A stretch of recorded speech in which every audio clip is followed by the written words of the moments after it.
At the border of the land of fire, the scent of death lingered like a decaying swamp, dense and suffocating.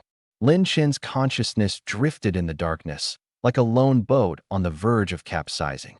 Hunger burned in his stomach like a branding iron, consuming the last remnants of his strength. He curled up beneath the tangled roots of a tree, his frail body almost blending into the soil. Only the faint and fragile rhythm of his breathing, on the verge of ceasing, proved he was still alive. Days had passed since Lin Chun had transmigrated into the body of this young boy, no older than 3. There was no food, no water, only an endless forest and the looming terror of death.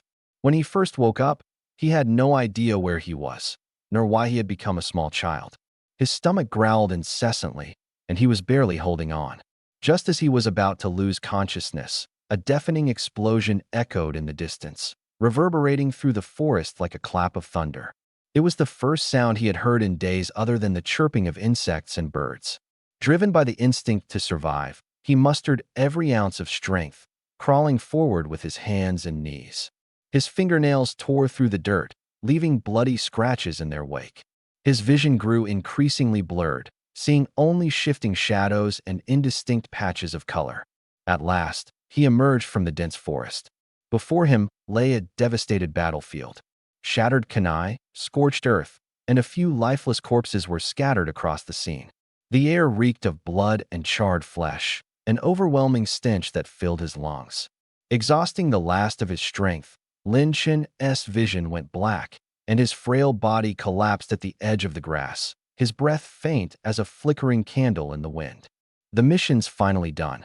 Those Awagakure bastards are as stubborn and tough as rocks. A hearty male voice broke the silence. Jiraiya shook his white hair, resting his hands behind his head, exuding an air of ease and nonchalance. Jiraiya-sama, please mind your words, Shizune whispered in a tone tinged with helplessness.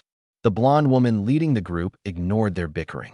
Tsunade's brows furrowed deeply, her amber eyes scanning the grim battlefield, a mix of agitation and sorrow weighing on her heart.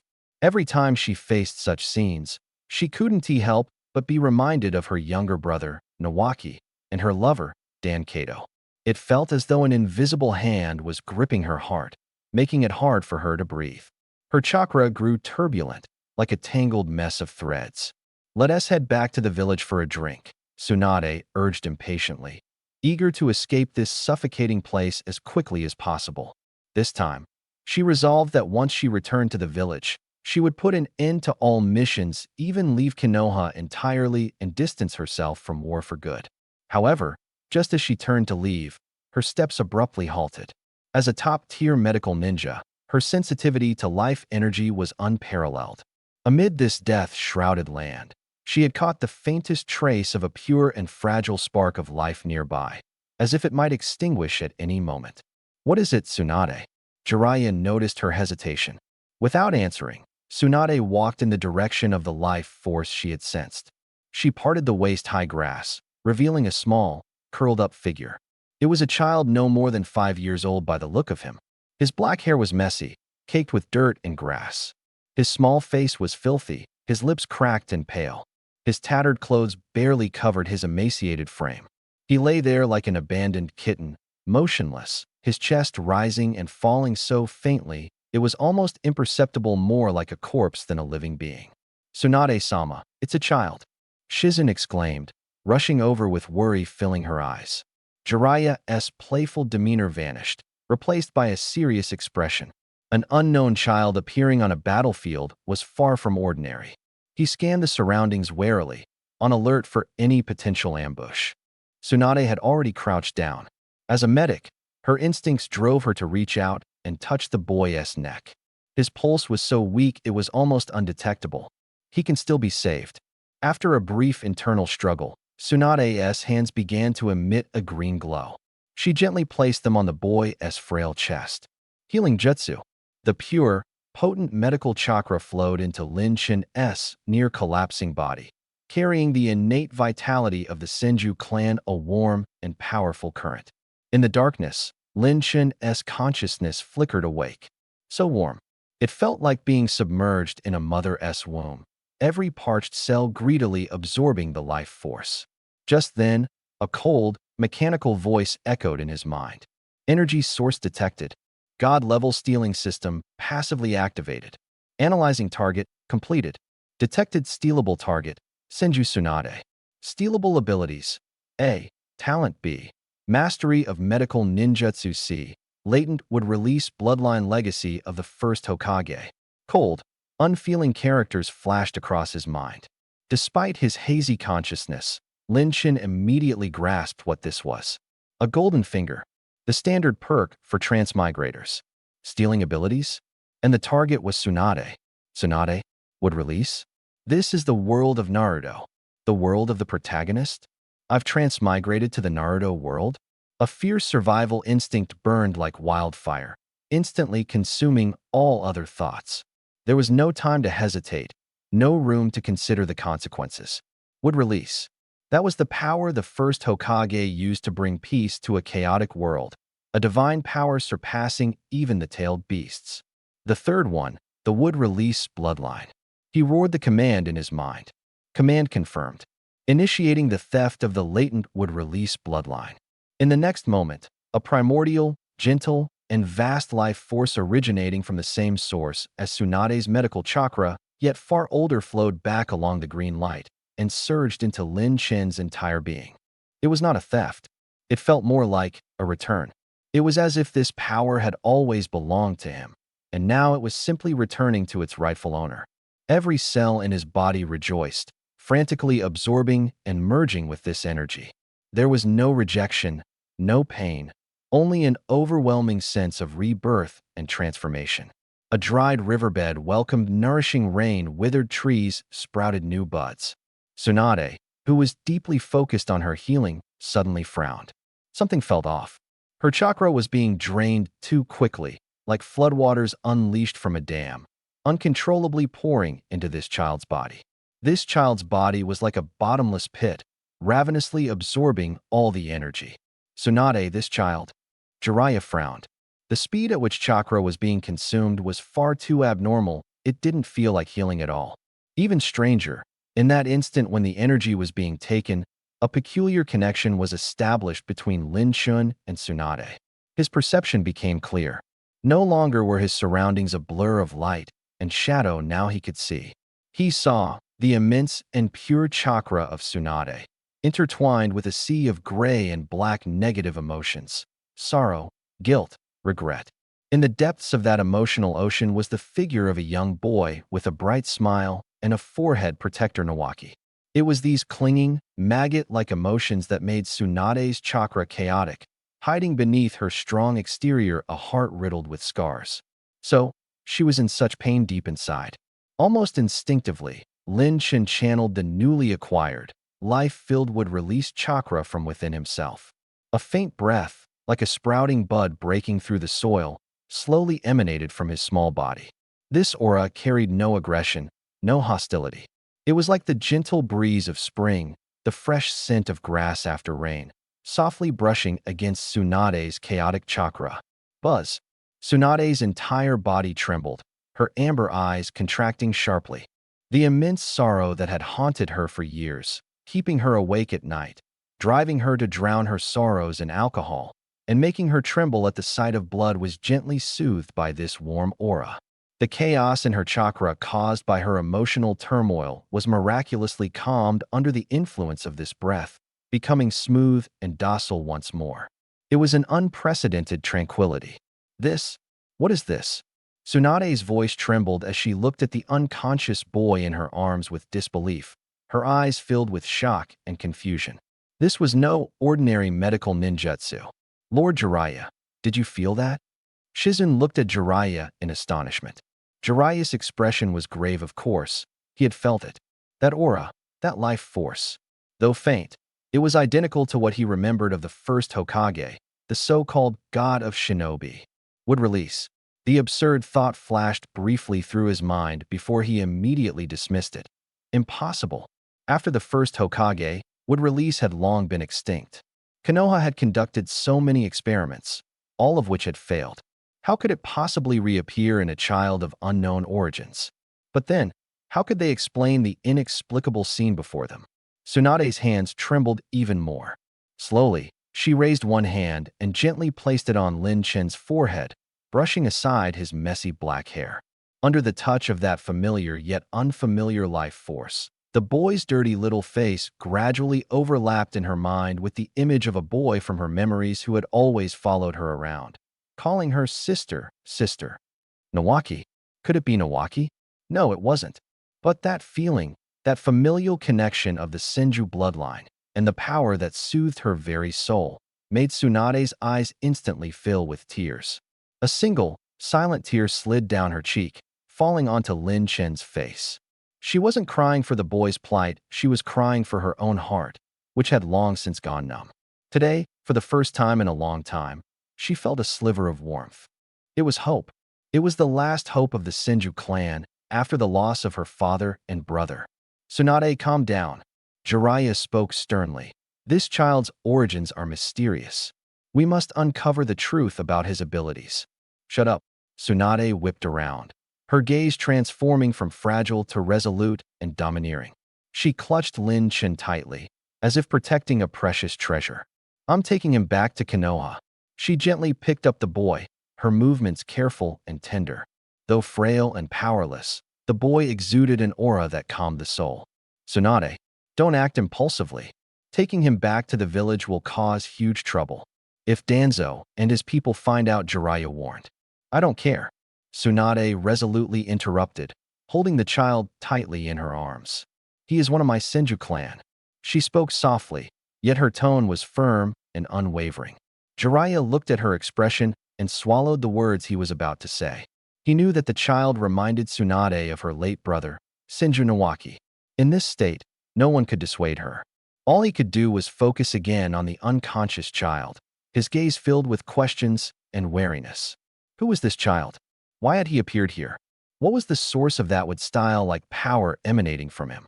Tsunade's insistence on bringing him back to the village, would it bring unpredictable turmoil to Konoha, a village already rife with hidden currents? Tsunade turned to leave, carrying the frail boy in her arms. Jiraiya and Shizen followed closely behind. The shadows of the trio stretched long under the glow of the setting sun.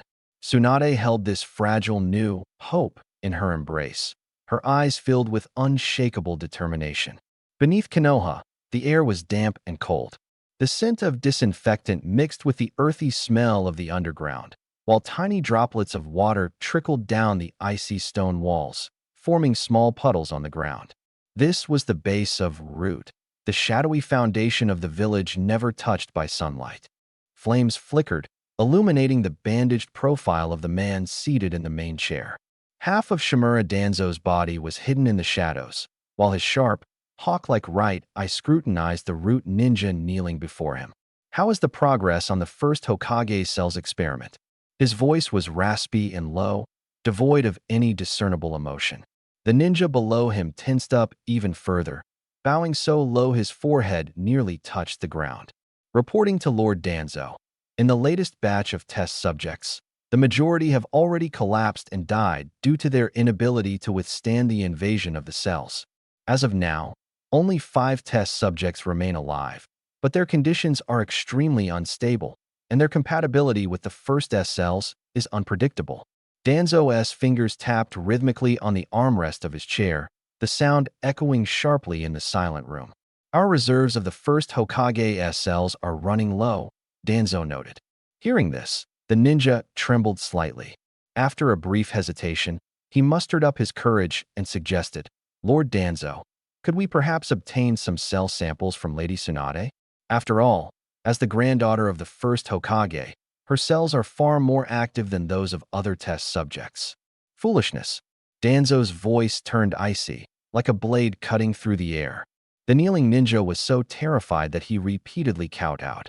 Tsunade is one of the Sannin and the last openly acknowledged bloodline of the Senju clan. Neither Sarutobi nor the village elders would ever permit such an action. To move against her is to destabilize the very foundation of Konoha that is Sarutobi's bottom line. A shadowy glint flashed in Danzo's eyes. She has a fiery temper. If pushed, there's no telling what she might do. Unless we are absolutely certain, do not provoke her. Yes, I was wrong. The ninja stammered.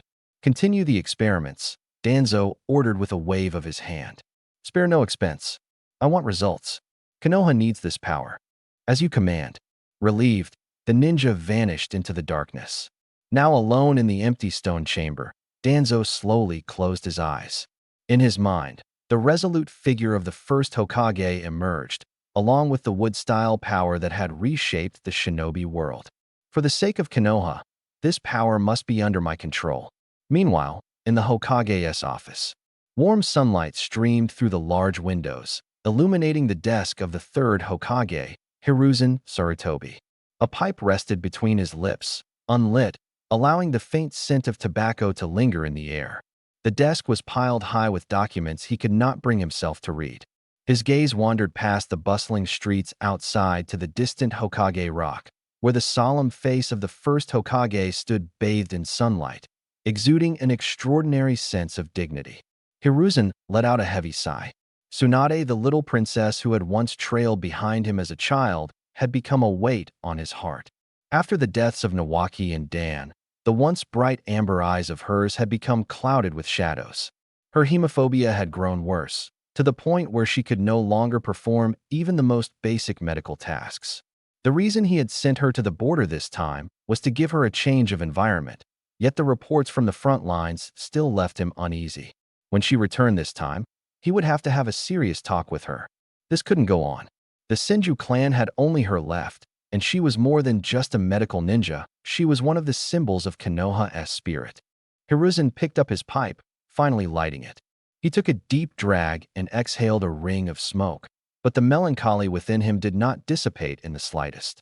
Little did he know, the Tsunade he was so worried about was currently carrying a variable capable of overturning the very balance of Konoha, making her way back to the village. The light and shadows of the forest flickered rapidly as the group moved forward. Lin Shun, amidst the gentle jostling, finally awoke completely. He didn't rush to open his eyes, but instead focused intently on sensing his surroundings. His body felt light, and he was being held tightly by someone. At the tip of his nose, he caught the mingling scents of medicinal herbs and faint traces of alcohol. The feminine charm. This embrace was warm and secure, completely different from the despair of waiting for death under the tree roots earlier. His chakra was weak but flowed slowly like a stream, repairing his dried-up meridians. He could feel the surging chakra within the woman holding him, as well as the faint traces of sorrow deep inside her that he had soothed. It was Tsunade. Lin Shun slowly opened his eyes. The first thing he saw was Tsunade's elegant chin and tightly pressed lips. Her expression was still tense, but the irritation between her brows had eased considerably. His body was pressed against something soft. Lin Shun couldn't help but secretly drool in his heart, marveling at Tsunade's incredible figure. As if sensing his movement, Tsunade lowered her head, their eyes meeting. Her amber eyes were filled with tenderness and pity. Awake? Her voice was so soft, as if afraid of disturbing the treasure in her arms. Lin Shun's gaze was confused and timid. He blinked lightly and moved his lips, uttering his first words since regaining consciousness. Sister? This call was like a spell, striking the softest part of Tsunade's heart.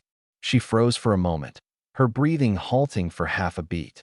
When he was young, Nawaki used to call her sister in the same soft and sweet manner every time he woke up. Tsunade's eyes turned red. She held Lin Shun tighter, her voice trembling slightly. Yes, sister is here. Do you remember anything? Lin Shun's heart remained as calm as water. He knew this performance couldn't go wrong. He looked at Tsunade with pure and innocent eyes, showing just the right amount of pain and discomfort. There were so many people fighting with Dad. Mom took me and ran away, but then she told me to hide by myself. I hid for days, but I was so hungry that I came out to find food. As he spoke, he instinctively snuggled closer into Tsunade's warm embrace, as if embarrassed, or perhaps like a small beast seeking shelter. This action once again melted Tsunade's heart completely. She freed one hand to gently stroke the boy's messy black hair, her movements unbelievably tender. Big sister, can you take me to find my mom and dad? Taking advantage of the head patting, Lin Shun quickly said this. After all, as a child who had lost his parents, This was the most appropriate and expected thing to say. Tsunade and Jiraiya, both experienced in countless battles, immediately understood the situation. Lin Shin's parents had been hunted by ninjas. His father stayed behind to protect his wife and child, while his mother lured the enemies away on her own. Big sister will take you to find your mom and dad. I also want to know who dares to harm someone from the Senju clan. Tsunade's heart ached after hearing this, and anger surged within her. Jiraiya also felt a pang of guilt for doubting this orphan who had just lost his parents.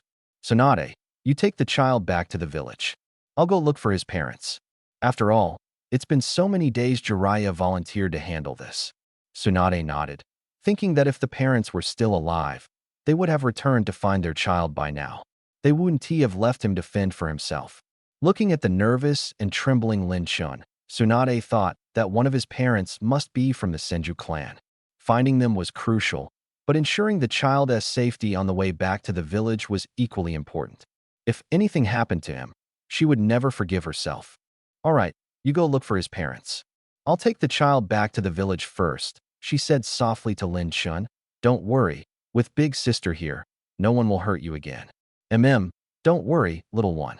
I'll go find your parents right away and bring them to see you, Jiraiya said with a warm smile before disappearing in an instant. Hearing all this, Shizune's maternal instincts kicked in, and she comforted Lin Shun. Don't worry, little brother. Lord Jiraiya is very skilled. He'll definitely find your parents. What is your name, little brother? My name is Chun. How old are you? 7. Where is your home? Lin Shun pretended to be tired, successfully dismissing Shizune's curiosity. Chatting with Shizune was pleasant, but he would never admit he was just enjoying Tsunade's embrace. The first hurdle was over.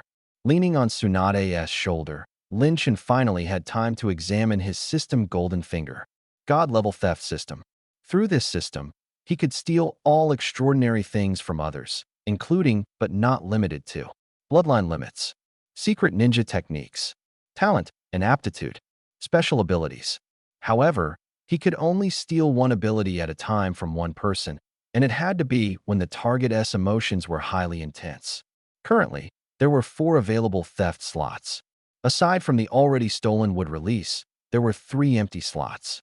If the slots were full and he wanted to steal a new skill, he could replace an existing stolen ability. It was like having extra skill slots in a game, Lin Shun thought to himself. Although the prerequisite of emotional intensity was somewhat restrictive, the ability to have up to 4 extra skills and to use them immediately after stealing was a game changer. Only 6 skill slots. That doesn't seem like enough, Lin Shun muttered internally.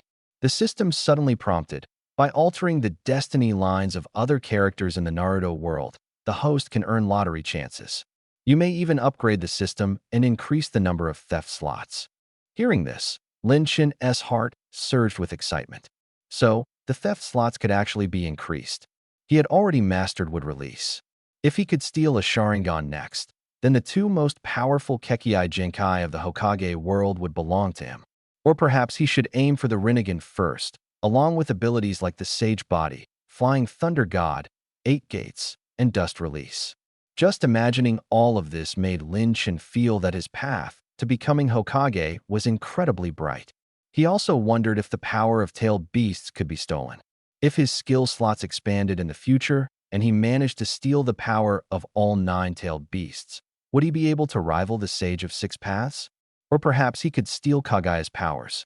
Lin Shun remembered that in the movie, the protagonist had once traveled to the moon, encountering a massive Tensigan that could even split the moon with a single strike. If he could steal those powers, he would undoubtedly become invincible in this world. Thinking of this, a blissful smile surfaced on Lin Shun's lips. The setting sun painted the clouds in the sky with brilliant hues of orange and red. Before him stood the towering, majestic gates of Konoha village, now only a short distance away. Leaning against Tsunade's shoulder, Lin Shun quietly gazed at the gates and the iconic flame-like whirlpool emblem above them. Konoha, I'm here. The golden rays of the setting sun bathed the Hokage rock in a warm glow, draping the statues of past Hokage in a serene, golden hue, as if silently narrating the village's glory and peace. Resting on Tsunade's soft shoulder, Lin Shin's clear eyes calmly observed this village that was both familiar and unfamiliar.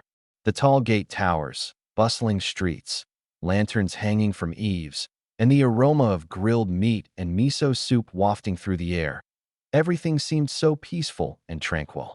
However, beneath this tranquility, Lin Shin knew better than anyone that undercurrents and sharp fangs lurked in waiting.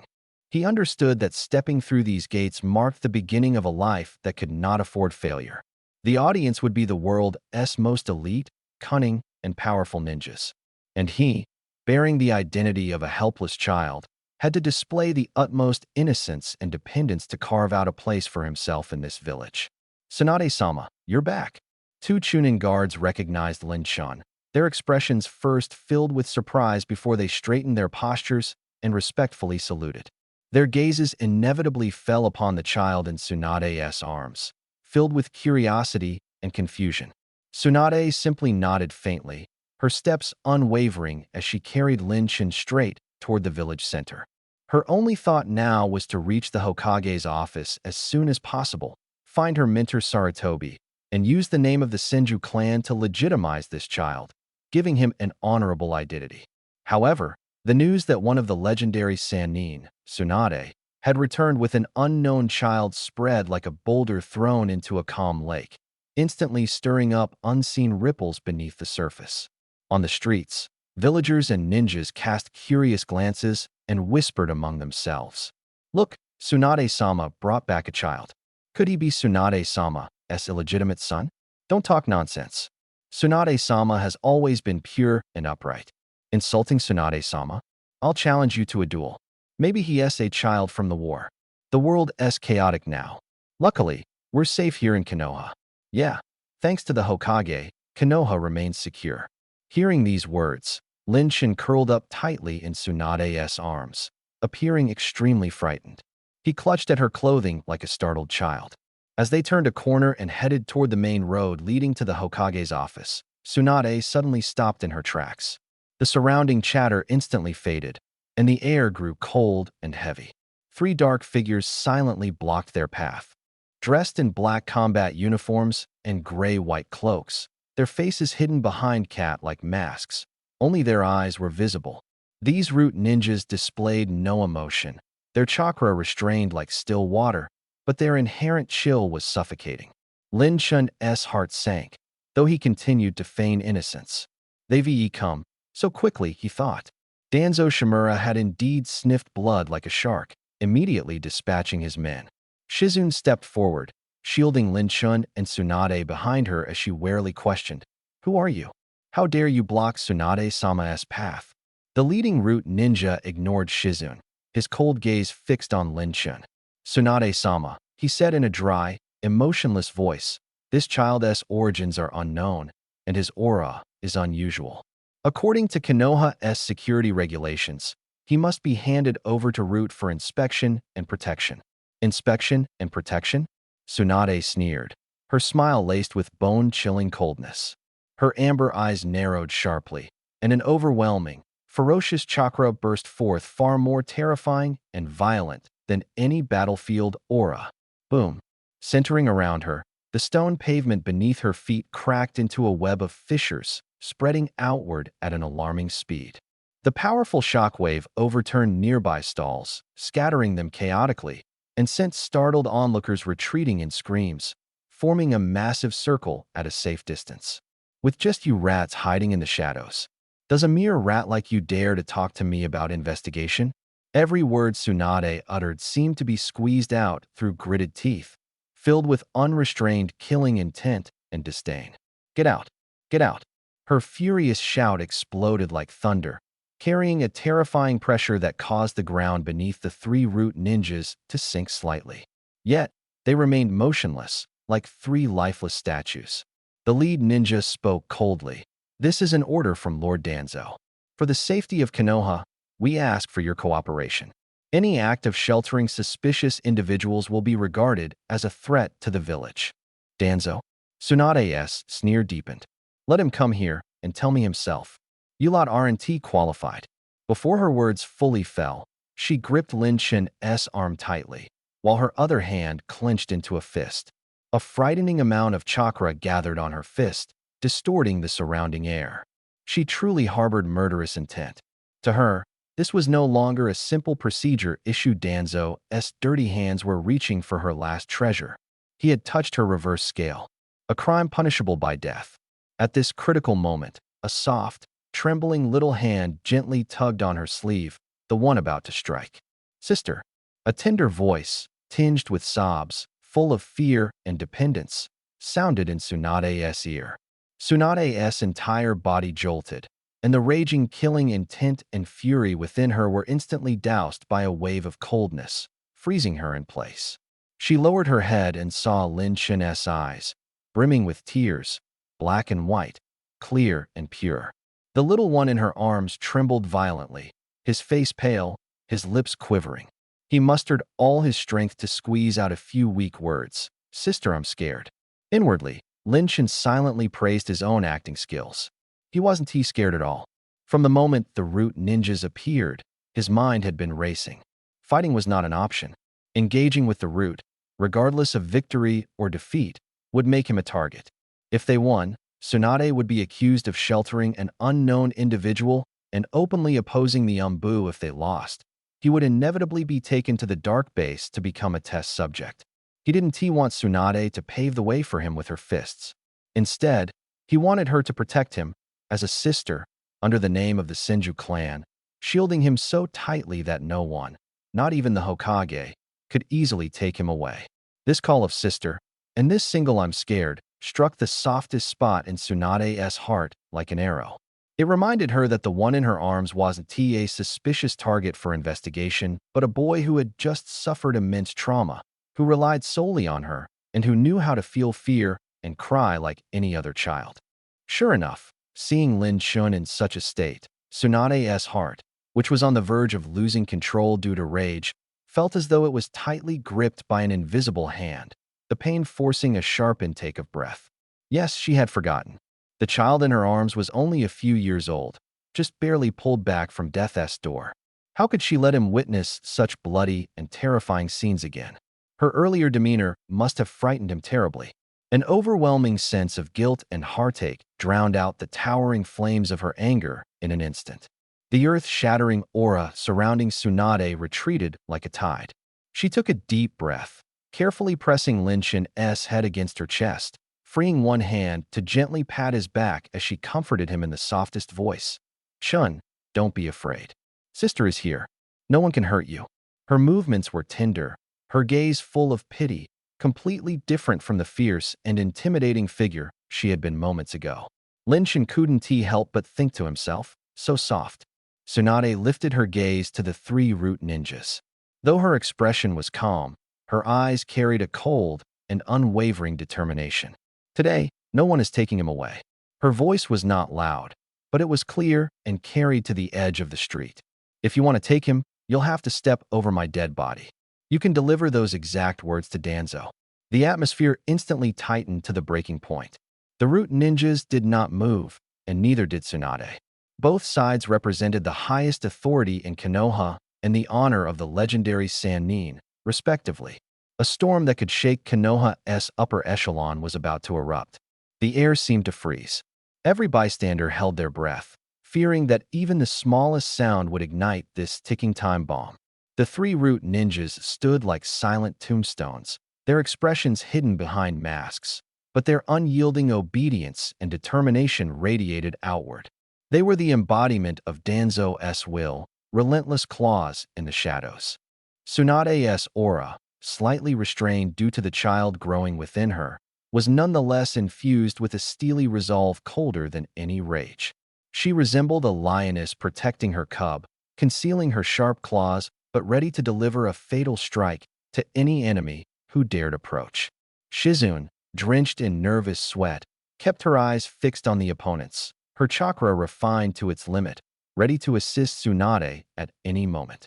Lin Chen, his face buried in Tsunade's chest, could clearly hear her heart pounding fiercely through the fabric, a rhythm driven by anger and the instinct to protect. Thump, thump, thump. That rhythm became his most solid shield at that moment. "It ends here." The voice wasn't loud, but it carried an unshakable authority, instantly disrupting the frozen tension. Air. Hiruzen Sarutobi, with his signature pipe in his mouth and clad in the ceremonial robe embroidered with the kanji for fire, walked over slowly, accompanied by a group of ANBU guards. His gaze swept across the scene, pausing briefly on the three root ninjas, his brows faintly furrowing before finally settling on Tsunade and the child in her arms, Lin Chun. The leader of the root ninjas stiffened momentarily, then knelt on one knee, lowering his head. Lord Hokage, since when do Danzo's men have the authority to openly intercept a distinguished jonin on the main road of the village? Hiruzen's voice was calm, devoid of any emotion, but the questioning tone made the kneeling root ninja grow tense. Reporting to Lord Hokage, we are following Lord Danzo's orders, conducting routine inspections on suspicious individuals to ensure the safety of the village. Suspicious individuals? Hiruzen's gaze locked onto Lin Chun. Lin Chun raised his head, his teary eyes still red from crying timidly glanced at Hiruzen before quickly burying himself back into Tsunade's embrace, clutching her tighter, playing the part of a frightened child perfectly. Feeling the child's trembling, Tsunade was overwhelmed with heartache. She lifted her head, stubbornly meeting her teacher's gaze. Her eyes reddened as she said, Hiruzen-sensei, he is not a suspicious individual. He is a member of the Senju clan. A member of the Senju clan. Hiruzen's pupils contracted as he took a deep puff of his pipe, exhaling a cloud of smoke with a complex expression. He knew Tsunade too well. After the deaths of Nawaki and Dan Kato, she hadn't mentioned the word clan in years. He looked at Lin Chun again, observing him carefully. There was indeed a faint yet familiar life force emanating from the child. Though weak, it reminded him of the first Hokage, Hashirama Senju. The thought caused his heart to tighten. Tsunade, let's discuss this further at the Hokage's office.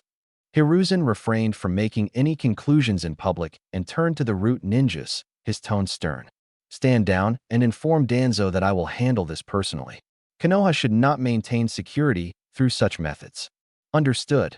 The root ninja hesitated before complying, and the three of them vanished into thin air. For now, the storm calmed under the Hokage's intervention. Leaning against Tsunade's shoulder, Lin Chun listened to the conversation between the Hokage and Tsunade, his mind racing. Success. The first step, and the most critical one, had succeeded. He had exploited Tsunade's emotional vulnerability and her obsession with her younger brother to tie himself to the Senju clan. Then, through this conflict, he had forced the Hokage, Hiruzen Sarutobi, to intervene. With the Hokage's promise to personally handle the matter, Danzo could no longer use the excuse of investigating suspicious individuals to openly target him, at least not on the surface. But this did not mean he was safe. Anyone who had watched the Hokage would understand that Danzo, that conniving old dog, was pathologically greedy for power. A child suspected to be a descendant of the Senju clan, potentially possessing the first Hokage's would release, was no less enticing to Danzo than a peerless treasure served on a silver platter. In the shadows, those eyes concealed beneath bandages would undoubtedly remain fixed on him from now on. The methods of the root were impossible to guard against. Power. I must become stronger. I am too weak in my current state. This body is severely depleted. Though I possess the wood-release bloodline, I can hardly defend myself, let alone fight. Lin Chun's gaze swept across the people around him, Tsunade, Hiruzen Sarutobi, Shizune, and even the ANBU in the distance. Every single one of them was a treasure trove. Tsunade's monstrous strength, her In seal, her medical ninjutsu, Hiruzen Sarutobi's mastery of 5 chakra natures, the title of the strongest Hokage, though that seemed overly exaggerated early on, and his power level felt inconsistent later in the series. The god-level theft system could only activate when the target experienced intense emotional fluctuations. Tsunade's earlier rage had been a perfect opportunity, but he had been fully focused on acting and setting up his plan at the time and couldn't capitalize on it. Opportunities would come again. I need a flawless plan to steal enough power to establish myself and even retaliate without exposing my true intentions. A damp, dark underground base. Thud. The root ninja who had just left knelt on one knee before Shimura Danzo, reporting everything that had transpired. A member of the Senju clan? Danzo's single eye gleamed with intense interest and greed. His bandaged fingers tapped rhythmically on the armrest, producing a suppressed, ominous sound. Yes, Lord Danzo, Tsunade said so publicly, and even Lord Hiruzen intervened personally to save that child. Hiruzen, Danzo snorted coldly, full of disdain. He remains as naive as ever, putting his faith in those intangible notions of will and feelings. Tsunade's sudden return to the village, all for an unknown child, even clashing with the root, and alarming Hiruzen highly unusual. It was common knowledge in the ninja world that the Senju clan, apart from Tsunade, had long been extinct. Now, a clan member suddenly appeared, and Tsunade valued him so highly. What is so special about that child? Danzo inquired. I am incompetent, Lord Danzo. From a distance, I could not sense anything precise. But for Tsunade to lose her composure, he is certainly no ordinary child. Heh. Danzo's lips curled into a cold smile. Interesting. Tsunade treasures him. A Senju? Could it be? A wild thought flashed through his mind. Send the order, Danzo commanded, his voice icy. Designate the child Tsunade brought back as the highest surveillance target. I want to know his every move, every word, who he interacts with, what he says down to how many bowls of rice he eats each day. Record everything for me. Understood. Remember, surveillance only. No contact whatsoever. Until everything is fully understood, do not alert him. Since Hiruzen has chosen to protect him, he'll undoubtedly keep a close watch. Danzo's single eye gleamed with the venomous glint of a snake. If it's true, then this last treasure left behind by the first Hokage must fall into the hands of Root. For Konoha, after a brief negotiation in the Hokage's office, Tsunade finally left with Lin Chen. Hiruzen Sarutobi watched their departing figures and sighed. He handed Lin Chen a temporary identification document. The record stated, Chun, a war orphan, adopted by Tsunade. This was the greatest protection he could offer. Tsunade did not return to her empty apartment. Instead, holding Lin Chen, she walked through the bustling streets to a quiet area. This was the old compound of the Senju clan. Tall walls, a grand gate, and a clan emblem on the lintel covered in dust, still faintly showing traces of past glory. Tsunade pushed open the heavy door, which creaked loudly, as though opening a sealed chapter of history. Before them lay an overgrown courtyard and the dilapidated main house, the air thick with the scent of dust and rotting wood. This place had long been uninhabited. From today onward, this will be your home, Tsunade said hoarsely, her gaze complex. This place held the joys of her childhood and had buried all her loved ones. Sister, where are my mom and dad? Lin Chen asked, trying his best to play the part of a child who had lost his parents, his voice filled with innocence. When they come, they'll live here too, Tsunade lied, knowing in her heart that Lin Chen's parents were most likely no longer alive. She gently set Lin Chen down and, rolling up her sleeves like an ordinary housewife, clumsily began cleaning the house. Using hand seals to blow away the dust, she ended up with a face full of it herself. She tried to tidy the bedding, only to find it moldy and damp. Once a feared warrior of the battlefield, one of the legendary Sannin, she now seemed utterly lost. Lin Chen stood silently by, watching. He saw Tsunade's face covered in dust, her frustration as she scratched her head, and finally her sitting on the veranda, a look of nostalgia, sorrow, and confusion crossing her face. He waddled over with his short legs, stretched out his dirty little hand, and clumsily wiped a streak of dust from her face. Tsunade froze, lowering her head to meet Lin Chen's clear, innocent eyes. Sister, don't be sad. The boy's soft voice carried a soothing power. Tsunade's eyes reddened without warning. She reached out and pulled the boy tightly, so tightly into her arms, as if she wanted to merge him into her very being. Lin Chen quietly let her hold him, his small face pressed against her chest. Deep within his eyes, a calmness and calculation far beyond his years were perfectly concealed in this moment. The second step was complete. From today on, I am not only your younger brother, but also your only family, your deepest bond in this world. I will become your greatest armor and your most vulnerable weakness. Being hugged so tightly, he could barely breathe. Through the combined efforts of Tsunade and Shizune, they managed to clear a small, livable space in the old Senju compound. It was less about cleaning and more about briefly lifting the veil of history to reveal a corner where they could catch their breath. Late at night, moonlight streamed through the broken window panes, casting dappled shadows on the worn tatami mats. Tsunade woke suddenly from another nightmare, her forehead drenched in cold sweat. In her dream, it was Nawaki lying in a pool of blood, and no matter how hard she tried, she couldn't reach out with her bloodstained hands. That sense of helplessness and despair had clung to her like a tumor for years.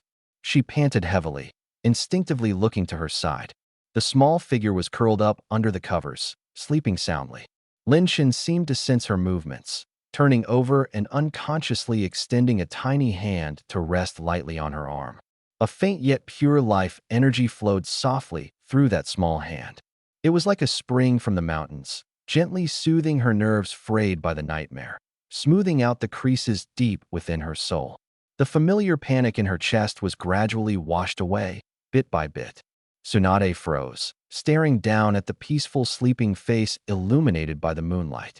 The storm in her heart was melted by this silent comfort, leaving only a deep tenderness and pity.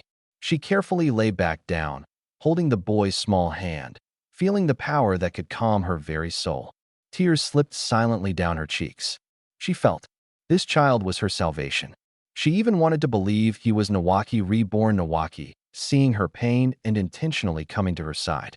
But Tsunade didn't know that the sleeping child beside her was, in fact, fully conscious. With his eyes closed, Lin Shun meticulously controlled his would-release chakra, soothing this woman who had been tormented by her past in the gentlest and most discreet way possible. Even though it was his first day in this household, he had already mastered the essence of playing the role of the younger brother. He would tiptoe to hand her a cup of hot tea brewed by Shizun while she cleaned, and when she was daydreaming, he would hug her legs from behind and look up at her with innocent eyes. He used everything a 4-year-old child could muster to fill the void in Tsunade's heart that had been left by Nawaki, and the results were astounding. The ice around Tsunade's heart, frozen for so long, was melting at a pace visible to the naked eye. Her gaze toward him shifted from initial pity and emotional reliance to pure, untainted affection and dependence. This feeling of being treasured, of being protected, was both unfamiliar and precious to Lin Shun, who had been an orphan in his previous life. Lin Shun knew deep down that this apparent tranquility was merely the calm before the storm. To safeguard this peace, he would have to face greater challenges and gain more power. Like a stone dropped into the pond of Konoha village, the ripples he created were spreading toward the center. Morning sunlight filtered through the dense foliage in the courtyard of the Senju residence, casting dappled light onto the corridor. The air carried not just the scent of dust, but also a faint hint of burnt rice. "Ah, it's burnt again." A frustrated shout came from the kitchen, followed by the clattering of pots and pans. Lin Shun, holding a freshly brewed cup of tea, tiptoed to the kitchen entrance. One of the 3 legendary Sannin, Tsunade, was blowing on a scorched pot, her face smudged with soot, her golden hair as disheveled as a flustered cat. "Big sister, have some tea," Lin Shin offered, his clear eyes gazing at her innocently. Seeing him, Tsunade's irritation dissipated, and she accepted the tea, slightly embarrassed, downing it in one gulp. She crouched down, poking Lin Shun's nose with a clean finger, her tone filled with helplessness and affection. "Sigh, I can't even manage to make breakfast for you properly. I guess I really lack talent for this. Whatever big sister makes, Shin loves it," Lin Shin replied sweetly, his words melting her heart like sugar in warm tea. Tsunade's heart softened instantly. Just as she was about to scoop him into a hug, a figure silently appeared in the courtyard. The newcomer was dressed in ANBU uniform and wore a white porcelain mask. Kneeling on one knee, they spoke in a calm voice. "Lady Tsunade, the Hokage requests your presence. Please bring Chun to the Hokage's office immediately." It had begun. Lin Shin remained calm inside, but his face showed a hint of timidity as he clung tightly to Tsunade's clothing. Tsunade's expression darkened, the warmth in the atmosphere instantly vanishing. She shielded Lin Shin protectively and glared coldly at the ANBU figure. "Understood. Dismissed." Yes, ma'am. The ENBU vanished like smoke. Chun, don't be afraid. Tsunade picked him up, gently rubbing her forehead against his, her voice soft. As long as I'm here, no one will dare to hurt you. Let us go meet that old man and confirm your identity once and for all. Lin Chun nodded obediently, holding her hand. Inside, however, he was fully aware this was no ordinary meeting. This was a banquet of treachery, a courtroom trial, and the critical juncture that would determine whether he could transition from being a protected ward to a legitimate citizen of Konoha. Once his identity as a member of the Senju clan became known to Konoha's higher-ups, Shimura Danzo, that venomous snake lurking in the depths of Konoha, would undoubtedly not wait any longer. The Hokage's office. The oppressive atmosphere was suffocating. Hiruzen Sarutobi sat in the central seat, his iconic pipe tapping rhythmically on the desk, emitting dull, heavy sounds. On either side of him sat Konoha's two elder advisors Kohar Utatane and Hamura Mitokado. Both wore expressionless faces, their sharp gazes like blades, scrutinizing the offering before them like two indifferent statues. The news of an illegitimate child from the Senju clan had caused a massive upheaval in their hearts. At present, only Tsunade remained from the once glorious Senju clan. Her lineage alone was enough to make other ninja villages wary after all. The first Hokage, known as the God of Shinobi, was the founder of the ninja village system. The first and second Hokage had once intimidated the entire ninja world. After the Second Shinobi World War, Tsunade and her comrades were titled the legendary Sannin by Hanzo the Salamander, further proving the Senju clan's unparalleled talent and strength. Now that Tsunade had brought back a child claiming to be from the Senju clan, the entire village had to take it seriously. Apart from the elders and high-ranking officials, there was one other person whose presence was deeply unsettling: the man in the shadows, Shimura Danzo. Wrapped in bandages as always, revealing only one cold, emotionless eye, he stood like a block of ice, exuding an aura that sent chills down the spine. When Tsunade entered the office holding Lin Chun, all the high-ranking officials' gazes fell on them simultaneously. These were not the gazes one used to look at a child. They were assessing, evaluating, and carried an unhidden sense of pressure. Chun immediately shrank his body, clinging tightly to Tsunade's embrace, revealing only a pair of terrified, black and white eyes that warily scanned the surroundings. The actors are all here. The show begins now, Lin Chun sneered inwardly. He could feel Tsunade's body tense with anger and even hear her accelerating heartbeat. Seeing that almost all of Konoha's higher-ups were present, someone broke the silence first. With a tone of confusion, Sarutobi-sensei, what is the meaning of this? Suppressing her fury, Tsunade asked, Sarutobi-sensei, what is the meaning of this?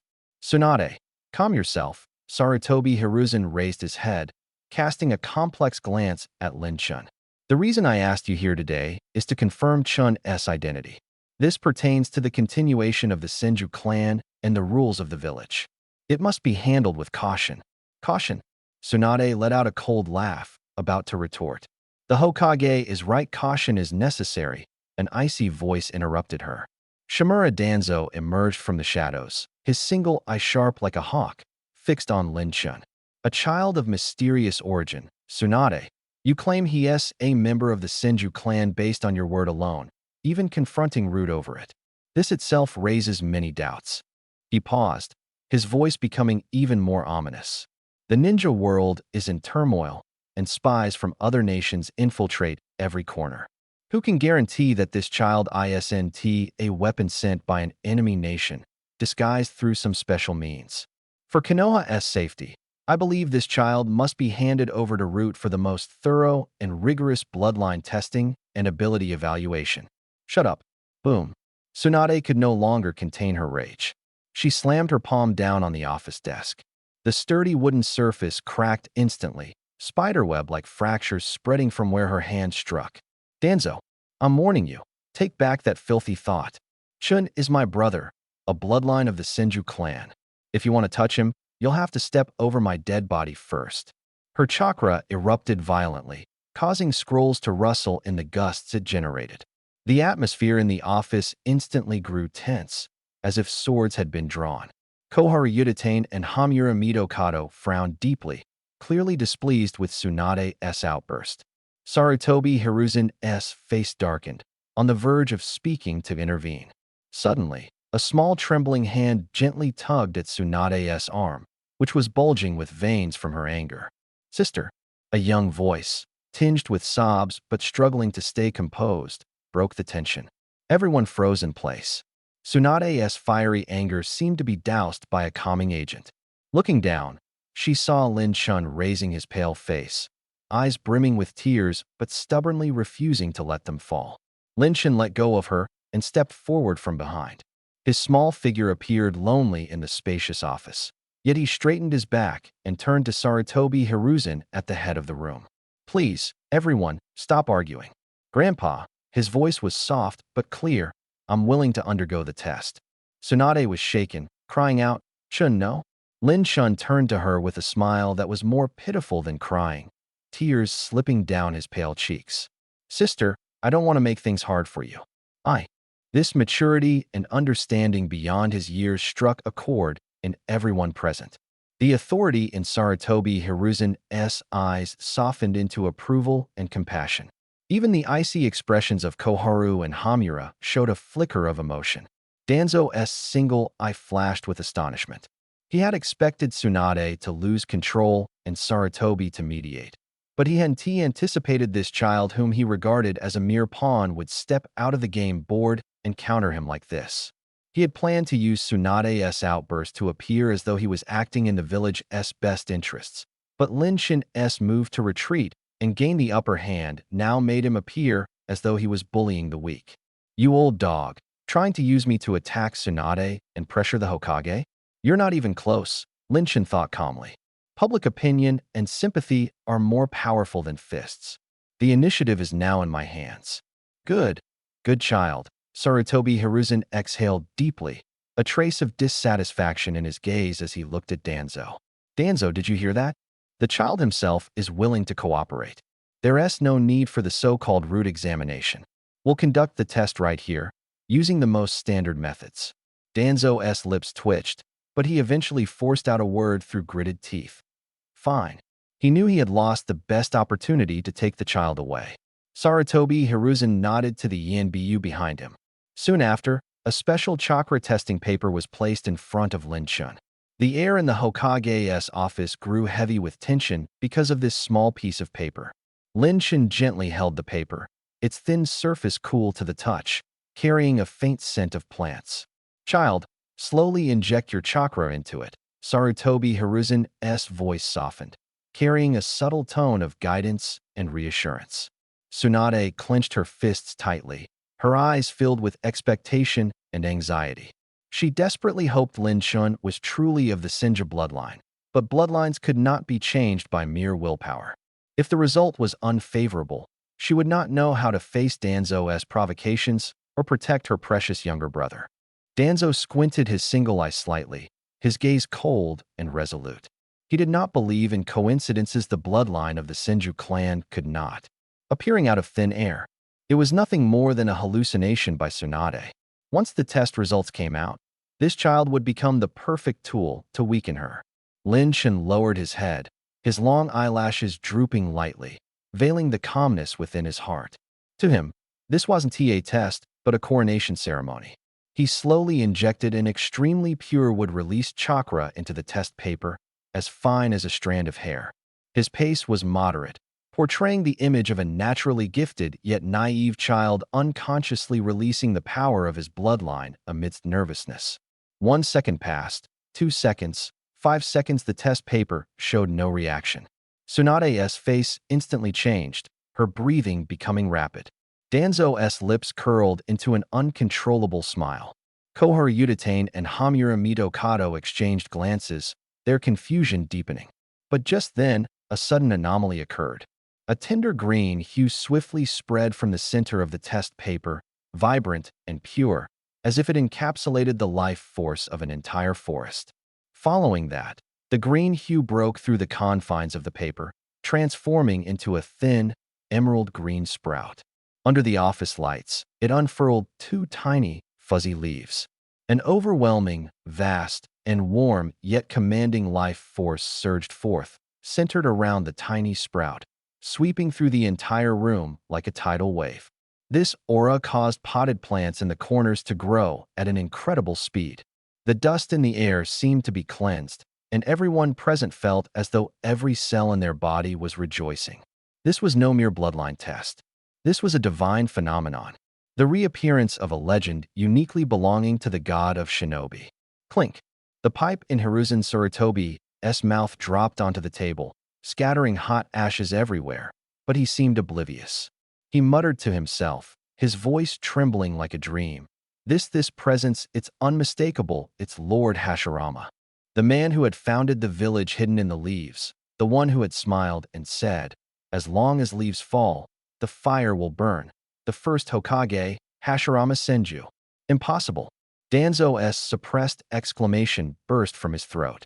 For the first time, cracks appeared on his normally icy face. His single eye widened like a bell, filled not with calculation, but with shock and a burning greed that was impossible to hide. The first Hokage's cells. A power he had spent half his life researching, sacrificing countless lives to acquire, had now manifested perfectly and purely in this child. Koharu Udatane and Hamura Mido Kato stepped forward, their faces filled with astonishment and emotion. The way they looked at Lin Shun had completely changed, not as if assessing an object, but as if revering a treasure that could rewrite the destiny of the shinobi world. Shun. Tsunade gazed at Lin Shun's face, pale from exhaustion, and tears welled uncontrollably in her eyes. These were not tears of sorrow but of overwhelming joy, pride, and the release of long-suppressed grievances and longing, erupting in this moment. She embraced Lin Chen tightly, as if trying to merge this rediscovered treasure into her very being. "Brother, my brother." She cried out hoarsely but laughed loudly at the same time, her laughter filled with unrestrained joy and pride. Raising her tear-streaked face intertwined with laughter, her gaze, sharp as a blade, swept across the room and finally locked onto Danzo's grimacing face. "Danzo, what else do you have to say?" Tsunade's voice thundered, filled with an overwhelming presence. "Open your eyes and see clearly. My brother carries the bloodline of the Senju clan." Danzo's Adam's apple bobbed, but he was momentarily speechless. The truth was undeniable, no amount of argument could change it. Hiruzen Sarutobi finally snapped out of his immense shock. Taking a deep breath, he straightened his posture. The way he looked at Lin Shun was now filled with unprecedented gentleness and affection. He picked up the Hokage's seal and firmly stamped it onto a brand new file. "From today onward, this child will be officially recorded in Konoha's archives.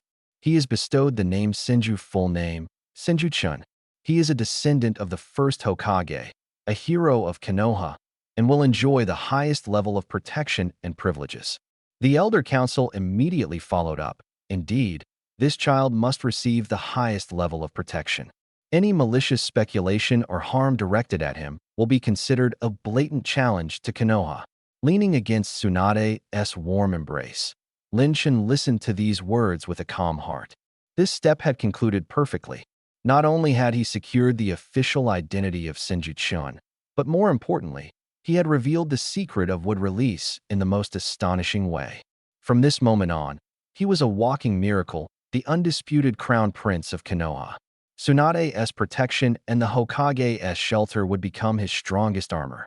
Meanwhile, in the underground base of the Root organization, Danzo returned to his cold stone seat and slammed his fist onto the armrest. The stone shattered under the blow. Senju Chun would release. He repeatedly murmured the name, his single eye blazing with jealousy and fervor. For the sake of obtaining this power, he had conducted cruel experiments on himself, enduring immense pain and rejection, but to no avail. Yet here, what arrived was only a defective product of the first Hokage's cells. And that brat, that 6-year-old child, was actually born with such pure and perfect power. "This is the greatest injustice the gods have dealt me." A Root ninja knelt before him. "Lord Danzo, the stock of the first Hokage's cells is insufficient. Most of the latest test subjects have failed due to rejection, and only one has survived." "Failure. Another failure." Danzo's voice was hoarse, his rage erupting. "Useless. A bunch of useless fools. He panted heavily, his chest heaving violently. Gradually, his madness was replaced by a cold calm. If it couldn't be obtained through experiments, then he would take it directly from the source. There was no problem with that. A living vessel, born with a perfect would-release bloodline. If he could control this vessel and guide it correctly, it would become the sharpest blade in his hands, helping him unify the ninja world and become his trump card for achieving peace. Send the order. Danzo's voice was icy, brimming with a soul-freezing desire. Raise the surveillance level on Senju-chun to Oracle. I want to know his every breath, his every heartbeat. Sarutobi, Tsunade, do you really think you can protect him like this? You don't understand. True treasures must be locked in the strongest box to last forever. And I am the craftsman who can forge the strongest box. For Konoha, his voice echoed eerily in the dark bass. The oppressive atmosphere of the Hokage's office was completely left behind the moment Tsunade led Lin Chen out the door.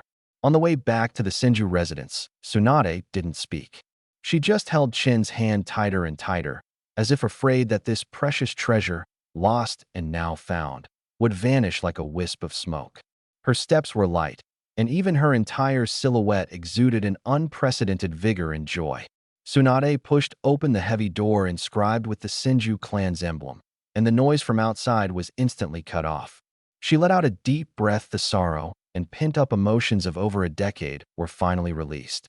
She led Lin Chun to the corridor, crouched down, and stared at him for a long time, her amber eyes glistening.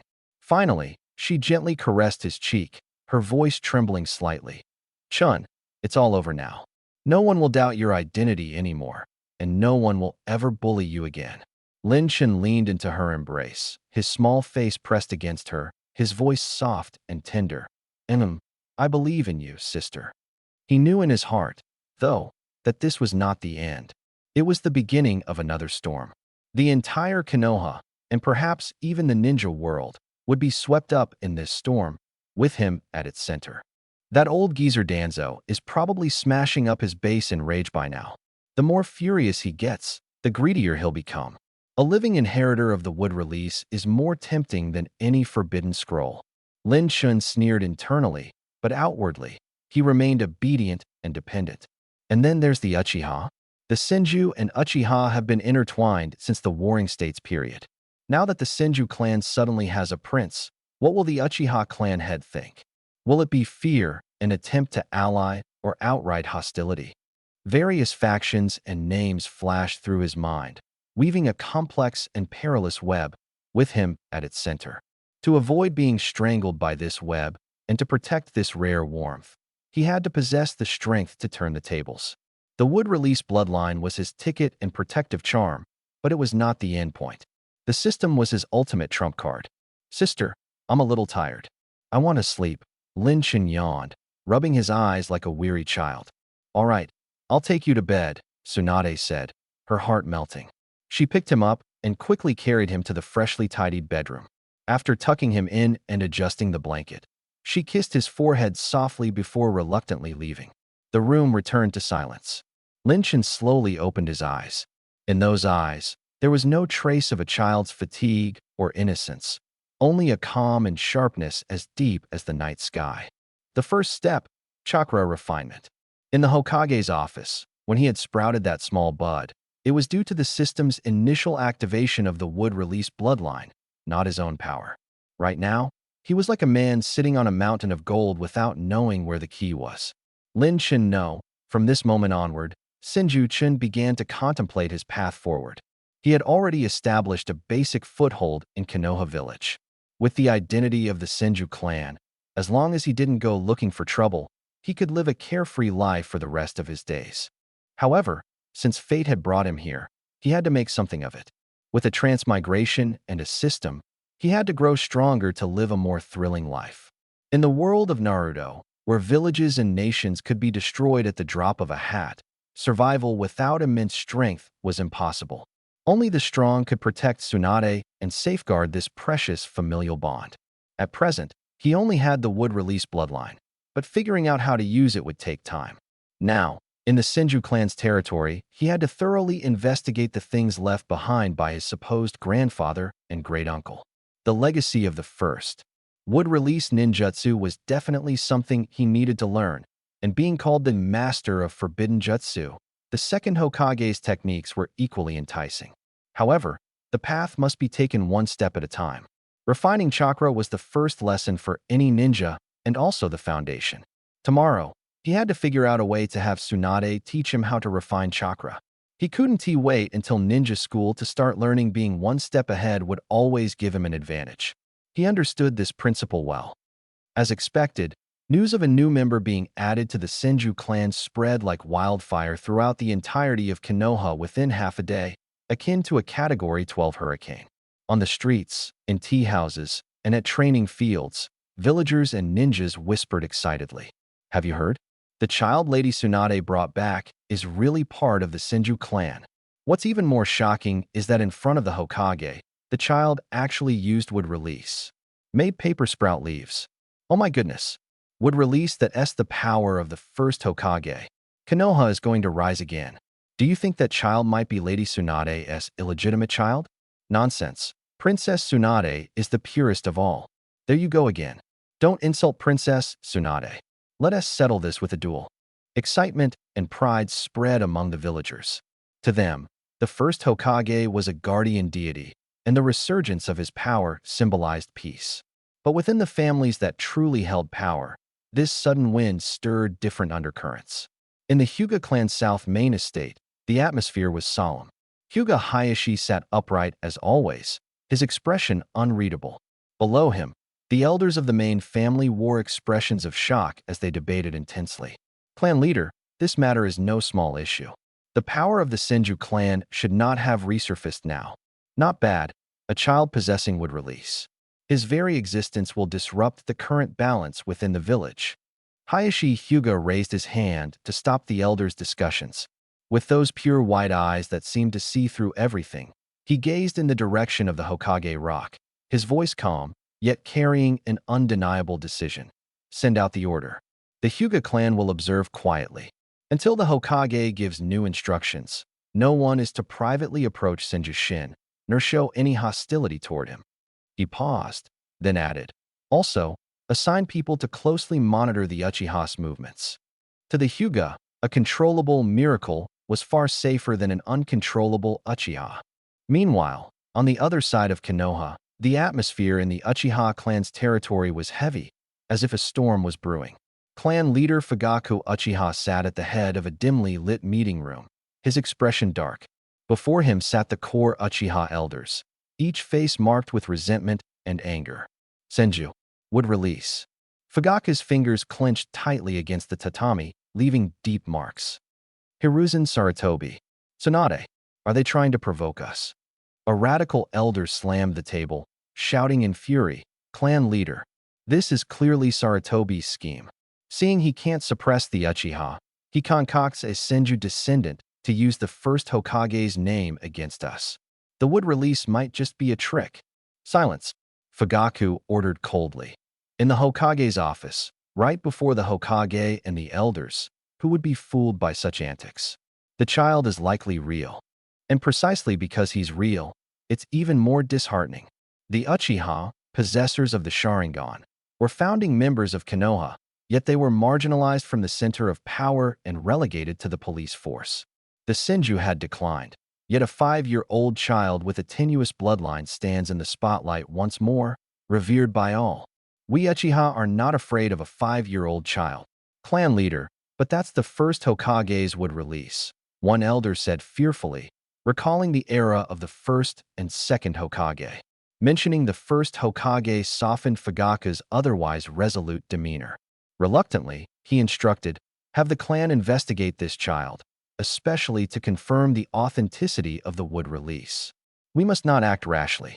The entire village is watching him now. Understood, clan leader. The mornings at the Senju residence always carried a serene tranquility, as if washed of worldly distractions. Sunlight streamed through wooden windows, casting dappled shadows on the tatami, while the air was filled with the fragrant scent of courtyard greenery. This peace was broken by a sweet, soft voice. Sis, teach me. I want to be as strong as you. Senju Shin, like a clingy kitten, hugged Tsunade's arm, his clear eyes gazing at her. His small face rubbed against her, his act of pleading perfected to an art. Tsunade leaned against the porch column, holding a jug of sake in her hand, with a look of helplessness and affection on her face. She had originally wanted Chun to enjoy a carefree childhood, staying as far away as possible from the bloodshed and turmoil of the ninja world. But over the past 2 days, this little guy had been pestering her relentlessly, using every trick in the book, making her heart softened by her brother's return incapable of staying firm. You're still so young, refining chakra too early is a burden on your body, she tried to reason with him. But I want to protect you, sister. Chin's voice was low, his long eyelashes hiding the glimmer in his eyes. Everyone says you're amazing, one of the legendary Sannin. But no matter how strong someone is, there are times they need to be protected. Just like how you protect me, I want to protect you too. These words struck the softest part of Tsunade's heart. Protect. She hadn't been able to protect Nawaki, nor had she been able to protect Dan. These were pains she could never let go of. And now, this brother she had regained, this child carrying all her hopes, was saying he wanted to protect her with the most innocent voice. Sigh. Tsunade sighed, setting down the sake jug and pulling Chun into a tight embrace, rubbing her chin against his soft hair, speaking gently. I really can't say no to you. Fine, I'll teach you. But you can only train a little each day, no pushing yourself too hard, understood? And promise me, never go into battle. I'll listen to you, sister. Chun nodded in her arms, his smile radiant. Inside, however, he was calmly calculating success, using protecting sister as an excuse, reasonable and heartfelt. I can learn skills and strengthen our bond, killing two birds with one stone. Tsunade taught him meticulously, breaking down the theory and demonstrating how to extract chakra energy from both the body and spirit. For Chun, this was no challenge at all. With a system enhanced perfect would release bloodline, he was naturally attuned to chakra, but he couldn't let it show. He closed his eyes tightly, his face turning red, sweat covering his forehead, and his brows knit tightly together, pretending to be clumsy and struggling as a beginner. I can't feel it. Sister, I'm so tired. Time and time again, he failed, but under Tsunade's encouragement, he stubbornly tried again. Finally, after exhausting an entire morning, just as Tsunade began to worry about his physical limits, a faint, hair-thin strand of nearly transparent blue energy trembled and emerged from his fingertip. I did it. Sister, look. I did it. Chin seemingly used all his strength to leap into Tsunade's arms, his face filled with pure joy. Good boy, my Chun is the best. Tsunade held him tightly, her pride and happiness overflowing. That familiar sense of suffocation. A few days later, a white-haired, boisterous figure returned to Konoha, covered in dust. The Hokage's office. Jiraiya's expression was no longer as carefree as usual, carrying a trace of solemnity. Teacher Sarutobi, I searched that forest inside and out 3 times, following the direction that child provided. I didn't find any signs of a fight, no bloodstains, not even a trace of chakra belonging to an adult. Sarutobi Hiruzen's brows furrowed even deeper. Nothing at all. No, there was something, Jiraiya said. I found a small, cleverly built shelter and some traps for hunting small animals. All the clues point to one fact: this child, named Senju Shin, seems to have survived alone in the forest for several days. The atmosphere in the office instantly turned heavy. A child surviving alone in a perilous forest? It was simply unbelievable. The opponent's methods are too sophisticated. Sarutobi Hiruzen exhaled a puff of smoke, his voice steady. They kidnapped or killed 2 members of the Senju clan without a sound, erased all traces, and left only this child as a cover. The enemy behind this is no ordinary foe. His gaze grew sharp. The Senju clan was the foundation of Konoha. Any conspiracy against them was a provocation to the village itself. I'll go see Tsunade and also check on the child, Jiraiya said. Jiraiya swaggered into the Senju estate and saw Tsunade gently wiping Senju Shin's face, a warm and tender scene. He whistled teasingly and laughed. Tsunade, who would ve thought you, the violent woman, have such a gentle side? Get lost. Tsunade snapped without even turning her head, though her tone carried little real anger. Jiraiya chuckled, crouched down, and looked at Senju Shin with a kind smile. You must be Shin, right? I'm Jiraiya, a friend of your sister. Senju Shin blinked, a little shy and curious, and asked softly, Uncle, I remember you. Have you found my parents? Not yet, but I'll do my best. You'll see them very soon, Jiraiya reassured him. Okay, thank you, Uncle. Hearing they hadn't been found, Senju Shin's eyes dimmed again. No leads? Tsunade asked. None. The enemy is very cunning, Jiraiya replied, his expression serious. Clearing his throat, he asked earnestly, Shin, Uncle wants to ask you a few questions. Do you still remember your parents? Tsunade immediately pulled Shin close, watching Jiraiya warily. Don't scare him. I'm just trying to find clues, Tsunade, Jiraiya said helplessly. No news might even be good news. Maybe your parents were just delayed and are still alive. He softened his tone as much as possible. Senju Shin peered out from Tsunade's arms, his eyes lighting up. Jiraiya continued. Do you remember your father's name? Senju Tatsu tilted his head, thought seriously for a long while, and then shook his head blankly. Papa. Just call him Papa. Jiraiya choked, feeling as if he had punched a cloud of cotton. This answer was flawless. Then, do they have any special features? Like their appearance or a favorite color of clothing? This time, Senju Tatsu's eyes lit up, as if he was reminiscing about something sweet. In a soft, affectionate tone, he said, Mom has a pair of especially beautiful eyes, as bright as stars in the sky. They're red, with strange little black tomos spinning inside them. This was something Senju Tatsu had planned long ago. The Sharingan was something he was determined to obtain in the future, but those eyes were too conspicuous to hide. A bloodline inheritance was the most reasonable explanation. A union between the Senju and Uchiha clans who wouldn't feel threatened by that? Heh. Before he could finish speaking, both Tsunade and Jiraiya's expressions changed simultaneously. Jiraiya suddenly stood up, too shocked to say a word. Red eyes? Black Tomo. Wasn't that the Uchiha clan's Sharingan? This thought exploded in Jiraiya's mind like thunder, but he immediately dismissed it. A marriage between the Senju and Uchiha clans? Impossible. The Warring States era was long over. The two clans had drifted apart, and the Uchiha were now ostracized. Seeing their shocked expressions, Tatsu pretended to be scared and began to sob softly. Did I say something wrong? Sis, I miss Mom so much. No, Tatsu didn't say anything wrong. Tsunade's heart clenched tightly. She no longer thought about the Sharingan, only feeling heartache for her younger brother's grief over missing their parents. She hugged him tightly, comforting him with her warmth, resting her head gently on his and speaking softly. It's okay, Tatsu. Don't cry. From now on, I'm your family. I'll always be with you. The embrace made Tsunade's curvaceous figure clearly visible to Jiraiya. Poof! Jiraiya's nosebleed shot out uncontrollably, and he froze in place. The shock about the Uchiha in his mind was replaced by a more primal, fiery emotion. At that moment, a cold system notification sounded in Senju Tatsu's mind. Ding! Detected Jiraiya's intense emotional fluctuation, meeting the criteria for skill theft. Available abilities to steal are as follows. A. Summoning Technique Toad Contract Summon. B. Advanced Chakra Refining Technique Talent. C. Ninja Art Needle Jizo, a ranked defensive ninjutsu.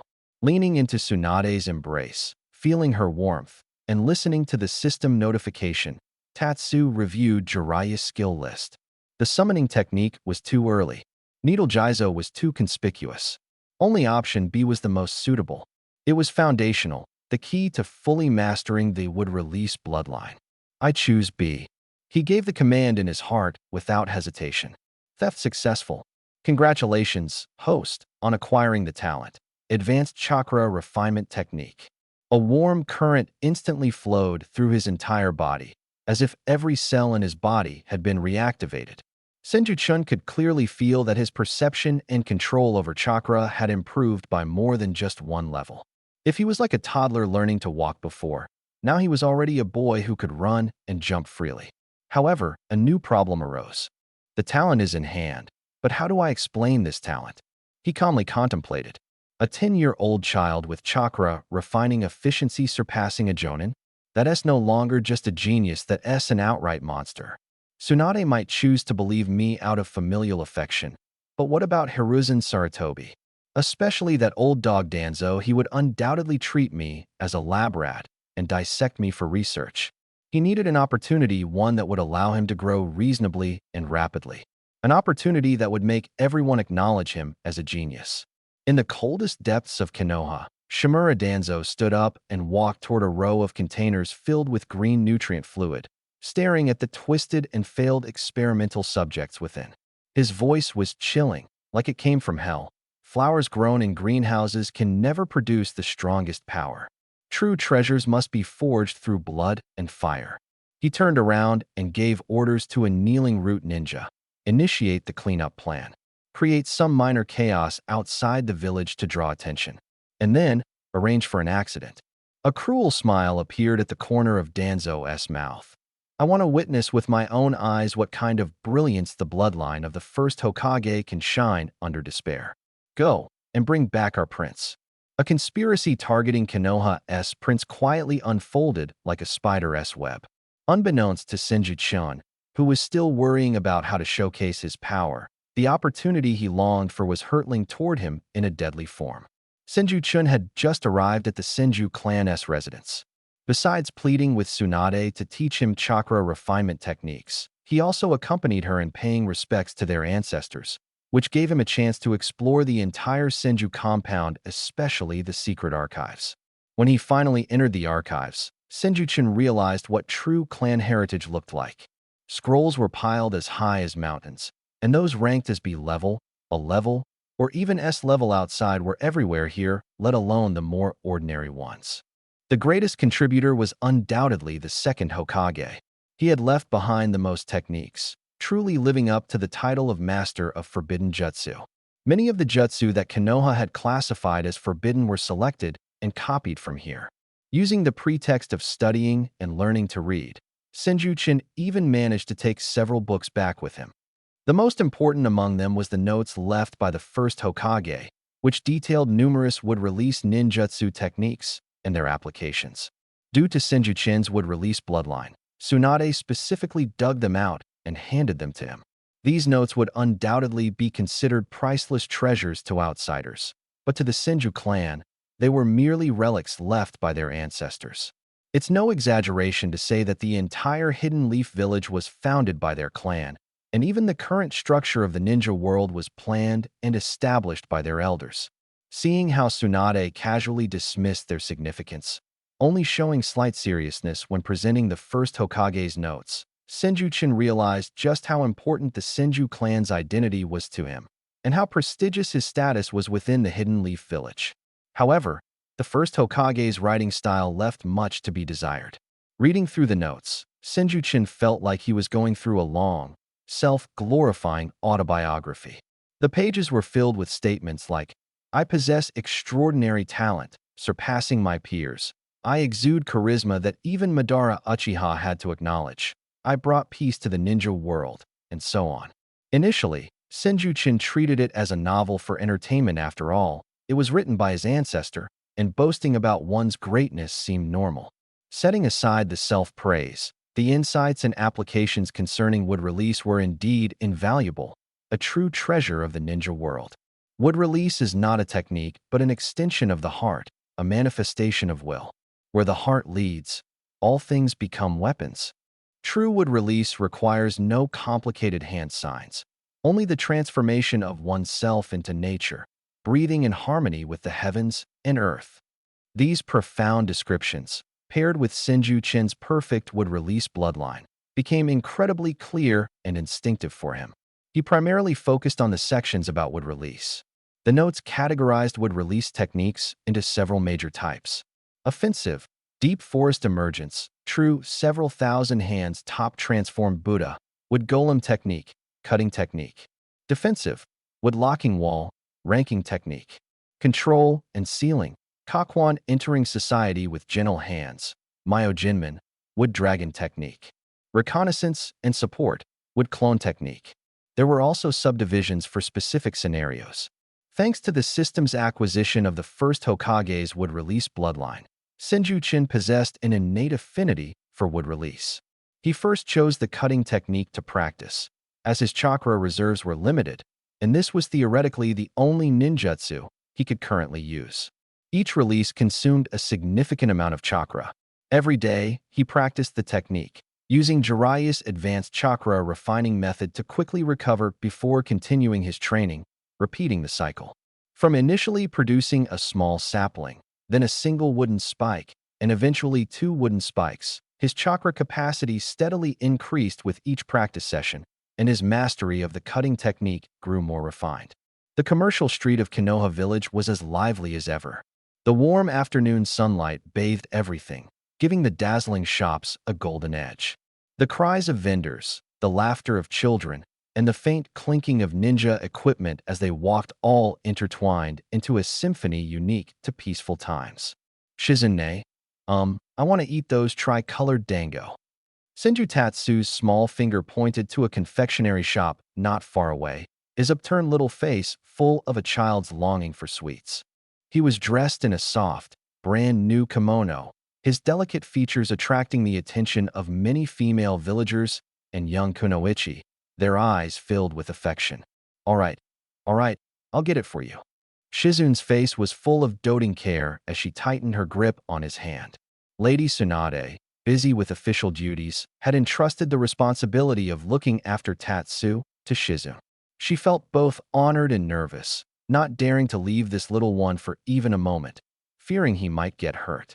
In the past few days, Senju Tatsu was finally able to eat regular food. Before that, Tsunade's dark cuisine had nearly driven him to starvation. Could you imagine facing a plate of unidentifiable food while having to obediently put on a "thank you, sister" expression? Only one skewer, all right? Lady Tsunade will get angry if she finds out you ate too many sweets. Shizune reminded him as she pulled out her wallet. Okay, Tatsu is the most obedient. Senju Tatsu nodded adorably, his eyes curving into crescent moons. However, as he lowered his head, the corner of his eye quietly swept over the rooftop at the street corner, the second floor of a tea house across the street, and a peddler in the crowd. 7, maybe even 8 hidden gazes were locked onto them. These gazes followed them like shadows, cold and detached from the moment they stepped out of the Senju residence. There was no killing intent, but they were icy and relentless. The first Hokage's would release bloodline endowed him with a special sense for plants and trees, allowing him to perceive everything around him. Senju Tatsu sneered inwardly, but his face remained innocent and pure. He took the dango Shizune handed him, nibbling on it. The sweet and glutinous flavor melted on his tongue, but his thoughts spread out like a vast net over his surroundings. Were they finally about to make their move? Danzo's faction, the Uchiha police force, spies from other nations, any of them could strike first. Who would it be? Over the past few days, he had practiced the advanced chakra refining technique he secretly learned from Jiraiya, significantly increasing his chakra reserves. This was the perfect opportunity to prove his talent to Konoha. Just as Senju Tatsu swallowed the last piece of dango, boom, a sudden explosion erupted at the other end of the street. Flames shot skyward, thick smoke billowed, and wooden debris and tiles flew in all directions. The bustling street instantly turned into a sea of panic. The crowd scattered like a stirred-up hornet's nest, fleeing in all directions, the scene descending into chaos. Enemy attack. Rogue shinobi. Several ninjas wearing forehead protectors from another village emerged from the smoke. Armed with kunai, they slashed at anyone in sight, creating even greater disorder. Little Chun, don't be afraid. Shizune reacted swiftly. Almost the instant the explosion erupted, she pulled Senju Chun behind her, shielding him. The usual gentleness on her face was gone, replaced by the sharp vigilance of an elite jonin. The small pig Tun in her arms let out a sharp squeal of fear. Don't run around. Stay close to me. Shizune commanded in a low voice, her eyes fixed on the approaching rogue shinobi. Her mission was to protect Chin. She couldn't let him get hurt. Amid the chaos lay the best cover. As Shizune was entangled with one rogue shinobi, fending off a fierce attack, a shadow silently appeared behind her. The figure wore a white mask, exuding cold ruthlessness, like a precise killing machine. His target wasn't the rogue shinobi, nor Shizune, but the child she was protecting, Senju-chun. Chun felt the cold, killing intent lock onto him. He didn't resist, nor did he release his chakra. He merely turned his head slightly, his innocent eyes looking at the ghost like shadow approaching him. "They're here." The shadow moved swiftly. One hand covered Chun's mouth, while the other firmly held his small body in a smooth, silent motion. Huh. Shizune kicked away the enemy in front of her and turned sharply, only to find the space behind her completely empty. The child she had sworn to protect, who had just been whining for candy, had vanished right under her nose. Little Chun. Fear, like cold ice, spread from her feet to her head. Shizune's blood seemed to freeze, her desperate scream filled with terror and chaos. No sooner had her cry echoed than 4 other ninjas from Konoha's Umbu appeared. One of them looked in the direction where Chun had disappeared and gave a low command. "Chase. Ensure Senju-chan's safety at all costs." The ninjas immediately dashed in the direction Chun had been taken, and Shizune quickly followed. The wind howled as Chun was carried under the ninja's arm, speeding across the rooftops and through the dense forests around Konoha village. He shut his eyes, focusing on the ninja's movements and the flow of chakra, memorizing the route. Before long, the ninja came to a halt, now deep within a secluded training forest outside the village. Thick trees blocked out the sky, and the ground was covered in a thick layer of fallen leaves. The ninja carelessly threw Chun onto the ground. With a soft thud, Chun's small body landed in the leaves. He could feel the icy, blade-like gaze fixed on him, staring him down.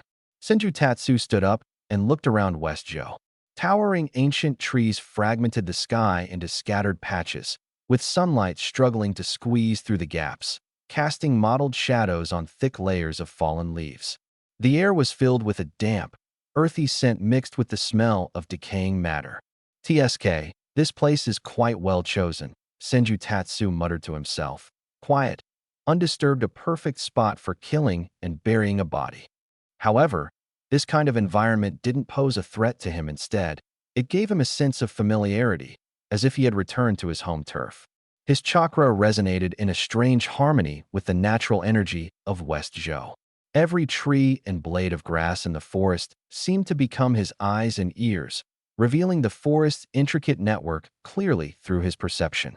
He could even see a squirrel gnawing on a pine cone in a nearby tree hollow and hear the faint sounds of roots spreading underground.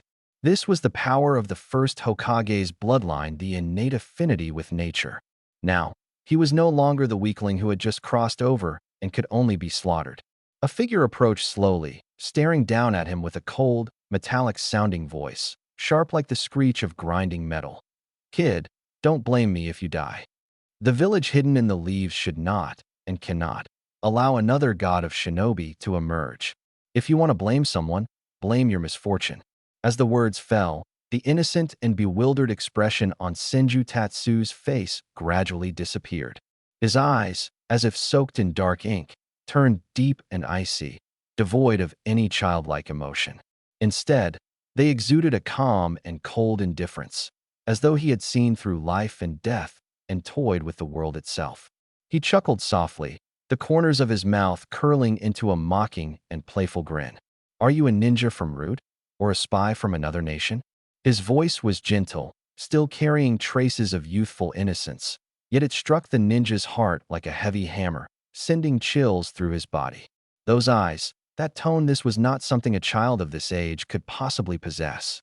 In an instant, the ninja attacked, his deadly strike aimed directly at Senju Tatsu's throat. This ninja, though belonging to Root, was actually an undercover agent from the land of Earth. His mission was to kill the rumored child possessing the first Hokage's bloodline. Once completed, he would immediately retreat from the village hidden in the leaves. He planned to shift the blame onto Danzo, leading the outside world to believe it was a result of internal conflict among the village's high-ranking officials. As for killing the young heir of the Senju clan, it would merely be considered an accident.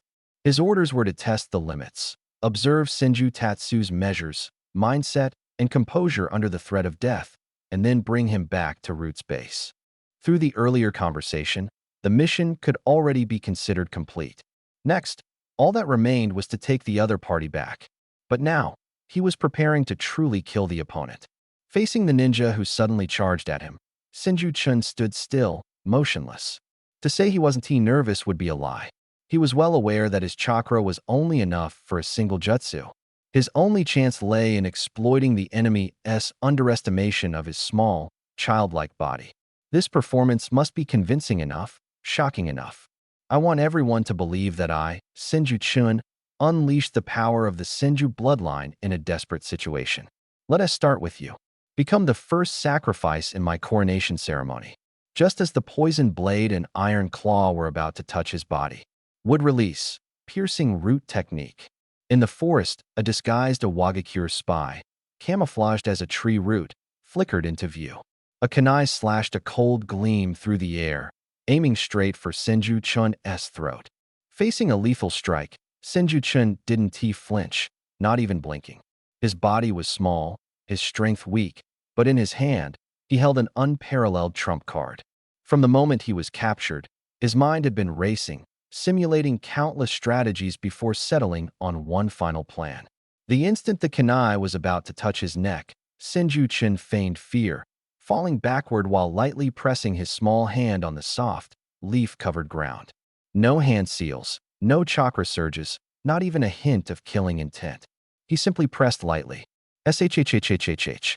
In the next moment, the ground and trees of the forest seemed to awaken. What? The Awagakure spy's eyes filled with sudden terror, his body freezing in place. Thud. Thick, menacing wooden spikes shot up like demonic claws from the shadows beneath his feet, piercing through his legs, abdomen, and even his heart with precision. Ugh!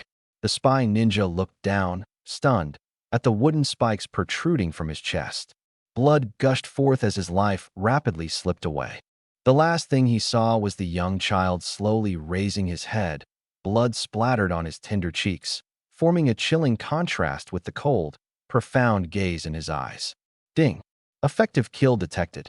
A small amount of chakra and combat experience has been absorbed. A system notification flashed through Senju Chun's mind, bringing with it a surge of combat, assassination, and stealth tea. He immediately stood up. As the ninja's corpse fell to the ground, the icy coldness and indifference in his eyes, which had seen through life and death, receded like a tide. Forcing himself to endure the nausea from his first kill, he stretched out his other hand, picked up a broken wooden spike stained with the enemy's blood, and without hesitation, carved a deep wound into his own arm. A sharp pain surged through him, and blood gushed out instantly. Good, this looks convincing enough. After finishing everything, he withdrew all his strength, as if he had exhausted his last ounce of energy, and collapsed onto the ground. Those deep eyes were once again filled with the terror and confusion of a child. Wah! A sharp cry, filled with fear and grievance, echoed through the silent forest. He clutched his bleeding arm, trembling all over, tears streaming like broken pearls, becoming a pitiful child thoroughly scared out of his wits. Just as he completed his act, the next moment, swish, swish, swish, several figures darted out from the shadows of the forest. It was none other than Shizune and a few anxious Konoha Yinbyu members. They rushed into the clearing, and the scene before their eyes left everyone stunned. A ninja wearing rude attire lay dead, pinned gruesomely to the ground by countless menacing wooden spikes. His death was horrific. Not far from the corpse, the child they had been desperately searching for sat on the ground, his arm bleeding, his face streaked with tears and blood, his body trembling like a leaf in the wind, his vacant gaze suggesting he might faint at any moment. Chinatsu! Shizune cried out in alarm and rushed over. The seasoned ANBU members felt their hearts quake. They looked at the corpse, then at the wooden spikes generated by Mokutan, and an unbelievable thought surfaced in their minds. Was this done by the child in front of them? A single fatal strike, executed with precision. If another ninja of the same level had done it, they might have believed it. But a child this young? And using Mokutan ninjutsu no less. Could the rumors in the village be true? Staring at the brutally slain corpse, the ANBU quickly formed a protective formation, shielding Senju Chinatsu and Shizune in the center. At that moment, Two even faster and more powerful figures descended from the sky, their aura overwhelming. It was Tsunade and Jiraiya. When Tsunade's gaze fell upon the small, blood-soaked, and heart-wrenchingly crying figure, her entire world collapsed. Her stunningly beautiful face instantly lost all color, turning as pale as ice. Images of Nawaki and Dan's bloodied, broken faces flashed through her mind, only to be replaced by the bleeding figure of Senju Chinatsu before her. "Chinatsu, are you okay? Are you hurt? Don't be afraid, big sister is here." In an instant, she rushed to Chinatsu's side, wrapping him tightly in her arms, as if trying to merge him into her very being, terrified that the brother she had just regained would disappear again if she let go. Her voice was as soft as a feather, yet as heavy as a mountain. Looking at her younger brother before her, blood flowing, his face streaked with tears and smeared with blood. In the next second, an unparalleled rage erupted violently from her like a storm. Reason was instantly swallowed. Feeling the faint, trembling breaths in her arms and that glaring wound, Tsunade's rationality was obliterated in an instant. She raised her head, her amber eyes now transformed into a blood-red abyss. Her gaze pierced beyond her brother in her arms, locking fiercely onto the corpse of the root ninja.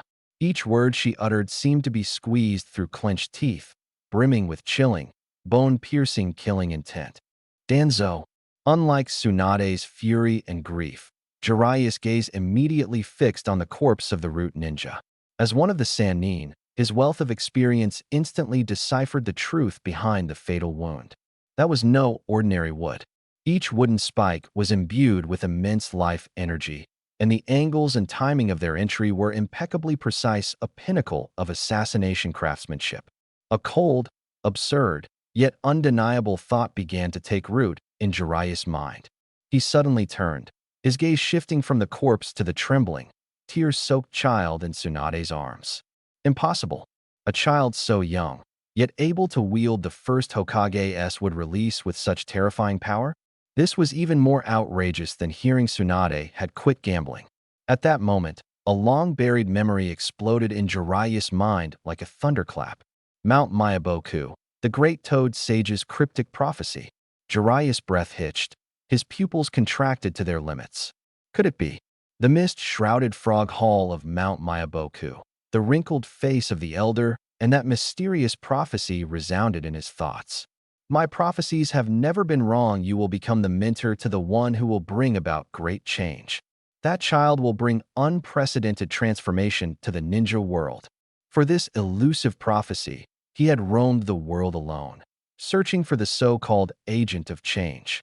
Over the years, he had taught several disciples. He recalled the 3 children struggling to survive amidst the flames of war in the Hidden Rain village, especially Nagato, the boy with the legendary Rinnegan. Those eyes held the power of creation and destruction. At the time, he believed Nagato was the change maker foretold in the prophecy. He poured his heart and soul into teaching them ninjutsu and the ways of survival, hoping they would use those eyes to find the path to peace. Ultimately, he chose to leave, entrusting the future to them. Then there was Minato, his golden-haired disciple, radiant as the sun, exceptionally talented, pure-hearted, a genius unparalleled in Konoha's history, and, in Jiraiya's mind, the perfect successor to the title of Hokage. Minato, too, could potentially be the child of prophecy. Jiraiya had oscillated between these two possibilities. But now, Jiraiya's gaze locked firmly onto the sobbing child in Tsunade's arms. The Rinnegan was undoubtedly awe-inspiring. Namake's Minato was undeniably a genius. But compared to this little one in front of him, they all seemed far too normal. A 6-year-old child. Without any ninja training, he managed to directly kill an elite member of the Root, and he even used the signature jutsu of the first Hokage, Hashirama Senju would release. This is no longer something that can be explained by the word genius. Jiraiya suddenly felt his throat dry up, and he couldn't help but want to slap himself to see if he was dreaming. Could that old great toad sage be messing with him? First the Rinnegan, and now would release. The standards for the child of prophecy were becoming increasingly absurd. Each of these individuals seemed to have the talent to become the child of prophecy. He looked at the snot-covered, tear-streaked child in Tsunade's arms. His face was smeared with blood and tears, looking utterly pitiful. Yet this pitiful appearance contrasted sharply with the image of the corpse pierced by wooden thorns that lingered in his mind. Could this child really be the savior the Toad Sage had foretold? At this moment, the higher-ups of Konoha had just received the news and were utterly shocked. A massive storm was silently brewing in the Hidden Leaf Village. In the Hokage's office, the atmosphere was so heavy it seemed like water could drip from the air. The wrinkles on the face of the third Hokage, Hiruzen Sarutobi, appeared deeper than usual. He puffed on his cigarette in silence, his eyes filled with exhaustion and worry. Standing in the office were several figures at the pinnacle of Konoha's power. This time, Jiraiya didn't crack jokes. He leaned against the corner of the wall, arms crossed, his cloak covering most of his face, leaving only his sharp eyes exposed. He scanned between Tsunade, Danzo, and the child tightly held in Tsunade's arms. Danzo stood like a lifeless statue, gripping his cane in the center of the room. His bandaged face revealed no emotion, but the visible single eye radiated a chilling coldness. Tsunade, on the other hand, resembled a lioness on the brink of eruption, fiercely protecting Senju Tatsuma in her arms. Her usually seductive, lazy amber eyes were now filled with icy killing intent as she stared daggers at Danzo. The storm's center was Senju Tatsuma. Wrapped in a clean blanket, his arm was heavily bandaged, his face pale and bloodless, and his tear-streaked eyes still showed traces of fear. His body occasionally twitched, as if still drowning in overwhelming terror. However, beneath his lowered eyelids, those seemingly vacant eyes were unusually clear and calm. The Hokage, two of the Sannin, the root of the Umbu, the Konoha Elder Council. The audience for this show is more than sufficient. Senju Tatsuma calmly analyzed the situation in his heart. Tsunade's rage was fiercer than anticipated. This was good anger would turn her into his sharpest weapon. As for Danzo, he could feel the volcano of fury hidden beneath the old man's calm exterior. A 6-year-old child had schemed against him and left him silently suffering a loss. He must be desperate to kill me, right? Senju Chin's heart sneered coldly, but his body trembled even more violently. He shrank further into Tsunade's arms, letting out a suppressed, animal-like whimper. That whimper, like a needle, instantly pierced through the tense silence in the office. Danzo, Tsunade finally spoke, her voice as icy as a blade. Don't you have anything to say? I have nothing to say. Danzo's voice was hoarse and flat, devoid of any emotion. That ninja may have been wearing Root's uniform, but he was not one of my subordinates. This matter is full of suspicious points. It's highly possible that it was a deliberate frame-up by spies from another nation, aiming to incite chaos within Konoha. Frame up. Tsunade, enraged, let out a cold laugh, her laughter laced with killing intent. Are you saying my brother is lying? Or that Konoha's Umbu can't tell friend from foe? Tsunade calmed down. Hiruzen Sarutobi put down his pipe, his tone weary but firm. He turned to Senju Chin, his voice gentle. Little Chin, don't be scared. Tell Grandpa what happened. Just say everything you know. All eyes turned to the child. Senju Chin looked up, his eyes filled with fear and confusion.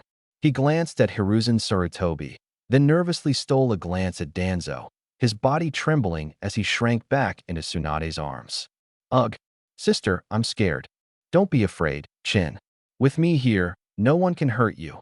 Tsunade gently patted his back, comforting him softly, but her gaze on Danzo grew increasingly cold. Encouraged by Tsunade, Senju Chin mustered his courage and began to speak in a broken, tearful voice. Shizen's sister bought me dango. And then, boom. It was so loud. Lots of people were running, lots of people were shouting, and then a bad man in a mask grabbed me. Very quickly. His account was disjointed, like a frightened child recounting a terrifying memory. He took me to the forest and said Konoha village couldn't have another god of shinobi. He said I had to die. He said he'd use a shiny knife to cut my neck. I was so scared, I didn't want to die. Tears streamed down Senju Chin's face as he cried out. I backed away and fell, my hand touched the ground, and I thought about making little wooden spikes grow to hit him. And then lots of wooden spikes came out, and that bad man fell down. There was so much blood. He trembled as he pointed at Danzo, crying out, that bad man. I don't know who he is. Wah, sister, I'm so scared. After speaking, he seemed to have exhausted all his strength and courage, completely collapsing as he began to wail uncontrollably in Tsunade's arms. Flawless. A 4-year-old child, pushed to the brink of life and death, was provoked into a bloodline limit rampage and accidentally killed the attacker. The entire process was reasonable and flawless, leaving no room for criticism. Danzo's single eye locked firmly onto Senju Shinnosuke, his gaze so dark it seemed almost predatory. He had been played. He wasn't sure where things had gone wrong, but he was certain of one thing. He had been dragged into a massive conspiracy. Could the root ninjas have defied orders and acted on their own to kill someone? Or was this all orchestrated by that 4-year-old child? Impossible. How could a 4-year-old possess such deep cunning and terrifying power? Danzo's thoughts churned tumultuously, but he knew no excuse would help him now. He could only hold on to one reason. This must be because another country has learned about Senju Shinnosuke's secret and doesn't want to see the Leaf Village grow stronger. That's why they attempted an assassination. Danzo's voice remained icy. I will investigate this matter thoroughly. If it turns out to be the doing of someone from the root, I will provide an explanation to the Hokage and the Senju clan. What he didn't realize was that his words had inadvertently touched on part of the truth. But Tsunade had no interest in hearing any more nonsense. An explanation?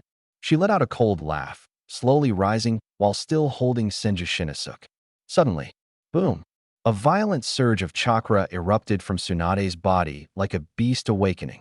The Hokage office trembled uncontrollably under the force of the shockwave. She made no unnecessary movements, simply condensing her killing intent into a fist and swinging it fiercely. The punch avoided Danzo and struck the wall behind him. The sturdy, specially reinforced wall crumbled like tofu under her monstrous strength. A massive hole was smashed open, debris and dust flying everywhere, while sunlight and cold wind poured in, illuminating everyone's faces. Tsunade held her brother in one arm, her other hand still clenched into a fist. She turned her head, her blood-red eyes resembling a wrathful demon, pointing directly at the ashen-faced Danzo. She spoke, word by word. Danzo, don't forget who gave you the position you hold now. I don't care whose man he is, but wearing your root uniform, he dared to harm my one and only brother. Listen closely. If my brother is ever in trouble again, I, Tsunade, swear I will risk everything to make sure you and your filthy rats are wiped from the Leaf Village, not even a chicken or dog left standing. The piercing killing intent made the air feel bone-chillingly cold. Danzo leaned on his cane, his body tense. He knew Tsunade wasn't bluffing, she was absolutely serious. His heart sank into bitterness. Despite being the victim himself, he had now been saddled with this infamy. He cast a deep look at the trembling child in Tsunade's arms, silently adding this grievance to his ledger. Hiruzen Sarutobi pressed his temples in frustration, finally stepping in to mediate. Tsunade, that's enough. I promise to give both you and Shin a satisfactory answer to this matter. Tsunade snorted coldly, no longer looking at anyone. Holding Senju-chun, she turned and left. Jiraiya glanced at the large hole in the wall, then at Danzo's dark expression and Sarutobi's helpless face. Shaking his head, he followed them out. At this moment, Koharu Udatane and Hamura Mitokado spoke up. Hiruzen, we said last time that Senju-chun must be protected at all costs. This time, you bear an undeniable responsibility for what happened. That's right. This child has awakened the true wood-release bloodline and has already demonstrated its ninjutsu. This must be kept strictly confidential. Until he matures, absolutely no mistakes can be made. This concerns the future of Konoha. After saying this, Koharu and Hamura also left the Hokage's office. In the office, only the third Hokage and Danzo remained.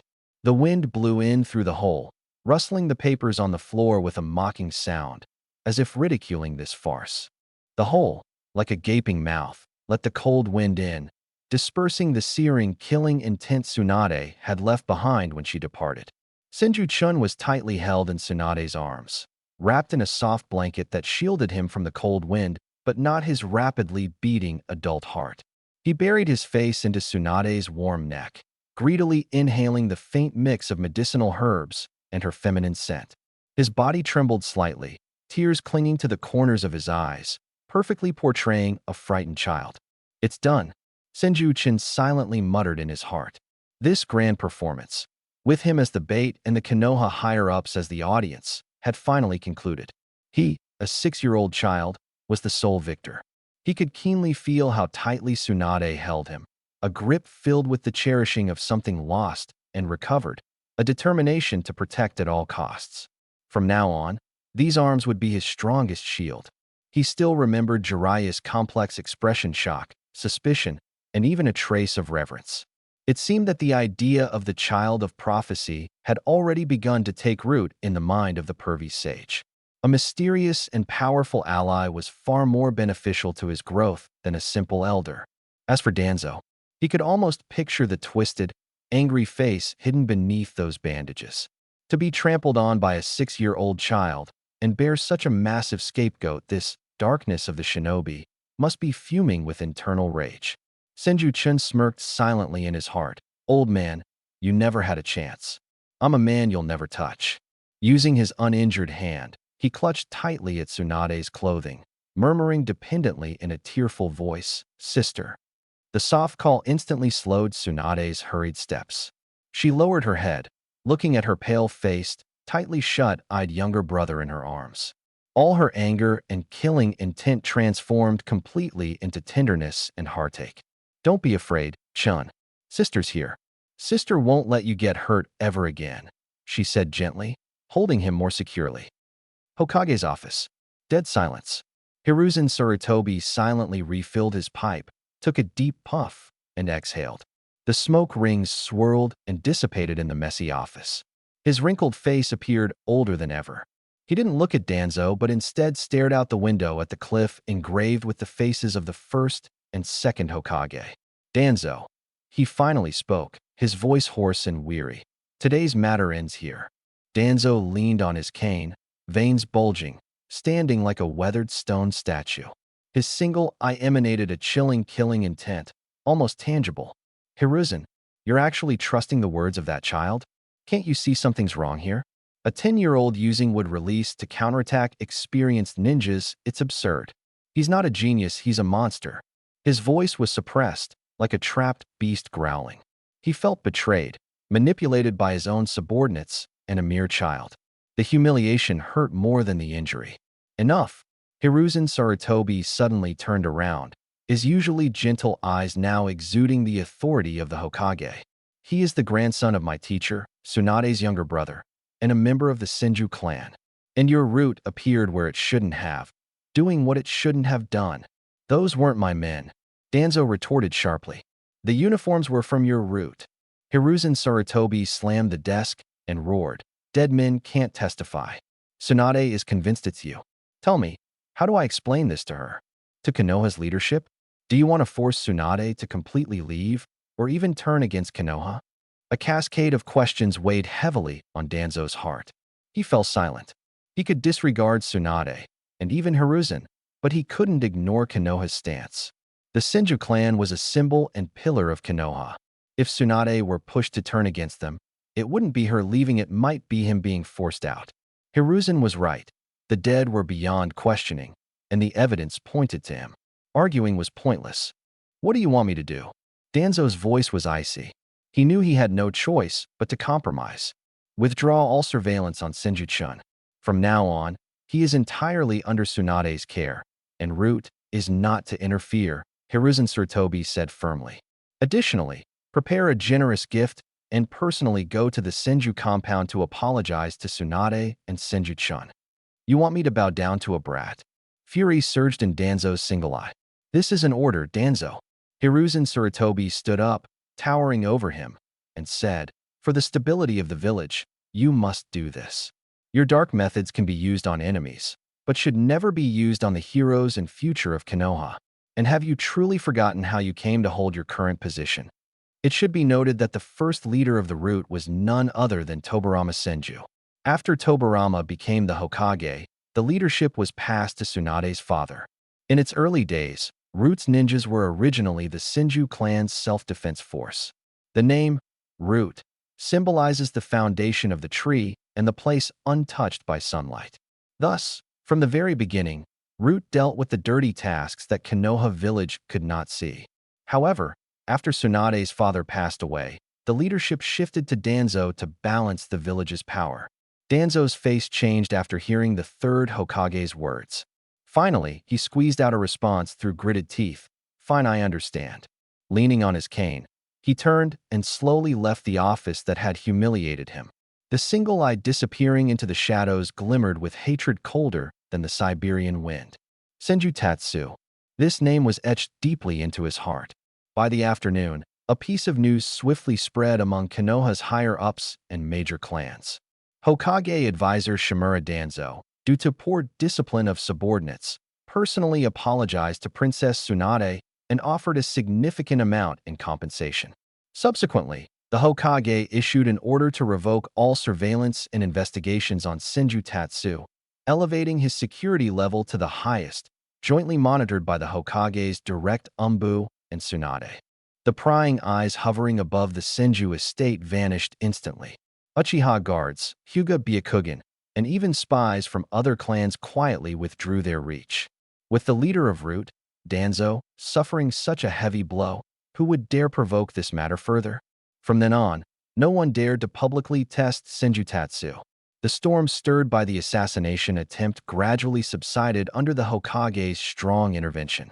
The oppressive atmosphere above the Senju estate dissipated, replaced by a rare tranquility. For Senju Tatsu, this was the golden growth period he had dreamed of. He no longer had to live in constant tension like a startled bird. At least within his own room, he could let down all his defenses. The night was deep, and moonlight streamed through the windows, casting a silver frost across the ground. The small figure on the bed breathed evenly, seemingly lost in dreams. Yet, in the darkness, a pair of eyes suddenly opened. Those eyes gleamed with astonishing brilliance under the moonlight, devoid of any childish confusion, only calm and clarity, an extraordinary maturity well beyond his age. Senju Tatsu slowly sat up, glanced at the bandages on his arm, and a barely perceptible curve appeared at the corner of his mouth. It was done.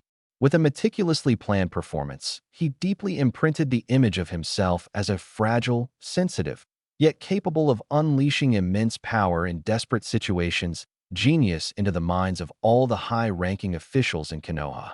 Tsunade's protection became unshakable from then on. Danzo's threat was temporarily neutralized. Those annoying pests also disappeared without a trace. He finally secured the most precious and most essential thing for himself, a safe and undisturbed environment to grow. So then, moving forward, his consciousness sank into his mind and focused on the system panel visible only to him. Host, Senju Chinlin Chun. Abilities stolen. 1. Hidden would release bloodline of the first Hokage source, Tsunade. 2. Advanced chakra refinement technique source, Jiraiya. 3. Empty steel slot. 4. Empty steel slot. Would release is a divine power, but it's also a chakra-devouring monster. With his current chakra levels, a single application of the cutting technique would nearly exhaust his energy, let alone devastating jutsu like deep forest emergence or true several thousand hands. Jiraiya's advanced chakra refinement technique allows him to quickly recover and enhance his chakra, but this is a long-term process. He recalled that when he killed that Umbu ninja, the system had prompted, "Ding. Effective kill detected, a small amount of chakra and combat experience stolen." At the time, he had been occupied with other things and hadn't looked into it. Now that he thought about it, after that kill, a significant amount of combat, assassination, and stealth techniques that he had never learned suddenly appeared in his mind. His chakra also recovered and increased. Senju Chun felt the addition of combat experience and chakra, the system's ability, ensured his future combat endurance. In other words, as long as he kept killing enemies, he could continually restore chakra and rapidly accumulate combat skills and experience. This ability saved a tremendous amount of learning time, allowing him to quickly advance toward higher tiers, possibly even Kage-level strength. As for the issue of reasonable killing, he recalled the Third Shinobi World War, which had earned Namake's Minato the title of Yellow Flash. That time was roughly 5 years away. He could already envision himself using deep forest emergence to wipe out groups of enemy ninjas, And just when they thought he was out of chakra, he would unleash another wave of deep forest emergence, the battlefield forester, Chunha. But for now, the key was to rapidly strengthen himself. 5 years would pass in the blink of an eye. If he wasn't strong enough when the real battle came, he might fall before defeating his enemies. War shows no mercy, he must grow stronger as quickly as possible. Thinking of this, Senju-chan glanced at the 2 empty skill slots and felt an urgent need for a new skill to accelerate his progress. Sharingan. The thought crossed his mind, but was immediately dismissed. The Sharingan is undoubtedly powerful, but firstly, the Uchiha clan keeps a close watch on it, and secondly, revealing the Sharingan too early would attract enemies far more troublesome than Danzo. Moreover, the Sharingan is more suitable for combat, not for his current situation. The Rinnegan? Ruled out. Nagato is in the land of rain, too far away. His sister and Jiraiya wouldn't possibly take him that far now. The third Hokage is Enma. Now that is something he truly desires. A summoning beast that can fight alongside you and transform into a staff that can grow and shrink. What man wouldn't he want that? Even just playing around with it in his free time would be fun. Senju Guang almost drooled just thinking about it. He quickly shook his head and dismissed the thought. In his current state, even if he had this skill, he wouldn't dare use it recklessly, let alone the fact that it wouldn't help him much right now. But in the future, there would be opportunities. He resolved to find the third Hokage and get his hands on the summoning scroll of the Enma clan. Suddenly, inspiration struck him, and he thought of the most suitable target. His gaze pierced through the night, looking toward the other side of the village.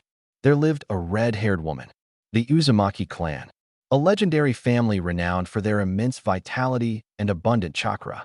To fully realize the potential of wood release, the Uzumaki bloodline is the key piece of the puzzle. With the Uzumaki bloodline, he might be able to recreate the first Hokage's power, repelling the 9 tails with a single 1,000-armed Buddha technique. Who wouldn't fear that? His goal instantly became clear. He must steal the bloodline talent of the Uzumaki clan. In Konoha, the Uzumaki with the purest bloodline was none other than the 9 tails Jinchuriki and future mother of Naruto, Uzumaki Kushina. However, that is going to be much harder than stealing from Tsunade or Jiraiya. Frowning slightly, Senju-chun understood the challenge. Kushina was one of Konoha's most highly protected individuals, guarded by Anbu at all times. As a child, he had no legitimate reason to approach her. Acting rashly would only expose himself. He needed to wait for an opportunity, an unnoticed moment, to make effective contact with Kushina. The system had also mentioned that rewriting the storylines of other characters in the Naruto world could grant him upgrades and new skills, increasing the number of abilities he could steal. There were still 2 empty slots in his skill list, so there was no rush. However, he wanted to try altering someone's fate, as it could significantly help him in the future. Senju-chan lay back down on his bed and closed his eyes. Moonlight bathed his youthful face, making it appear calm and harmless. In the afternoon, sunlight filtered through the old wooden windows, casting mottled shadows on the floor. The air was filled with the scent of herbs and aged books. He sat cross-legged on a tatami mat, eyes closed, hands forming seals. Chakra flowed gently through his meridians like a fine stream. Ever since he stole Jiraiya's advanced chakra refining technique, he could clearly feel the changes in his body. What was once a gentle trickle of chakra now felt like a widened river, surging powerfully and becoming more refined. Each refinement felt like tempering a piece of fine steel, purging impurities and leaving behind only the purest strength. This only intensified his burning desire for power. However, the tranquil days did not last long, as new troubles came uninvited. Tsunade, I'm back. This time, I've gathered exceptional material from the land of hot water, guaranteed to create a world-shaking masterpiece. Wahaha! The voice arrived before the person did. Jiraiya's hearty laughter crashed into the tranquil afternoon of the Senju residence like a boulder into a still lake, instantly shattering the peace. He visited frequently, showing up almost every 2 or 3 days. On the surface, it was to discuss important village matters with the Hokage and catch up with old friends. But Senju-chan knew better. That guy's eyes always stole glances at him, those cloudy pupils hiding scrutiny and curiosity.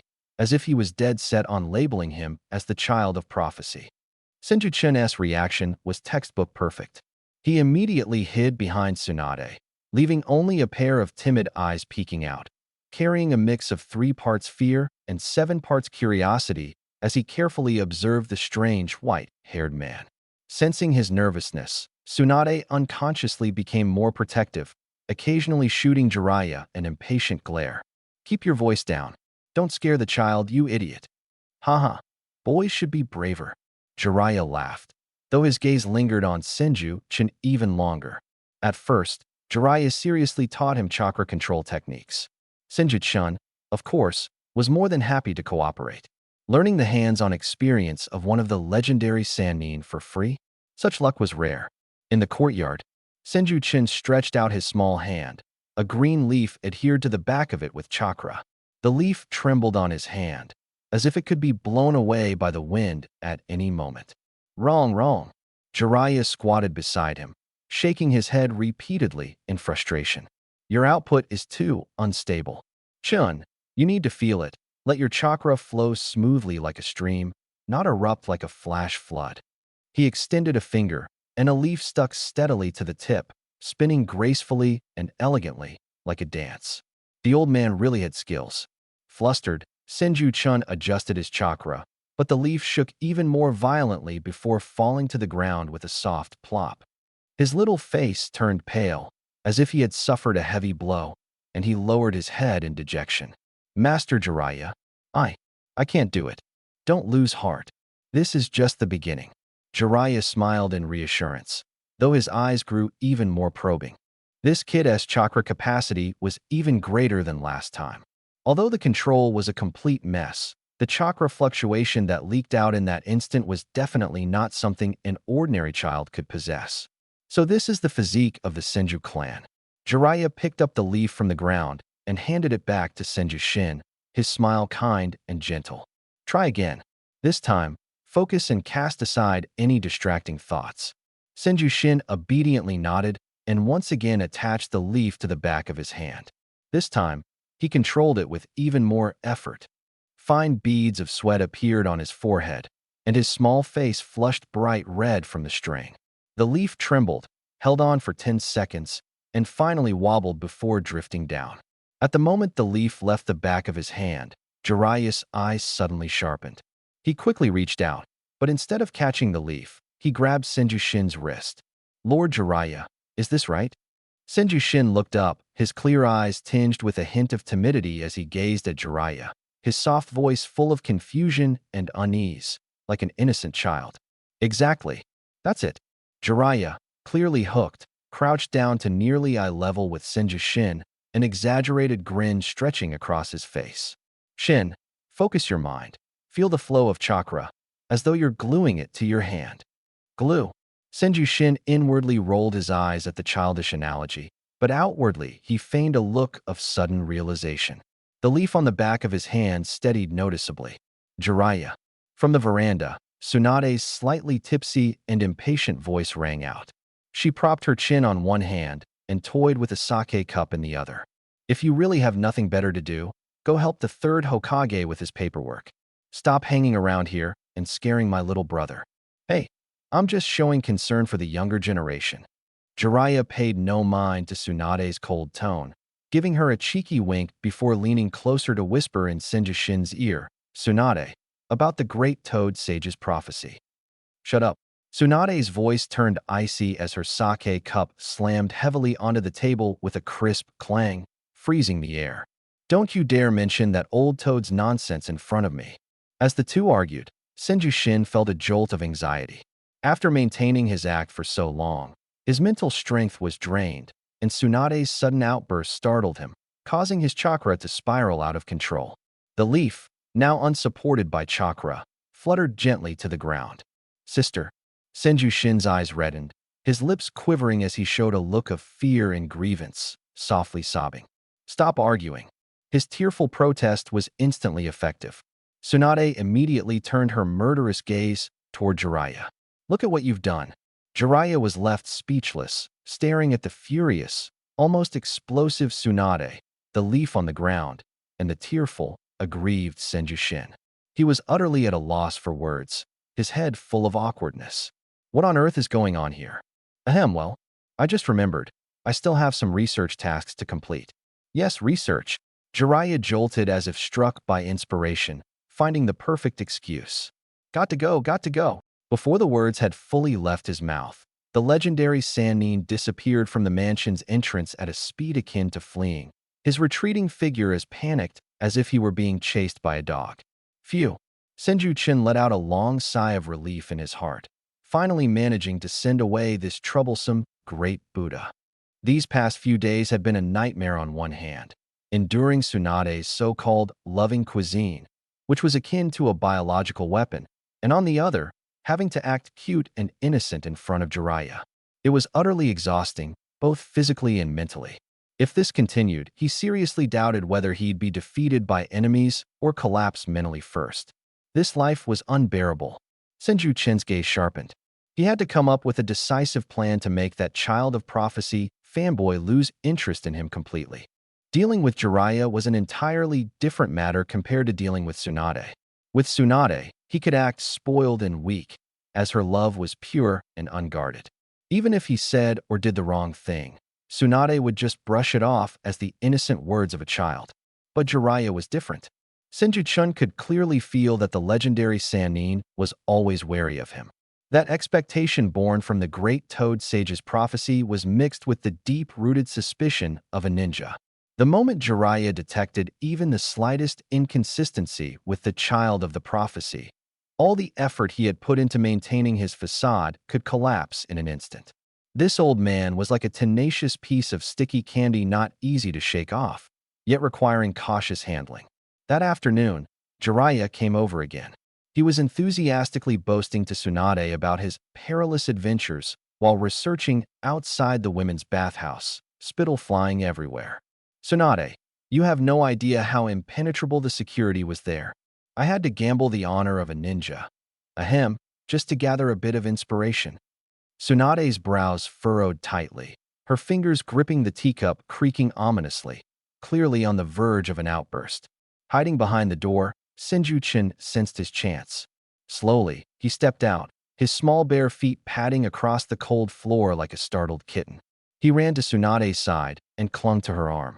Lifting his innocent little face, his big watery eyes blinked as he asked in a soft, honeyed voice, clear and sweet. Uncle Jiraiya, do you like my sister? The noisy living room fell into instant silence. Jiraiya's boastful expression froze. Tsunade's raised fist stopped midair. Yet Senju-chan seemed completely unaware of the awkward atmosphere. Tilting his head and touching his lips with his finger, he continued, Uncle, I heard that if a boy keeps staring at a girl in a pervy way and always finds excuses to visit her house, it means he likes her. Boom. It wasn't a ninjutsu attack, it was the sound of Tsunade's sanity snapping completely. Her face instantly flushed red. From the roots of her ears to her neck, it was the pinnacle of embarrassment and anger. Gee. Right. Yeah. A lion's roar from the east reverberated through the room, shaking the dust off the roof. Tsunade didn't even glance at Jiraiya. She swung her fist backward and slammed it heavily onto the solid wooden low table beside her. Crack bang. That meticulously crafted, high-quality table didn't even let out a groan before it shattered into a heap of flying splinters under her monstrous strength. You bastard. How dare you corrupt my little brother? Jiraiya froze on the spot.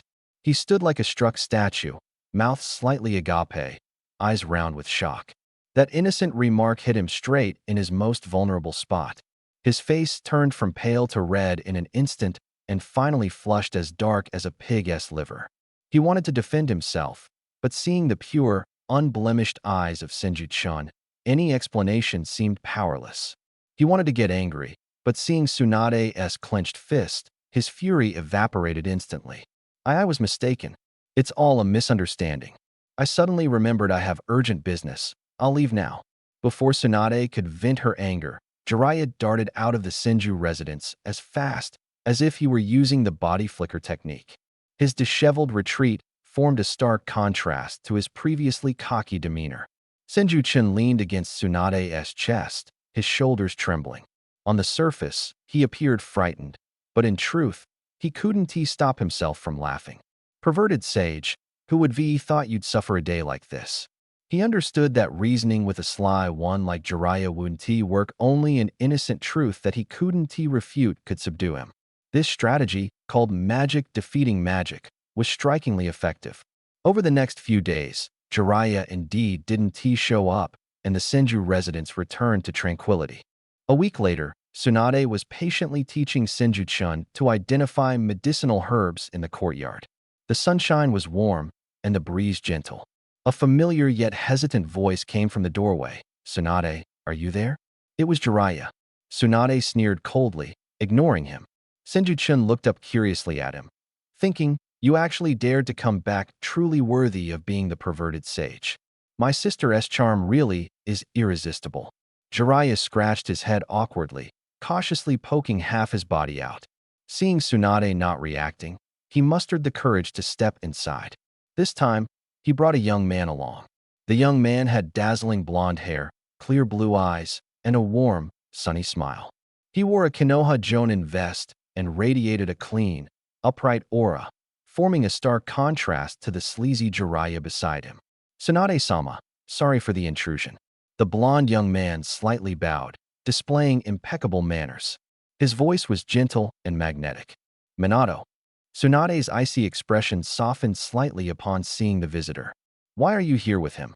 "Sensei said there are some important matters about the mission to discuss with you, so I came along," replied Namikaze Minato, known as the Yellow Flash, with a smile, skillfully smoothing things over for his teacher.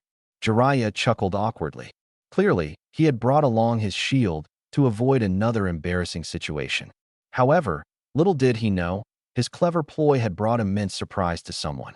Standing beside Tsunade, Senju-chan quietly observed the legendary figure Namikaze Minato, the future fourth Hokage, Jiraiya's most prized disciple, and the lover of Uzumaki Kushina. A glimmer of light flashed in Senju-chan's eyes. He had been pondering how to approach Uzumaki Kushina, the Nine-Tails Jinchuriki, without arousing suspicion. And now, the answer had come knocking on his door. He looked at the blond young man, whose smile was warm and whose demeanor radiated sunshine, and began crafting a flawless plan in his mind. The bridge to Uzumaki Kushina has arrived. In his previous life, he had seen internet discussions about Namikaze Minato, the fastest at winning hearts, the youngest Hokage, the one who sealed the strongest-tailed beast, fathered the most formidable son, and tragically met his end too soon. But what Senju-chan admired most was how Minato, without a bloodline limit, clan secret techniques, or a tailed beast essentially 3-0, had trained himself to become the fastest ninja in the world and the Hokage of the strongest village. A regular person, yet he managed to turn the Uzumaki clan's red-haired genes blonde. This man was truly terrifying. Minato didn't rely on cheats, it was all talent and skill. Even Nagato, with his Rinnegan, couldn't compare to Minato in his eyes. A mere mortal who sealed the Nine Tails the last time anyone had done that was the Sage of Six Paths. Later, even with half the Nine Tails inside him, he dared to go head-to-head with Six Paths Obito. He was only 24 when he died, yet he had already mastered the Flying Thunder God technique and created the Rasengan. If he had been alive during the Nine Tails attack, with his teleportation marks, Obito wouldn't even have been safe going to the bathroom. The Nine Tails incident would occur in about 7 or 8 years. If his strength was sufficient by then, perhaps he could save this Hokage who met an untimely end. Namikaze Minato's arrival was like warm sunlight, dispelling the awkwardness and gloom brought by Jiraiya. This man was practically a walking goodwill magnet. His presence even softened Tsunade's expression. He wasn't flamboyant, nor did he carry a scrutinizing gaze. He simply smiled warmly. His azure eyes, as pure as the sky after rain, were utterly free of impurities. With deliberate assistance from Senju Tatsuya, the genius ninja known as the Yellow Flash became a frequent visitor to the Senju household. Sometimes he was dragged along by Jiraiya as a shield, other times he came on his own, bringing some novel little trinkets to visit Tsunade and the little prince of the Senju clan. To Tsunade, Minato was one of the few juniors she truly found agreeable and genuinely admired. His visits allowed her to unwind from her tightly strung nerves, even reducing her drinking frequency significantly. For Senju Tatsuya, this was nothing short of a heaven-sent opportunity. Recently, he had been copying numerous sealing technique scrolls left by his clan, not striving for perfection, just aiming for accuracy. After this period of practice, he could now replicate basic sealing techniques flawlessly. Whenever Namikaze Minato came over, Tatsuya would set aside his usual wariness and timidity toward Jiraiya, instead displaying the admiration and closeness of a fan meeting their idol. Big Brother Minato, was your last mission in the Land of Wind? Is the sand there so hot it could fry an egg? One afternoon, Tatsuya clutched the hem of Minato's clothing and looked up at him, his eyes brimming with curiosity about the unknown world. His soft, warm little body carried a faint milky scent, easily tugging at the softest corners of Minato's heart. Yes, the sand is very hot, Minato replied gently. But ninjas have special shoes, so you won't get burned stepping on it. Then did you meet any really bad guys during your mission? Did you use some amazing jutsu to whoosh and send them flying? Tatsuya asked while making exaggerated gestures, drawing laughter from Minato and Shizune, who was brewing tea nearby. Tsunade leaned against a pillar, holding a cup of tea, her gaze soft as she watched this heartwarming scene. Her brother had managed to come out of his shell, becoming lively and cheerful again, and Minato's role in this was undeniable. Only Jiraiya, sitting to the side, muttered with a wry smile, "Why does this brat seem like a different person? A few days ago, he was still afraid of me, but now he's so close to Minato? Do I just have a naturally villainous face?" He stroked his stubble, utterly baffled. Tatsuya, seeing everyone's reactions, knew the timing was right. His closeness and admiration were like warm water, slowly boiling a frog, gradually lowering Minato's guard and drawing him into the web he had woven. During this conversation, Minato explained the Flying Thunder God technique to Tatsuya, though in a fairy tale version to make it easier for the child to understand. First, I leave a special mark in a place, and then no matter where I am, as long as I want to, I can whoosh and instantly return to that mark. Senju Tatsu listened intently and picked up paper and pen from the low table beside him, starting to scribble and draw while murmuring to himself, "Symbols. Is it like drawing pictures?" He drew some shapeless lines, crooked and messy, resembling a child's random doodles. As he continued drawing, he suddenly stopped, furrowing his tiny brows in frustration and pouting. In the notes left by the first and second grandpa, there are so many complex diagrams, 100 times more complicated than the symbols Minato brother mentioned. I can't understand them. This statement immediately captured everyone's attention. Tsunade smiled and said, "Little Tatsu, those aren't ordinary diagrams, they are sealing techniques left by Grandpa, one of the most powerful arts in the world." Sealing techniques? Senju Tatsu's eyes lit up instantly. He dropped the pen and ran to Minato, grabbing his hand with a gaze full of longing. "Minato brother, can you draw those symbols that trap bad guys? The ones that make them unable to move?" His innocent and excited voice was hard to resist. Minato chuckled, ruffling Senju Tatsu's soft hair gently, and said, "All right, I'll draw a simple one for you."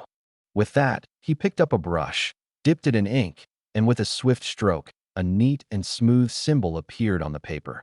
It was a basic binding sealing technique, an entry-level knowledge from the Ninja Academy. "See, it's like this. Once you apply chakra." Before he could finish speaking, Minato noticed that Senju Tatsu had merely glanced at his drawing before silently picking up another brush. Everyone's gaze instinctively fell on that small hand. That little hand, though small, held the brush steadily, its movements crisp and decisive. Stroke by stroke, with precision and fluidity, an identical binding sealing technique emerged on a separate sheet of paper, almost perfectly replicated. The thickness of lines, the depth of ink, even the critical points representing chakra flow were marked with absolute accuracy. The living room fell into a silence so profound that the sound of a pin drop could be heard. Tsunade's smile froze. Jiraiya, holding a teacup, paused mid-air, his mouth slightly open. As for Minato, the yellow flash, known for his calm demeanor and speed, his gentle smile instantly shattered, frozen stiff like ice. A 6-year-old child could memorize it at a glance. No, this was far beyond mere memorization. His comprehension and replication of the technique's structure were akin to an innate instinct. What made Minato's scalp tingle even more? Minato, brother, did I draw it correctly? A 6-year-old child. Not only could he understand it, but he could replicate it? This was far beyond what talent could describe. Jiraiya's teacup dropped to the ground with a loud crash, yet he remained completely oblivious. He stared intently at Senju-chun, and within those murky eyes, a storm was brewing. The child of prophecy, the great Toad Sage's prophecy. Could it be? Could it really be? This thought, like wild weeds growing uncontrollably, could no longer be suppressed. Tsunade was the only one who didn't think so deeply. She snapped out of her initial shock, replaced by an unparalleled sense of pride and joy. As expected of the Senju bloodline. As expected of my little brother. She stepped forward, hugged Senju-chun tightly, and kissed him hard. Little Chun, you're truly a genius. Being embraced, Senju-chun rubbed Tsunade's cheek affectionately, his face full of shy joy from the praise. At that moment, he clearly felt the gaze from Namake's Minato completely change. That gaze carried shock, admiration, disbelief, and a newfound appreciation and regard, as if he had discovered a priceless treasure. Indeed, Minato took a deep breath, calmed his emotions, and walked up to Senju-chun, saying, Little Chun, you are truly a sealing technique genius. He paused, his face breaking into an unprecedented enthusiastic smile. Speaking of which, I have a friend who's a true master of sealing techniques. I'll definitely introduce you to next time. Anyone who's watched Naruto knows that the Uzumaki clan sealing techniques are renowned worldwide, with 80% of sealing techniques originating from them, and Minato's friend was an expert. Senju-chun looked up, his eyes sparkling with anticipation, and nodded in response. Okay. Thank you, Brother Minato. The surprise brought by Minato had an even deeper impact than Senju-chun had anticipated. From that day forward, in Tsunade's heart, Senju-chun was not only her obedient and thoughtful younger brother, but also a once-in-a-millennium sealing technique prodigy. Meanwhile, Jiraiya fell into self-doubt and inner conflict, his gaze towards Senju-chun becoming complicated with fervor and a hint of melancholy. Senju-chun accepted it all, enjoying it thoroughly. He lived a disciplined life every day, refining chakra and studying wood release in the mornings, pestering Tsunade or Minato in the afternoons, perfectly playing the role of a curious, exceptionally gifted child. He knew that the more perfect his performance, the smoother his future plans would unfold. That Uzumaki Kushina was already within reach. However, just as he eagerly anticipated meeting the red-hot, blooded habanero, an unexpected yet reasonable visitor disrupted the tranquility of the Senju residence. That afternoon was gloomy, with thick clouds pressing down from above, and the flowers and grass in the courtyard were lackluster. Tsunade leaned against the veranda, sipping wine, while Senju-chun sat drawing random sealing techniques on the ground with a tree branch. Suddenly, a heavy and oppressive aura emanated from the entrance of the residence. Tsunade's hand holding the sake cup suddenly froze. Her beautiful brown eyes instantly narrowed. The lazy aura she exuded vanished completely, replaced by a sharpness akin to an unsheathed blade. Who's there? Senju Tatsuya also raised his head, sensing the nauseating stench in the air, a mix of disinfectant and a dark atmosphere. This smell he would never forget for the rest of his life. Outside the main gate came the elderly yet gentle voice of the third Hokage, Hiruzen Sarutobi. Tsunade, it's me. The frost on Tsunade's face remained as she coldly replied, Old man, why are you bringing someone else here with you? As her words fell, the third Hokage had already appeared at the courtyard entrance, dressed in his Hokage ceremonial robes, his face carrying a weary and helpless smile. Behind him was a man shrouded entirely in shadows. The man's right eye and right arm were wrapped in thick bandages, leaving only his left eye visible deep as an ancient well, devoid of ripples, filled only with dead silence and darkness. Leaning on a cane, his steps were steady yet oppressive, as if he were treading on countless bones. Danzo Shimura. Senju Tatsuya's heart pounded not out of fear, but from a deep-seated disgust within his soul. Instinctively, he jumped up, like a frightened young creature, rushing behind Tsunade and clutching at the edge of her clothes.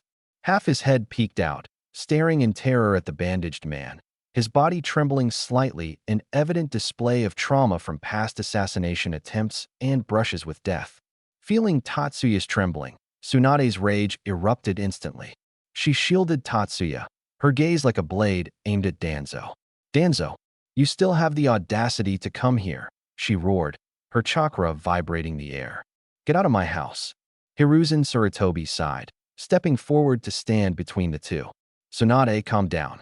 I brought Danzo here to give you and little Tatsuya an explanation." Tsunade sneered mockingly. "An explanation? Are you going to tell me that this so-called Hokage advisor standing beside you was the one who sent people to assassinate my brother? Don't make me laugh." Danzo's face remained expressionless, cold like a stone statue. He stepped forward, his cane tapping against the stone slabs with a muffled sound. "Senju Tsunade." He spoke hoarsely, like sandpaper scraping, devoid of emotion. "Regarding the attack on your brother, I have investigated and confirmed that it was orchestrated by spies from a Wagakure of the Land of Earth. I failed in my supervision and did not discover it in time. I bear responsibility." He slightly lowered his head, assuming a posture of apology. "I hereby extend my apologies to you and the orphan of the Senju clan." His words were watertight. All the blame was pinned on the spy, while he only took responsibility for poor supervision. That attitude was less of an apology and more of a condescending announcement. Senju-chun, hiding behind Tsunade, sneered inwardly. What a fine excuse of poor supervision. What a masterful evasion of accountability. He raised his eyes, peering through the gap between Tsunade's arms, carefully observing this man. This was Shimura Danzo, a man who used for the village as a veil to cover all his nefarious deeds, a true extremist and selfish opportunist. In his eyes, there was no right or wrong, only interests.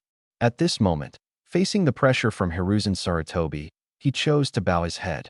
Yet those eyes, hidden in the shadows, burned with even greater murderous intent and ambition. He had once attempted to assassinate the third Hokage for his own gain and had conducted forbidden experiments with Orochimaru, which was the fundamental reason for Orochimaru's escape. The apology he offered today was merely a political compromise, a temporary concealment. Once the opportunity arose, this venomous snake would undoubtedly bare its fangs again without mercy. As for Hiruzen Sarutobi, the strongest Hokage, who acted like a mediator, he was currently playing the role of smoothing things over. "Tsunade, he's already admitted his fault." Hiruzen Sarutobi tried to ease the tension. "Let this matter end here. Right now, Konoha needs stability. We can't afford internal strife." "End it." Tsunade trembled with anger. "The person he tried to kill is my only brother, the bloodline of the Senju clan. And you want me to act like nothing happened?" "Tsunade." Hiruzen Sarutobi's voice was steady, carrying an undeniable authority. "This is an order." The air instantly became tense. Tsunade glared at Hiruzen Sarutobi, her chest heaving violently. She knew the Hokage's orders couldn't be defied. She could refuse Danzo, but she couldn't disobey the Hokage. A wave of helplessness surged through her. At that moment, the little boy in her arms gently tugged at her clothes. Tsunade looked down and saw Senju-chun gazing up at her. His clear eyes no longer held fear, but rather an unusual calmness for his age. "Sister." Chin's voice trembled slightly, but was exceptionally clear. "I'm fine. Don't argue with Grandpa Hokage because of me." He glanced timidly at Danzo, then quickly buried his face in Tsunade's arms, as if even one more look would bring him torment. His understanding crushed Tsunade's heart, and her anger was instantly replaced by pain and guilt. She knew that anger would change nothing, it would only make Chin more frightened. This child had already endured too much. Tsunade took a deep breath, suppressing her killing intent. She held Chun tightly and coldly surveyed Hiruzen Sarutobi and Danzo. "Fine, I won't pursue this matter any further." Hiruzen Sarutobi's face showed a relieved smile, but Tsunade's next words froze his smile on his face. "But I have one condition," Tsunade said word by word. "From today onwards, my brother's safety will be entirely under my control. Any members of the Umbu, including Danzo's root, are not allowed within 100 meters of the Senju estate without my permission. Otherwise, don't blame me for twisting your heads off one by one. And you, Danzo." Her gaze was like two icy daggers, piercing straight at Danzo. Remember what you said today.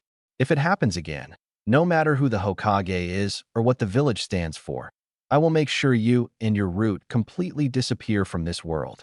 Her words carried a cold threat, merciless and sharp. Danzo's eyelids twitched slightly, and Hiruzen Sarutobi's face turned grim. But seeing Tsunade's resolute expression, he knew this was already her greatest concession. All right, I promise you. Hiruzen Sarutobi finally nodded. Tsunade did not spare them another glance. She picked up Senju-chun, turned around, and walked into the house, shutting the door with a loud bang, leaving the two unwelcome guests outside. In the courtyard, only Hiruzen Sarutobi's sighs and Danzo's abyss-like silence remained. Inside the house, Tsunade gently placed Senju-chun on the tatami mat, crouched down, cupping his small face with full of tenderness. Chun, don't be afraid. Sister is here, no one can hurt you from now on. Senju-chun obediently nodded, hugging Tsunade's neck tightly, his voice soft. I trust sister.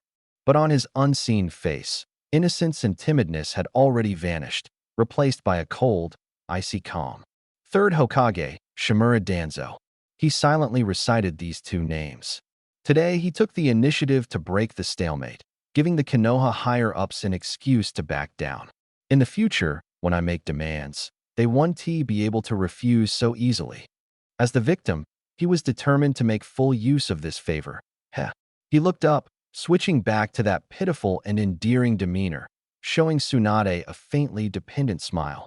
Sister, I'm hungry. All right, I'll have Shizen make you some food.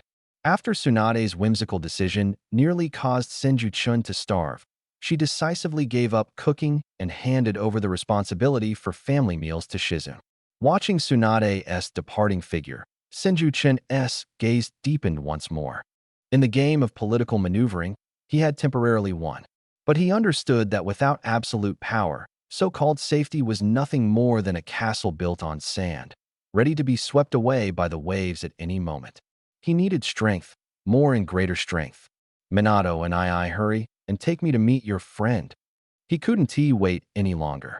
The shadow brought by Danzo did not linger long over the Senju residence. Or rather, it was forcibly dispelled by Tsunade in a near-brutal manner. From that day on, any unfamiliar faces attempting to approach within a 100-meter radius of the Senju residence would immediately feel an overwhelming and terrifying killing intent. That intent was so tangible it seemed like a dormant ancient beast poised to strike, hovering coldly above the residence and eyeing every potential threat. A couple of days ago, a newly appointed unlucky postman tried to take a shortcut and stepped into the warning zone. He was instantly scared out of his wits by the killing intent, fleeing in panic and reportedly having nightmares for 3 days afterward. Since then, the Senju clan's grounds became a forbidden area in Konoha. Senju-shin was enjoying the invisible protection this offered. He understood that his sister's forceful approach relied on the third Hokage's compromises. This so-called safety was merely a fragile political balance. Once the scales tipped, all promises would crumble. Shizen had quietly told him that his sister hadn't been to the casino for a long time, and people outside thought she had quit gambling. In truth, Tsunade didn't even dare to leave the clan grounds to protect him, handling all official duties within the estate. Thus, Senju-shin longed for power now more than ever. The days quietly passed. Namake's Minato frequently visited the Senju residence. The way he looked at Senju-shin carried a hint of scrutiny and expectation, like a jade craftsman examining unpolished jade, pondering where to make the cut. On a sunny afternoon, Minato finished reporting to Tsunade and walked towards the courtyard where Senju-shin was practicing chakra. Shin. Minato's voice was warm, carrying a sunny aura. Senju-shin stopped his movements, and the leaf on his forehead fluttered down as he lifted his head. Looking up, his eyes were filled with pure childlike anticipation and excitement. Nodding in response. Brother Minato. Minato's smile grew brighter as he crouched down to meet his gaze. Are you ready? Blinking, he said mysteriously. Today, I'll take you to meet a friend who is skilled in sealing techniques. Senju-shin's heart raced, unable to hide his excitement, though his face remained innocent, tinged with nervousness and curiosity. Really? Are we going now? We're going now. Minato ruffled his hair, smiling. But you can't meet an amazing teacher empty-handed. As he spoke, he magically produced a delicate food box from behind him. I know what he likes. I specially bought this from the dango shop, 3-color dango and red bean soup, his favorites. Senju-shin looked at the food box, the corner of his mouth twitching slightly. Uzumaki Kushina. Of course, he knew who Minato was taking him to meet. He just didn't expect that this future 4th Hokage's way of courting his wife was so simple and unpretentious. Let's go. Minato took Senju-shin's small hand, his palm warm and firm. Senju-shin obediently followed, but his heart was already surging with waves. Uzumaki Kushina. Konoha's 9 tails Jinchuriki, the princess of the Uzumaki clan. Here I come. Uzumaki Kushina's home was somewhat different from what Senju-shin had imagined. It lacked the solemnity of the Senju estate and the cold orderliness of ninja apartments. Instead, it was a small, cozy wooden house with a yard filled with unknown plants, vibrant and wild. As soon as Minato knocked on the door, hurried footsteps could be heard from inside, accompanied by an impatient female voice. Coming, coming. Who is it? Can't you see I'm busy tidying up? Creak. The wooden door was abruptly pulled open. The first thing that caught Senju-shin's eye was a head of fiery red hair, as bright as flames. Next was a fair, lively face full of energy. Her violet eyes sparkled like stars, slightly widened in impatience, carrying a hint of adorable ferocity. She was dressed in simple home clothes, her sleeves rolled high, and fine sweat beaded her forehead, clearly just after a battle. Minato? What are you doing here, huh? Uzumaki Kushina's gaze shifted from Minato to the small boy beside him. It was a boy of about 5, wearing a plain kimono. His jet black short hair contrasted against his snow-like skin. He hid behind Minato, revealing only half of his face, looking at her with shy, clear, and pure eyes filled with both timidity toward strangers and overwhelming curiosity. Senju-shin inwardly smirked, feeling his acting skills were flawless. In person, she's even more lively than in the anime. That fiery figure and boundless vitality. His eyes quickly swept over Kushina's curves, mentally whistling, though his face maintained an innocent and harmless expression. He knew that women who were bright, cheerful, and radiated maternal warmth like her were easily put on guard if met with too much enthusiasm. Feigning vulnerability was the best strategy. Kushina, this is the younger brother of Lady Tsunade I mentioned, Senju-shin. Minato introduced gently, giving Senju-shin a slight push. Shin, this is Uzumaki Kushina. Kushina. Sister, hello. Senju-shin's voice was soft and shy. As soon as the words left his lips, he immediately retreated behind Minato. Wow. So cute. Kushina's eyes lit up instantly, and any earlier annoyance from being interrupted had long been dispelled by the sight of the delicate little figure before her, who looked as if she were a doll. She immediately pushed aside Minato, who was standing in front of her, crouched down to meet Senju Tatsu at eye level, and her face bloomed with a radiant, sun-like smile. You must be little Tatsu. Hello. Don't be afraid. Big sister isn't a bad person. Her voice was so infectious, so warm, it seemed capable of melting ice and snow. Senju Tatsu was forced to step out from behind Minato, his head lowered, his small hands nervously clutching the hem of his clothes, looking utterly at a loss. This expression completely hit the softest part of Kushina's heart. She eagerly pulled Senju Tatsu into the house, leaving Minato standing aside. The interior of the house was simple, yet filled with the warmth of everyday life. Kushina enthusiastically laid out various snacks and fruit juices, arranging them in front of Senju Tatsu, like she was feeding a small animal, asking about his well-being as if worried she might overlook her little guest. Senju Tatsu behaved obediently and thoughtfully, carefully savoring the snacks, occasionally raising his head to look at Kushina with admiration, then glancing at Minato, who was smiling nearby. The moment arrived quietly. While Minato was in the kitchen washing cups, Kushina was animatedly talking about the Uzumaki clan's sealing techniques.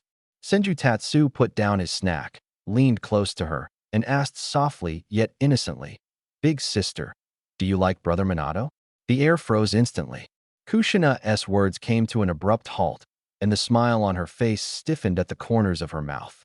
Her neck quickly flushed red, the color spreading to her cheeks and ears. Her violet eyes contracted sharply, filled with shock, embarrassment, panic, and the annoyance of having her secret exposed. She was like a cat whose tail had been stepped on, her whole body bristling. Ding! Detected intense emotional fluctuation in target Uzumaki Kushina, meeting theft conditions. The cold system prompt echoed in Senju Tatsu's mind. Available abilities for theft. A. Adamant sealing chains S-rank sealing technique. B. Barrier techniques and contract sealing innate talent. C. High purity Uzumaki physique Jinchuriki of the Nine Tails bloodline warning.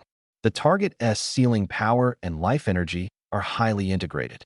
Direct theft involves unpredictable risks. Adjusting theft strategy. Activating infiltration and differentiation mode. Requires prolonged repeated contact and life energy resonance for gradual parsing and differentiation of bloodline talent. Senju Tatsu's heart tightened. As expected, the power of a Jinchuriki wasn't so easily acquired. He had already anticipated that directly stealing the bloodline of the Nine Tails Jinchuriki carried immense risks.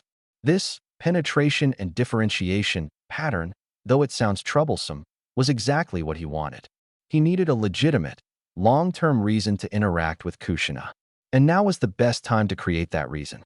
His mind raced as he quickly devised a plan, yet his face immediately displayed a look of helpless fear, as though he had misspoken.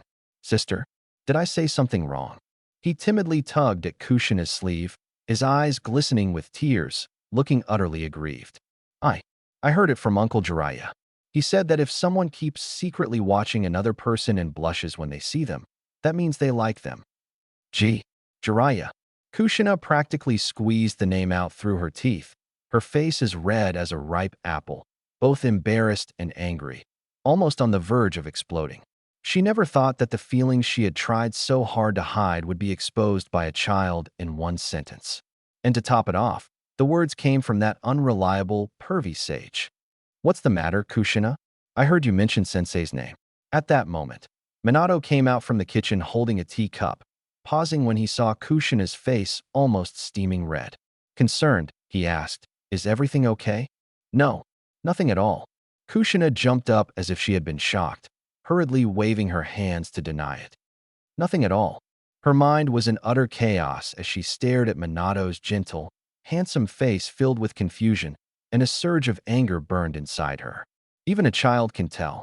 "You blockhead, you don't understand anything." Bang!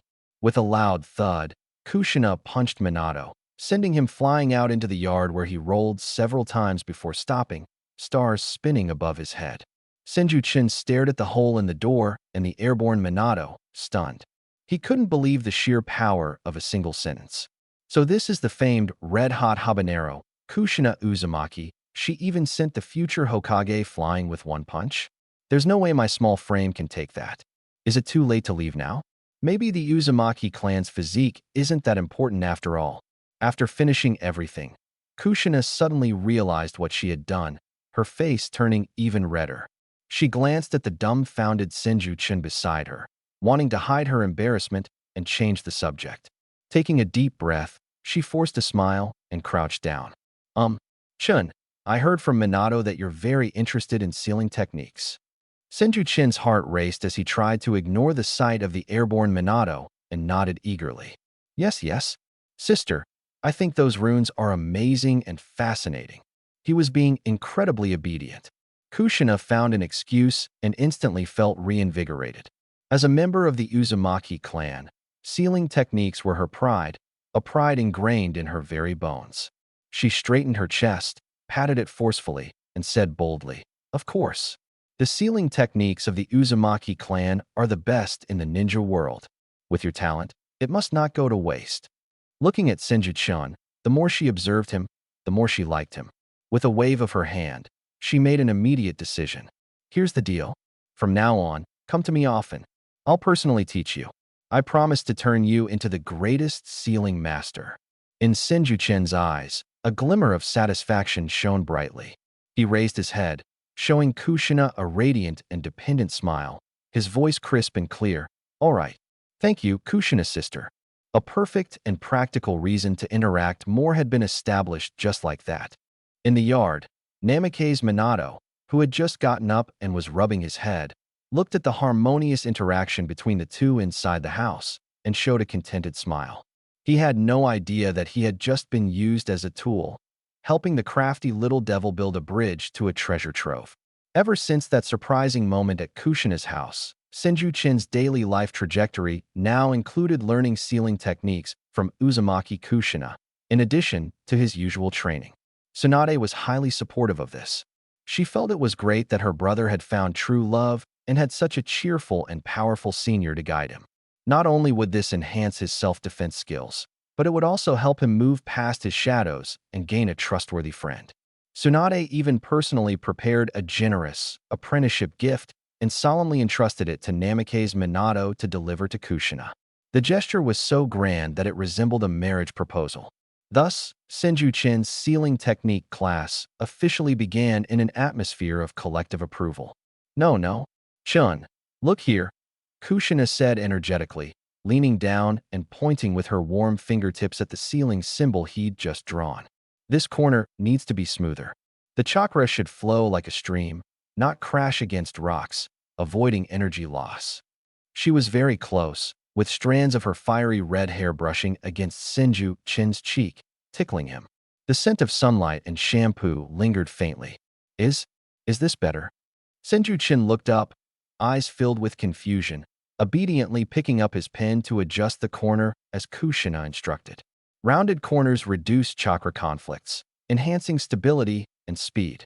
Tobarama's notes mentioned that higher-level techniques involve creating miniature energy buffer structures at the corners, not only eliminating loss, but amplifying the effect. He had already studied this repeatedly in the sacred scrolls left by the first and second Hokage.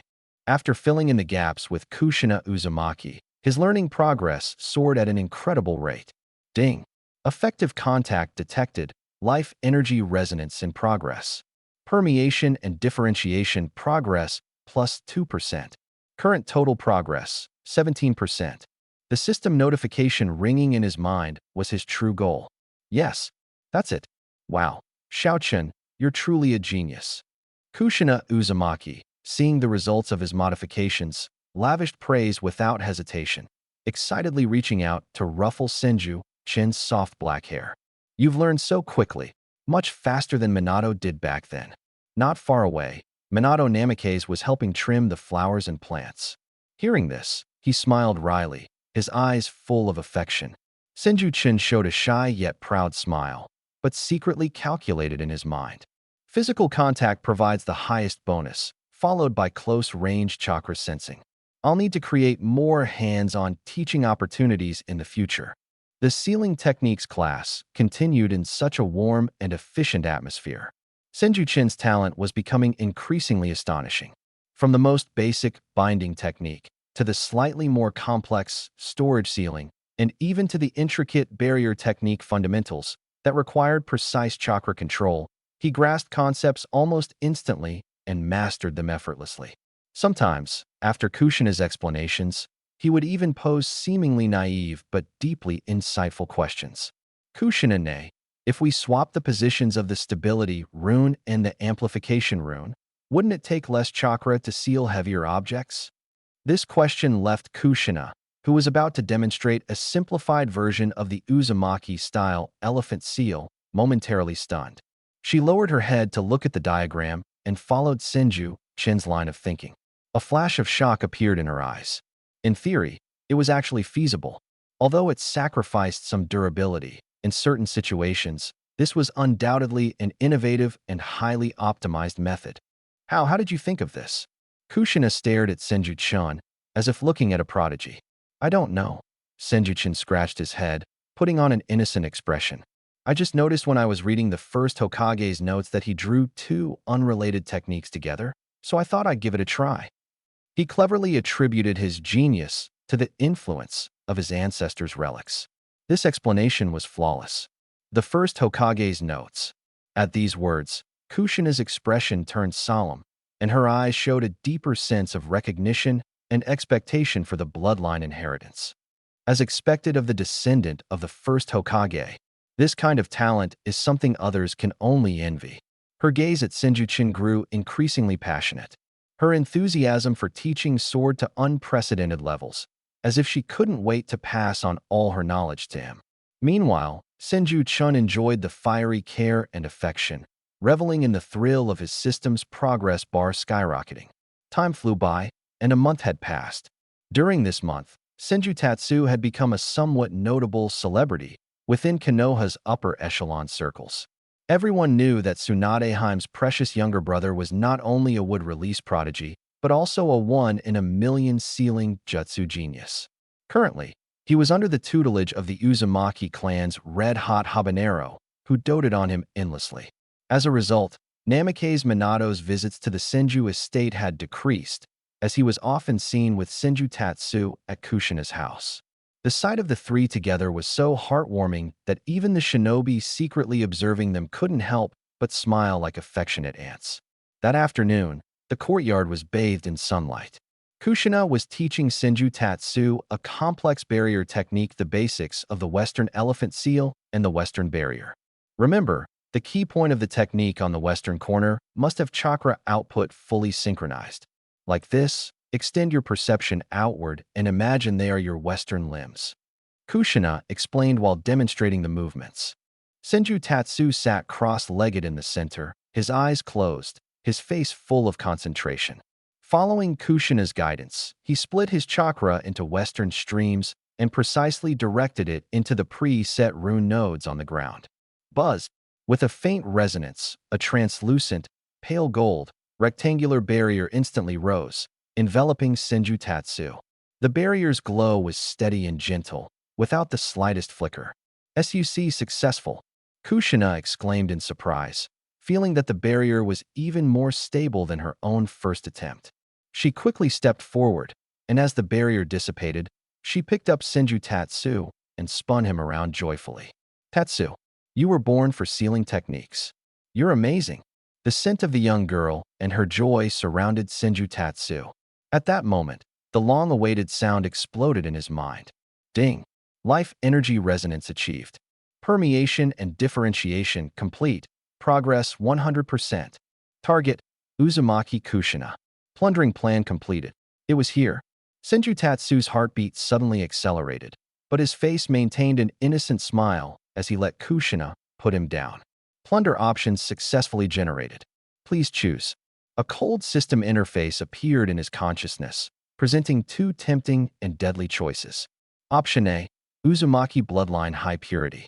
Upon plundering, you will acquire immense life force and chakra equivalent to the target, fully inherit the Uzumaki clan's sealing jutsu bloodline talent, and have a high probability of awakening adamantine sealing chains. Option B, Ninetales Power Primal Source. Upon plundering, a new Ninetales chakra will be generated within the host's body. Warning: this option involves the Jinchuriki's sealing core. Plundering may destabilize the seal and is highly dangerous.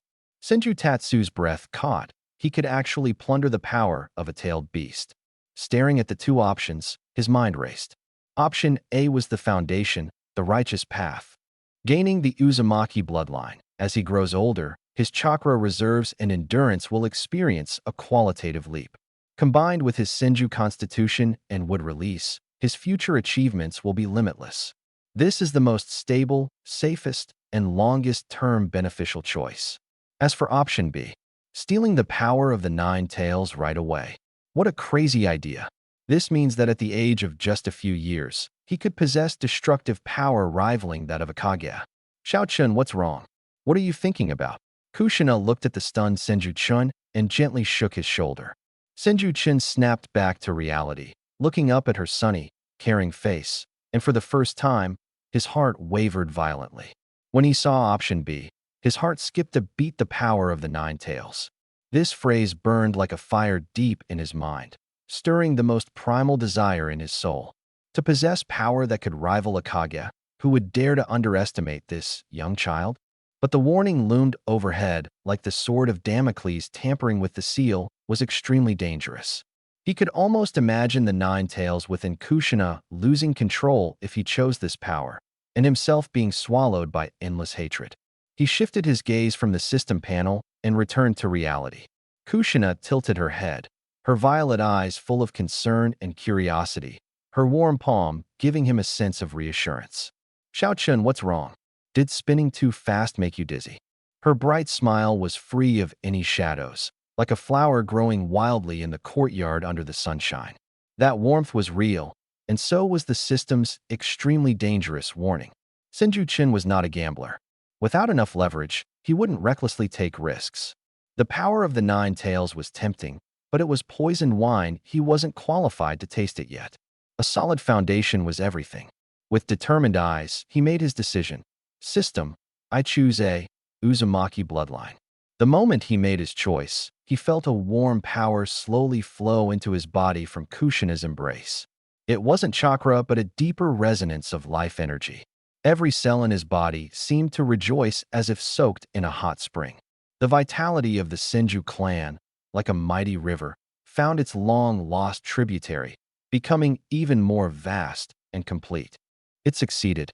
Senju Tatsumi felt a surge of joy in his heart, but his face still displayed an innocent and pure smile as he prepared to say something to respond to Kushina's concern. However, a sudden change occurred. Ah! A muffled groan of pain escaped from Kushina's throat. The smile on her face instantly froze, replaced by extreme pain and distortion. Her arms, which were embracing Senju Tatsumi, suddenly loosened as she staggered back 2 steps, clutching her abdomen tightly with both hands. Kushina, Minato Namikaze, who was trimming the flowers and plants, immediately sensed something amiss. He dropped the scissors and, with a flash of his figure, appeared beside Kushina, reaching out to support her. Just as his hand was about to touch Kushina, roar! A ferocious and hateful beast-like roar erupted from deep within Kushina's throat. Boom! A surge of crimson chakra exploded from her body like a torrent. Minato's pupils contracted sharply as he was blown away by the force, slamming heavily into the courtyard wall. How could this happen? He clearly chose the safest option. Didn't the system say that option B would trigger the Nine Tails rampage? Senju Tatsumi stared in shock at the about-to-lose-control Kushina. The sunlight in the courtyard seemed to be dyed blood red.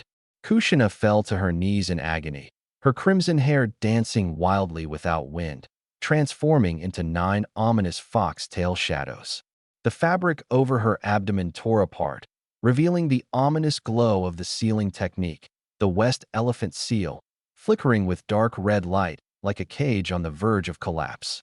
The surrounding tables, snacks, and even freshly drawn sealing diagrams were shredded into fragments by the evil chakra storm. The Nine Tails is rampaging.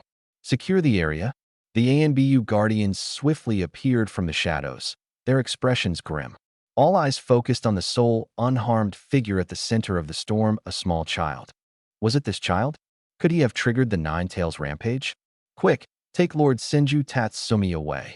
One of the ANBU members rushed towards Senju Tatsumi. They believed that, regardless of the cause, protecting the bloodline of the first Hokage was the top priority. Images flashed through Senju Tatsumi's mind from the past month, how she had poured all her warmth and pride into him, how she celebrated his progress, marveled at his genius ideas, and cared for him like a clumsy yet sincere older sister. Faced with the frenzied Kushina, now transforming into the Nine Tails, Senju Tatsumi made a shocking decision that stunned everyone. His small frame surged forward against the raging chakra, stumbling and staggering until he reached the pain-racked and roaring Kushina. Little Tatsumi, it's dangerous. Minato, who had just steadied himself, shouted in alarm. The Umbu was stunned. He had never expected that a child of only a few years old would not only remain unafraid in the face of the overwhelming pressure of the tailed beast powerful enough to terrify even seasoned jonin, but would instead rush forward proactively. Senju Chun ignored the astonished cries from the outside world. In his eyes, there was no fear, only an unprecedented calm. He surmised that this unexpected situation had arisen because his actions of stealing the bloodline had disrupted the balance between the seal and the Nine Tails. This mess was something he had to clean up himself.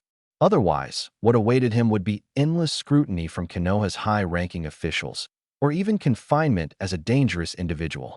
He looked at Kushina, who was writhing on the ground in agony, her consciousness fading as it was being devoured. A line from the first Hokage's notes echoed in his mind. What release is not merely a jutsu, but an extension of the heart, a manifestation of will.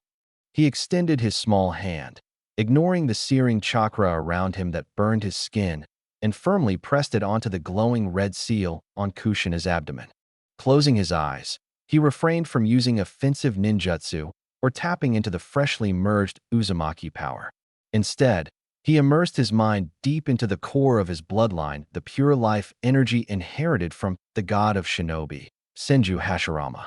He envisioned this energy not as a weapon, but as a cradle, not as a torrent, but as a gentle spring.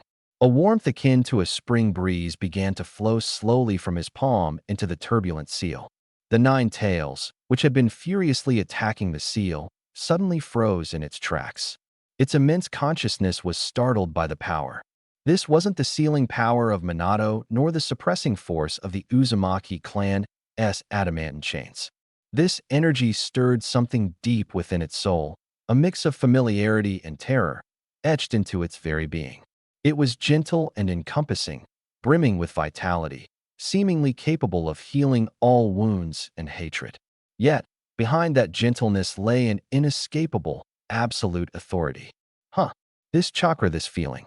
Senju Hashirama's presence. How is he still alive? The enormous fox face of the nine tails revealed shock, its memories drifting back to decades ago, to a time of fleeting joy. Back then, it roamed the forests freely, frolicking without care. Suddenly, a man named Madara appeared and forcefully took control of it. He clad it in armor and rode it into battle against Senju Hashirama, only to suffer defeat. Senju Hashirama effortlessly tore off its armor and pinned it to the ground, binding it with wood and stuffing it roughly into someone's body. Since then, the nine tails had been condemned to a life of dark imprisonment.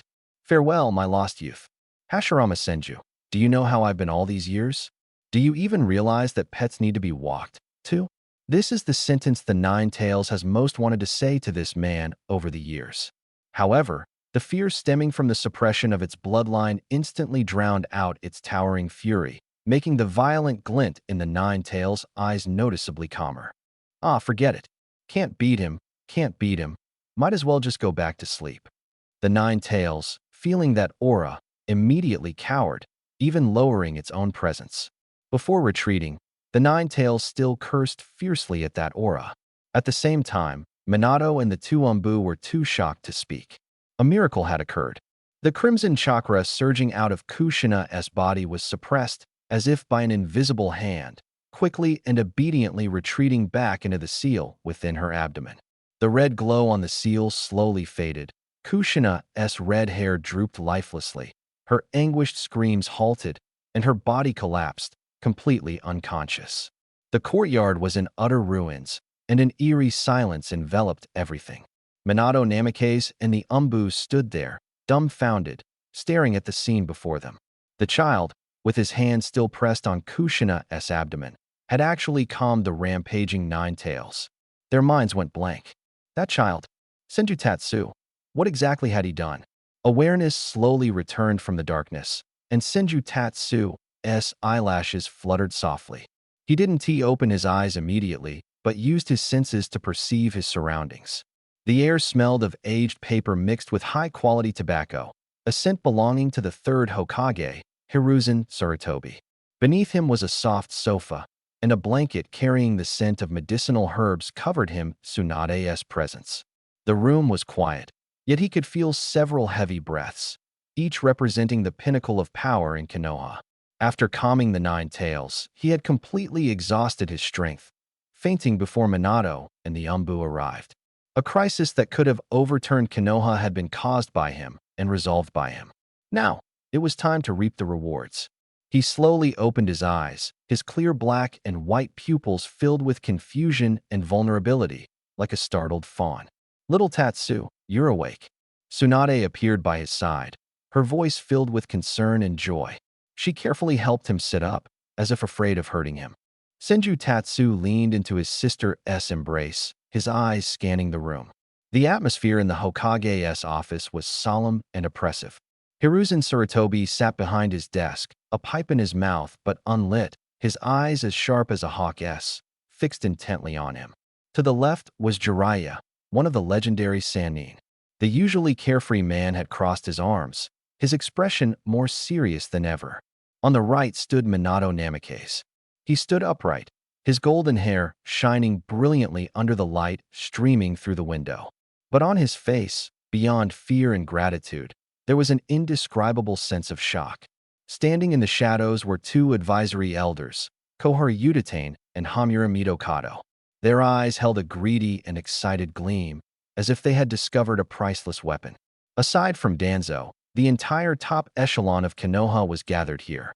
And he, a mere 10-year-old child, had once again become the absolute center of this meeting. Hiruzen Sarutobi cleared his throat, breaking the silence. He took a deep breath and exhaled slowly, as though releasing the shock from within his heart. Today's events are hereby classified as Konoha's highest-level secret, ranked S. No one present is allowed to leak a single word or face charges of treason. His voice was steady and authoritative, leaving no room for doubt. Especially regarding Senju Shin's abilities, he emphasized, his gaze falling on Senju Shin. His wood style can pacify tailed beasts, a trump card powerful enough to shake the balance of the ninja world. Kohori Utatane adjusted her glasses and said, "Since the time of the first Hokage, the village finally possesses this power once more. This is Konoha's fortune. We must immediately establish the highest-level protection plan. Senju Shin's safety must take precedence above all else." She voiced her firm support for the Senju clan. Hamura Mitokado spoke kindly. Shin is still young. If exploited, the consequences would be unimaginable. I suggest the ENBU form a dedicated guard unit for him, providing round-the-clock protection and limiting his contact with unrelated individuals. Supervision? Protection? Are you trying to turn my brother into another Kushina, a weapon devoid of emotion? He's only 10 and just risked his life to save Kushina, to save all of you and your Jinchuriki. Is this how you treat Konoha's hero? Tsunade exploded with fury. Tsunade, calm down. Jiraiya placed a firm hand on her shoulder and spoke in a deep voice. The elders mean well, for the safety of the village. Yes, we only want what's best for Shin. His bloodline and innate talent are unparalleled. He should be protected and guided by us personally to prevent him from going astray. You want to take my brother away from me? Tsunade's rage intensified, her presence dominating the room.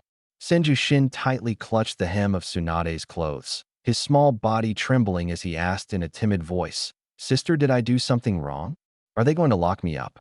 Though soft-spoken, his words struck like heavy blows to everyone's hearts. Tsunade's fury instantly transformed into overwhelming tenderness. She held her brother tightly and said gently, "Don't be afraid, Shin.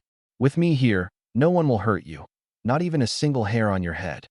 Minato Namikaze immediately stepped forward and bowed deeply to the two elders and the Hokage.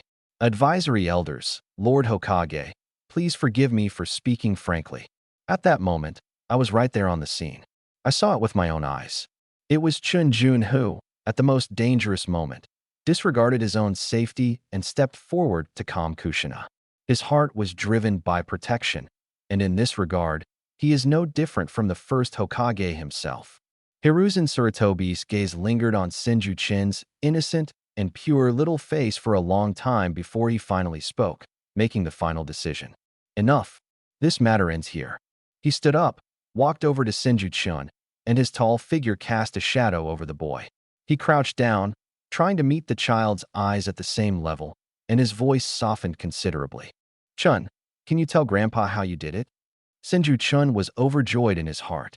Success. Tsunade's anger, Minato's support, combined with his flawless victim performance, had completely turned the situation around.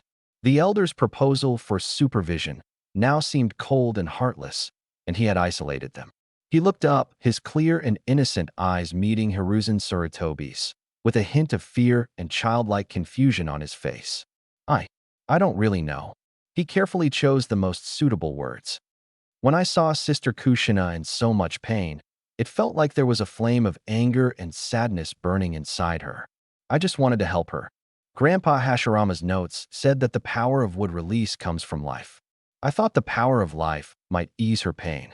So, I just put my hand on her. The words were a mix of truth and lies, but they perfectly attributed everything to bloodline instinct and a pure heart. How could a 10-year-old child have ill intentions? He just wanted to help a friend.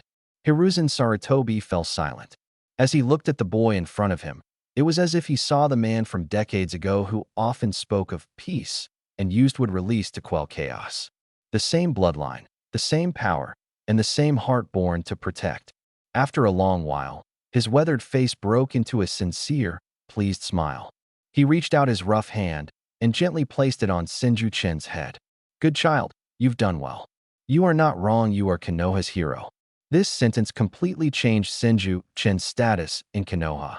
He was no longer just the Senju orphan who needed protection, but someone as important as a Jinchuriki, even more so a figure of strategic significance. He had become Konoha's ultimate trump card for resolving the tailed beast problem. This gamble had paid off.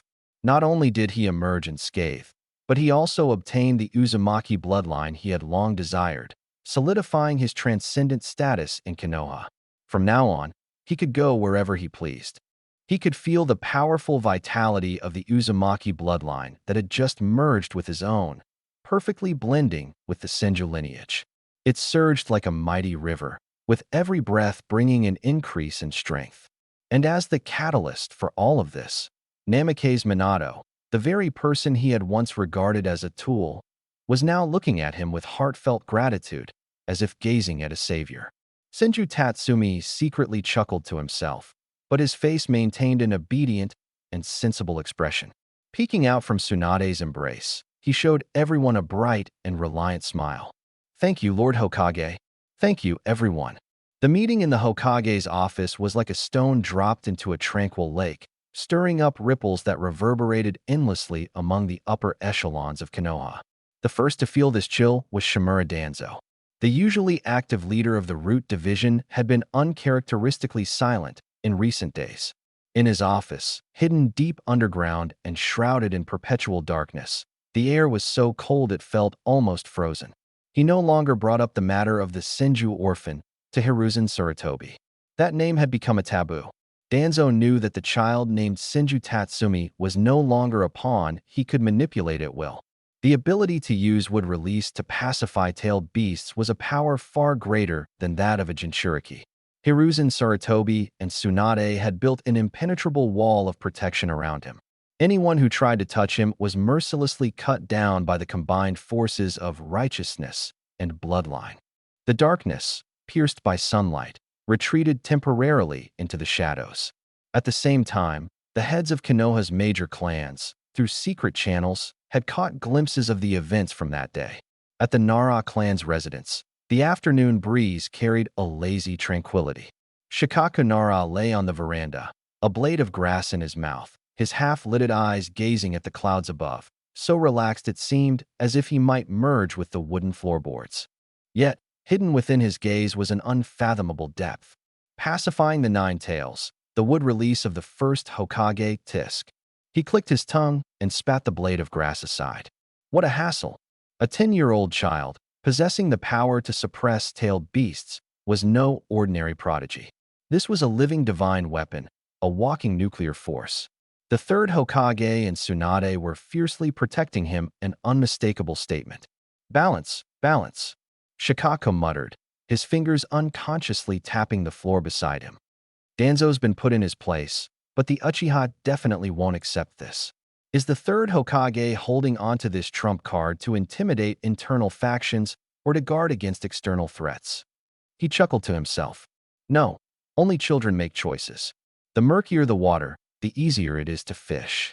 If used skillfully, this trump card could suppress the Uchiha clan's swelling ambitions and force them back into their box. At the Akimichi clan's residence, the aroma of grilled meat was so intense it seemed to spill over the walls. Choza Akimichi grabbed a handful of roasted meat, stuffed his mouth full, and mumbled to Yamanaka and Inoichi beside him. Inoichi, have you heard? Lady Tsunade's younger brother is incredible. Inoichi Yamanaka held a teacup, his brows furrowed in thought. Not just incredible, he said, setting the cup down with a heavy tone.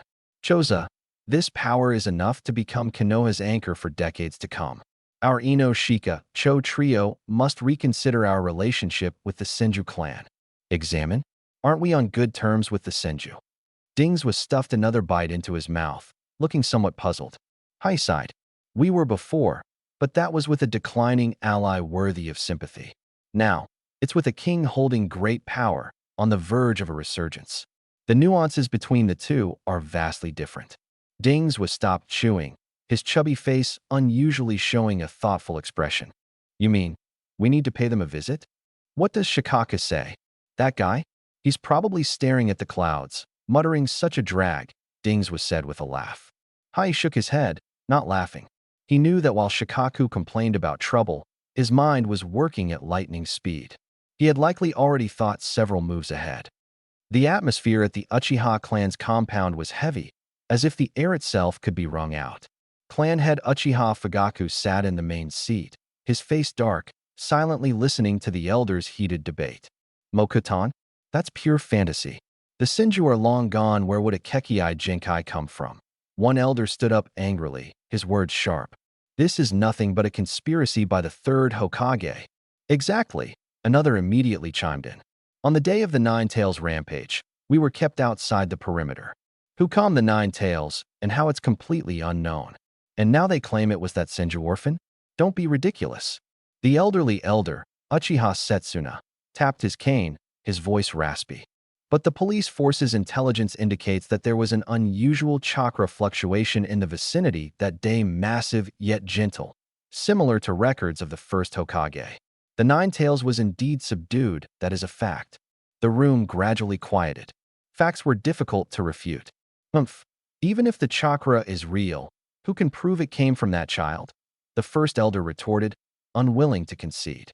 It could very well have been Tsunade using some secret technique, or Kushina herself handling it, giving credit to that brat just to suppress us Uchiha. These words struck a chord with many. Fugaku slowly opened his tightly shut eyes, his voice low yet silencing all the noise. The intelligence is contradictory. He gazed at everyone, speaking slowly. Our people on the outskirts saw no evidence of any giant trees or vines. This is completely different from the world destroying Mokutan of the first Hokage. Moreover, the cleanup was alarmingly fast. Root and ANBU erased all traces almost instantly, as if they were hiding something. Fugaku's fingers tapped the armrest, each tap resonating in the hearts of those present. A 6-year-old child awakening Mokutan and subduing the Nine Tails. It sounds more like a fairy tale. A cold glint flashed in his eyes. But whether it's a fairy tale or a conspiracy, we cannot sit idly by. Send the order. Uchiha Fugaku stood up, overlooking all the clan members. Mobilize all our forces in the Umbu and Root divisions that we can use, investigate. I want to know exactly what happened that day. I want to know whether that brat named Senju Shin is a god or a demon. The internal power structure of the entire Konoha subtly shifted because of Senju Shin alone.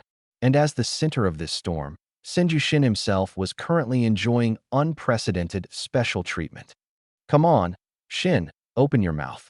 Tsunade scooped up a spoonful of carefully prepared medicinal cuisine, gently blew it cool, and brought it to Senju Shin's lips, her movements tender as if feeding a precious pet. Sister, I can do it myself. Senju Shin wore a look of helplessness yet bliss, obediently opening his mouth. Since that day, Tsunade had stayed by his side every moment, afraid of him encountering any more accidents. Today was his routine checkup. When Tsunade placed her warm hand, glowing faintly green, on Senju Shin's back, the smile on her face gradually froze. How is this possible? Her beautiful eyes widened in shock. In her perception, the chakra within Senju Shin far exceeded that of children his age, even surpassing many freshly graduated genin.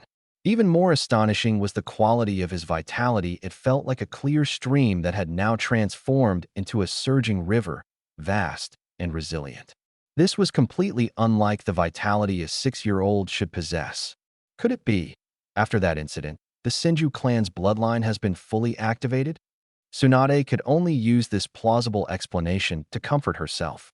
Looking at the innocent little brother in front of her, pride and excitement surged in her heart. As expected of the Senju bloodline, as expected of my brother, she pulled Senju Shin into her arms, vigorously ruffling his hair, laughing joyfully. This is wonderful. Our Senju clan is finally going to rise again. Senju Shin, suffocating, pleaded desperately. Sister, let go. I'm going to suffocate. Tsunade's perception was not wrong. The fusion of Uzumaki bloodline with Senju bloodline brought changes that overturned everything. If the Senju clan's vitality was like the heavy earth nurturing all living things, the Uzumaki bloodline was an ever-flowing river. The combination was not a simple addition, it created a thriving, complete world within his body. His chakra was no longer an energy painstakingly extracted by cells, it recovered extremely quickly, with a total amount far surpassing children his age. However, using high intensity would release still consumed a tremendous amount of energy and placed a significant strain on his body. Lying in bed, Senju Shin slowly raised his right hand, focusing his thoughts. A vibrant green wooden strip, full of life, silently grew out from his palm, swaying gently under the moonlight. The art of grafting. In the past, performing this would release ninjutsu would almost drain his body completely. Now, it felt as simple as lifting a hand. He even had the feeling that he could release it 2 or 3 times consecutively, with only a slight sense of fatigue. However, high-intensity wood release still caused significant energy depletion and physical strain. But this was only the beginning. As he aged and his body developed, this power would grow exponentially at an astonishing rate. Having the Uzumaki bloodline in my grasp, I've also secured Konoha's golden ticket. A sly smile played on Senju Shin's lips.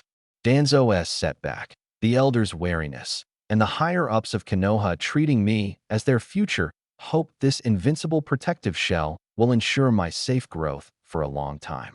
He opened his eyes and gazed at the moonlight outside the window.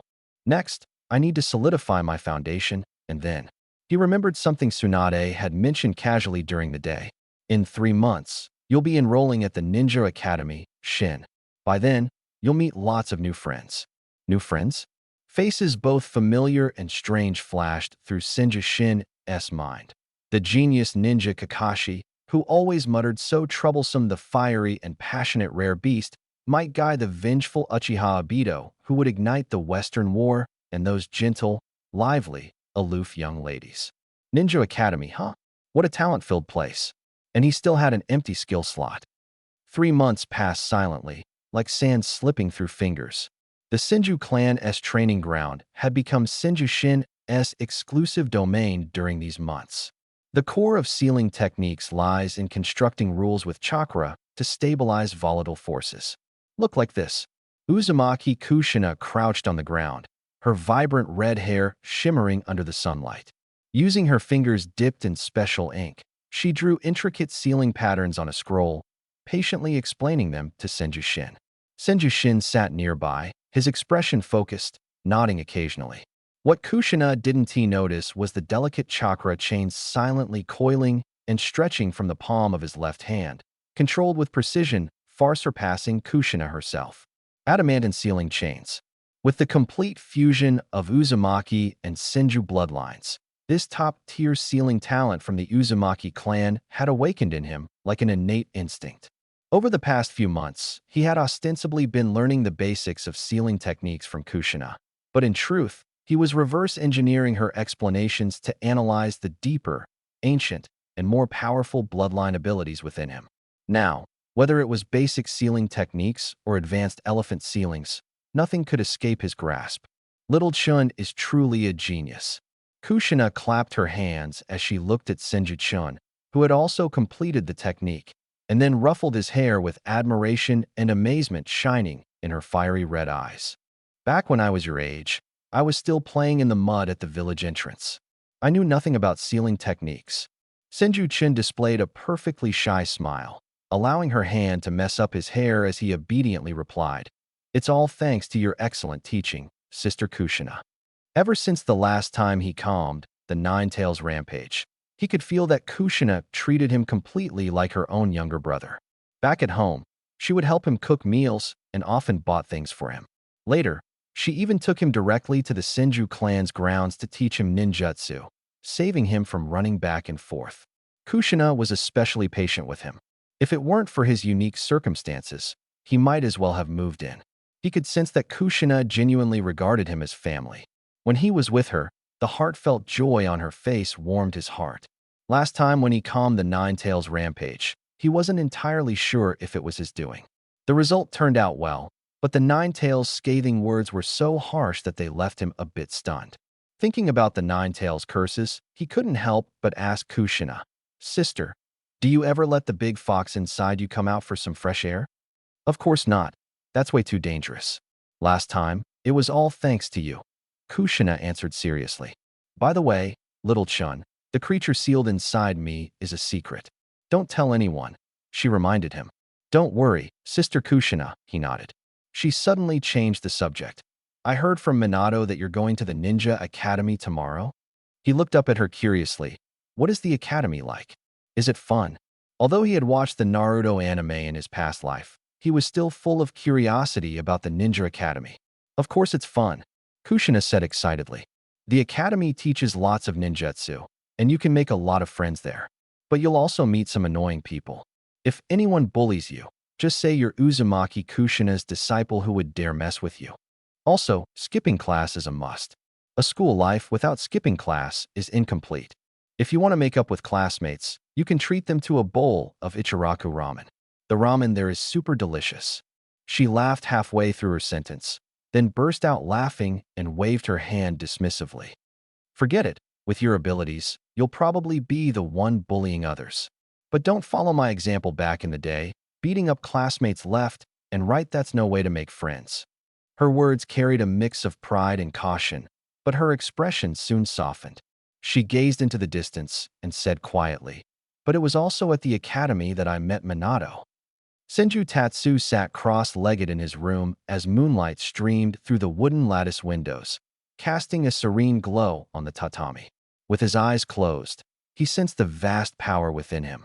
Unlike the nascent chakra river from months ago, the energy now coursing through him had merged the countless tributaries of the Senju and Uzumaki bloodlines, transforming into a deep, vast ocean, quietly dormant. This bloodline fusion not only granted him an immense amount of chakra, but also endowed him with sensory capabilities far beyond the ordinary. Within a few hundred meters, every sound, the wind, insect chirps, falling leaves clearly echoed in his mind. He slowly extended his right hand, palm facing upward. A tiny green light appeared out of thin air, quickly elongating, branching, and intertwining. No hand seals, no superfluous movements. In the blink of an eye, a lifelike wooden sparrow took shape in his palm, down to the intricate feather patterns on its wings. This was the most basic application of wood release. With a mere thought, the sparrow flapped its wings, lightly hopping to his fingertip, tilting its head to look at him with its wooden eyes. Lifelike, as though it were real. At the same time, the sparrow's perspective synchronized with his right eye, while his left eye maintained his own view. At first, the multi-angle vision felt unfamiliar, but with practice, he gradually adapted. He found the wood release, wood clone technique to be the most practical, rivaling, and even surpassing the shadow clone technique. Wood clones were so convincing that even the Sharingan struggled to discern them. Recently, he had been using wood clones to practice shuriken techniques in the training grounds, while simultaneously refining sealing techniques in his room. By now, wood release barriers and wood clones were as effortless to him as breathing, deployable in an instant. When channeling all his chakra, he could even conjure small wooden dragons several meters long, not as destructive as the first Hokage's creations, but enough to make any elite ninja take notice. For a nearly 5-year-old child, such power was downright astonishing. As for the basic transformation techniques taught at the Ninja Academy, they were laughably easy for him. Poof! Senju Tatsu formed a seal, and white smoke enveloped his body, transforming him into a stern-looking old man with a pipe in his mouth. Third Hokage Hiruzen Sarutobi. Clearing his throat in imitation of Hiruzen, he spoke in a childish voice. "Ahem, you must attend ninja school properly and no mischief." Unable to contain his amusement, he dissolved the transformation with a laugh. Kushina words of wisdom still echoed in his ears. Don't bully your classmates. Life without skipping class isn't complete. Ichiraku ramen is a social lifeline. He recalled Kushina's proud yet nostalgic expression when delivering these tips, and he couldn't help but chuckle. Skipping class, getting into fights, making friends at Ichiraku ramen. Hearing such youthful, silly advice from the Nine-Tails Jinchuriki and future wife of the Hokage was a delightful contrast. Senju Tatsu could almost imagine how Kushina back then, with her fiery red hair, strutted boldly through the streets of Konoha, and how she beat up those classmates who dared to mock her until their faces were bruised and swollen. But it was at school that I met Minato. Thinking of her last words and the unintentional tenderness that surfaced on her face, the smile on Senju Tatsu's face gradually faded. He had been in this world for several months now. From the initial novelty and excitement, thinking about how to survive, to now gradually settling in. In his eyes, this world was no longer the cold and lifeless pages of a manga, nor the fleeting animated scenes on a screen. Here, people laughed, cried, got happy over a bowl of ramen, and cared for someone deeply for a lifetime. Kushina was so vibrant and passionate, like a flame that would never be extinguished. But he knew that this flame would ultimately burn out on that fateful night a few years later, sacrificing its last spark of light and warmth to protect the village and her child. Thinking about this inevitable fate, Senju Tatsu's heart grew unbearably heavy. It was a feeling of powerlessness, stemming from being a bystander who could foresee the future. The strength he possessed, now what did it amount to in the face of the predetermined script? It was like a drop of water. How could it ever challenge the surging torrent? He also thought of Tsunade, his elder sister. That woman who numbed herself with alcohol and gambling, inheriting the strong vitality of the first Hokage, but spending her life enduring loss. Nawaki Dan. The important men in her life left one by one, leaving her to lick her wounds alone. If he hadn't come, forcing her to stay and care for him, she might have already left the village, wandering far and wide. And then there was the once glorious Senju clan, now reduced to just the two of them. This thought pierced Senju Tatsu's heart like a thorn.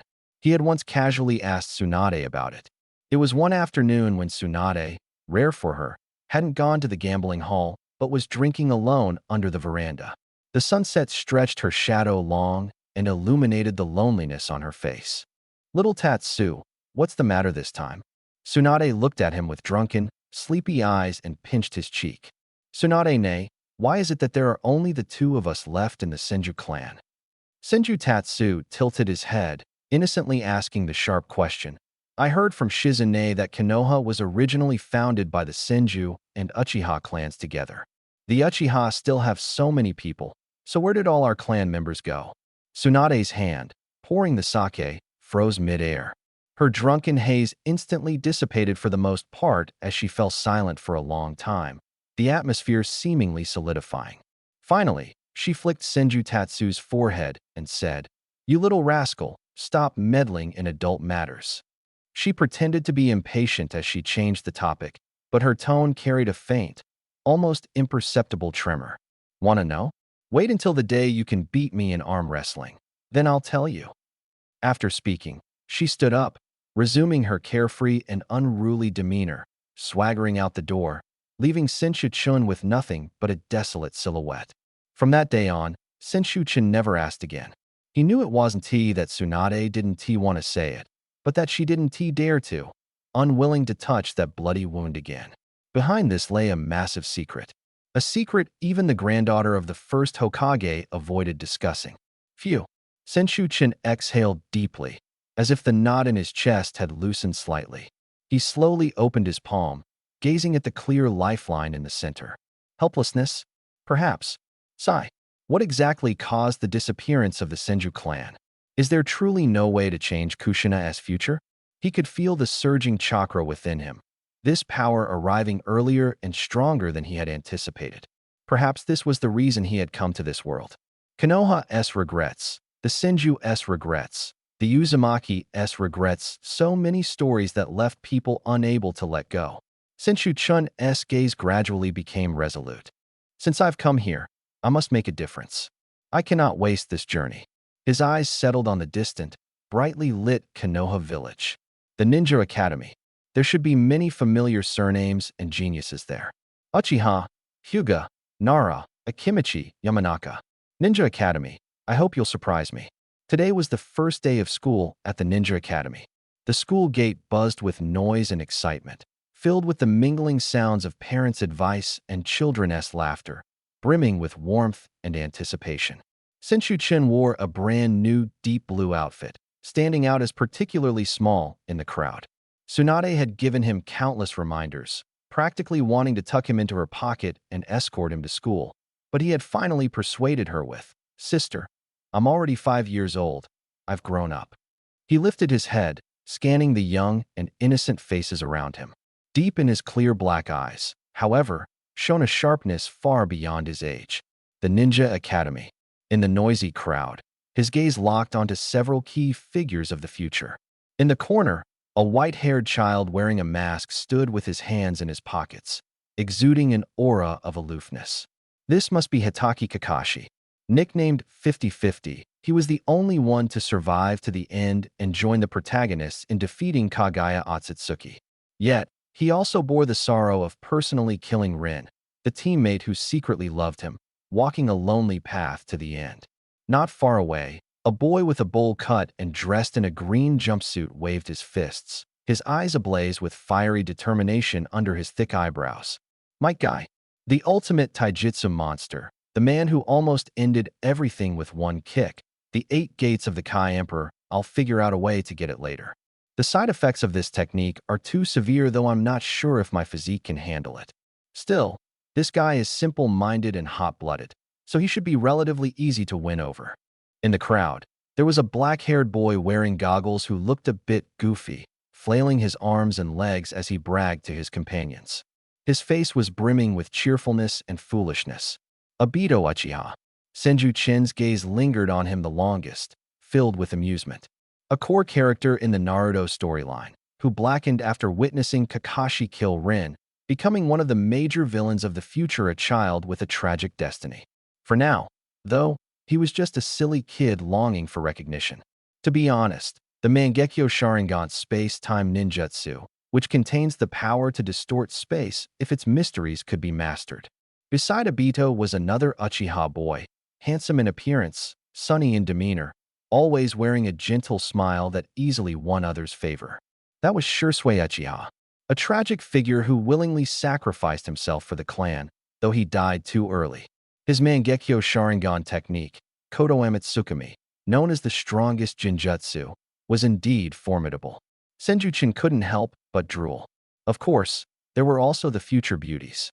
Anko Mitarashi, laughing like a little wildcat while sharing dango with her friends, and Kurenai Yuhi, who stood quietly with her beautiful black hair and crimson eyes.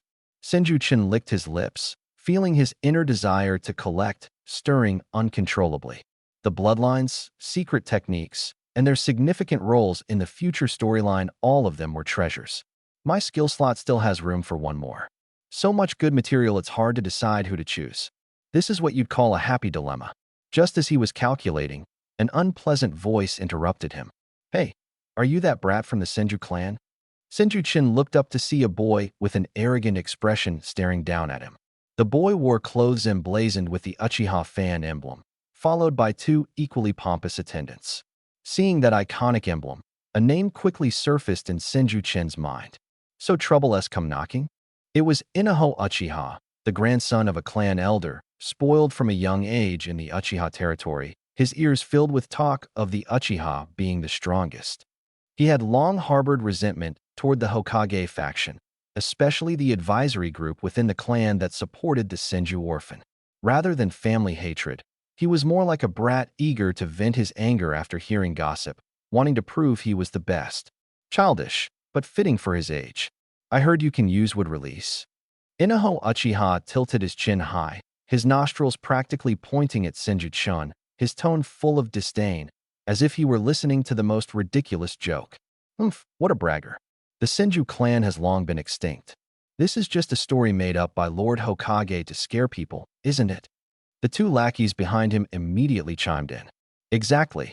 Brother Inaho is the strongest of our generation. That old Hokage is clearly biased, giving credit to some kid. If you're so capable, show us a wood release right now. Yeah, if you can't do it, you're just a fraud. A few freshmen and parents nearby were drawn by the commotion and cast curious glances in their direction. Faced with their aggressive questioning, Senju Chun didn't even lift an eyelid. He found it amusing. Just moments ago, he was pondering how to win over future powerhouses like Obito and Shursui, and now he was cornered by a few nobodies. He slowly raised his head, his dark eyes calmly locking onto Inaho. Would release? Here. He pointed at the grand entrance of the Ninja Academy, then at the nearby school building, and seriously asked, "Do you want me to grow a forest here or use tree roots to tear down the school?" Uchiha Inaho's expression froze. He had only intended to pick a fight and humiliate Senju Chun, but he didn't expect to be countered like this. Seeing him rendered speechless, Senju Chun stepped closer and lowered his voice. "I heard the Uchiha clan is quite wealthy. If I destroy the school, can your family afford to compensate?" Inaho's face turned crimson, too furious to respond. He was, after all, only 5 or 6 years old. What did he know about compensation? If he nodded, his grandfather would surely break his legs when he got home.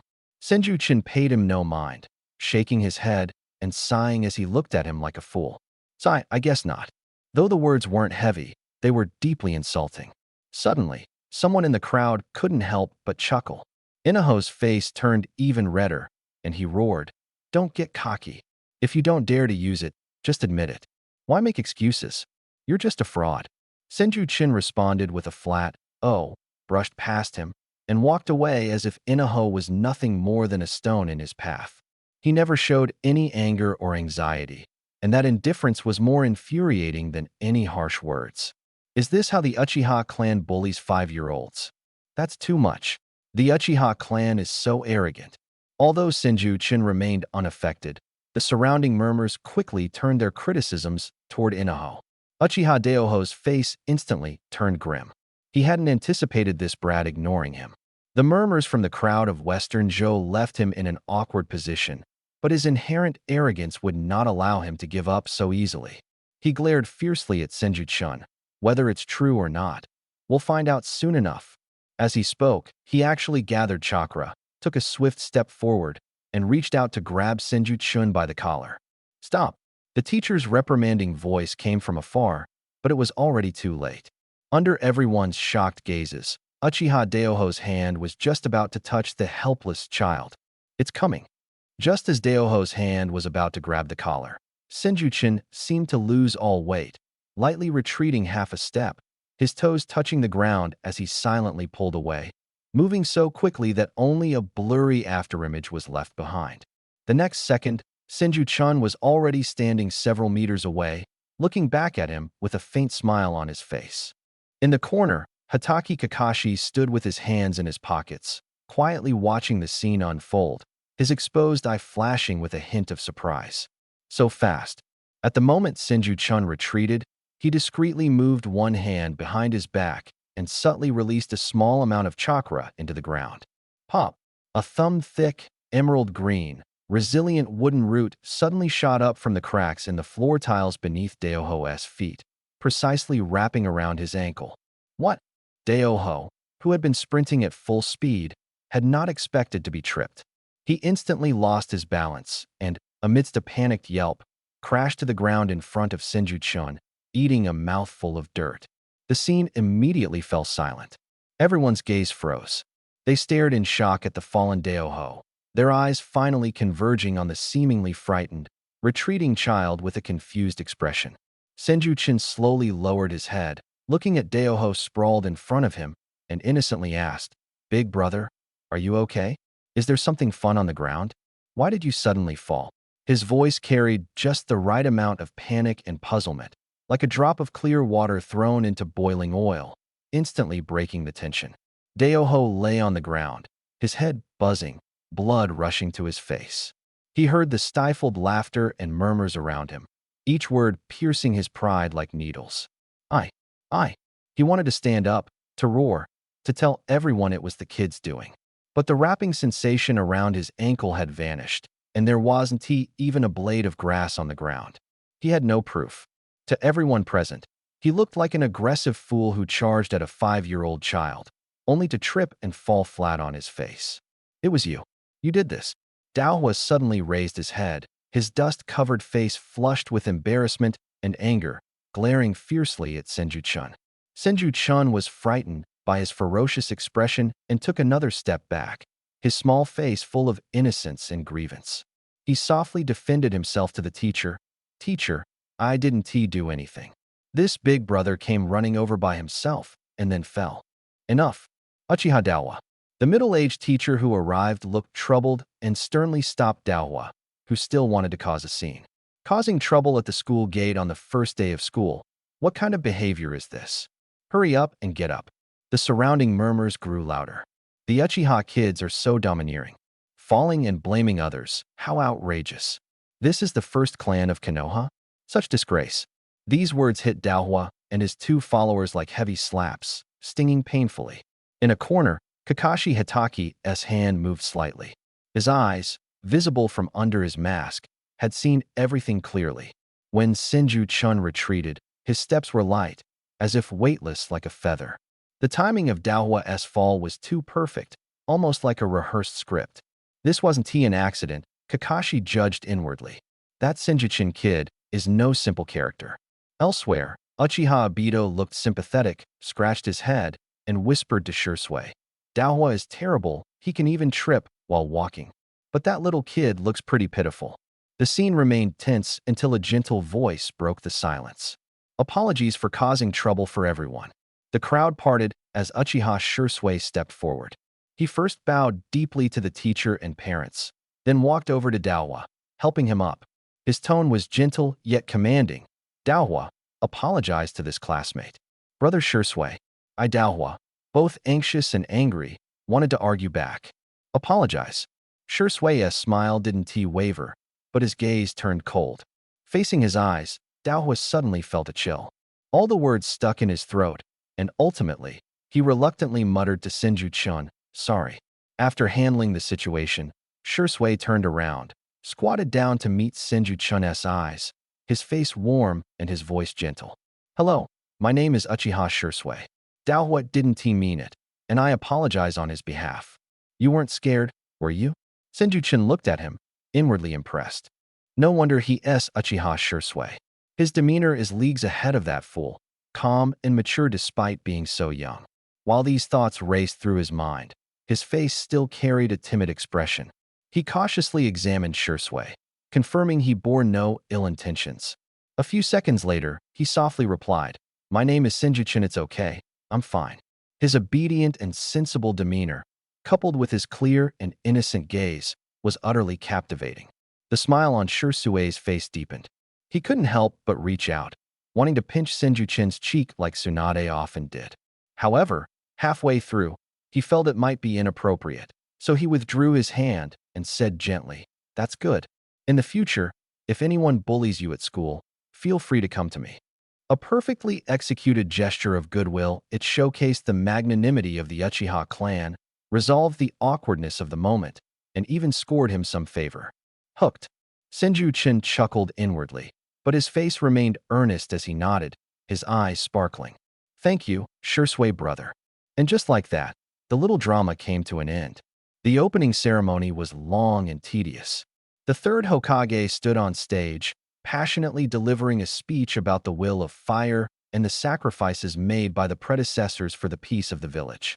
Most of the children in the audience were dozing off, except for a few, like Mike Guy, who listened with fervent enthusiasm, clenching their fists tightly. Senju-chun stood in the back row of the crowd, watching the third Hokage speak eloquently. The will of fire? For him, a transmigrator, this concept carried too much weight. Glory, bloodshed, conspiracies, and cold calculations. It drove ninjas to burn their lives to protect their comrades, but it also served as an excuse for the higher-ups to treat the lower ranks as cannon fodder. The third Hokage, Hiruzen Sarutobi, was the embodiment of the will of fire, yet he silently condoned Danzo's purging of dissenters and the exclusion and surveillance of the Uchiha clan. How ironic. Senju-chun's lips curled into a faint sneer. His gaze swept across the crowd. In the corner, Kakashi Hatake stood solitary, like a frozen sculpture. Obito Uchiha was secretly tossing paper balls at the girl in front of him. When caught, he hastily pretended to admire the scenery the girl was likely in. Shursui Uchiha sat upright, attentively listening to the principal's speech, the model student in the eyes of the teachers. There were also Kurenai Yuhi, Anko Mitarashi. These future elite jonin were now just innocent children. Their faces were filled with hope, oblivious to the brutal reality awaiting them in the ninja world. Senju Chun's gaze lingered on Kurenai Yuhi's black hair and Anko's wild grin for a moment. Good potential, but too immature, like unripe apples, he thought to himself before refocusing his attention. I hope everyone will inherit the will of fire and become excellent ninjas who protect Konoha. As soon as the third Hokage finished speaking, sparse applause echoed from the audience. The homeroom teacher led the students into the classroom, starting with self-introductions and explaining the school rules. Senju Chun absent-mindedly flipped through the new textbook, which contained illustrations of shuriken, throwing, and basic hand seal techniques, things simpler to him than basic arithmetic. His eyelids grew heavy, and a wave of drowsiness washed over him. For someone with a psychological age in their 20s and possessing the bug-level power of wood release, the curriculum at the Ninja Academy is practically the perfect sleep aid. Just as he was about to doze off, he suddenly felt a sharp gaze. Senju Chun lifted his eyelids and followed the sensation to look. It was Hatake Kakashi. The white-haired boy had turned his head at some point, his black eyes staring at him unblinkingly. That gaze held no childish curiosity, only scrutiny and investigation. Clearly, the scene at the school gate had failed to deceive this future copy ninja. Two gazes met in midair. One belonged to a time traveler disguised as a child, with eyes deep, calm, and playfully insightful. The other belonged to a sharp-eyed, precocious genius, Hatake Kakashi. Senju Chun did not evade, but instead gave Kakashi a bright and harmless smile, like an ordinary child discovering a new friend. Kakashi frowned slightly, then turned his gaze away, no longer looking at him. Interesting. His smile deepened. As expected of Hatake Kakashi, truly perceptive. In fact, Kakashi was Senju Chun's next target. In the underground base of Root, in Konoha, the air was cold and damp, mixed with the strange smell of disinfectant and soil. The dim torches distorted shadows on the stone walls into grotesque monsters. Shimura Danzo sat in the head seat, his right eye and half his face wrapped in thick bandages, with his exposed left eye sinister and deep, like a scorpion lurking in the shadows. Orochimaru, this mission must have been tough. His voice was hoarse, echoing in the empty stone room, devoid of any warmth. A figure slowly emerged from the shadows, pale-skinned, golden snake-like pupils, and purple eyeshadow at the corners of his eyes, lending him an eerie yet handsome appearance.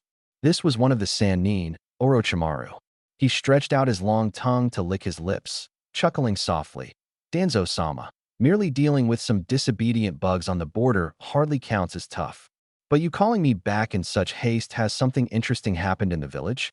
Orochimaru had little interest in missions. He was obsessed with the mysteries of life and ninjutsu. Danzo's left eye flashed with a gleam, knowing the bait had been taken. Something interesting, he dragged out his words. There is indeed something that might bring a breakthrough in your stalled research. Orochimaru's golden snake-like pupils contracted sharply. His current research involved the cell transplantation and cultivation of the first Hokage, Senju Hashirama. It represented the pinnacle of vitality, the source of wood release, and his key to immortality. However, the research was fraught with difficulties. Hashirama's cells were extraordinarily powerful, and none of the test subjects had survived, dying from the overwhelming strength. Oh, Orochimaru's voice carried barely concealed excitement. Let us hear it. The Senju clan has produced an orphan, Danzo slowly said, each word like a stone dropped into a deep pool. Tsunade's younger brother, a 5-year-old child. Senju. Orochimaru's interest faded slightly. A descendant with diluted bloodline, meaningless for my research. What if this child awakened the true wood release? Danzo threw out the real bait. Exclamation point. The lazy smile on Orochimaru's face instantly froze, and a terrifying light burst forth in his golden pupils. making the temperature in the stone chamber seemingly drop a few degrees. Impossible, he denied firmly. The first Hokage's Kekkei Genkai. How could it appear in a descendant with such a diluted bloodline after so many years? It's absurd, but it's the truth. Danzo handed over a piece of intelligence. His name is Senju Shin. A few days ago, in front of many witnesses, he used would release. Although it was just the most basic form, the aura of vitality was unmistakable. Orochimaru grabbed the intelligence and quickly skimmed through it. When he read the description of Senju Shin tripping Uchiha Inoka at the school gate with a small wooden root, his breathing immediately grew rapid. To the untrained eye, it might seem insignificant, but to those with expertise, the underlying mastery of chakra nature and the activation of vitality were simply inconceivable. A living body, perfectly compatible with the first Hokage's cells, even capable of awakening, would release on its own a perfect specimen. This was worth thousands of times more than those cold cell samples. Where is he? Orochimaru's voice was hoarse, filled with a thirst for unknown truths. The Ninja Academy. Danzo leaned back in his chair, speaking calmly. But I must warn you, Hiruzen and Tsunade treasure this child greatly. Especially Tsunade, who barely leaves his side. Hiruzen has already warned me not to make a move against him. Although Danzo said this, he was clearly fueling the fire. He couldn't act, but that didn't mean Orochimaru couldn't. Orochimaru revealed a sinister smile. He knew full well Danzo was setting a trap, trying to use him to probe or even seize the secret. But so what? Compared to the secrets of immortality and the truths of wood release, this bit of political risk was nothing. Danzo-sama, Tsunade, and I are close comrades. How could I possibly harm her kin? Orochimaru placed the intelligence on the table and vanished into the shadows. Danzo watched his departing figure, the corner of his mouth curling into a cold, triumphant smile.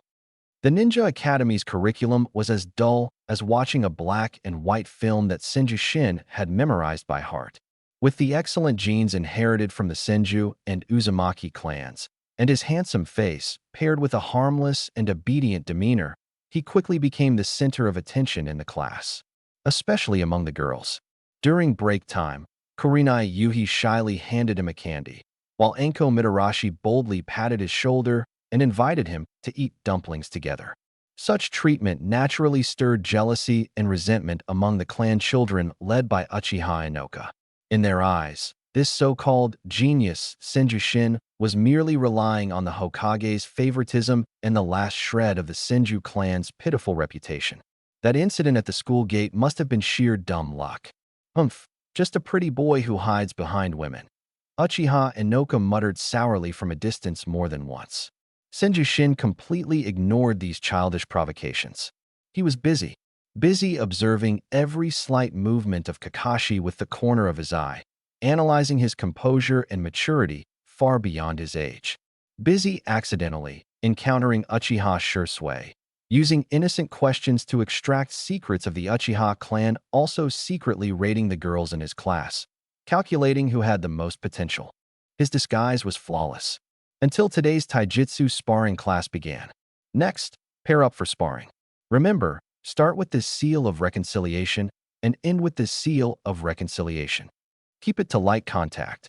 As soon as the teacher finished speaking, Uchiha Inoka stepped forward, pointing at Senju Shin, and loudly declared, "Teacher, I request to pair up with Senju Shin." Immediately, the entire class's attention focused on Senju Shin. Here it comes. Senju Shin laughed inwardly, but displayed a slightly hesitant and flustered expression on his face. Inoka grew more smug, eager to humiliate this fame-seeking fraud in front of everyone and settle his grudge. All right. The teacher glanced at Senju Shin and Inoka, nodding in agreement. He was also curious to see what this so-called Senju orphan was truly capable of. The two walked to the center of the training field. "Please guide me." Senju Shin bowed slightly, polite and well-mannered, appearing as docile as a lamb. Inoka snorted coldly, impatiently forming the seal of reconciliation. The moment the seal broke, he unleashed his full strength, charging at Senju Shin like a cannonball. He intended to use the speed and power that the Uchiha clan prided themselves on to crush his opponent in an instant. Too slow, overly exaggerated movements, full of openings. In Senjushin's mind, Inoka's actions were broken down into frame-by-frame slow motion. Thanks to his extraordinary perception, every muscle exertion and shift in balance was laid bare before him.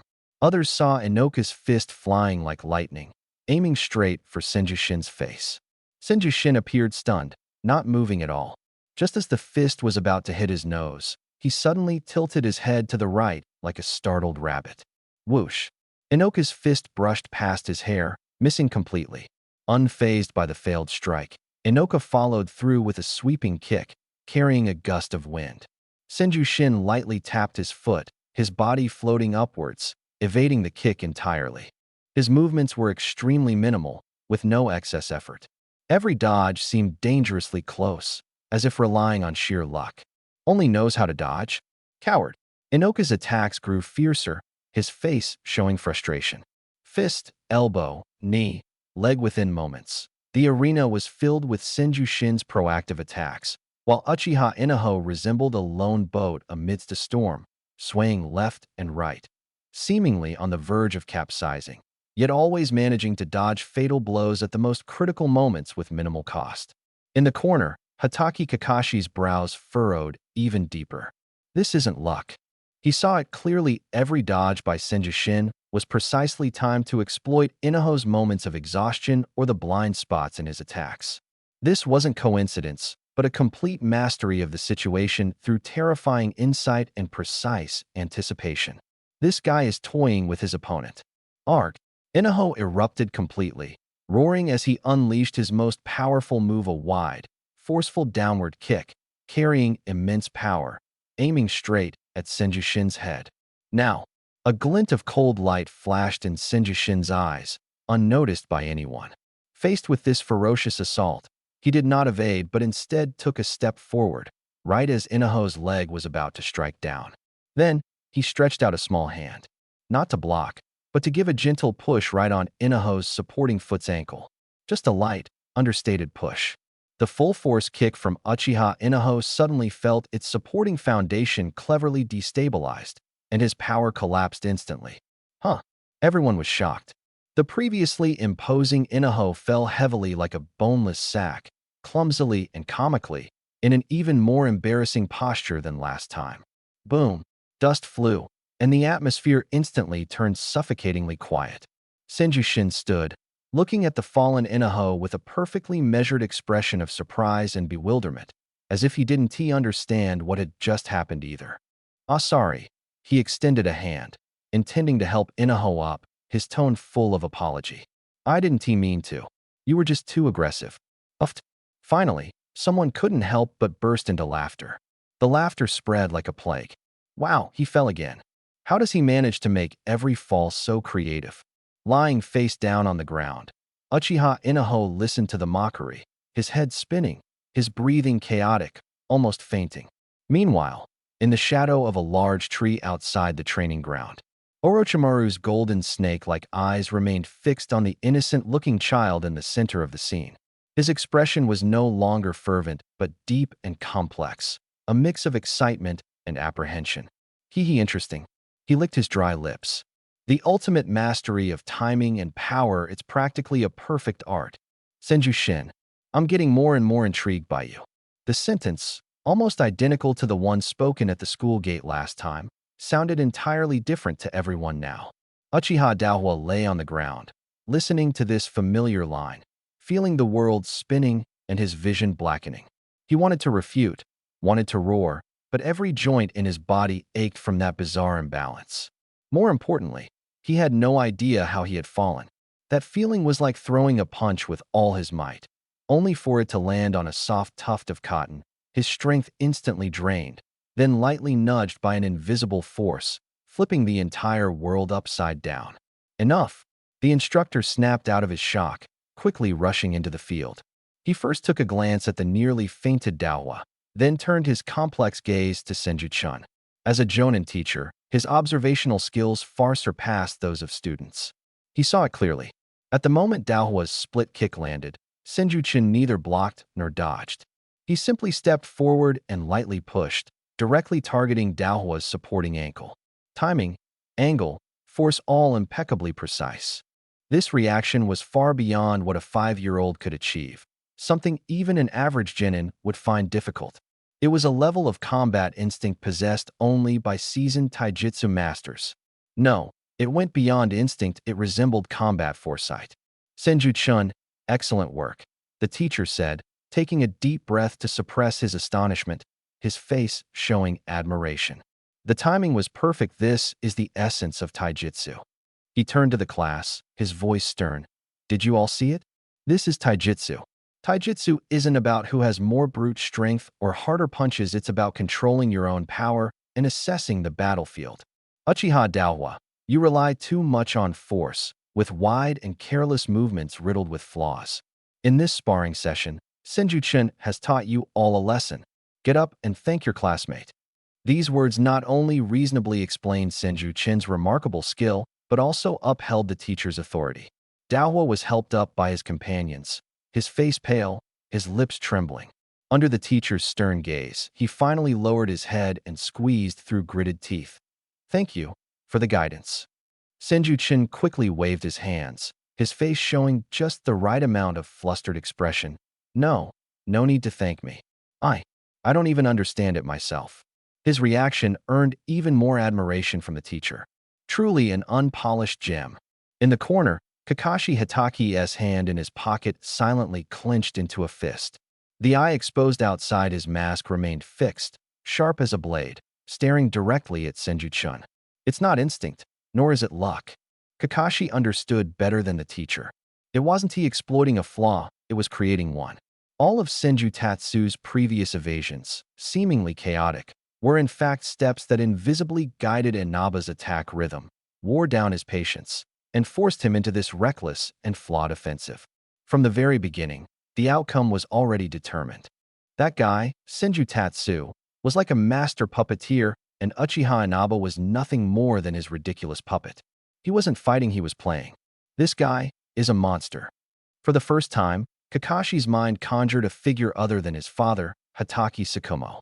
The ability to control the battlefield, that effortless composure, it brought a faint and unsettling familiarity, fear. The taijutsu class ended, and the crowd dispersed. From today onwards, no one would dare to view Senju Tatsu through the lens of an ordinary child. The girls who used to chatter endlessly around him now watched from afar, their eyes filled with reverence. Uchiha Inaba and his entourage avoided Senju Tatsu like he was the plague. Senju Tatsu paid no mind, packed his things, and scanned the crowd one by one before walking directly toward the white-haired figure preparing to leave alone. From the very start, his target was never the likes of Uchiha Inaba. Hatake-san. Senju Tatsu's soft voice came from behind, and Kakashi's steps halted. His back stiffened instantly. Kakashi slowly turned around. The dark eyes beyond the mask were as deep as a bottomless dry well, absorbing every ray of light around them. He quietly stared at Senju Tatsu, silent like a solitary statue frozen in time. The surrounding laughter seemed blocked by an invisible wall, leaving only the wordless confrontation between the two. Senju Tatsu remained unaffected by the icy scrutiny. He raised his head, the innocent and bewildered expression on his face gradually fading, replaced by pure curiosity. The look in his eyes resembled a locked-on predator, entirely incongruous with his 5-year-old age. He stepped half a pace forward, his body slightly leaning in, and his voice was extremely low, as if sharing a secret. You saw everything, didn't you? It wasn't a question, it was a declaration. A direct hit to Kakashi's guarded core. Kakashi's gaze sharpened, his calm demeanor turning piercing as he locked onto Senju Tatsu. He had suspected the boy wasn't simple, but he hadn't expected him to be so brazenly straightforward. Still silent, his hand clenched tightly in his pocket, the fabric stretched taut against his knuckles. His aura shifted from cautious to profoundly dangerous. Don't be so tense. Senju Tatsu smiled a smile so pure it was terrifying, like the first snowfall of early winter, pristine but chilling. He scratched his head, and in the blink of an eye, reverted to a naive child, as if the sharp gaze from earlier had been a mere illusion. My sister told me the path of a ninja requires companions. He spoke softly to himself, in a tone reminiscent of telling a bedtime story. she said. No matter how capable a person is, their vision is always narrow, only able to see the path right beneath their feet. But if you have companions, you can see another path. When two paths merge, walking them together will take you farther than walking alone. He lifted his head, his dark and bright eyes clearly reflecting Kakashi's slightly startled and solitary figure. His tone was filled with an unrestrained, childlike longing. I want to walk a very wide road. Senju-shin took another step forward, his voice firm and full of anticipation. Hataki, your taijutsu makes me feel like we can open up an entirely new path. So can you practice with me? He extended his hand, palm open, his face brimming with expectation. Take the bait, future copy ninja, Hataki Kakashi. The loneliness of a genius is the strongest lure. No one can resist the approach of someone similar. Senju-shin's heart was full of hope. Seconds ticked by, and the air grew heavy. Kakashi's lips, hidden beneath his mask, finally moved. Your road is too wide. I'm not used to it. His voice was cold and harsh, like stones grinding against each other. My road, it's enough for me to walk alone. The rejection was crisp and decisive, leaving no room for negotiation. Senju-shin's smile froze. He lifted his gaze to Kakashi's calm and unruffled eyes. The fervent eagerness on his face dissipated in an instant, swept away by the cold wind. His eyelids lowered, long lashes casting shadows, his defeated expression evoking pity. I see. His voice was so soft, like that of a child who had been refused, tinged with grievance and dejection. I'm sorry, I was thinking too much. He withdrew his hand, clenching it tightly before loosening it again, bowed to Kakashi, and turned to disappear into the crowd. That small, solitary figure looked lonely and forlorn.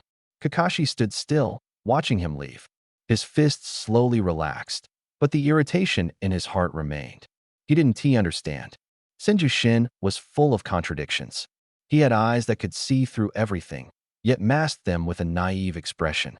He could effortlessly toy with that fool Uchiha Inaho, yet pretended to be helpless. The words about companions and paths just now had cut through his indifference like a blade. But now, he had given up so easily, like a child who sees a beloved toy but is refused, throwing a brief tantrum before obediently walking away. Is it just my imagination? Kakashi frowned deeply. Or is this another disguise of his? He couldn't figure it out. This feeling of being out of control made him very uncomfortable. However, Kakashi soon realized that he had oversimplified things. Senju-chin indeed did not actively speak to him again, but he seemed to be everywhere, like air. The next day, Kakashi went alone to the third training ground to practice with shurikens. After a few rounds of throwing, he noticed a figure at the other end of the training ground clumsily imitating his movements. It was Senju-chan. Kakashi did not turn around and focused solely on throwing kunai. Out of 10 throws, 8 missed the target entirely, while the remaining 2 barely landed on the edge of the target, looking both ridiculous and laughable. Kakashi scoffed coldly, ignoring him, and continued his training. However, the chaotic thud, thud, thud sounds coming from behind, like rhythmic drum beats, struck at his heart, making it impossible for him to fully calm down. On the third day, Kakashi practiced the body replacement technique. Seal. Instantaneous movement.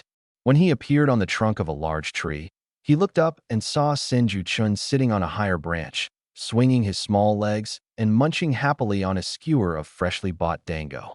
When Senju-chun saw Kakashi, he waved amicably and mumbled, "Ah, Hataki classmate. What a coincidence." Kakashi expressionlessly jumped off the tree and relocated elsewhere. On the fourth day, the fifth day, no matter where Kakashi went, he would always run into that guy.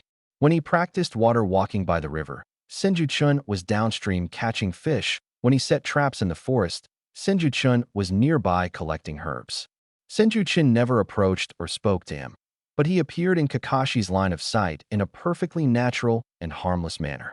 He was like sticky caramel candy, impossible to shake off or tear apart. Kakashi's patience was slowly being worn down by this frog in warm water strategy. He even absurdly thought, could it be that only the two of them in Konoha were this diligent? Senju-chin's mischievous smile carried a hint of delight. Interesting. He understood that someone like Kakashi, a prodigy, had a heart of solitude and sensitivity.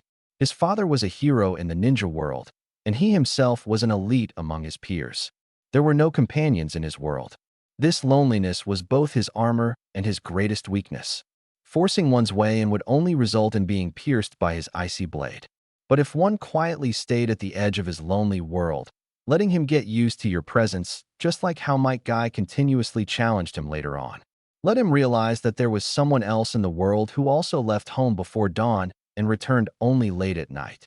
Thus, this armor called loneliness would unknowingly develop a tiny crack. Tsukumo Hatake Konoha's white fang. Senju Chun's gaze, through Kakashi's solitary figure, seemed to peer into a farther distance.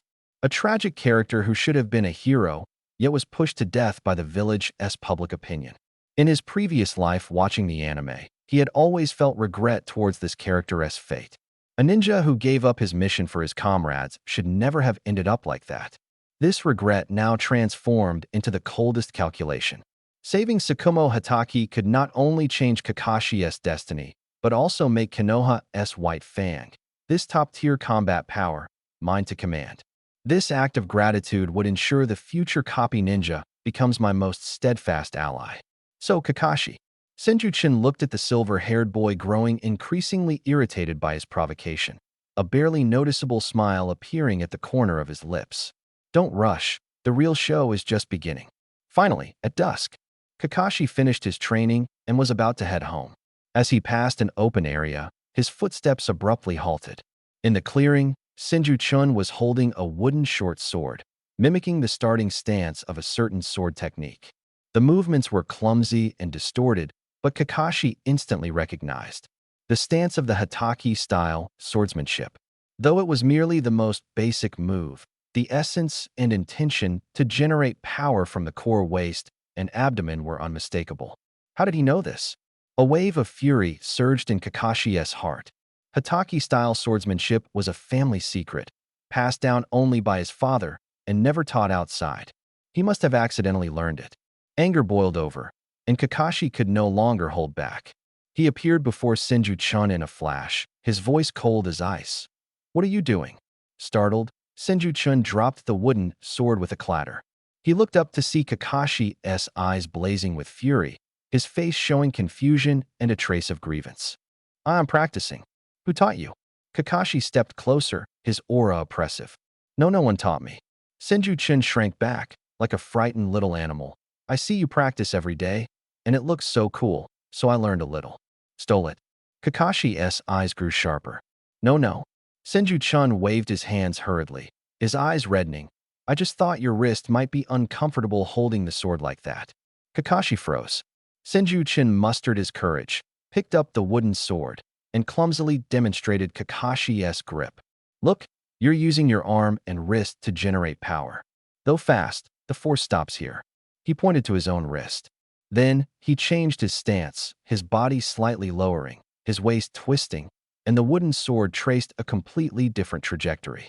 "My sister said that true power should be like a whip rooted from the feet, swung from the waist, and finally transmitted to the hands. Wouldn't that make it smoother?" He tilted his small face upwards, his bright black eyes filled with pure curiosity and confusion, as if he were genuinely asking about a question that had puzzled him for a long time. Boom.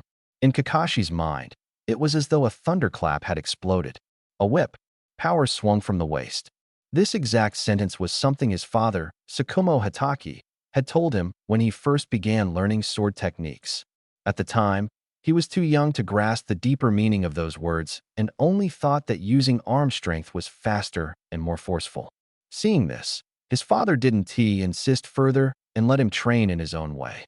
But now, those words had unexpectedly come out of the mouth of a 5-year-old Senju orphan who had never undergone formal training in sword techniques.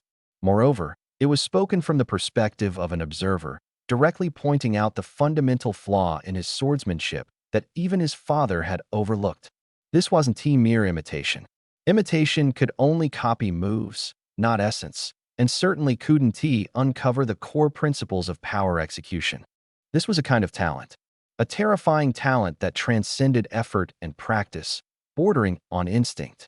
His previous victory against Uchiha Inaho wasn't due to tricks or predictions, it was because he was born with the ability to perceive the flow of power and see the essence of moves. Kakashi stood there, his blood seemingly frozen. Looking at this innocent child, for the first time, he felt a shudder deep in his soul. It was the reaction of one genius when faced with another, even more monstrous genius. Hataki-san, Senju-chan carefully asked as Kakashi stared blankly. Did I say something wrong? Kakashi remained silent for a long time, giving Senju-chan a deep look before bending down to pick up the wooden sword that had fallen and handing it back to him. Your path. His voice was no longer icy but carried a complex hoarseness. Perhaps I can take a look. Though quiet, his words were like a pebble dropped into a calm lake, stirring ripples. He had made his decision. The surprise and bewilderment on Senju-chan's face quietly disappeared as Kakashi lowered his head. He lifted his gaze to the silver-haired boy who was only half a head taller than himself, his black eyes reflecting the lonely figure of Kakashi picking up the sword. Your path. Perhaps I can take a look. This wasn't compromise, nor was it approval. It was the tentative invitation of a solitary genius reaching out to another of the same kind. I don't understand you, but I'm willing to try. For Senju-chan, that was enough. All right. The child who was pitifully sulking 1 second suddenly burst into a radiant smile the next. That dazzling grin was so bright, it almost blinded Kakashi, making it seem as if the tearful expression from earlier had merely been an illusion. Without hesitation, the child took the wooden sword from Kakashi's hand, gripping it tightly like it was his most treasured toy. All right, let's start now. Senju-shin proposed enthusiastically. Kakashi, watching the little boy's overly familiar demeanor, a strange sense of irritation crept over Kakashi again. Had he just made a bad decision? But Shin gave him no chance to regret it. I was mimicking your movements earlier, but it felt like all the strength was stuck in my shoulders, Shin said as he repositioned himself into the starting stance of the Hataki-style sword technique. Although his movements were still raw, he asked directly, "Is it because my body is still small?" Instead of mentioning the whip theory, Shin attributed the issue to himself, satisfying his own curiosity while giving Kakashi a reason to act as a senior, offering guidance. Kakashi's gaze naturally fell on Shin's shoulders and wrists. After a moment of silence, he finally spoke, his voice cold but no longer icy. It's not about your size, your balance is off. Your footing isn't grounded, so your strength is unsteady. The key to the Hataki-style sword technique lies in your stance. As he spoke, he reached out to adjust Shin's posture. The moment his fingers touched Shin's shoulder, both of them froze slightly. Oh, Shin obediently stood still, focusing on the shift in his center of gravity. His face lit up with a look of sudden realization. So that's it. You're amazing, Hataki-san. That sincere compliment caused the tips of Kakashi's ears to flush faintly. Quickly withdrawing his hand and shoving it into his pocket, he let out a cold snort to mask his embarrassment. Just call me Kakashi. All right, Kakashi. Under the setting sun, the shadows of the two small figures stretched long. One earnestly explained the basics of swordsmanship, while the other absorbed like a sponge, occasionally asking innocent yet thought-provoking questions. In the shadows of a large tree, Orochimaru's golden serpent-like eyes gleamed with intense light. The Hataki brat and the last remnant of the Senju clan. Things are getting more interesting. Without a sound, he disappeared deeper into the darkness. I'm back, Sister Tsunade. Pushing open the door to the house, Senju-shin was greeted by the aroma of food and the warm light spilling from within. Welcome back, Shin. Go wash your hands and get ready to eat. Okay. At the dinner table, Shin eagerly wolfed down his meal while excitedly sharing his day's achievements with Tsunade and Shizune. Sister, I made a friend today. Oh. Tsunade raised an eyebrow as she picked up some leafy greens with her chopsticks. Our little Shin finally made a friend. Whose kid is it? His name is Hataki Kakashi. Senju-chin's tone was full of pride. Tsunade paused her action of picking up food. Hataki. She repeated the surname, her gaze turning a bit complicated. Is he the child of Konoha's White Fang? Yes. He's amazing. His swordsmanship is especially incredible. Of course. Tsunade poured herself a cup of sake, took a sip, her eyes distant. His father, Hatake Tsukumo, was a man even we Sannin had to admire. On the battlefield, just hearing the name, Konoha's White Fang, was enough to make many enemies abandon their missions and retreat. Tsunade's tone carried a hint of advice. Chun, since you've become friends with him, make sure to get along well. Understood? I understand, sis. Senju-chan nodded obediently, but his mind was already racing. Tsunade-sis said that. Hatake Tsukumo, you're a hero of Konoha, the pride of your son. But I know, this pride will soon become the final straw that breaks you. Mission or comrades, this absurd choice will lead the villagers to drown you in mockery. Kakashi, the honor you now carry will eventually turn into a blade stabbing into your heart. However, since I'm here, Senju-chan poked at the rice in his bowl, his gaze firm, a determination beyond his age flashing through his eyes. This tragedy, I will rewrite with my own hands. From then on, a peculiar sight appeared at the Ninja Academy. The white-haired genius who was always solitary now had a little shadow following him around. When Kakashi practiced shuriken techniques, Senju-chan was right beside him practicing too, often using the excuse, I don't have much strength, how can I throw accurately? To openly ask for advice. When Kakashi trained in the 3 basic ninja techniques, Senju-chan clumsily formed hand seals, finding an excuse and saying, Kakashi, your seals are too fast. Can you slow down and teach me? Brazenly learning from him. From initial cold indifference, to annoyance, and finally to numb acceptance, Kakashi found himself completely unable to refuse. Senju-chan's questions were pure and unpretentious, and his talent allowed him to grasp concepts after just one explanation, even raising deeper insights. This intellectual collision made the aloof Kakashi unable to resist.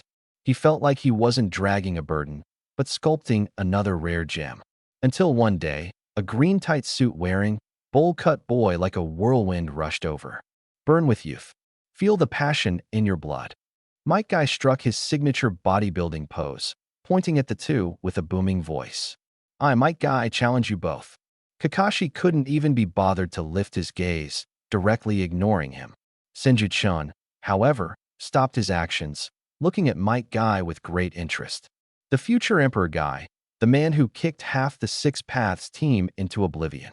He remembered clearly that Kai's father, the great, eternal Genin, might do way.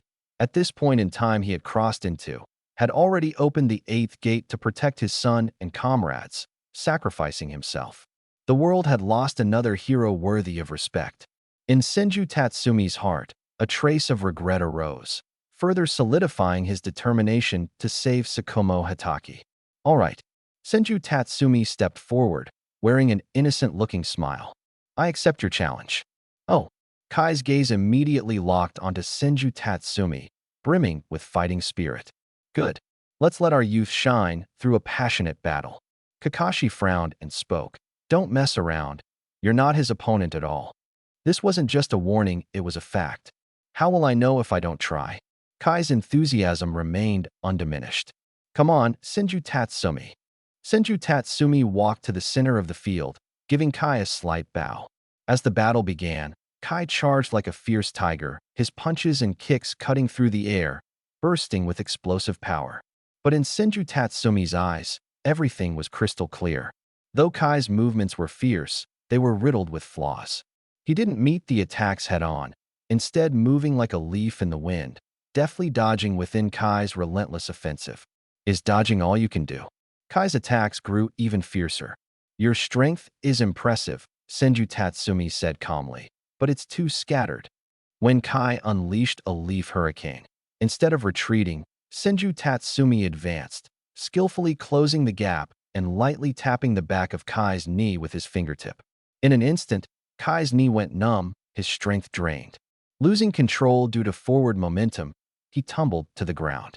Dust rose into the air, and the entire scene fell silent. Kakashi, however, was already used to it. Kai lay on the ground, not humiliated, but immediately rolled up and got to his feet, the fire in his eyes burning even brighter. Amazing, absolutely amazing. I didn't even see how you did that. His face was full of admiration. You are truly worthy of being my lifelong rival. Senju Tatsumi was momentarily at a loss for words. He stepped forward, reaching out to pull Kai up, his smile sincere. Your taijutsu has great potential, it just lacks direction, he said. If you don't mind, you're welcome to train with me. He knew just how strong Might Guy would become in the future, and wouldn't he miss the chance to build a connection. Kai was moved to the point of tears. You're so great. Senju Tatsumi. Kakashi. From today onward, we are eternal rivals and partners. Kakashi silently took 2 steps back, seemingly wanting to distance himself from this overly enthusiastic guy.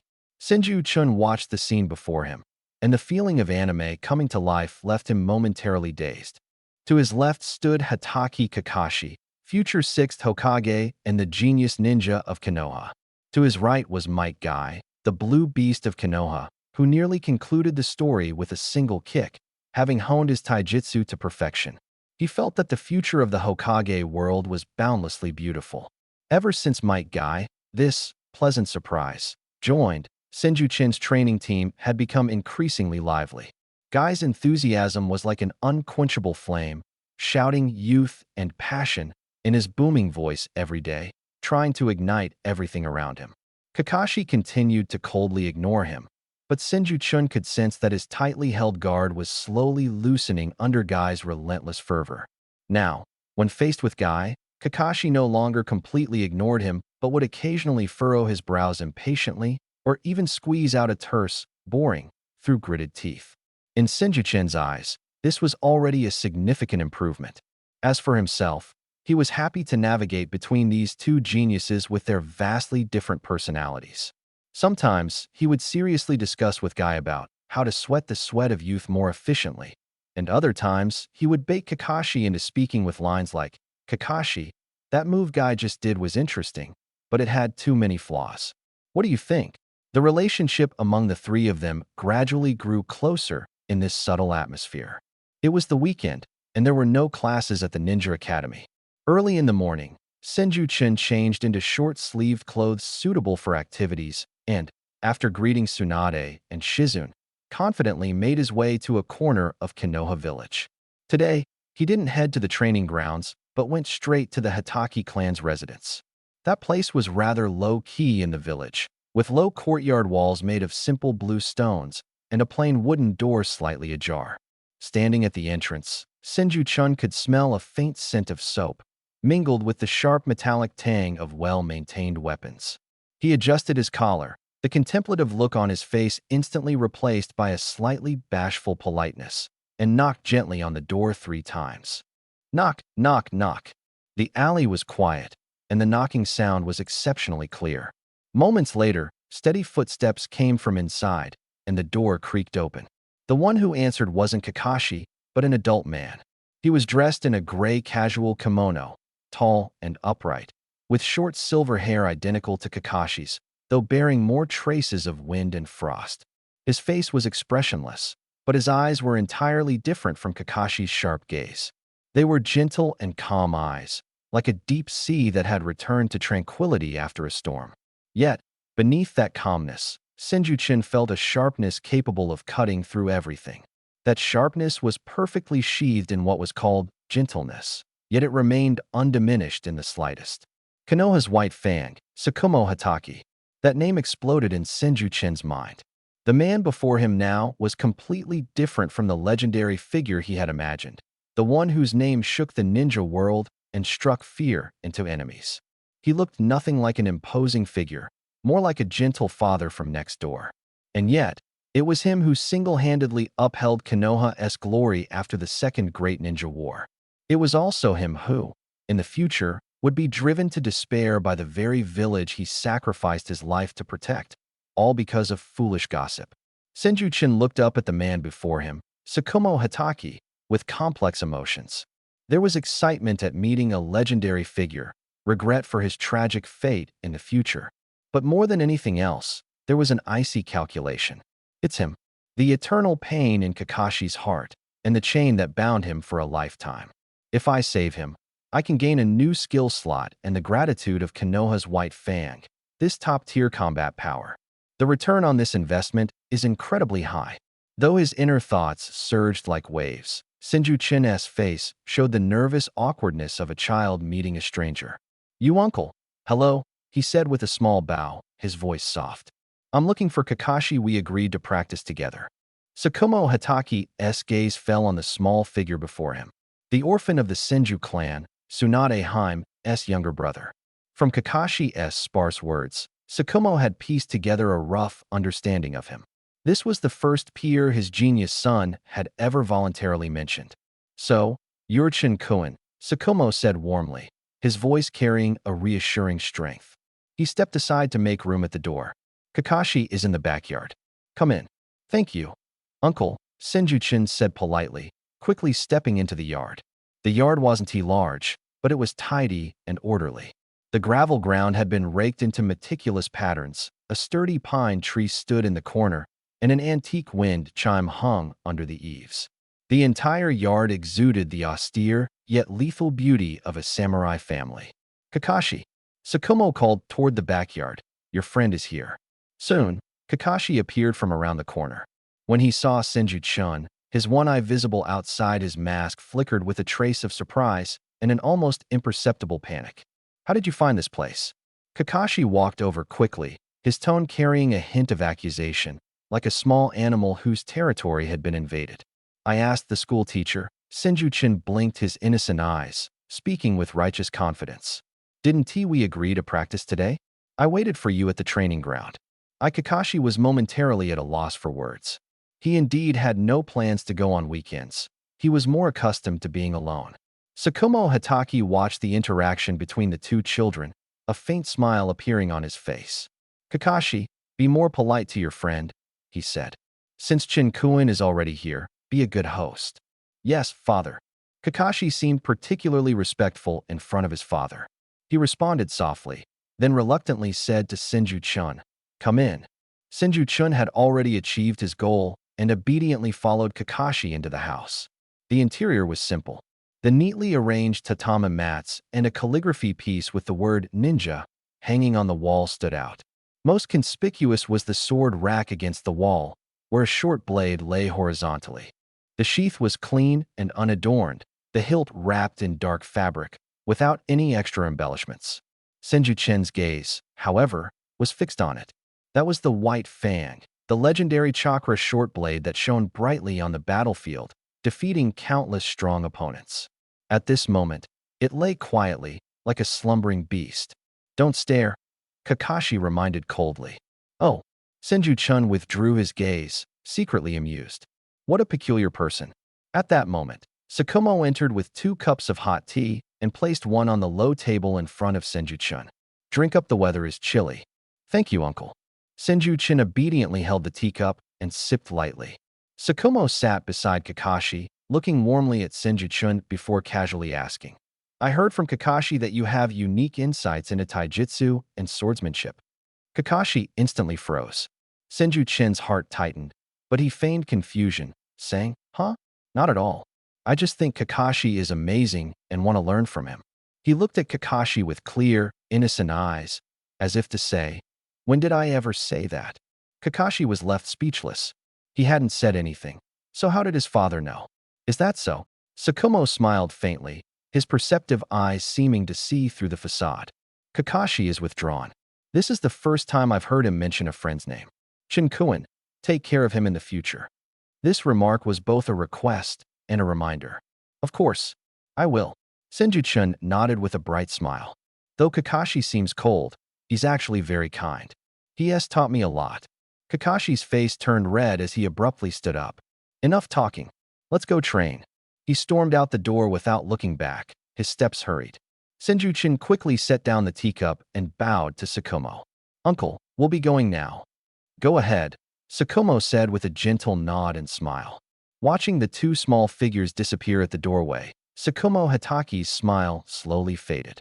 He picked up the untouched cup of tea left by Kakashi, took a gentle sip, and his gaze returned to the direction of the door, becoming deep and contemplative. The bloodline of the Senju clan, truly extraordinary. That child just now since entering the door, there was not a single flaw in their demeanor. Every action and word perfectly matched what a 5-year-old should exhibit. But those eyes. The moment he saw the white-fanged short blade, the flash in his eyes was not one of childish curiosity or awe, but rather a look of scrutiny, evaluation, and even fervor. That gaze was nothing like that of a 5-year-old. The younger brother of Tsunade. Could he be a surviving member of the Senju clan? Still, with Kakashi's personality, he finally made a friend. Tsukumo Hatake glanced toward the backyard with a thoughtful look, but the corners of his mouth couldn't help but lift into a slight smile. On a weekend morning, sunlight filtered through the leaves, casting dappled spots of light. I refuse. Kakashi's voice was cold as stone, as always. His gaze passed over Senju Shin and landed on the watermelon-headed boy warming up with high-knee exercises, his body practically steaming with enthusiasm. That inexplicable energy made Kakashi's eye twitch involuntarily. Why? Senju Shin tilted his head, his face full of innocent confusion. Kai wants to see the Hatake-style swordsmanship too. ISN, tee it more lively with an extra person to practice with? My sister says friends should spend more time together to strengthen their bond. As he spoke, he sneaked a glance at Mike Guy. Guy immediately understood, rushing to stand in front of Kakashi, gripping his hands tightly, his eyes ablaze. Kakashi, my eternal rival, let us deepen our bond with the sweat of youth. Shin told me your father is the legendary hero, Konoha's White Fang. Visiting the home of a hero is an honor for me, Mike Guy. Kakashi. He stared at Guy's overly passionate and exaggerated expression, then turned to the other boy whose face was full of innocent "I'm doing this for your sake" vibes, his temple throbbing incessantly. He had a premonition that his peaceful weekend was officially over. In the end, under Senju Shin's twisted logic of more people, more power, and Mike Guy's relentless insistence of youth waits for no one, Kakashi begrudgingly led the two tag-alongs toward his house. Along the way, Mike Guy was like a bird newly freed, finding novelty in everything and constantly exclaiming "oh." In all, Kakashi wished he could bury his face deeper into his mask to dissociate from this absurd character. Senju Shin walked in the middle, a faint smile resting on his lips. Kakashi is peculiar, like a blade without an edge, sharp but fragile. Tsukumo Hatake's tragedy stemmed largely from having no one to speak for him or support him. I want to save him, but I can't do it alone. I need Kakashi to understand earlier what the power of companions truly means. And Mike Guy, this pure-hearted and energetic fool, was undoubtedly the best candidate to melt Kakashi's icy facade. Excuse me. When Tsukumo Hatake opened the door and saw the two little figures with starkly different styles following behind his son, even with his vast experience, a hint of curiosity flickered in his eyes. One of them was Senju Shin, whom he had met last week. The other, hello? You must be the legendary White Fang of Konoha, Lord Tsukumo Hatake. I'm Mike Guy, Kakashi's lifelong rival. Guy bowed sharply at a 90-degree angle, his voice so loud that the wind chime in the yard trembled along with it. Tsukumo froze for a moment, then chuckled. He looked kindly at the three children, his gaze finally landing on his son's stiff expression of "I don't know him," and his smile deepened. Hello, Guy. Welcome, all of you. Come on in. The backyard was still the same textured gravel ground, with the robust pine tree standing tall as ever. Tsukumo did not enter the house, but instead took 3 wooden swords from the weapon rack under the eaves. He handed 2 of them to Kakashi and Senju Shin, and the longest one to the excited Mike Guy. Since you're here for training, talking without action won't do. Tsukumo's face carried a gentle smile. Let me give you some guidance. That's fantastic. Guy was the first to respond, gripping the wooden sword tightly and striking a bold stance. Lord Tsukumo, please instruct me. Kakashi silently tightened his grip on the wooden sword, his gaze focused. It was a rare opportunity to be personally instructed by his father. Senju Shin curiously examined the wooden sword in his hand, his face full of anticipation, his heart ablaze. Here it comes. The real battle was finally about to begin. Tsukumo Hatake's swordsmanship was Konoha's top-tier assassination technique. Today, they could observe it up close for free. Guy, you go first, Tsukumo said with a smile. He didn't hold a weapon himself, standing there without a stance, appearing like an ordinary person. Yes, Guy shouted loudly, pushed off with his foot, and shot forward like a cannonball. The long wooden sword in his hand whistled through the air as it slashed downward. It was an all-out strike, filled with youthful passion and vigor. However, Tsukumo simply moved half a step to the left, effortlessly dodging the fierce attack. That half step caused Guy's sword to miss entirely. The momentum made his body wobble, leaving him completely exposed. Tsukumo extended his index and middle fingers together and gently tapped Guy's wrist holding the sword. Tap. A light sound. Guy felt his wrist go numb as a subtle force surged through, causing the wooden sword to slip from his grasp, tracing an arc in the air before landing firmly in the distant soil. The entire exchange lasted no more than a second. The battle was over. Guy stared blankly at his empty hands, then looked at Tsukumo, whose face still carried a smile. His eyes first filled with confusion, then ignited with an even stronger radiance than before. Amazing, so amazing. Is this the legendary power? I couldn't see it clearly at all. So thrilling. Shuamao smiled and turned to his son. Kakashi, it's your turn. Kakashi took a deep breath, his gaze becoming sharp. Unlike Kai, he didn't charge forward recklessly. Instead, he lowered his center of gravity and slid across the ground at an incredibly fast speed. His wooden sword, like a venomous snake striking from its lair, aimed straight for Shuamao's chest. Fast, accurate, and fierce. This was the essence of the Hatake sword style. Not bad, Shuamao said, a trace of approval flashing in his eyes. He didn't dodge, but waited until the tip of Kakashi's sword was about to touch his clothes. Then, he extended his left hand and lightly brushed the side of the wooden blade with his palm. Buzz. Kakashi felt a strange vibration travel up the sword to his arm, instantly neutralizing all the force. Shuamao followed through with a turn, gently pressing his elbow against Kakashi's throat. The cold touch froze Kakashi in place. Another move. Your speed is fast, but your momentum is too heavy, and your sword technique is too rigid, Shuamao said gently as he withdrew his elbow. A sword is an extension of your arm, not a metal rod. Your strength is still too stiff. Kakashi nodded silently and stepped aside, his eyes filled with contemplation rather than frustration. Finally, Shuamao's gaze fell on the smallest figure in the arena. Chen Kuan, it's your turn. Senju Chen blinked, holding a wooden sword barely longer than his own arm. He said hesitantly, Uncle Shuamao, I've just started learning.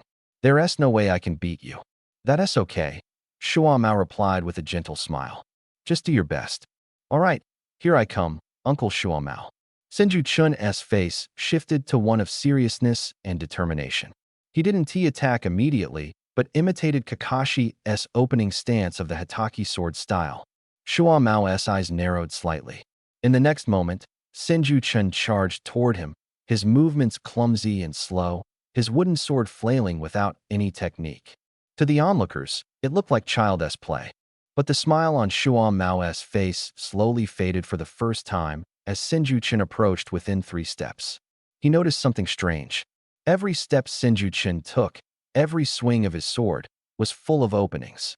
Yet, when Shuamao attempted to exploit those openings to strike decisively, they would instantly shift into another set of openings. It was as if he were grappling with a phantom. Shuamao stepped forward, intending to grab Chun's wrist, but Chen stumbled as though tripping over a pebble, narrowly dodging. Shuamao turned his body to slap away the wooden sword, but Chen lost his balance again, barely avoiding the strike. He had no intention of winning and wasn't even trying to attack. Like a slippery eel, he maneuvered through the intricate web Shuamao had set up, using clumsy yet highly effective methods to continuously evade. He wasn't aiming for victory. He was observing. Those bright black eyes focused intently on every move Shuamao made, every breath he took, every shift of his balance. It wasn't the curiosity of a child, it was more like a master craftsman deconstructing a delicate work of art, analyzing every single part, every joint and groove. This feeling brought an unprecedented sense of novelty to Shuamao. Bang! In the end, Senju Chun ran out of strength and tripped himself, landing on the ground with a thud, his wooden sword rolling off to the side. Ha ha, he panted heavily, his face drenched in sweat, looking utterly exhausted. Kakashi and Guy both sighed in relief, thinking it was already impressive that Senju Chun had lasted this long. Only Tsukumo Hatake stood quietly, his gaze fixed on the seated Senju-chun, remaining silent for a long time. After the sparring session, Shuo Mao instructed Kakashi to take Guy inside to rest, leaving only Senju-chun behind. Chen-kun, Shuo Mao crouched down to meet his gaze, his tone gentle yet layered with complexity. It seems like you're more interested in the essence of power rather than how to wield it. Senju-chun's inner alarms rang loudly, though his face maintained a childlike expression of confusion. He tilted his head, his clear eyes reflecting Shuo Mao's serious face. "Uncle, what is the essence of power?" he asked softly. "I don't understand." After a pause, he added, as if discovering a fascinating new toy, "I think your strikes are different from Kakashi's. Kakashi's power is like a rock hard and fast. But your power," he traced an arc in the air with his small hand, "is like water, sometimes here, sometimes flowing there. You can't catch it, and you can't block it. It's amazing." Boom. This analogy struck Tsukumo Hataki's heart like thunder. Water. That was the pinnacle of swordsmanship he had spent half his life pursuing, comprehended amidst life and death battles, formless like water, unstoppable and unyielding. This concept had never been shared with Kakashi because it required a certain level of experience and mindset. Yet now, a 5-year-old child had, through one crude sparring session, hit the core with the purest of words. Tsukumo stared into Senju-chun's clear, untainted eyes, filled only with pure curiosity and confusion. For a long time, he stood up slowly, the scrutinizing expression fading, replaced by a complex mix of shock and relief. He reached out and ruffled Senju-chun's hair like a friendly uncle. "That's quite an interesting idea. Keep practicing hard." Tsukumo Hatake smiled, realizing in his heart that the child before him might truly be the beginning of an extraordinary genius. This child, perhaps in the future, will surpass himself and even surpass everyone. Ever since Tsukumo Hatake personally stepped in to guide him, Senju Tatsu had become a regular visitor at the Hatake residence. The days seemed to have taken on a new, vibrant rhythm. Every weekend, Senju Tatsu would first complete the foundational training Tsunade had tailored for him in his own yard, and then, right on time, show up at the Hatake household with Might Guy. Kakashi went from initial resistance to quiet acceptance, and now, occasionally, he would even wait at the door for their arrival. Those half-lidded, lifeless eyes of his, upon seeing Senju Tatsu and Might Guy, no longer appeared cold but instead carried a hint of familiarity. This subtle change did not escape Senju Tatsu's notice. He understood the ice was beginning to melt. The blazing flame that was Might Guy, combined with himself as the catalyst, was gradually prying open Kakashi's tsundere heart. Sometimes, Tsukumo would silently observe the three of them practicing in the yard. He rarely intervened, but sat under the eaves like an elder, a gentle smile on his face. Senju Tatsu could feel that those calm eyes were mostly focused on him. In that gaze, there was admiration, curiosity, and a trace of scrutiny that brought him immense pressure. Senju Tatsu accepted it gladly, showcasing his talent to its fullest extent. At times, he mimicked Kakashi's sword techniques. At others, he clumsily imitated Might Guy's taijutsu, crafting the image of a super genius brimming with curiosity and capable of adapting and innovating. He wanted Tsukumo to grow accustomed to his extraordinary skills, to embrace the novelty that this extraordinary ability brought. These peaceful and fulfilling days lasted for nearly a month. Until that day, when a scroll bearing the Hokage's seal shattered the tranquility. After training, an ANBU member wearing a mask silently arrived at the Hatake residence and handed a mission scroll to Tsukumo. Senju Tatsu and Might Guy were just about to take their leave when they witnessed the scene. Tsukumo unrolled the scroll, and with just a glance, the gentle smile on his face vanished, replaced by a sharp, blade-like intensity in his eyes. The air seemed to freeze in that moment. An S-rank classified mission? Senju Tatsu's heartbeat quickened, though his expression remained one of childlike curiosity and reverence. "Uncle Tsukumo is amazing." Might Guy was even more fired up. "This is what it means to be a hero protecting the village." Tsukumo closed the scroll, his imposing aura dissipating as he returned to his gentle, fatherly demeanor. He ruffled Kakashi's hair and said softly, "I'll be away for a while, Kakashi. Train well." And remember to get along with Tatsu-kun and Gai-kun." "Yes, father," Kakashi replied, bowing his head, his voice so faint it was almost inaudible. Senju Tatsu watched this scene, his heart tightening. It had come. The mission that would decide the fate of the White Fang of Konoha had finally arrived. After Tsukumo left, Kakashi became even more silent and withdrawn. He no longer waited at the door, and during training, he was often absent-minded, staring blankly at the spot where his father usually sat. Senju Tatsu could feel it. A kind of emotion called unease was wrapping around the young genius like vines. Senju Tatsu didn't say much, but he started bringing Guy to visit more frequently, using all sorts of nonsensical topics and challenges to forcibly occupy his time and thoughts. Days passed by one after another. Half a month later, Tsukumo Hatake returned. He came home quietly at dusk, without the cheers of a hero's return, not even attracting anyone's attention. The next day, Senju Tatsu brought Kakashi's favorite grilled fish to visit him. The moment Tsukumo opened the door, Tatsu's heart sank. The man still wore the same gray kimono, and his posture was as upright as ever, but the sharpness that once radiated from him was gone. The calm aura he used to have after weathering storms had disappeared, replaced by an overwhelming fatigue and self-doubt. His eyes were dim, like dust-covered gems that had lost their luster. "Tatsu-kun, you're here." He forced a smile, one that looked worse than crying, then turned and walked back into the house. From that day on, Tsukumo shut himself in, refusing to see anyone. Rumors began to spread in the village, growing silently like moss in a damp gutter. Senju Tatsu frequently visited places where ninjas gathered, using the excuse of buying things for Tsunade to listen in on the harsh gossip. "I heard Lord White Fang failed his mission."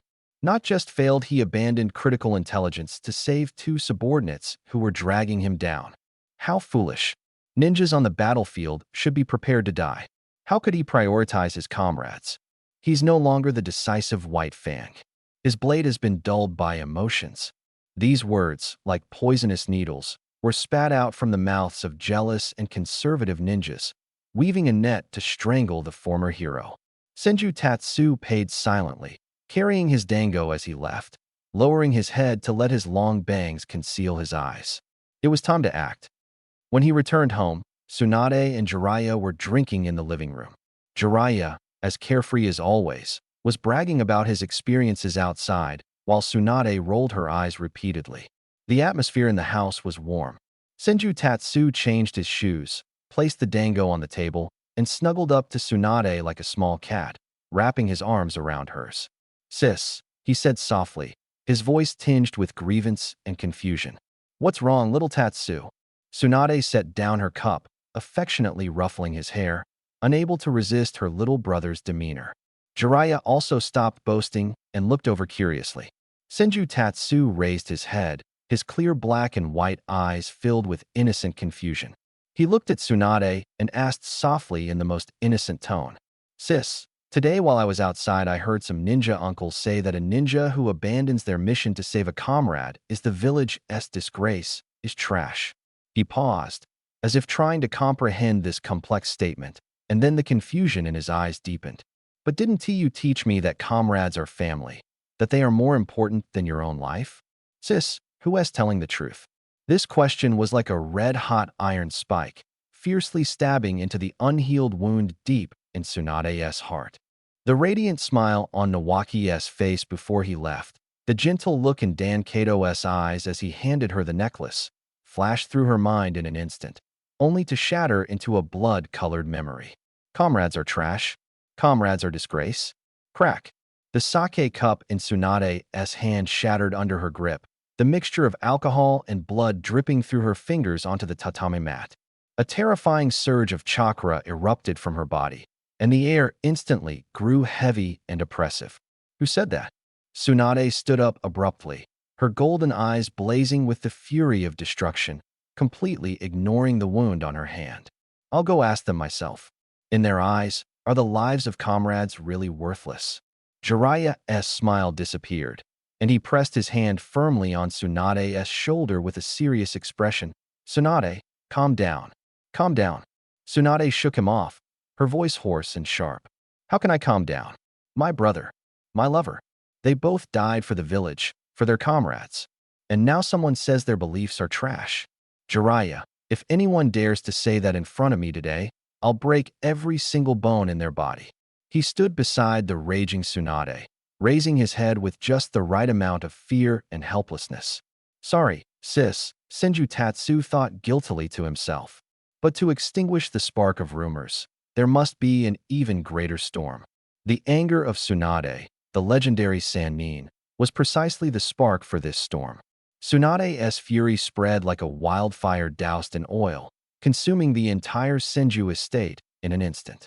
Jiraiya, whose face was usually adorned with a mischievous smile, now looked exceptionally grave. He pressed down hard on Tsunade's shoulder and said in a low voice, "Tsunade, rushing out now, what can you do? Who will you confront? Fight with those gossiping genin? It'll only make things worse." Worse? Tsunade's golden hair flew as her killing intent solidified in her eyes, making Jiraiya's heart tremble. How could it be worse? My brother, my lover, sacrificed their lives for the word comrade, and now it's become trash in others' mouths. Jiraiya, let go of me. I'm going to find the third Hokage today and ask him, is this the village he has been protecting? Is this the kind of ninja he trained? Senju Tatsumi stood to the side, his small body trembling slightly with fear. He looked up at his furious sister and the anxious Jiraiya. His helpless, yet stubborn demeanor only fueled Tsunade's anger further and deepened her hatred for those spreading rumors. Big sister. Senju Tatsumi's voice carried a sobbing tone as he lightly tugged on Tsunade's sleeve. Did I say something wrong? Please don't be angry. That single word, big sister, completely shattered Tsunade's tightly held rationality. She suddenly shoved Jiraiya's hand away with such force that he stumbled back half a step. Instead of storming out, she turned around and tightly embraced Senju Tatsumi. It's not little Tatsumi's fault. It's this village's fault. It's those ungrateful bastards' fault. Tsunade's voice was hoarse, trembling with uncontrollable emotion. It's my fault for being useless, for not being able to protect you all. Warm tears fell onto Senju Tatsumi's neck. Jiraiya watched the siblings embracing, sighing heavily with a complicated look as he glanced at Senju Tatsumi in Tsunade's arms. There was something strange about this child, but when he looked into Tatsumi's innocent eyes, he pushed aside his doubts. Perhaps the Senju clan was simply naturally sensitive. That night, Tsunade did not go out to gamble. Instead, she drank herself into a stupor in her room. Jiraiya reluctantly settled her down and, after confirming that Senju Tatsumi was asleep, quietly left. Late at night, the village of Konoha fell into silence, with only patrolling ninjas and a few flickering lights maintaining the semblance of life in the village. Senju Tatsumi's room was utterly quiet. He lay under the covers, his eyes tightly shut, his breathing steady, seemingly a sleeping, ordinary child. But his consciousness was exceptionally clear. Step 1 was complete. Tsunade's anger, like a boulder thrown into stagnant water, was bound to stir up a storm within Konoha's higher-ups. The pressure on Tsukumo Hatake would inevitably be eased by this wave. But this was far from enough.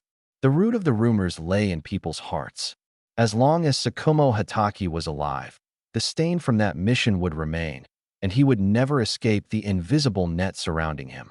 He needed a more thorough solution, a plan that would silence everyone once and for all. Just as Senju Tatsumi's thoughts were swirling, the air in the room suddenly grew cold and oppressive. It was as if an invisible serpent slithered silently into the space, bringing with it the aura of death. Senju Tatsumi instantly tensed every muscle in his body, but continued to feign sleep, his breathing unchanged. A tall, pale figure, ghostly and eerie, slowly emerged from the shadows in the corner of the room. He made no sound, his movements as fluid as liquid. The intruder was dressed in a ninja outfit, with long black hair cascading down, making his face appear even more bloodless.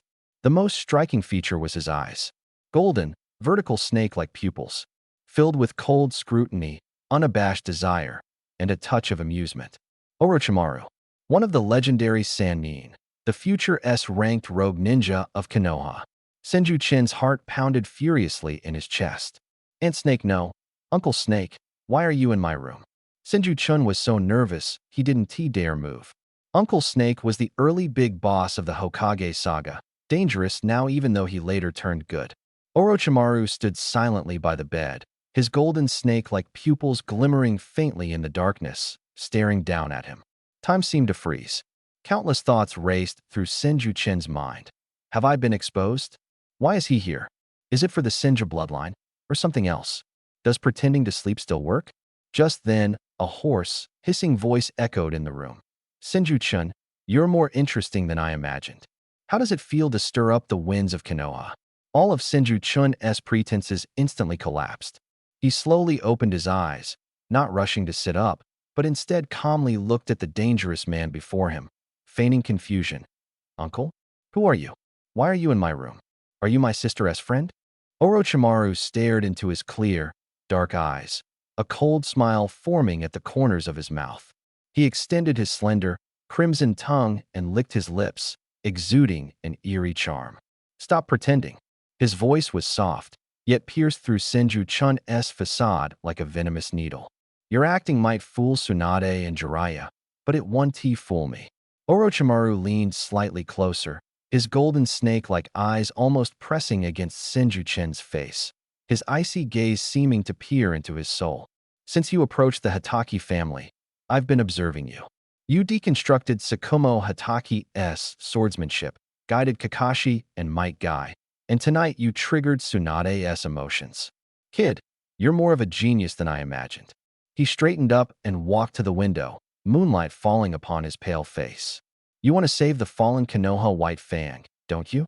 Senju-chun's heart sank to the bottom, yet was simultaneously replaced by a sharp excitement. He knew the disguise was useless now the real battle was about to begin. He slowly sat up from the bedding, the previous childlike confusion and innocence receding like a tide. In his black and shiny eyes, there was no longer any disguise, only a bottomless calm and scrutiny that did not match his age. Uncle Tsukumo Hatake did nothing wrong. He did not answer Orochimaru's question, but stated calmly instead, right or wrong doesn't matter? Orochimaru turned around, looking at him with interest. In the face of the rules, he was wrong. You want to break these rules? A peculiar gleam flickered in Orochimaru's golden serpent-like eyes. I can help you, save Tsukumo Hatake. Senju-chen's heartbeat abruptly stopped. He stared at Orochimaru, waiting for the terms. But you must cooperate with me. Orochimaru's voice carried temptation. How? Your blood. He slowly uttered the words, his tone filled with longing for the power of the first Hokage. Give me your blood, and I'll help you save Tsukumo Hatake. Senju-chen fell silent, lowering his head to hide his eyes. The room sank into stillness, with only Orochimaru's suppressed breathing audible. Originally, he had planned to rely on his sister's Sannin reputation and the prestige of the Senju clan to gradually sway the Konoha leadership and counter village rumors. After all, Tsukumo Hatake was top-tier combat strength. The village shouldn't abandon him so easily. The higher-ups simply wanted to suppress him. But unexpectedly, Tsukumo Hatake chose to commit suicide. Senju-chen believed that as long as public opinion didn't fully tilt to one side, as long as there were people speaking up for Tsukumo Hatake, Kakashi could communicate more with his father, and things wouldn't have come to this point. That had been his entire plan to save him. Orochimaru's appearance offered another path. After a moment of thought, Senju-chun raised his head, a crazed smile that shocked Orochimaru spreading across his face. Blood, I'll give it to you. Orochimaru had anticipated this response, but the next sentence left him genuinely stunned for the first time. Not only must you help me save him, Senju-chen's voice was soft yet clearly echoed throughout the room. You must also help me hide him. Orochimaru's pupils contracted sharply. Senju-chun's eyes burned brightly like fire. A living, disgraced Tsukumo Hatake is a thorn in many people's hearts. But what if he were dead? He stared at the shocked Orochimaru, the smile on his lips deepening, tinged with mischievous cunning in manipulating human emotions. A hero who sacrificed himself to protect his comrades, ultimately forced to his death by the village a Konoha White Fang, who died gloriously. Isn't that far more valuable than a failed man who lives? The third Hokage is indecisive. He wouldn't dare to do it. But in the village, there is always someone who enjoys dealing with these disgraceful matters in the shadows and delights in seeing the power of the Hokage faction being weakened. Senju-chan paused for a moment, then uttered the name that made the air freeze. For example, our Lord Danzo. Orochimaru's mind instantly blanked. He stared intensely at Senju-chan in front of him.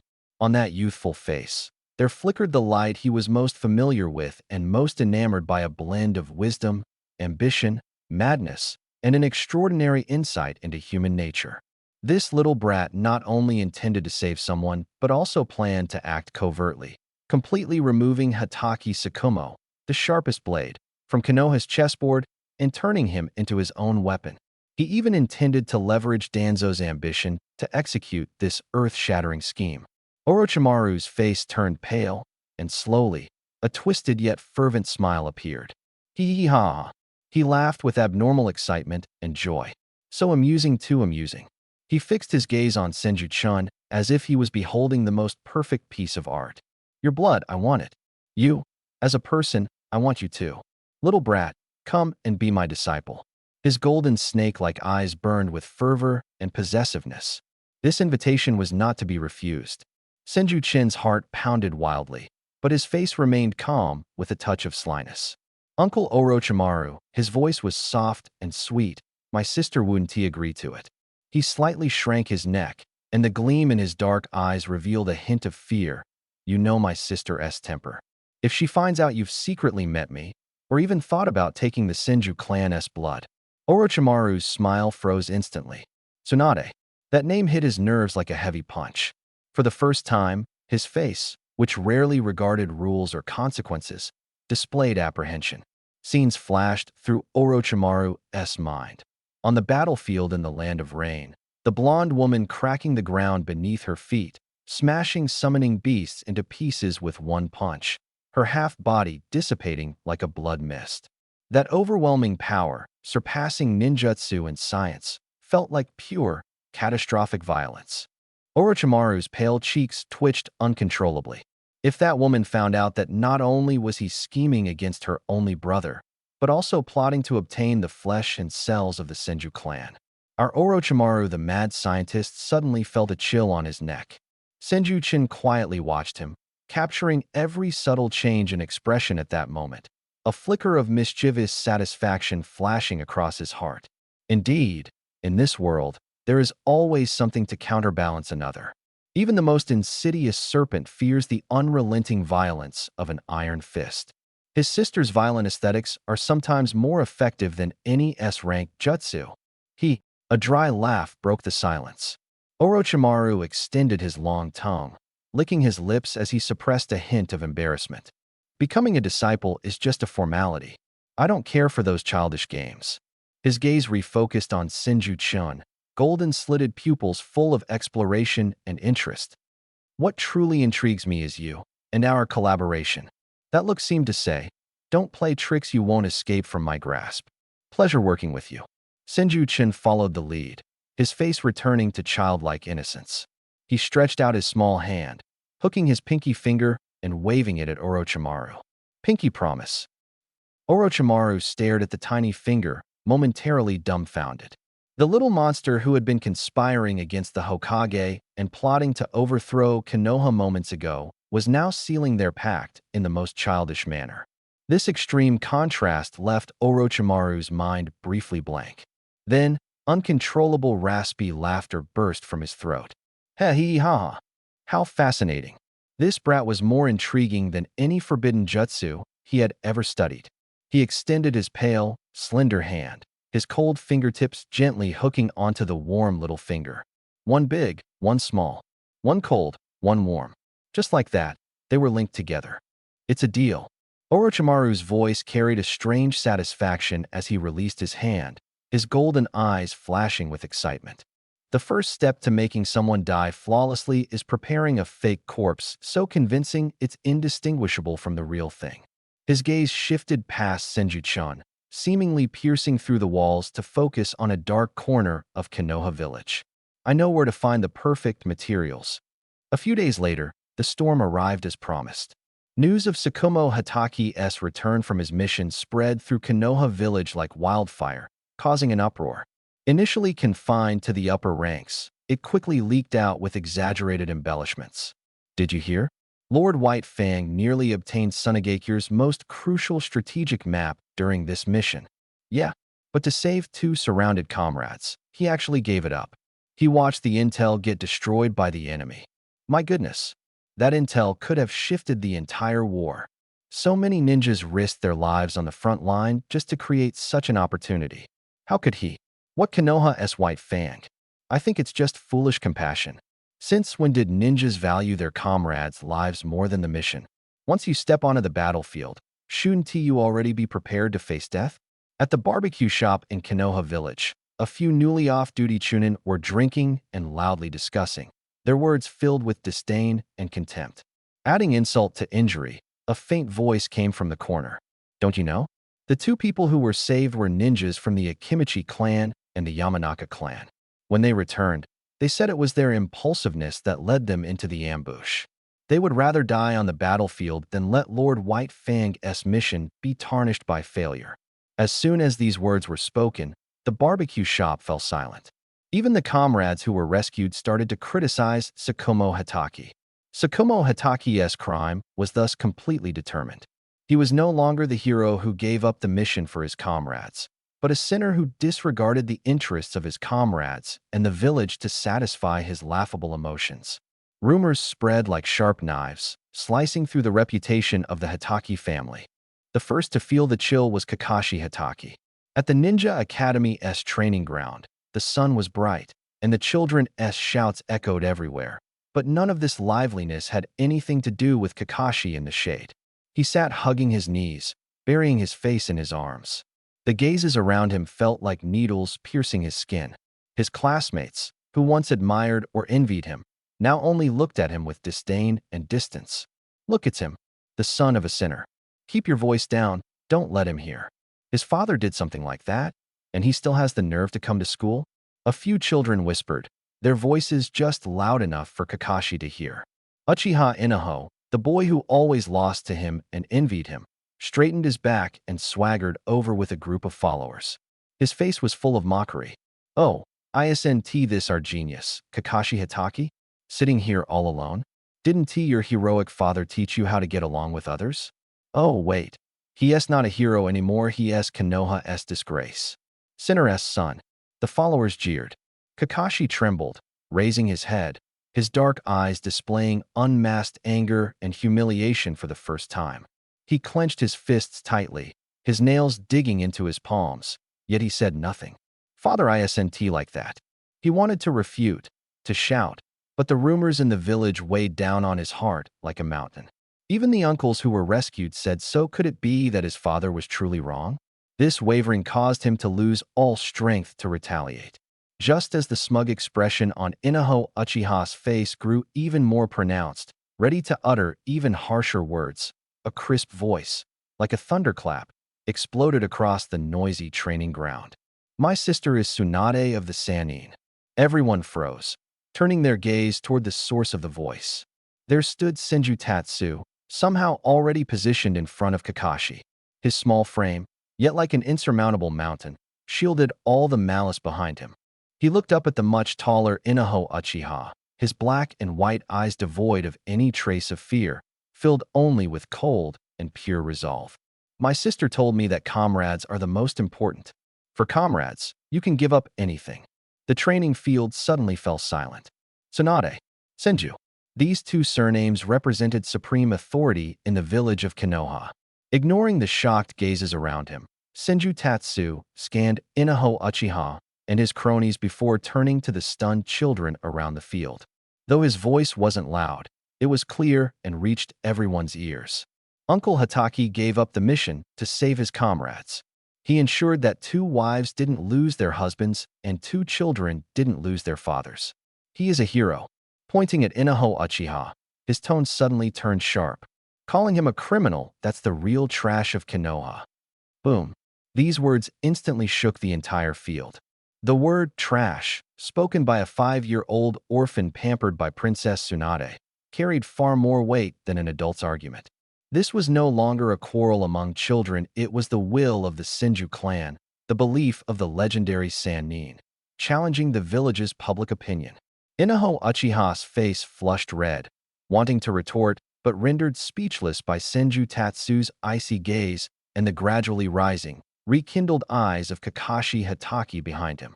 Kakashi stared blankly at the small figure standing before him. Sunlight filtered through the leaves, scattering specks of light that were warm and unwavering. The words, "Uncle Hatake is a hero," surged like a warm current, instantly breaking down the dam of doubt and humiliation in his heart. His eyes suddenly grew misty. Senju Tatsu still didn't turn around. He raised his head, standing like a young beast guarding its treasure, adopting the most resolute stance with his tender figure. Well said. A loud shout shattered the stagnant air. Before anyone could react, a green figure shot out like a cannonball, stirring up a gust of wind, and landed firmly beside Senju Tatsu. The newcomer wore the iconic green tights, a comical bowl haircut, and thick, spirited eyebrows. As he appeared, he struck a classic bodybuilding pose, flashing his bright white teeth and raising his right thumb. How can someone who protects their comrades' lives not be considered a hero?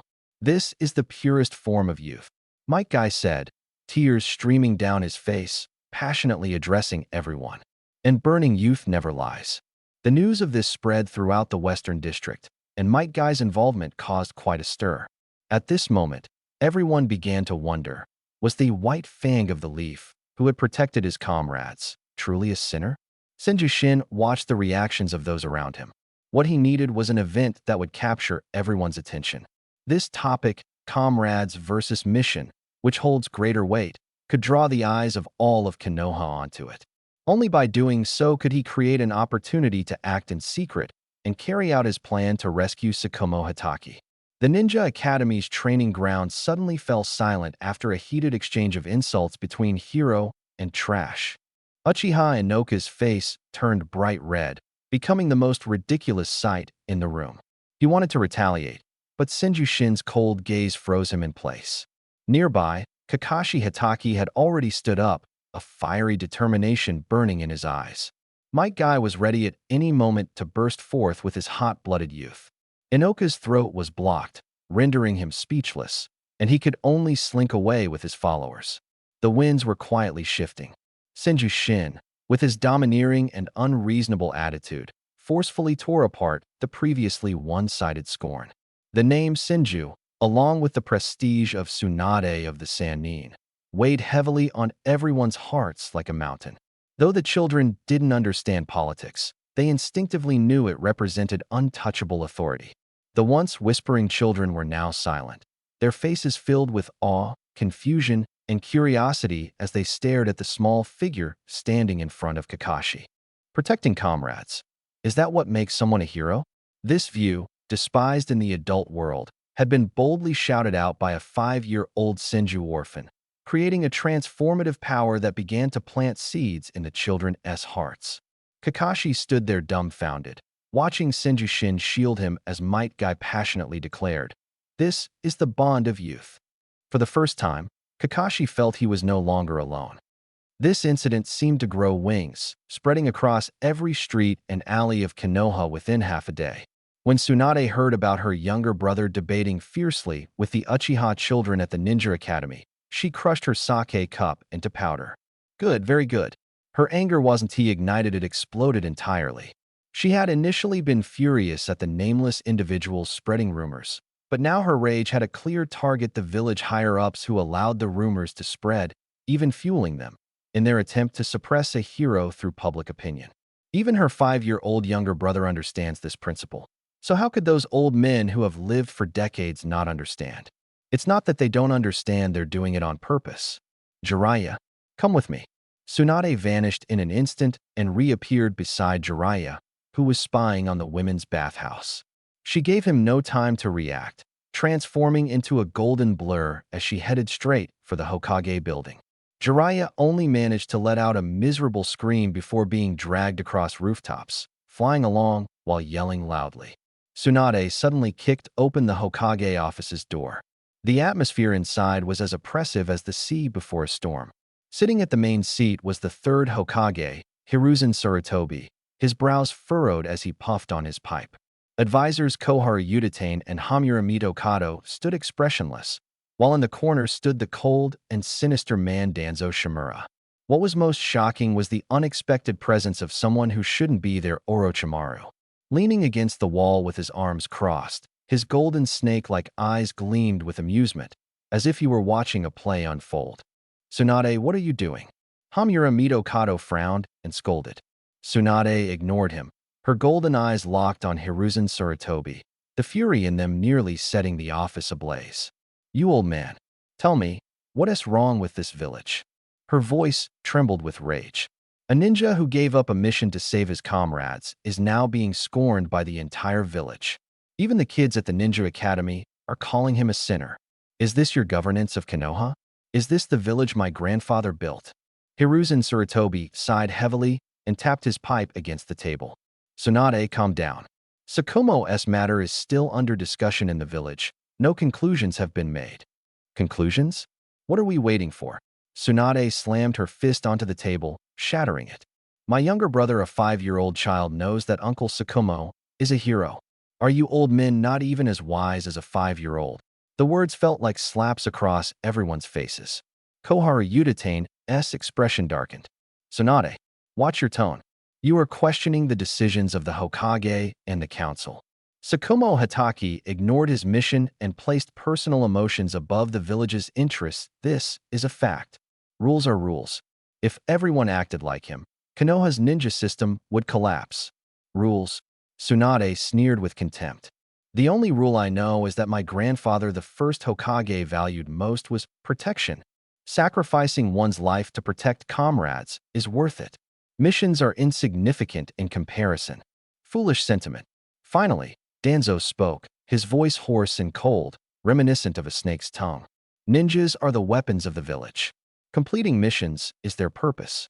Sacrificing critical war intelligence to save 2 subordinates who should have been prepared for death is a betrayal of the countless comrades who perished on the front lines. His actions are not heroic, they are foolish. Selfish." Danzo's gaze, sharp as a knife, swept across Tsunade and Jiraiya, finally landing on Orochimaru in the corner. "Tsunade, you're blinded by emotion. Jiraiya, you always avoid conflict. But Orochimaru," Danzo's tone carried a subtle hint of solicitation, "I believe you understand that for the sake of the village, certain ruthless decisions are necessary."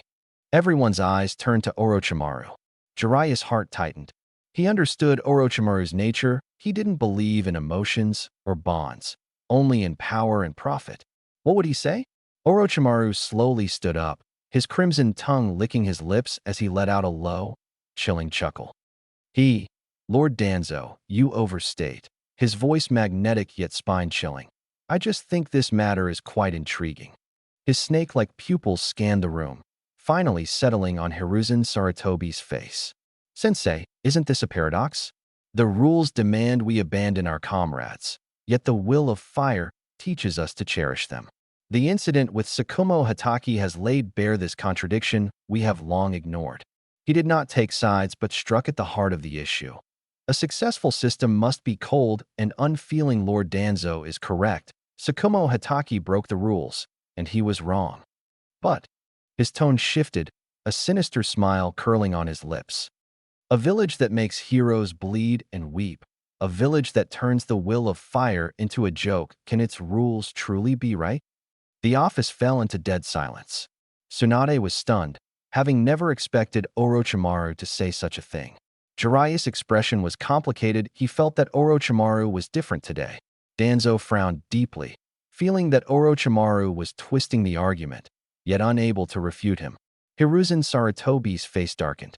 Orochimaru's words were like knives, cutting into his deepest weaknesses and contradictions. He wanted to uphold the village's ironclad laws while also preserving the will of fire, striving for balance but avoiding offending any side. "Enough!" Hiruzen slammed the desk, exuding the aura of a ninja hero. "I will handle Sakumo's matter personally. The rumors will cease immediately. His deeds and false time will judge." Meeting adjourned. This was his sole decision as Hokage delay. Tsunade opened her mouth, wanting to speak, but Jiraiya stopped her. She looked at her teacher with disappointment, her eyes losing their luster. The heated debate was ultimately suppressed by the Hokage's indecision.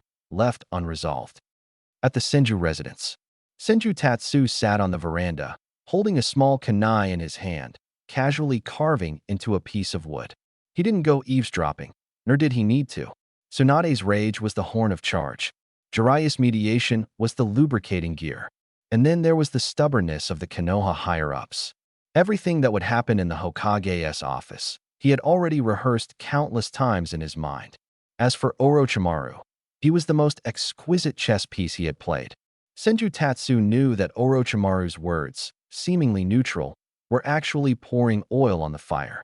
He had elevated the issue from the right or wrong of Hatake Tsukumo to the right or wrong of Konoha's rules and will, forcing the third Hokage into a corner where he dared not make a rash decision. At the same time, he covertly acknowledged the rationality of Danzo's viewpoint, further strengthening Danzo's resolve to maintain his stance and refuse to relent in suppressing Hatake Tsukumo. A hesitant Hokage, an aggressive root leader, a group of villagers increasingly incited to fervor. An invisible net called public opinion was slowly tightening. Senju Tatsu's lips curled into a cold smile that seemed incongruous with his age. Perfect. A hero was being forced step by step to the edge of the cliff. When everyone believed he deserved death, deemed him guilty, abandoned by the entire world, his death would hold the utmost value. His disappearance would appear completely natural. Senju Tatsu lowered his gaze to the roughly shaped wooden carving in his hand. The carving bore the distinct features of Hatake Tsukumo. "Uncle Tsukumo, hang in there," he murmured softly, audible only to himself. "When they prepare the guillotine for you, that will be the moment I offer you rebirth." The night was as cool as water. Konoha's public opinion, after several days of intense fermentation, did not subside but instead erupted into a storm sweeping across the entire village. The bitter argument in the Hokage's office became a clear signal, exposing the divided stance of the higher-ups to all. Thus, two distinctly opposing voices clashed fiercely in every corner of the village. Starting with Senju Tatsu's words at the Ninja Academy, the voices supporting Hatake Tsukumo gradually gained footing. Tsunade-sama was right. Senju Tatsu said so too. Sometimes, you can abandon certain things for your comrades. That was a living life. Do the higher-ups think intelligence is more important than life? White Fang is a hero. He protected his comrades and upheld the will of fire. On the other hand, another voice grew sharper and colder under the manipulation of certain individuals. A hero? A hero who caused the village great losses. Don't forget, the two people he saved said they were willing to sacrifice themselves. Hatake Tsukumo's mercy insulted their ninja resolve. If everyone follows his example, how can missions be carried out? He has destroyed Konoha's iron rules. The clash between the terms hero and sinner was repeatedly chewed over, eventually forming a heavy mountain that weighed down upon Hatake's small courtyard. Hatake Tsukumo hadn't stepped out of his house for several days. He just sat quietly under the porch, wiping the white fang short blade that had once struck terror into countless enemies. The blade remained sharp, its cold sheen piercing, but the hand holding it exuded an air of lifelessness. His gaze was hollow, the sharpness once akin to that of a lion worn away by the relentless insults and accusations. He listened to the faint murmurs outside the door, hearing how those who once revered him now looked down on him with disdain and contempt. What tore at his heart the most, however, was Kakashi. His son, always wearing a stern expression, masking himself with a maturity beyond his years, had recently begun hiding in corners to secretly observe him, his eyes filled with confusion and pain, along with a hint of hesitation that even Kakashi himself hadn't noticed. The children of the Senju and Might families had helped Kakashi quite a bit, ensuring he wasn't lonely at school. Yet, this only drove a deeper sting into Tsukumo Hatake's heart. Even children understood how to stand up for their comrades. Yet he had made his son endure undeserved humiliation because of his own mistake. Was I truly wrong? This question, like a venomous snake, gnawed at his soul day after day. When night fell, an unexpected figure appeared silently, Orochimaru. He brought with him another answer, one that was mad, twisted, yet fatally tempting. Tonight, there was no moon. Thick clouds blanketed the sky, and the village of Konoha was shrouded in oppressive darkness. Tsukumo Hatake lit the lamp in his study, spread out a blank sheet of paper, ground the ink, and steadied his hand with unshakable resolve. He neither looked at the darkness outside the window nor paid heed to the bothersome noises around him. In his mind, there was only Orochimaru's raspy yet magnetic voice. A living sinner will only bring eternal shame to your son. But a tragic hero who takes his own life out of unbearable humiliation after sacrificing for the village will allow him to grow up surrounded by sympathy and respect. Tsukumo Hatake, you've already died once. This time, die for your son and your village. The pen tip touched the paper, ink spreading as words of remorse and sorrow gradually emerged. I have betrayed the trust of the village, placing emotions above the mission, a crime beyond forgiveness. The rumors and scorn are the punishment I deserve. But I am ashamed of failing the Hokage's expectations, ashamed of my comrades' sacrifices, ashamed of the Hatake honor. Only death can atone for my sins. Kakashi, my son, don't follow the path of your failure of a father. Remember, a ninja's rules come above all else. Each word cut like a blade, severing his former glory and beliefs. When he finished writing, he put down the pen, neatly folded the letter, and placed it prominently on the desk. Then, he rose and walked toward Kakashi's room. A faint, almost imperceptible fragrance lingered in the air. Kakashi was in a deep sleep, his small brows tightly furrowed even in his dreams, as if struggling against something. Tsukumo Hatake knew it was the medicine provided by Orochimaru, which could plunge a person into a deep sleep, making them impervious to any disturbances. He knelt slowly by his son's bedside, extending a hand to touch the short, silvery white hair. Yet, halfway there, his hand dropped weakly. He feared that these hands, stained with sins and lies, would taint his son's dreams. He gazed quietly at his son, studying the tender face and tightly shut eyes that exuded an unyielding defiance against the world. Pain, reluctance, regret, and resolve surged within him, finally condensing into a single, scalding tear that fell silently onto the tatami mat below. "Kakashi, forgive me," he whispered. For the sake of his son's future, he was willing to pave the way with his own life. He removed the short white fang blade from his waist, placing it by Kakashi's pillow along with its sheath. The blade symbolizing the honor of Konoha's white fang would no longer belong to him. He took one last deep look at his son, as if engraving that face into his heart forever. Then, he rose resolutely and turned to leave. The door opened and closed softly, and Tsukumo Hatake's figure disappeared from the room, vanishing from the home he had protected with his life. In the Senju residence, deep into the night, Senju Tatsu lay under his bedding, his breathing steady as if he were sound asleep. But his mind was as alert as a deity's, coldly observing the drama he had orchestrated. He could feel Tsukumo Hatake's inner struggle as he wrote his final letter, could empathize with the heartbreak of a father saying goodbye to his sleeping son. He even saw Tsukumo stepping out of his home, meeting with a cold figure in a shadowy corner as arranged, and then disappearing into Konoha's night. It was done. From now on, Konoha's white fang would cease to exist, leaving only the bounty hunter codenamed Fong. A tragic hero driven to death by public opinion held more value than a controversial figure alive. This would become a thorn in the heart of the third Hokage, deepening his doubts and guilt about the balance between rules and humanity. It would be a mirror, forcing all Konoha shinobi to re-examine the choices between missions and comrades. And it would be a seed, planted in the hearts of Kakashi, Might Guy, and countless other young shinobi, instilling the belief that comrades come above all else. All of this would become the most solid lever with which he could move the world. Senju Tatsu stared silently at the ceiling, murmuring in his heart, "Uncle Tsukumo, your death is the first ray of light to illuminate Konoha." The next morning, the first light of dawn pierced through the clouds, spilling over the village of Konoha. Suddenly, a piercing scream shattered the tranquility. Lord Tsukumo has taken his own life.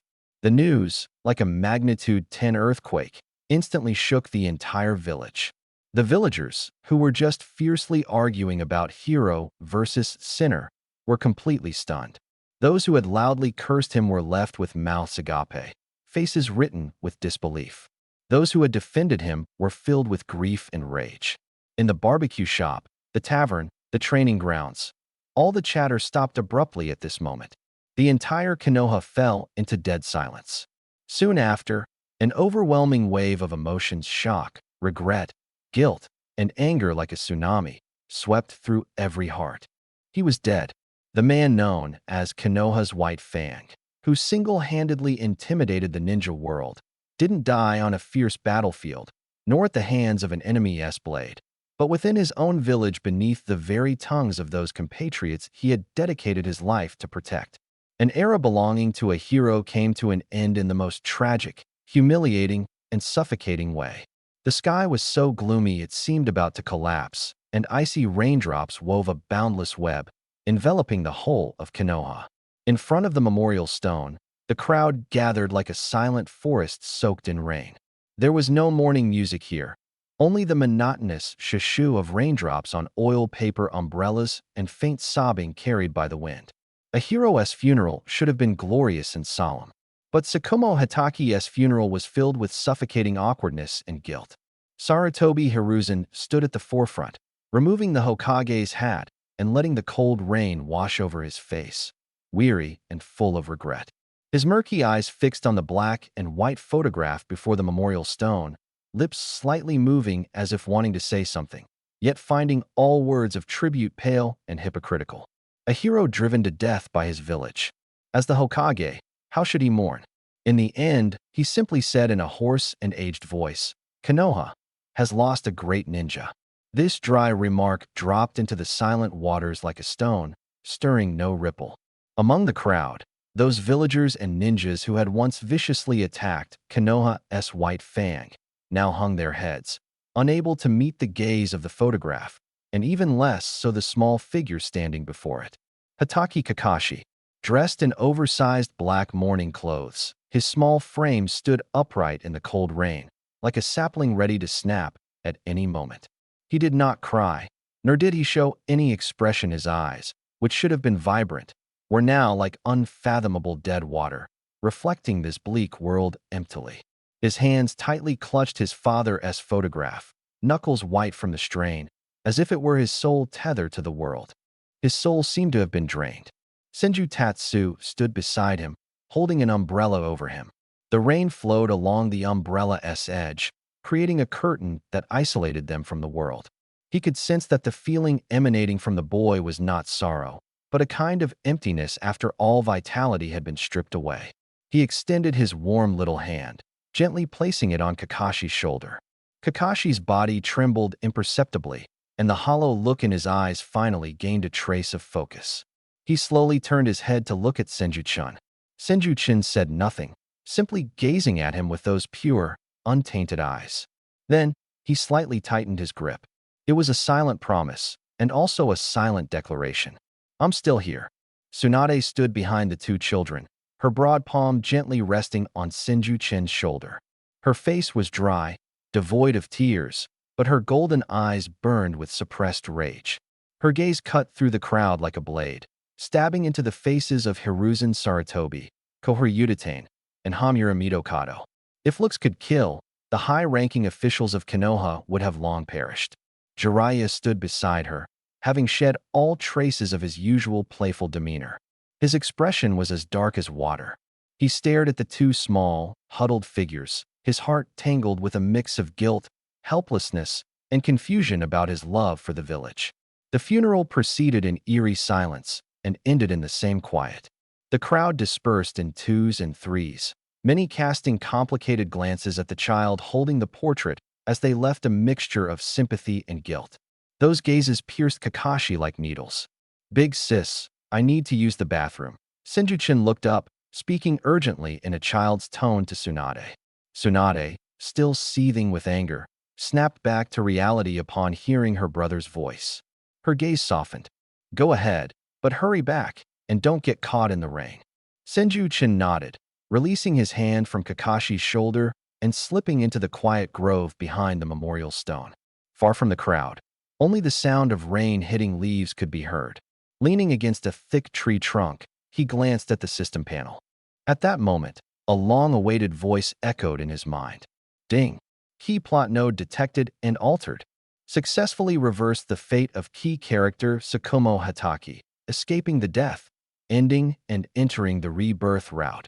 Rewards being distributed. Reward 1. Permanent skill slot +1. Current skill slots 5. Reward 2. Unlocking Gift of Destiny card draw. Within Senju Chen's mental space, several silver-patterned cards appeared, slowly rotating. His mind lightly touched one card, and the card stopped abruptly, flipping face up and emitting a dazzling white light. Draw successful. Acquired unique skill card.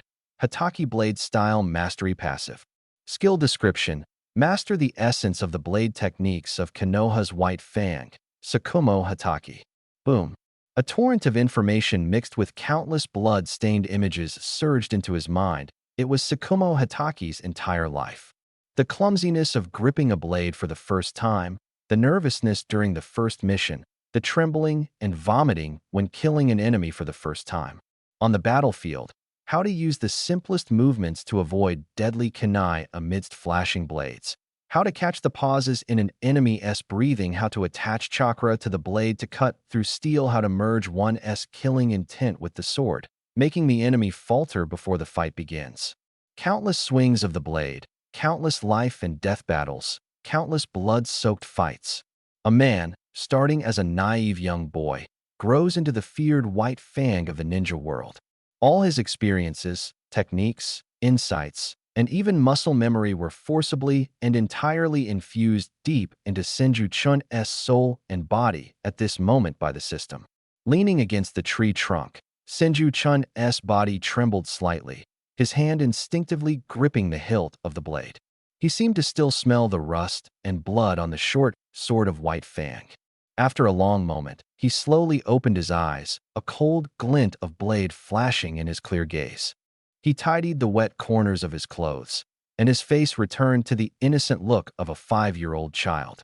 Walking out of the woods, he returned to Kakashi's side and silently held up an umbrella for him. Kakashi remained in a daze, seemingly unaware of everything around him. Senju-chan looked at the photo of Tsukumo Hataki in Kakashi's arms, then at the boy who had lost everything overnight, and whispered in his heart, "I'm sorry, Kakashi. The truth cannot be revealed yet. The hero's son betrayed by the world is your destiny, and also the catalyst for your growth." His gaze was calm and profound.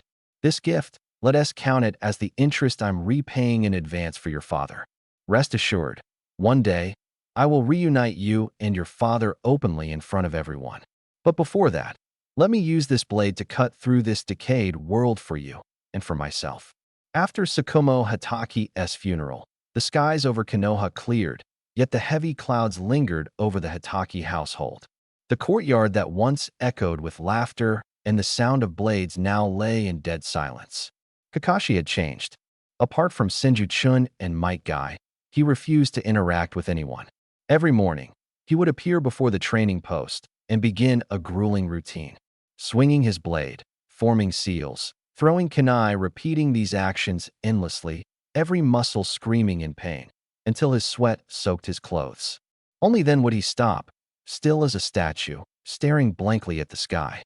His eyes held no emotion, only a hollow emptiness. His father's suicide note was like a brand etched deep into his soul. The rules of a ninja are above all else. He had to become stronger, stronger than anyone. Strong enough to uphold the rules, strong enough to never repeat the mistakes his father made. Over the past few days, Senju-shin had been coming by almost daily. He didn't say much, merely bringing the meals prepared by Sister Shizun, quietly placing them on the veranda, then sitting not far from Kakashi, watching him train. He was like a patient hunter, observing his prey. He watched as Kakashi's hollow gaze slowly became filled with an obsessive flame, watched as he transformed all his sorrow and pain into an extreme desire for power. Meanwhile, drastic changes were also taking place within Senju-shin's body. The powerful swordsmanship memories belonging to Konoha's White Fang were painfully and rapidly integrating into his 5-year-old body. His brain could already command the blade, but his muscles were not yet cooperating. Late at night, He often closed his eyes alone, repeatedly rehearsing the trajectory of those deadly techniques in his mind. Each practice session made his body align a bit more with the memories. It felt as though a legendary soul was being forcibly crammed into a child's body. That afternoon, Might Guy burst in urgently. "Kakashi, let us use the sweat of youth to wash away the sadness." He struck a signature pose, flashing his gleaming white teeth. Kakashi ignored him, his wooden sword cutting a sharp arc as it slashed down heavily with a thud. Completely unfazed by being ignored, Might Guy turned his attention to the absent-minded Senju Shin. "Shin, since Kakashi won team move, let us ignite the flames of youth." Senju Shin, immersed in his swordsmanship insights, snapped out of it at Gai's shout. He looked at Gai's energetic face, his heart stirring.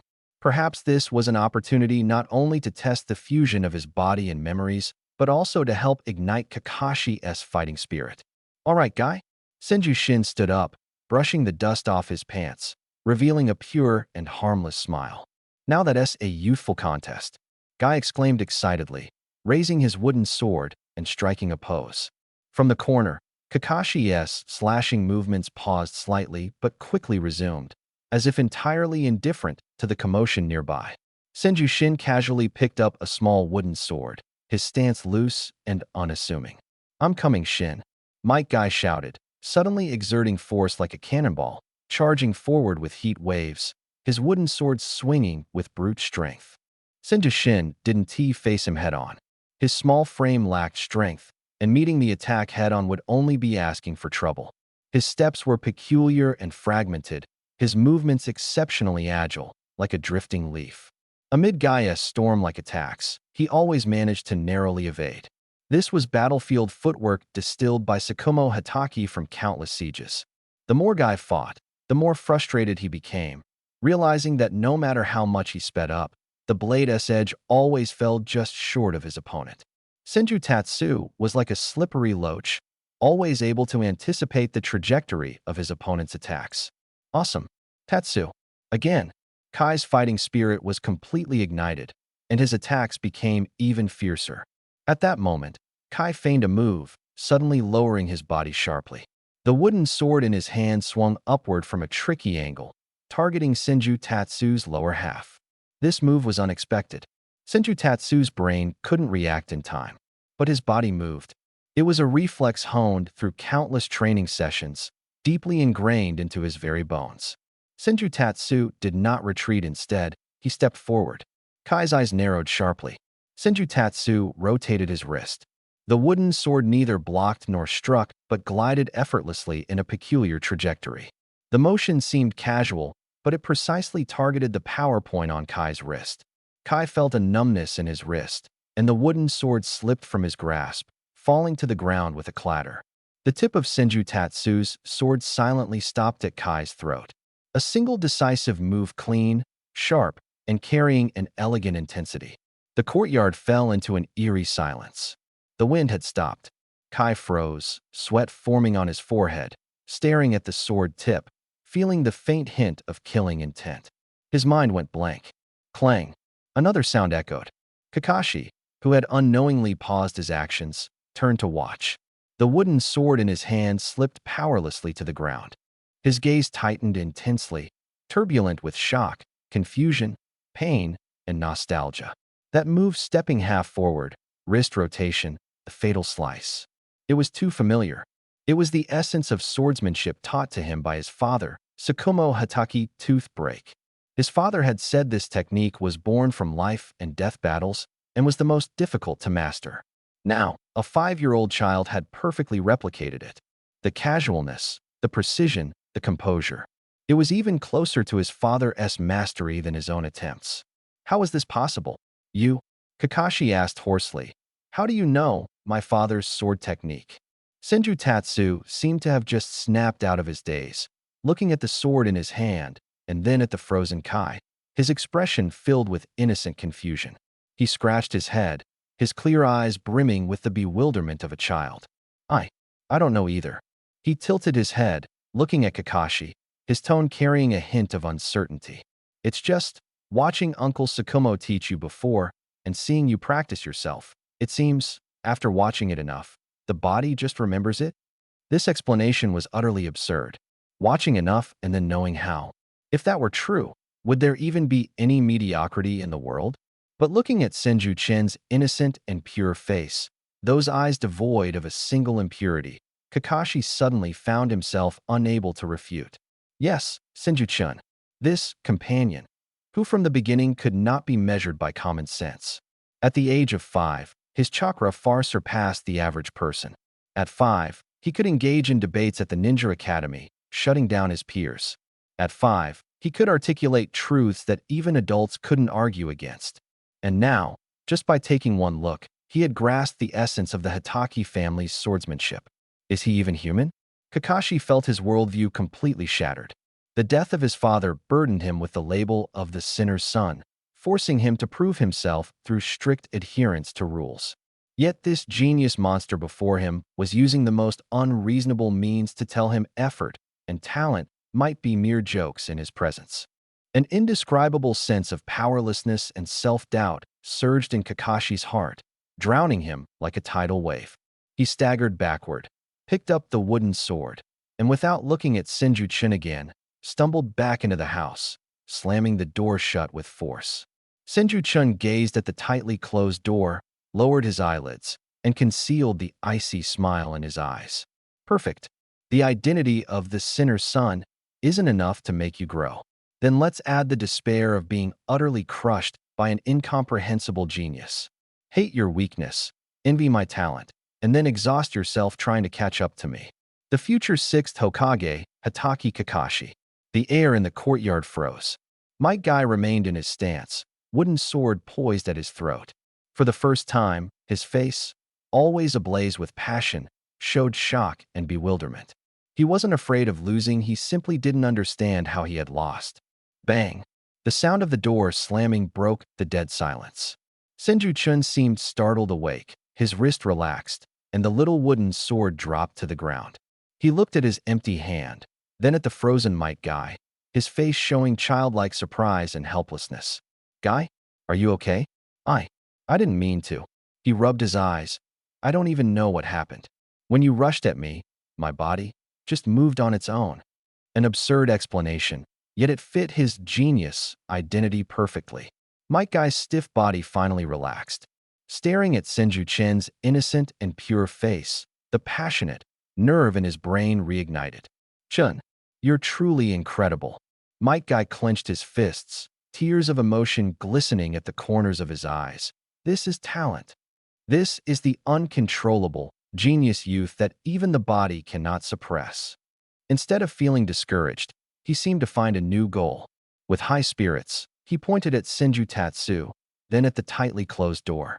Tatsu, Might Guy, will absolutely not be defeated by your talent.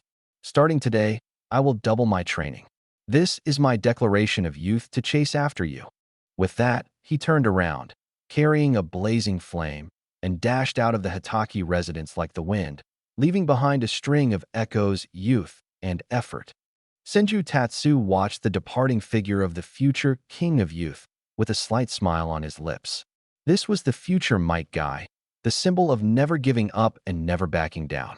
The night was deep, in a hidden underground base of the Leaf Village. Windowless, surrounded only by cold stone walls and dim lighting. The air carried a strange mix of disinfectant and soil. Orochimaru leaned against a corner, resembling a lurking venomous snake. Senju Tatsu emerged from the darkness, his golden snake-like pupils gleaming with excitement. This performance was truly spectacular. Orochimaru's hoarse voice hissed, echoing in the empty underground chamber. Hitaki Tsukumo has already committed suicide in the village as per the agreement. Orochimaru stepped out from the shadows, the dim light reflecting his pale face and golden pupils. I fulfilled my promise. Regarding our agreement. He began to speak, but Senju Tatsu ignored him and walked straight towards him.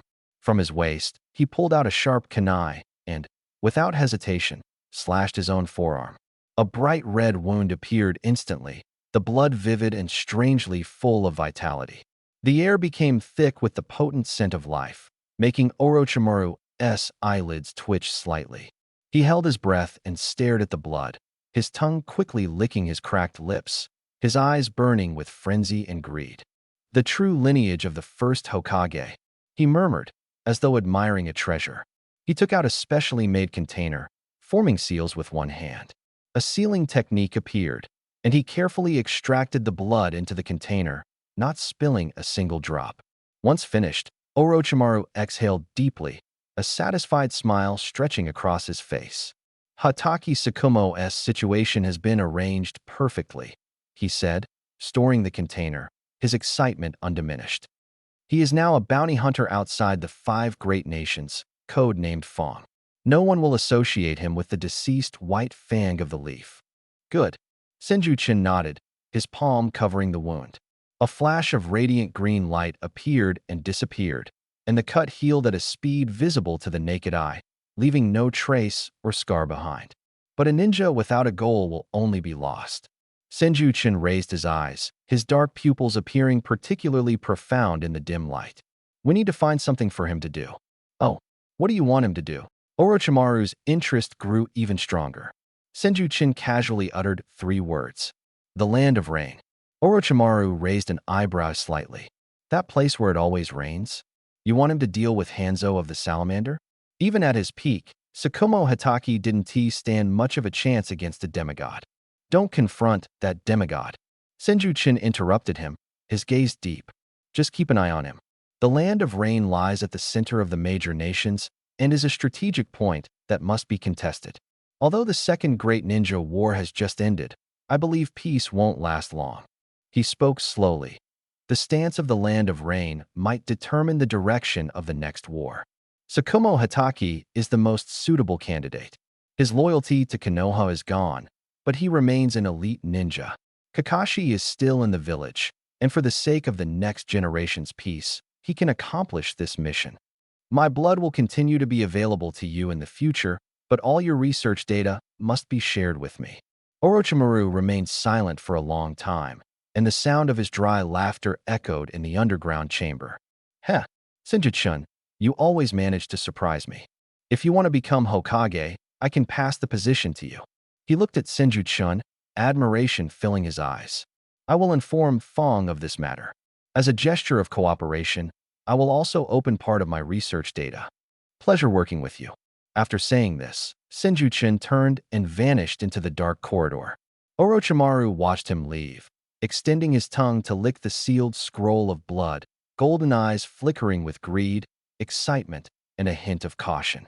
The Senju residence, inside the bedroom. Senju-chin sat cross-legged on the bed, recalling his recent meeting with Orochimaru. At this moment, Orochimaru was still young, yet to tamper recklessly with life. The position of Hokage was still a goal in his heart. His offer to pass the Hokage title to him indicated that he already considered the position his for the taking. Of course, Orochimaru wasn't being overly presumptuous. Currently, Tsunade, grieving the loss of Nawaki and her lover, had developed hemophobia, lost faith in Konoha, and had no interest in pursuing the Hokage title. Jiraiya was wandering the world, his character unreliable.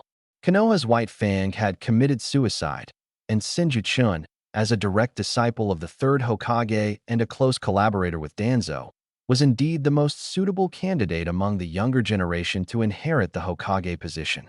The premise is, if not for the sudden emergence of Minato Namikaze during the Third Ninja War. Senju-chin even suspects that it was precisely because Orochimaru saw the younger and more powerful Minato Namikaze becoming Hokage, resulting in a huge psychological gap, that he began pursuing those strong Kekkei Genkai and forbidden techniques, eventually spiraling into darkness. But for now, let our Orochimaru indulge in his Hokage dream. It's beneficial for him, and given the Senju surname, Orochimaru definitely won't harm me now. Instead, he will try his best to win me over. When Orochimaru gives up his Hokage dream and defects from Konoha, that's when he'll truly be unrestrained. By then, I might also become his target. However, Senju-chun believes that by then, he will have grown enough to engage him on equal footing. Then, Senju-chin's consciousness sank deep into his mind. A faint blue virtual panel, visible only to him, slowly surfaced. God-level theft system. Current stolen abilities. 1. hidden bloodline of the first Hokages would release. 2. Advanced chakra refinement technique. 3. Uzumaki clan bloodline primary awakening. 4. Empty. 5. Empty. He has already mastered basic wood release techniques, cutting technique, wood locking wall, wood clone, and wood dragon technique. As for deep forest emergence, true several thousand hands, and wood human technique, he has tried them but only managed to create miniature versions, suitable only for play and lacking combat effectiveness. Both the sealing elephant seal and the Uzumaki clan's adamantine sealing chains can be used, but due to insufficient chakra, their power is limited. The death of Tsukumo Hatake was the first character's fate he altered after arriving in this world, a perfect conclusion. Not only did he acquire the powerful Hatake-style swordsmanship, but he also gained control of a crucial pawn, Tsukumo Hatake, codenamed Fong. Deploying him to monitor Hanzo the Salamander serves two purposes: confirming the timing of the demigod's demise and planting a spy during the early formation of the Akatsuki organization. This is his deepest and darkest move for the decades-long future plan. Next, he reviewed his interpersonal network. His sister Tsunade, sharing the Senju surname, is his most solid support. As long as he stays in Konoha, he is the undisputed young master, and no one dares to openly oppose him. His sister's unreasonable monstrous strength punch is the nemesis of all conspiracies. Jiraiya, righteous and dedicated to Konoha for life, will remain a close elder figure as long as I don't commit bad deeds. Orochimaru is a dangerous collaborator who can provide cutting-edge biological technology and intelligence, but I must guard against his potential backlash in the future.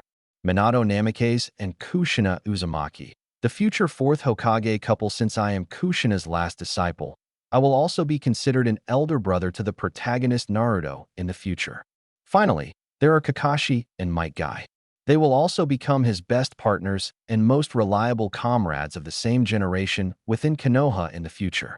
The grandson of the first and second Hokage, the nephew of the third, the brother of the fifth, the close friend of the sixth, and the elder brother of the seventh.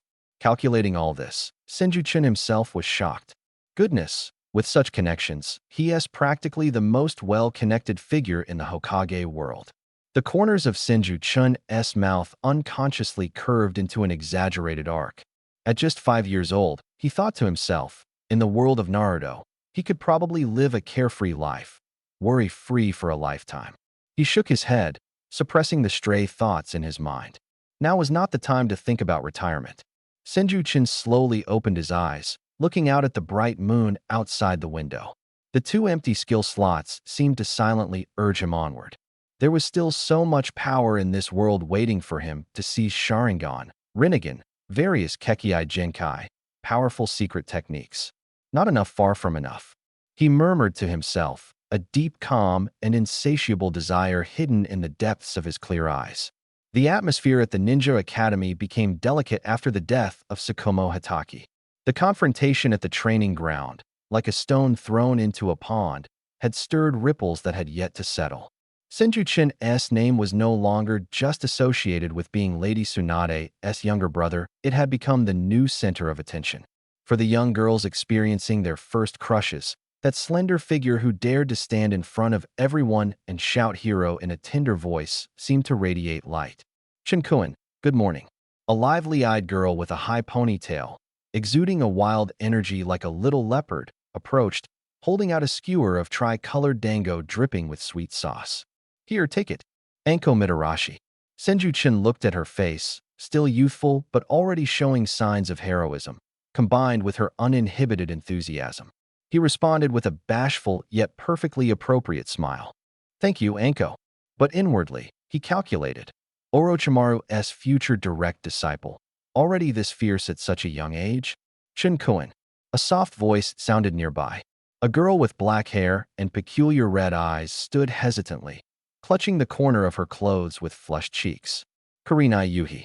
Unlike Anko's boldness, she simply placed a small bundle of sweets wrapped in a handkerchief on the desk and quickly darted back to her seat, like a startled deer.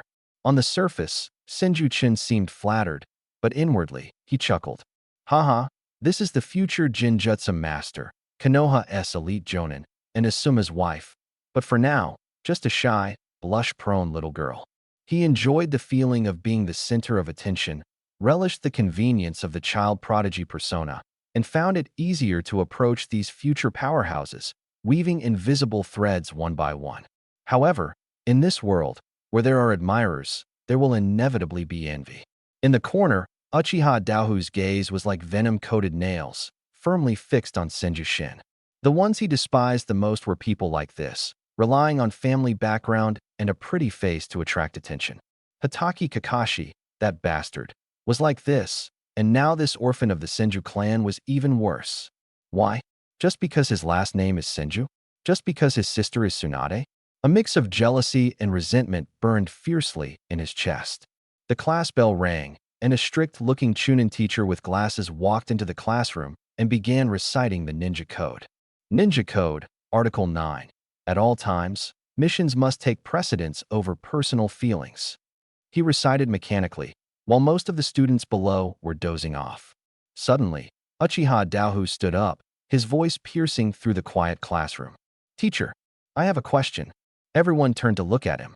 The Chunin teacher adjusted his glasses and stared disapprovingly at the interruption caused by Uchiha Daohu. "Speak."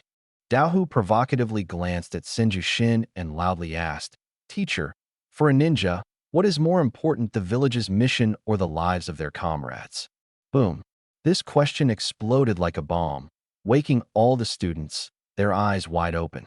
They looked at the teacher, then at Daohu, and finally, all eyes settled on the quietly seated Senju. Everyone understood who this question was targeting. The teacher broke out in a cold sweat. He was just an ordinary instructor. How could he dare get involved in such a controversy?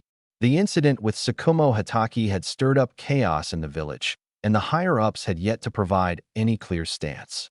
If he said missions were more important, it would slap Tsunade in the face and contradict those who supported Tsukumo. If he said comrades were more important, it would go against the ironclad rules of the village and criticize the higher-ups who deemed Tsukumo wrong. This was a no-win scenario. The teacher opened his mouth, coughed dryly, and finally adjusted his glasses. Using an artificially profound yet deeply insecure tone, he said, "This is a question that every ninja must face. There is no standard answer in the textbooks. The true answer must be found through your own experiences and journey." After speaking, he deflated like a punctured balloon and hastily announced the class was dismissed before leaving the classroom in a rush. Daohu looked at Senju, sneering triumphantly. "See, even the teacher doesn't dare answer. Those things you said are nothing but childish nonsense." Senju didn't even bother to glance at him, coldly sneering in his heart. "Find the answer? Humph. The weak seek answers because they can only passively accept choices. The strong, however, are always the ones who set the rules and provide the answers." After school, Senju did not go to the Hatake residence as he usually did.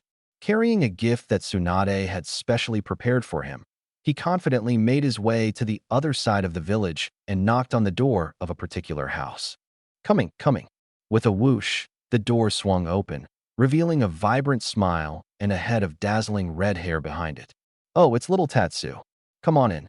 Uzumaki Kushina eagerly pulled Senju inside, rubbing his face affectionately, her enthusiasm as fiery as her personality. The house was filled with the aroma of food. A young man with blonde hair and blue eyes, his warm smile reminiscent of sunlight on a winter day, was busy cooking, wearing an apron. "Namake's Minato." "Minato and I." Senju greeted politely. "Little Tatsu is here." Minato turned around, his eyes full of warmth. "Kushina has been talking about you for days. I just finished my mission today, so it's perfect timing for us to have dinner together." The atmosphere at the dinner table was cozy. Kushina kept piling food on his Senju plate while complaining about Minato ruining her favorite outfit. Minato smiled indulgently, occasionally wiping food from the corner of her mouth. Senju quietly ate his meal, calmly observing them. "So, this is the future fourth Hokage couple? One fiery and passionate, the other gentle and serene, a match made in heaven." Namake's Minato, the one called a once-in-a-lifetime genius, the ideal successor of the Will of Fire, how would he answer that question? Thinking of this, Senju put down his chopsticks. lifting his innocent and pure face to ask in a childlike tone of curiosity, Minato and I. Today at school, a classmate asked the teacher a question, but the teacher couldn't answer it. Oh, what kind of question could stump one of our Konoha teachers? Kushina's interest was immediately piqued. Senju Tatsu's gaze, however, was locked on Namake's Minato. Someone asked, as a ninja, what more important missions or comrades? As soon as the words were spoken, the atmosphere at the table froze. Kushina's smile faded. She glanced at Senju Tatsu and Minato, remaining silent. She knew all too well about Tsukumo Hataki's situation. The warmth in Minato's expression also subsided slightly. He gazed at Senju Tatsu's clear eyes and fell into silent contemplation. Unlike the Chunin instructor who avoided the question, Minato took it seriously, thinking deeply for a while before finally speaking, his voice gentle yet full of conviction. That's a tough question, Tatsu. The rules tell us that missions come above all else. Important missions can affect the safety of the village and the lives of countless comrades, he affirmed the rules. From that perspective, sacrifices for the mission are inevitable. But his tone shifted, his blue eyes radiating the light of ideals. Rules are created to better protect those we want to protect. If we blindly follow rules while watching our comrades die around us, doesn't that render the rules meaningless? He looked at Senju Tatsu, as if questioning his own soul through him. So, I can't give an absolute answer. I can only say that as a ninja, I will do my utmost to complete the mission. But as Namake's Minato, I will never abandon my comrades. I will become strong enough to accomplish missions and protect everyone around me. If I ever truly have to choose between the two. He paused, then showed a gentle yet determined smile. It would only mean that I'm not strong enough yet. Senju Tatsu listened quietly, thinking to himself that this was truly a perfect answer, a statement filled with the idealism of the will of fire. The reason Namake's Minato could say such things was because he was a genius, possessing the unique space-time ninjutsu, flying thunder god technique, which gave him the confidence to protect everything at once. But for most ninjas, when faced with choices between life and death, missions and comrades, they were ordinary people who could only make cruel decisions. The tragedy of Tsukumo Hatake was the best example of this. To them, Minato's answer wasn't hope, but an unattainable luxury. Still, that's not a bad thing. Senju Tatsu's lips curled into a faint, deep smile. A Hokage who firmly believes in love and peace, who upholds comrades and protection, is the one most likely to earn everyone's recognition. Perhaps this is the reason so many people liked Minato in the previous life. Minato's words were like a warm breeze, dispersing the stagnant atmosphere at the dining table. But the brilliance of idealism made Senju Tatsu chuckle inwardly. Such a flawless answer, filled with the will of fire. Well said, Minato. Kushina Uzumaki slapped the table hard, the bowls and plates rattling as her red hair seemed to ignite, and her bright blue eyes were full of agreement and admiration. What mission? What rules? If you can't even protect the people around you, what's the point of being a ninja? Those old geezers who make the rules, hiding in safe places, are the only ones who can say such heartless things. She waved her small fists, her anger and passion contagious. Senju Tatsu noticed the tenderness and indulgence in Minato's gaze as he looked at her. His eyes swept over Kushina's heaving chest from her excitement, and the vitality in those curves made him whistle inwardly. No wonder she was the future princess. This fiery personality was truly captivating. Exactly. He immediately adopted a kindred expression, nodding in agreement. I also think comrades are the most important. Giving up comrades for a mission? I could never do that. Haha. As expected of my disciple. You've got guts. Kushina laughed heartily at his reaction, reaching out to ruffle his face without hesitation. Xiaochun, don't worry. If anyone dares to bully you in the future, just come to me. I'll help teach them a lesson. Ahem. Minato Namake's coughed twice from the side, smiling helplessly. Kushina, don't say such violent things in front of the child. As he spoke, he thoughtfully used a napkin to wipe a bit of sauce off the corner of Kushina's mouth, his movements natural and fluid. The meal ended in this warm and lively atmosphere. Kushina hummed an off-key tune as she tidied up the dishes and headed towards the kitchen, playfully making a funny face at Minato as she left. In the living room, only Minato Namikaze and Senju-chun remained. The previous clamor had faded, leaving the faint aroma of tea lingering in the air. Senju-chun held the hot tea Minato handed him, savoring it slowly while his dark eyes subtly observed the blonde youth across from him. Minato Namikaze was just as he seemed, warm like the sun, free of darkness. His strength existed solely for protection. But when faced with the ultimate dilemma, could he truly find a solution that satisfied both sides?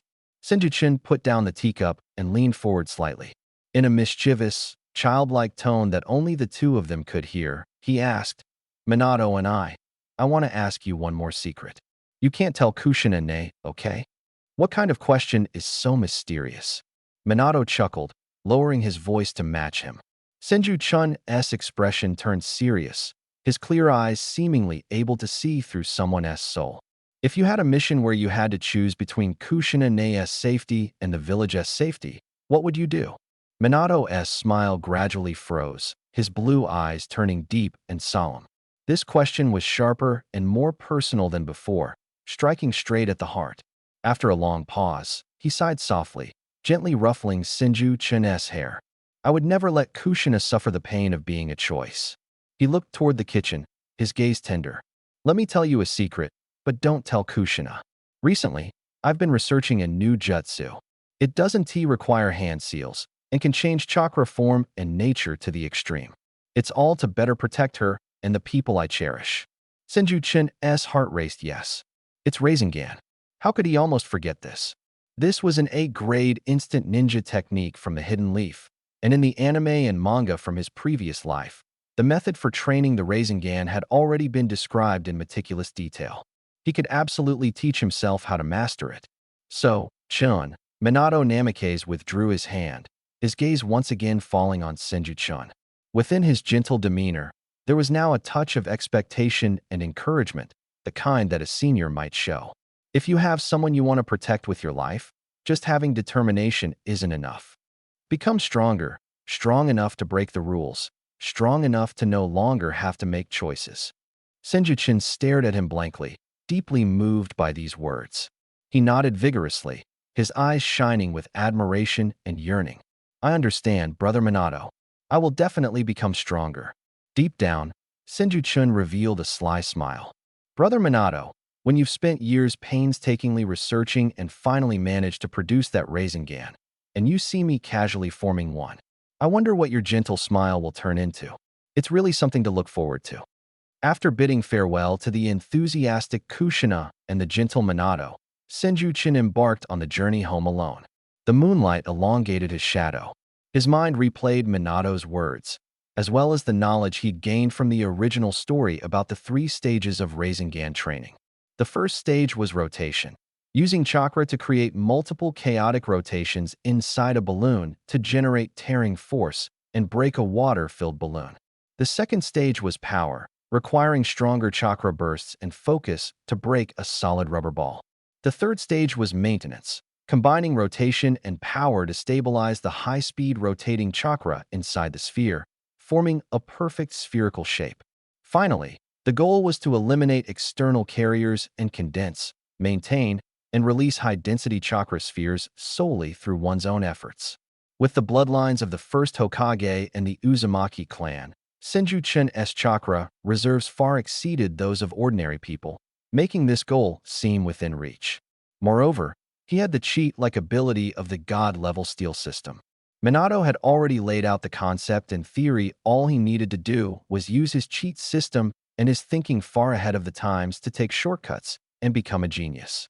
Returning home, he didn't wake anyone. Quietly, he sneaked into the storage room. Soon, he found his target, a bag of colorful balloons that his sister Jingyin had bought for summer use. Back in his room, he carefully closed the doors and windows, took out a light blue balloon, walked to the sink, and meticulously filled it with water. The water balloon was heavy, and under the tension of the water, it sparkled translucently under the light. Senju-chun sat cross-legged on the floor, placing the water balloon in the palm of his left hand. He took a deep breath and slowly closed his eyes. He began to channel the chakra within him, attempting to inject it into his palm, mimicking the feeling he remembered from Naruto's training. A thread, two threads. The blue chakra flowed into his hand like a stream, wrapping around the water balloon. He started trying to make the chakra rotate. Clockwise? No, the water balloon only trembled slightly. Counterclockwise? Still not right. The chakra's flow was very unstable. Random rotations in multiple directions. Senju Chun recalled the vague description from the original story, immersing his focus into the world within his palm. He split the chakra into several strands, simultaneously compressing, rotating, and colliding them toward the center from different directions. This was an extremely intricate operation, requiring an absurdly high level of chakra control. 1 minute, 2 minutes. Beads of sweat appeared on Senju Chin's forehead. The water balloon in his hand trembled violently, as if it was imprisoning a raging beast. The surface of the water balloon was distorted constantly by the chaotic flow of invisible chakra. This is the feeling. Senju Chin's eyes suddenly widened, a sharp glint flashing in his gaze. Spin for me, he muttered in a low voice, amplifying the chakra in his palm. Pop! A crisp sound echoed. The water balloon burst, icy water splashing onto his face. Senju Chin wiped his face and looked at his now empty palm. The first attempt had failed, but the method was correct. It took Minato 3 years to develop this jutsu, and he was confident that with practice, he wouldn't be too far from successfully forming the Rasengan. Minato Nizan, an A-ranked jutsu, I'll be taking it for myself. In the days that followed, Senju Chin's life became both structured and fragmented. During the day at the Ninja Academy, he was the gifted and polite little lord of the Senju clan. Whenever a teacher asked a question, he always provided the perfect, pleasing answer. When girls offered him snacks and lunch boxes, he accepted them with a shy demeanor, eliciting delighted squeals. But after school at the training grounds, he became a completely different person.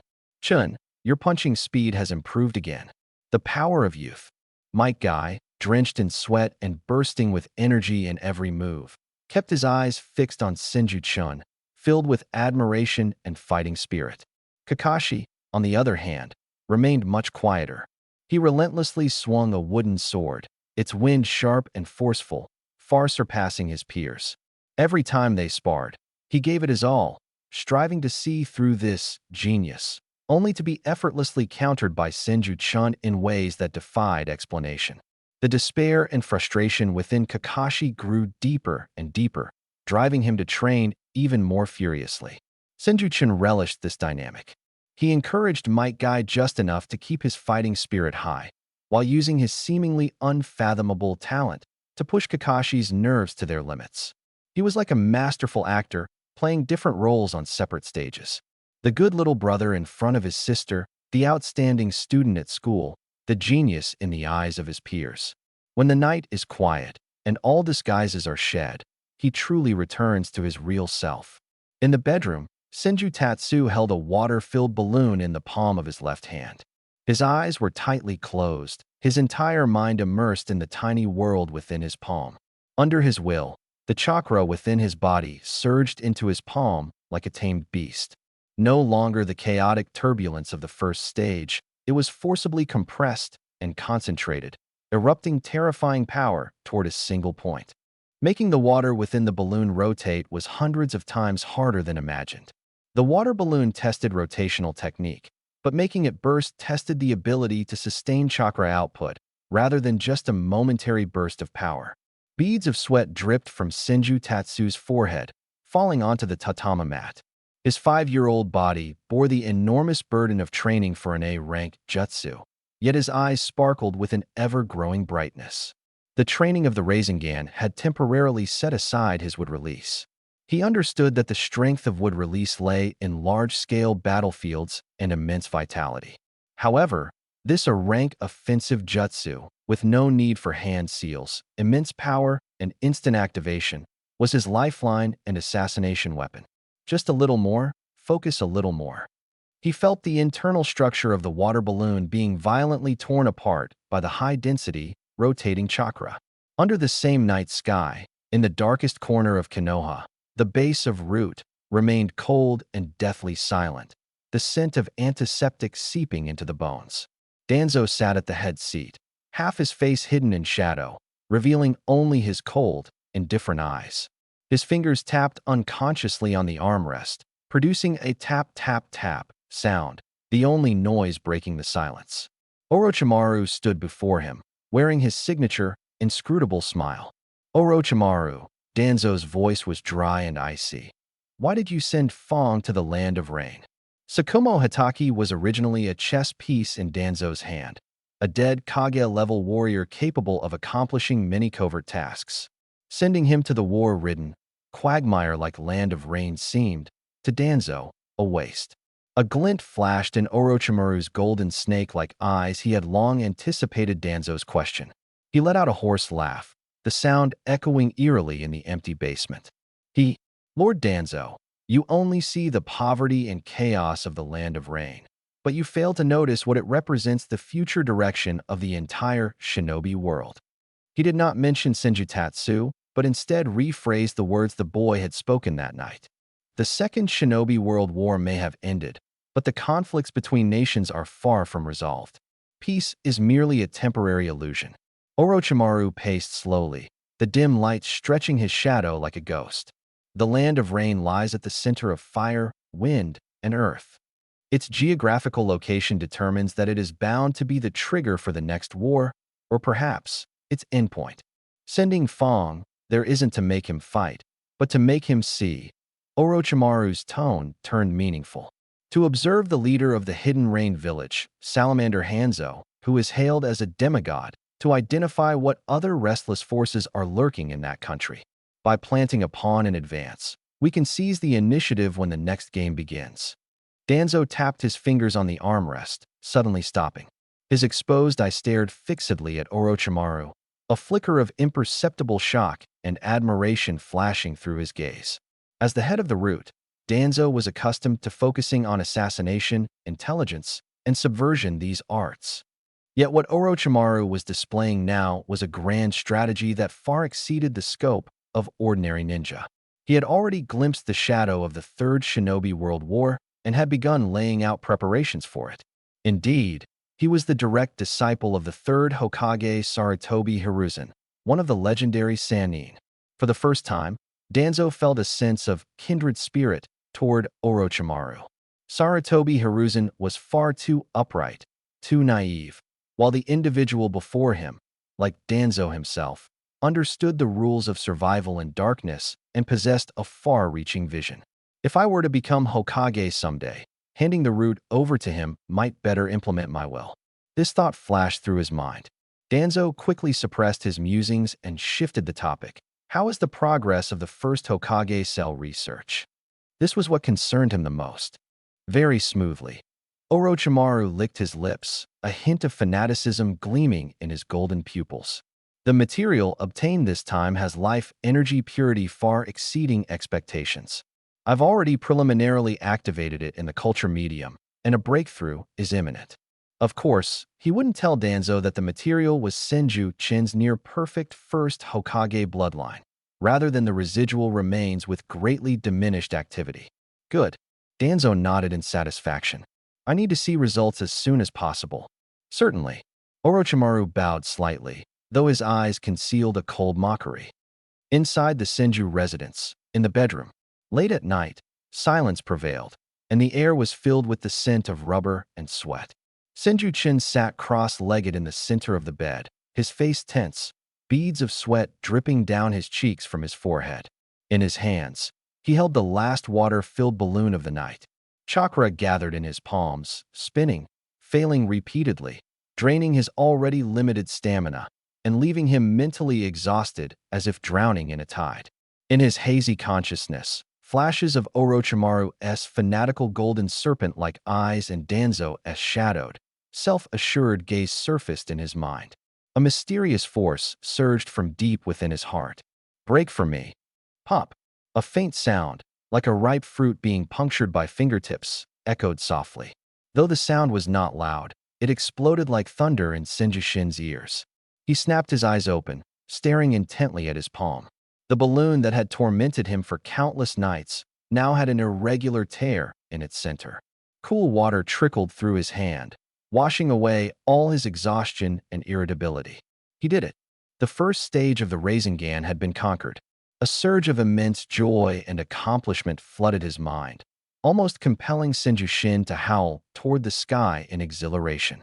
He spread his palm wide, feeling the lingering turbulence of chakra that had yet to completely dissipate, his lips curling into an uncontrollable smile. At that moment, his stomach suddenly let out a loud growl. Senju Shin's smile froze as he touched his flat, empty stomach. It seemed that a 5-year-old's body couldn't withstand such exertion for long. Before celebrating, he needed to fill his belly. He jumped off the bed and tiptoed into the kitchen. From the cabinet, he grabbed a pack of ration pills, quickly popping 2 into his mouth like a child sneaking candy, chewing them hastily. Minato and I want it all answer was indeed noble and inspiring. But Minato's fate made him realize just how difficult it was to achieve that I want it all. Leaning against the cold wall, he gazed out at the moonlight streaming through the window. Only by becoming truly powerful enough to surpass everyone and break all rules might he be able to achieve I want it all. So, I want to pray. Senju whispered softly, swallowing the last ration pill despite its dry taste, grimacing slightly. I'll create that I want it all world with my own hands. His voice was gentle, yet his eyes gleamed with ambition and desire far beyond his years. The Rasengan was only the beginning. The excitement of breaking through the first stage of the Rasengan was quickly replaced by the frustration that came with the bottleneck of the second stage. At the Ninja Academy, the polite and well-mannered Senju suddenly developed an unusual habit. He always carried a solid black rubber ball. During class, he would hide the ball under the desk, unconsciously needing it. After school, whether sparring enthusiastically with Might Guy or dueling swords with Kakashi, the ball never left his side. Senju-kun, please explain the 5 basic forms of chakra nature transformation. The voice of teacher Nakajima rang from the podium with a hint of displeasure. The classmates turned to look at him. From the front row, Kurenai Yuhi glanced back cautiously, her eyes full of concern. Beside her, Anko Mitarashi smirked mischievously, as if ready to enjoy the spectacle. Senju seemed to snap out of his deep thoughts, standing up and discreetly withdrawing his hand from under the desk. His face broke into his signature, slightly shy and innocent smile. Yes, teacher Nakajima. The nature transformation of chakra is divided into 5 basic forms: fire, wind, lightning, earth, and water, corresponding to. He fluently recited the textbook's standard answer and even added some of his own insights, leaving no room for error. This left Mr. Nakajima, who had initially intended to reprimand him, unable to find any reason to continue. Very well answered. Sit down. However, you need to focus during class. Senju-kun, your talent shouldn't be wasted on distractions. The teacher adjusted his glasses, his tone softened but still carried a stern warning. Yes, I understand. Senju Tatsu nodded obediently. As he sat down, whispers arose among a few of the girls nearby. But only he knew that he had been so close to succeeding just now. Right before the teacher's question, the rubber ball in his palm under the desk had nearly been torn apart by a spinning chakra. Just a little more. Unfortunately, he was interrupted by the teacher's words, ruining his effort. Damn it. A trace of gloom and frustration flashed in Senju Tatsu's eyes, completely at odds with his outward demeanor. He found that the second stage of the Rasengan was far more difficult than he had imagined. The first stage tested multi-directional rotation techniques, while the second stage required extreme compression of chakra to explosively unleash immense destructive power like a drill. For the past few months, he had spent nearly all his post-school hours practicing with the rubber ball, aside from eating and sleeping. No matter how much he practiced, he could only manage to create shallow dents on the ball's surface before the chakra scattered. Even worse, this secret, high-intensity training was affecting his daytime performance. He started zoning out in class, and even made errors during sparring with Kakashi. Clang! The wooden swords collided, producing a dull sound. Kakashi moved like a phantom, his sword technique fierce and far beyond what one would expect from a 5-year-old. Senju Tatsu casually sidestepped, blocking with an effortless motion. But just as he was about to counterattack, the image of the spinning chakra inside the rubber ball flashed in his mind, causing a momentary delay. Kakashi caught this hesitation. Beneath his silver-white hair, Kakashi's eyes lit up. With a twist of his wrist, the wooden sword slipped past the defense and pointed directly at Senju Tatsu's throat. Senju Tatsu's heart tightened as he abruptly leaned back, the cold wind from the blade brushing past the tip of his nose. Though he avoided it, his posture was somewhat awkward. "You were distracted." Kakashi withdrew his sword, his voice indifferent, though a trace of confusion lingered in his eyes. Lately, Senju Tatsu had clearly been off his game. Kakashi actually defeated Tatsu Koen. Everyone's improving. I need to work harder too. On the other side, Mike Guy, who had just completed 1,000 handstand push-ups, looked in shock at the two sparring individuals.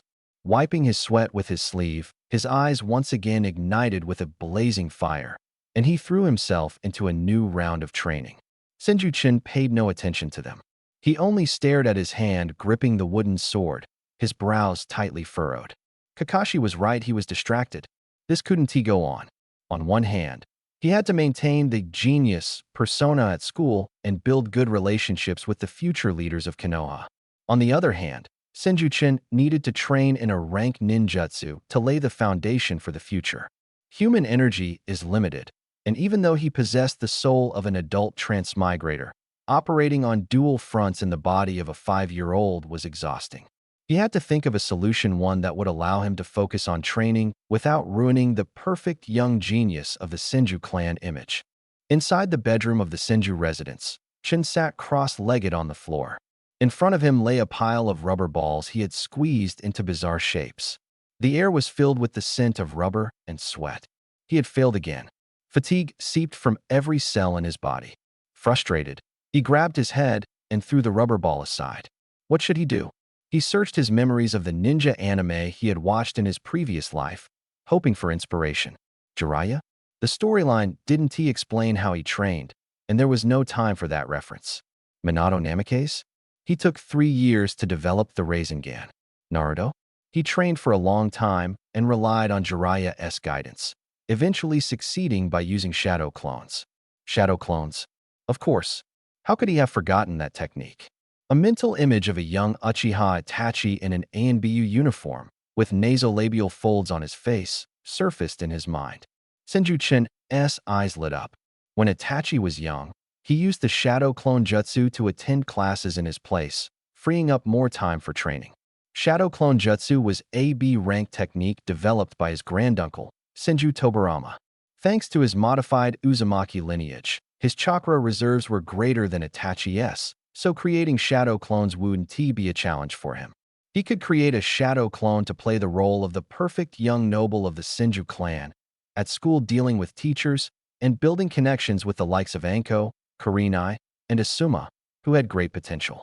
Meanwhile, his true body could be completely freed to focus on training the Rasengan, swordsmanship, and even developing wood release, gaining a massive amount of uninterrupted time. Moreover, everything the shadow clone experiences will return to the original body as experience and memory upon dispelling. This means he can even perfectly complete school teaching tasks through shadow clones, as well as observe and understand his future companions in greater detail. Killing multiple birds with one stone. Simply put, it's a perfect plan.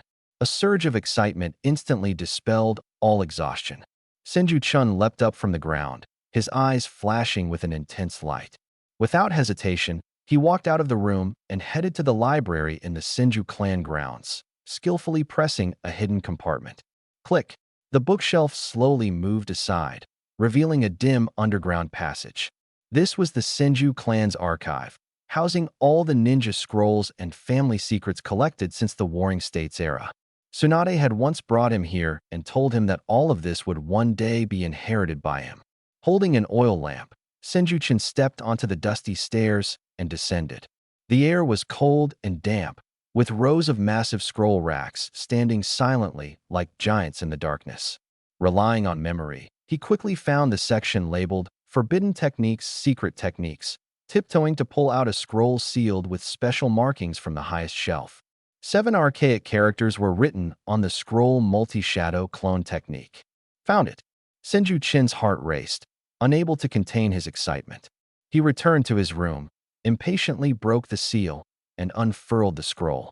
Multi-shadow clone technique was the signature move of the protagonist, Naruto. However, he wouldn't learn it directly right now. With his current strength, using multi-shadow clone technique might completely deplete him. He decided to start with its prerequisite and intermediate B rank technique, the shadow clone technique. Given his current chakra control and understanding, learning AB rank technique wouldn't be difficult.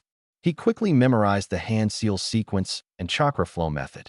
Taking a deep breath, he formed the 6 seals snake, ram, monkey, boar, horse, tiger in front of his chest, feeling the chakra flow. Shadow clone technique. Boom. Amidst a puff of white smoke, an identical Senju-chan appeared beside him. Success. Senju-chan looked at the shadow clone, as if staring into a mirror. But the next second, his smile froze. Because the him in front of him had eyes flashing with the same calm and rational demeanor of an adult, entirely unlike a 5-year-old child. This won't do. A 5-year-old child, no matter how brilliant, shouldn't have such mature eyes. This kind of gaze wouldn't fool the teachers, not to mention Kurenai or Anko, both of whom would easily see through it. He's not someone like Uchiha Itachi, who fits a stoic persona. Expressions matter. It seems that creating the shadow clone is just the first step. The real challenge lies in how to control it. He had to allocate a portion of his focus, like a top-tier puppet master, to control every word, action, and movement of this shadow clone. He had to make it laugh with innocent charm, speak with the soft tone of a child, and blush just right when faced with a girl as friendly gestures.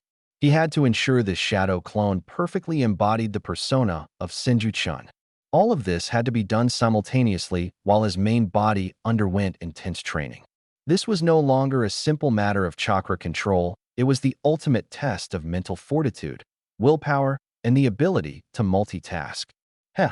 Senju-chan gazed at the identical figure in front of him and suddenly chuckled softly. He immediately understood the new challenge had arrived. Facing those equally profound and calm eyes, he didn't feel overwhelmed. Instead, he found it even more intriguing. This felt like a duel between himself and himself. He needed to divert a portion of his consciousness, inject it into this chakra-constructed body, and then put on the innocent mask and paint the childlike facade. In the days that followed, Senju-chan's bedroom witnessed a peculiar scene. 2 identical 5-year-old boys sat face to face. The real Senju-chan closed his eyes, fully focused on the shadow clone. Meanwhile, the shadow clone incessantly practiced various facial expressions. A shy smile. No, the corners of the mouth were too forced. The eyes lacked purity. It looked like a fake smile from a salesperson. A puzzled head scratch. No, the movement was stiff. The eyes showed impatience. It didn't resemble a 5-year-old's reaction. An expression of surprise and bashfulness upon receiving a gift. No, the surprise was exaggerated. The shyness too indifferent, it seemed perfunctory. Bang! The shadow clone dissipated into white smoke. Senju-chan opened his eyes, massaging his aching temples. The disappearance of the shadow clone brought back not just memories, but also the mental fatigue from his acting failures. This drained far more mental energy than training the Rasengan. But his inherent tenacity was thoroughly ignited. He formed seals again. Shadow clone technique. Bang! A new actor appeared, and the rehearsals resumed. After exhausting over 100 shadow clones, Senju-chan finally found the right feeling. It was that immersive sensation akin to completely embodying a role in a high-freedom role-playing game. He was no longer merely controlling. Instead, he magnified the sunny younger brother side of his personality to the fullest and infused it into the shadow clone. One morning, Tsunade walked out of her room yawning, only to see Senju-chan standing at the door with a cup of hot milk. "Good morning, Tsunade sister." Little Chun tilted his head up, revealing a radiant and endearing smile, his clear eyes brimming with reliance and admiration for his sister, like a puppy eagerly awaiting praise. Tsunade's heart melted instantly. She bent down and scooped Senju-chan into her arms, rubbing her cheek vigorously against his face, letting out a satisfied murmur. "Oh my, our little Chun is getting more and more considerate. Big sister loves you to death."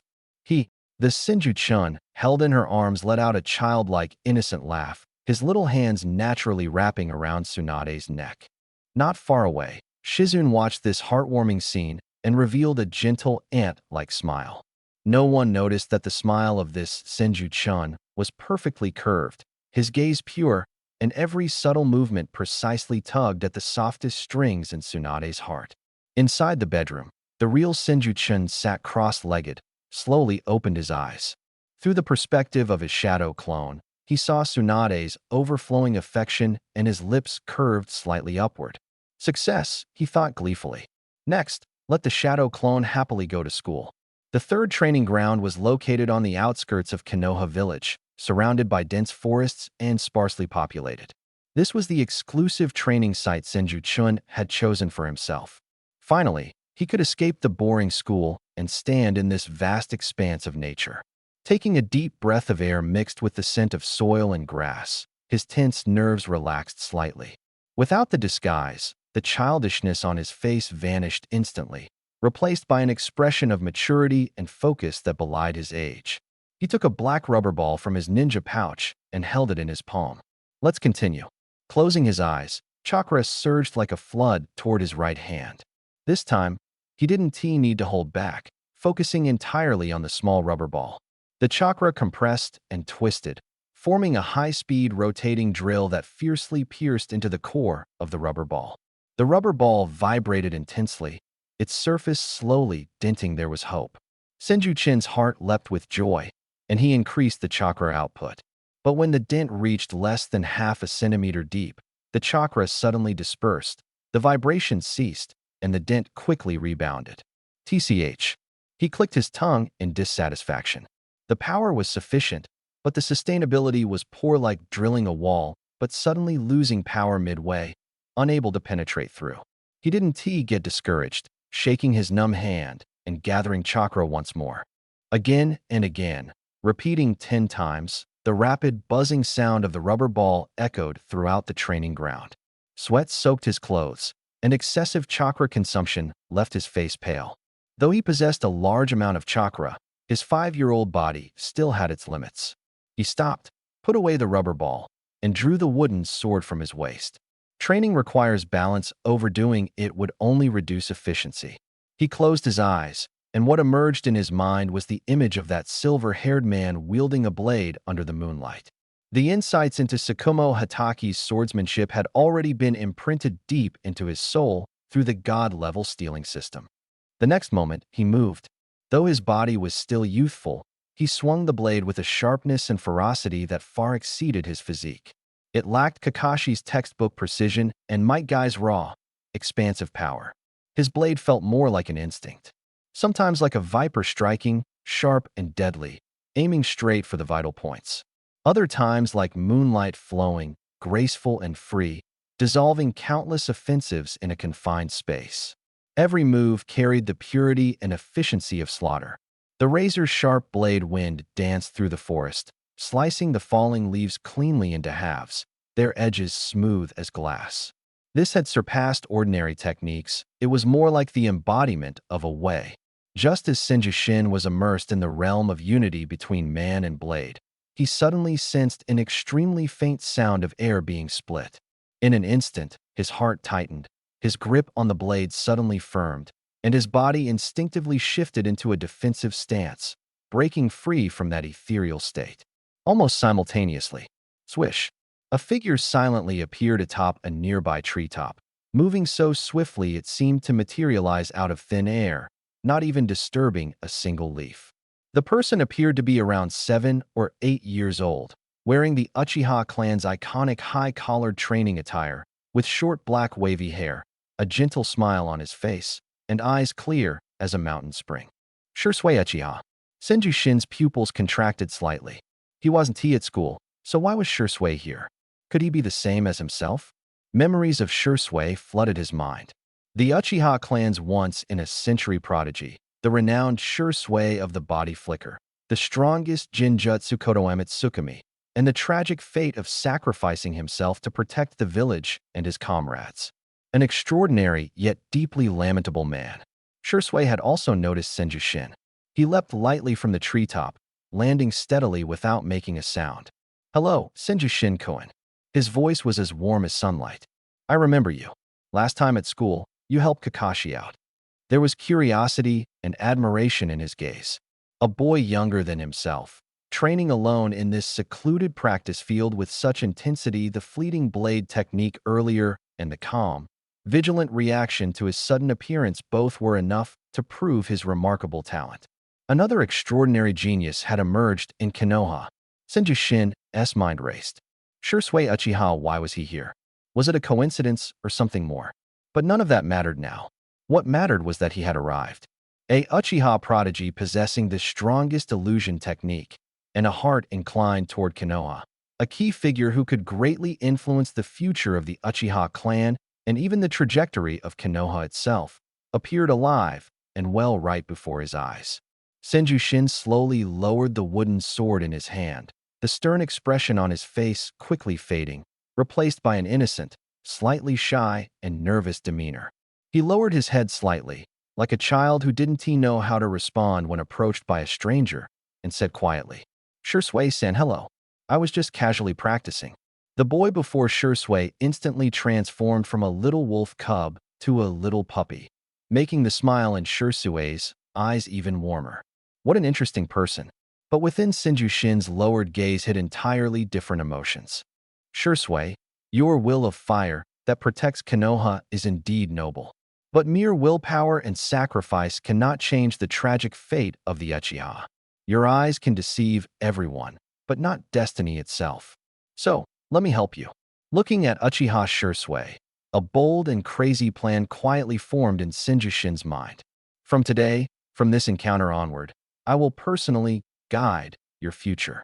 Let your Kodo Amatsukami become the sharpest sword in my hand, rather than a tool to protect those corrupt Konoha authorities."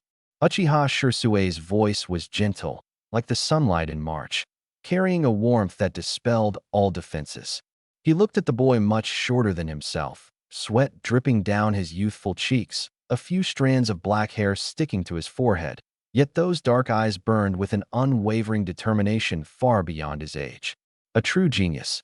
Shursui made this judgment in his heart. Whether it was the fleeting swordsmanship he glimpsed earlier or the current thirst for power, both reminded him of a certain elder in the clan and himself. Precisely because of this, he felt the need to give him a reminder.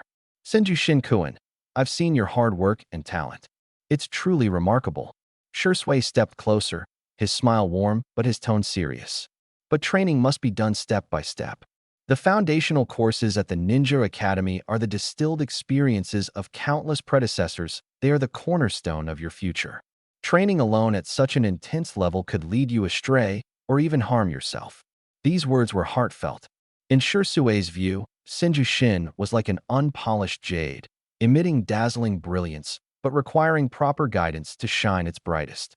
He felt a responsibility to pull this classmate, who might stray onto the wrong path, back on track. Here it is. Uchiha Shursui really is this kind of person, kind, righteous, responsible, adorably naive. These words, for any 5-year-old, were golden advice.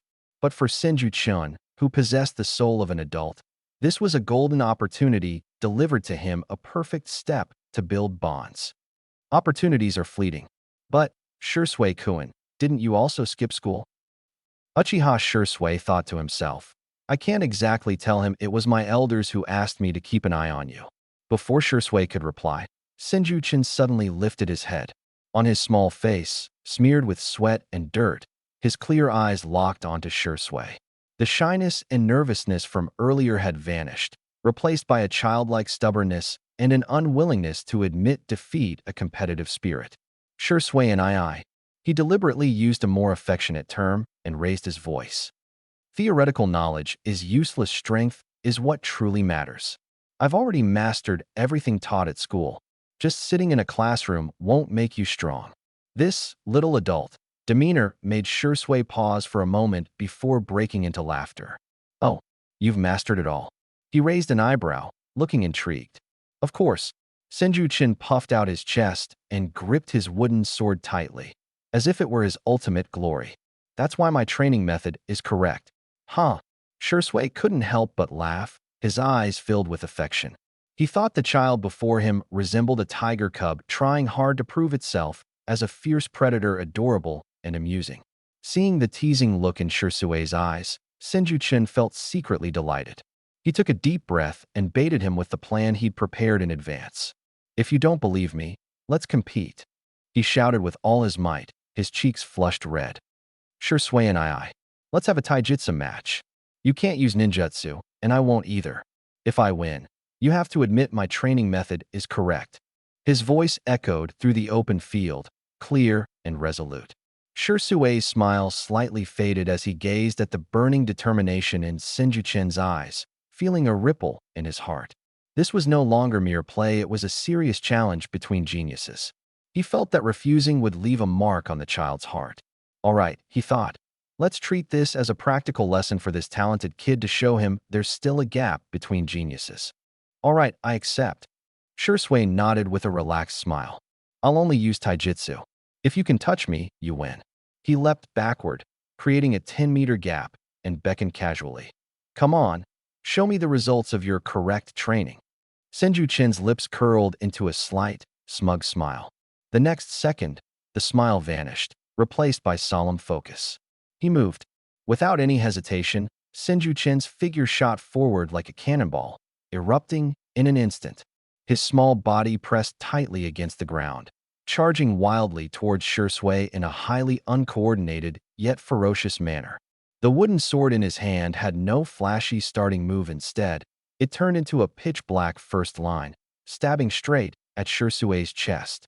This strike was fast, precise, and ruthless. It embodied the essence of Tsukumo Hataki's swordsmanship, designed purely for killing. A hint of surprise flashed in Shirsue's eyes. Such speed, such a sharp blade. The relaxed expression on his face faded slightly, replaced by a trace of admiration. With just a slight tilt of his body, he narrowly dodged the fatal strike. The wind stirred by the wooden sword blew his curled bangs.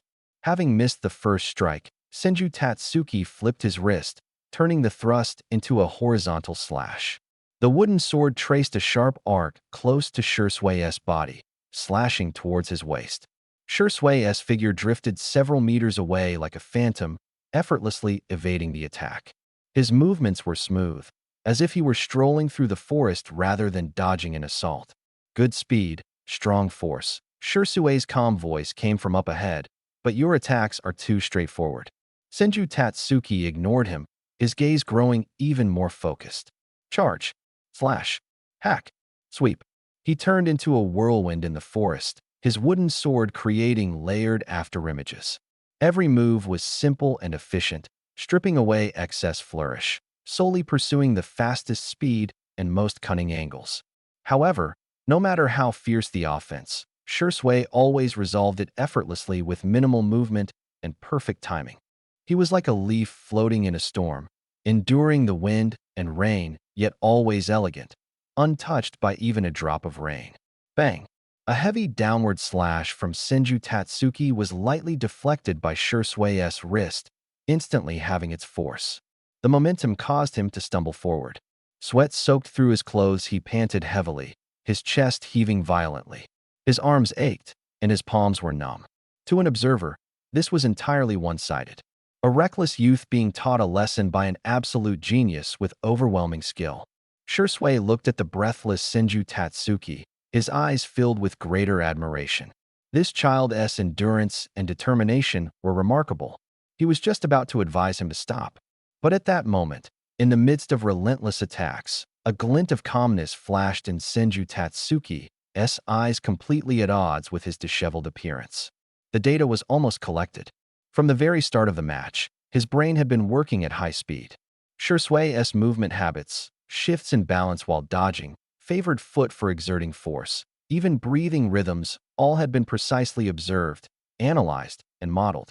He knew, with raw strength alone, he couldn't even touch Shirsue. What he wanted wasn't victory, but simply to fulfill the condition of touching him. Therefore, all his previous fierce attacks, all his struggles, and all his defiance were merely groundwork. Haha. Senju Tatsumi supported himself with the wooden sword, half kneeling on the ground, seemingly exhausted. He raised his head, his sweat-covered face showing eyes that still stared intently at Shirsue, full of unwillingness. Shirsue sighed inwardly, and was about to step forward. Now's the time.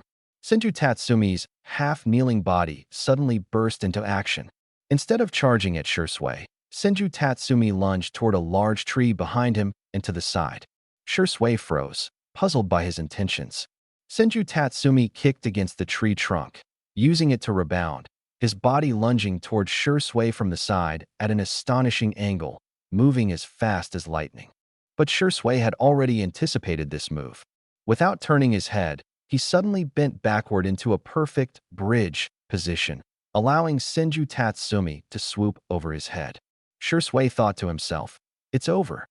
Senju Tatsumi was now airborne, unable to leverage himself, and defeat seemed inevitable. However, Shursui failed to notice the cold smile that appeared at the corner of Senju Tatsumi's mouth.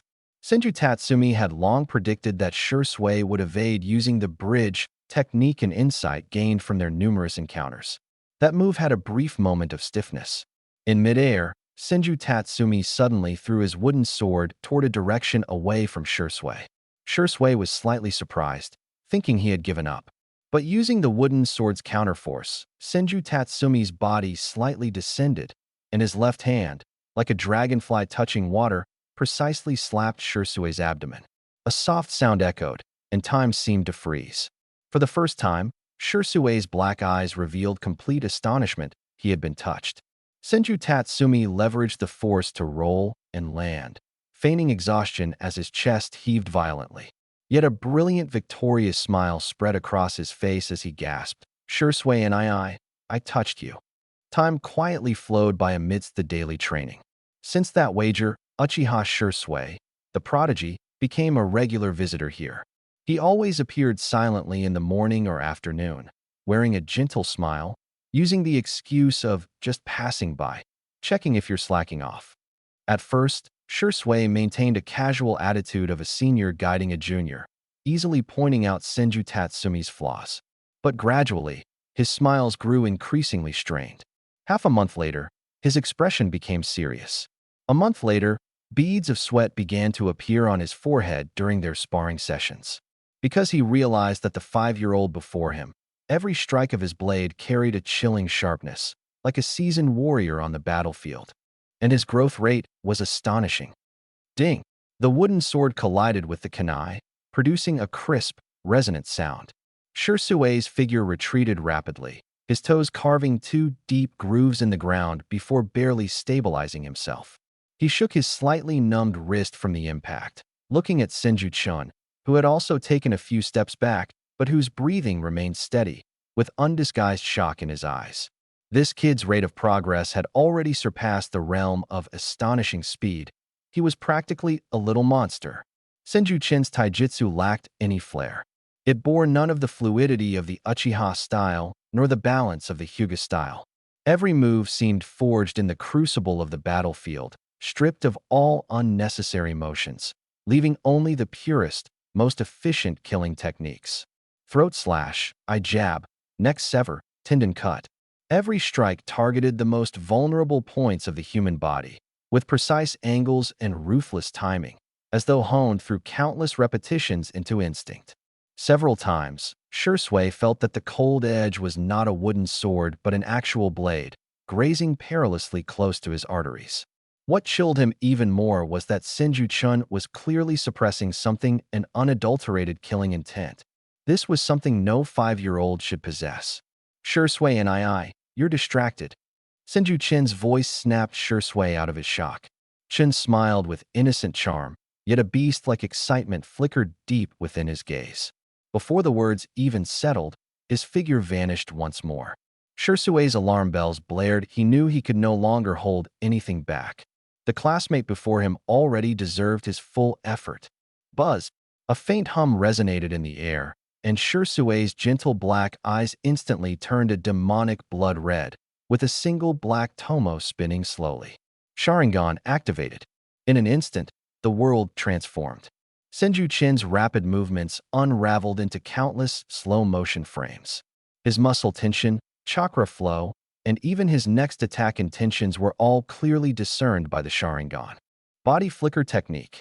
Shursui's body blurred into an afterimage, no longer passively dodging but actively engaging. The two figures clashed fiercely in the forest clearing, their blades and weapons creating a dazzling spectacle. Clang, clang, clang, clang. The sound of weapons colliding was as dense as a rainstorm, sparks flying everywhere. With the Sharingan activated, Shui seemed like a different person. His movements were elegant yet lethal, every dodge, block, and counterstrike executed with pinpoint precision, as if meticulously calculated to achieve the best outcome with minimal effort. However, what shocked him the most was that, even with this, Senju-Chin's attacks still exerted immense pressure on him. This kid seems to predict my predictions. After Uchiha Shui activated his Sharingan, Senju-Chin also felt immense pressure, but his eyes revealed an unprecedented clarity and excitement. This is the true power of Flicker Shui. The inside of the Sharingan is indeed terrifying, but what he possesses is the lifelong swordsmanship combat awareness of Tsukumo Hatake and the innate, terrifying sensitivity to chakra flow ingrained in his bloodline. In the eyes of the Sharingan, his movements might appear full of flaws. Shusui's every counterattack intention, the flow of chakra, was as clear as fireflies in the night to him. He didn't need to foresee the future, he only needed to capture that moment of force 0.01 seconds before Shusui's movements and respond in advance. This was a battle beyond visual limits, a peak duel between insight and perception. Suddenly, Senju-Chun raised his blade high, delivering a powerful vertical slash that tore through the air with a whistle, aimed straight at Shui. This move seemed reckless and full of obvious flaws. Shusui's Sharingan sharply identified 3 fatal gaps and, without hesitation, chose the optimal counterattack. He slightly shifted his body, his kunai darting like a venomous snake towards Senju-Chin's right wrist. As long as he disabled the right hand, the outcome would be decided. Yet, just as the kunai was about to make contact, Shusui's pupils contracted sharply. Not good. It's a trap. In midair, Senju-Chin's face broke into a cunning smile. The vertical slash was merely a feint. The true killing move was hidden in his other hand.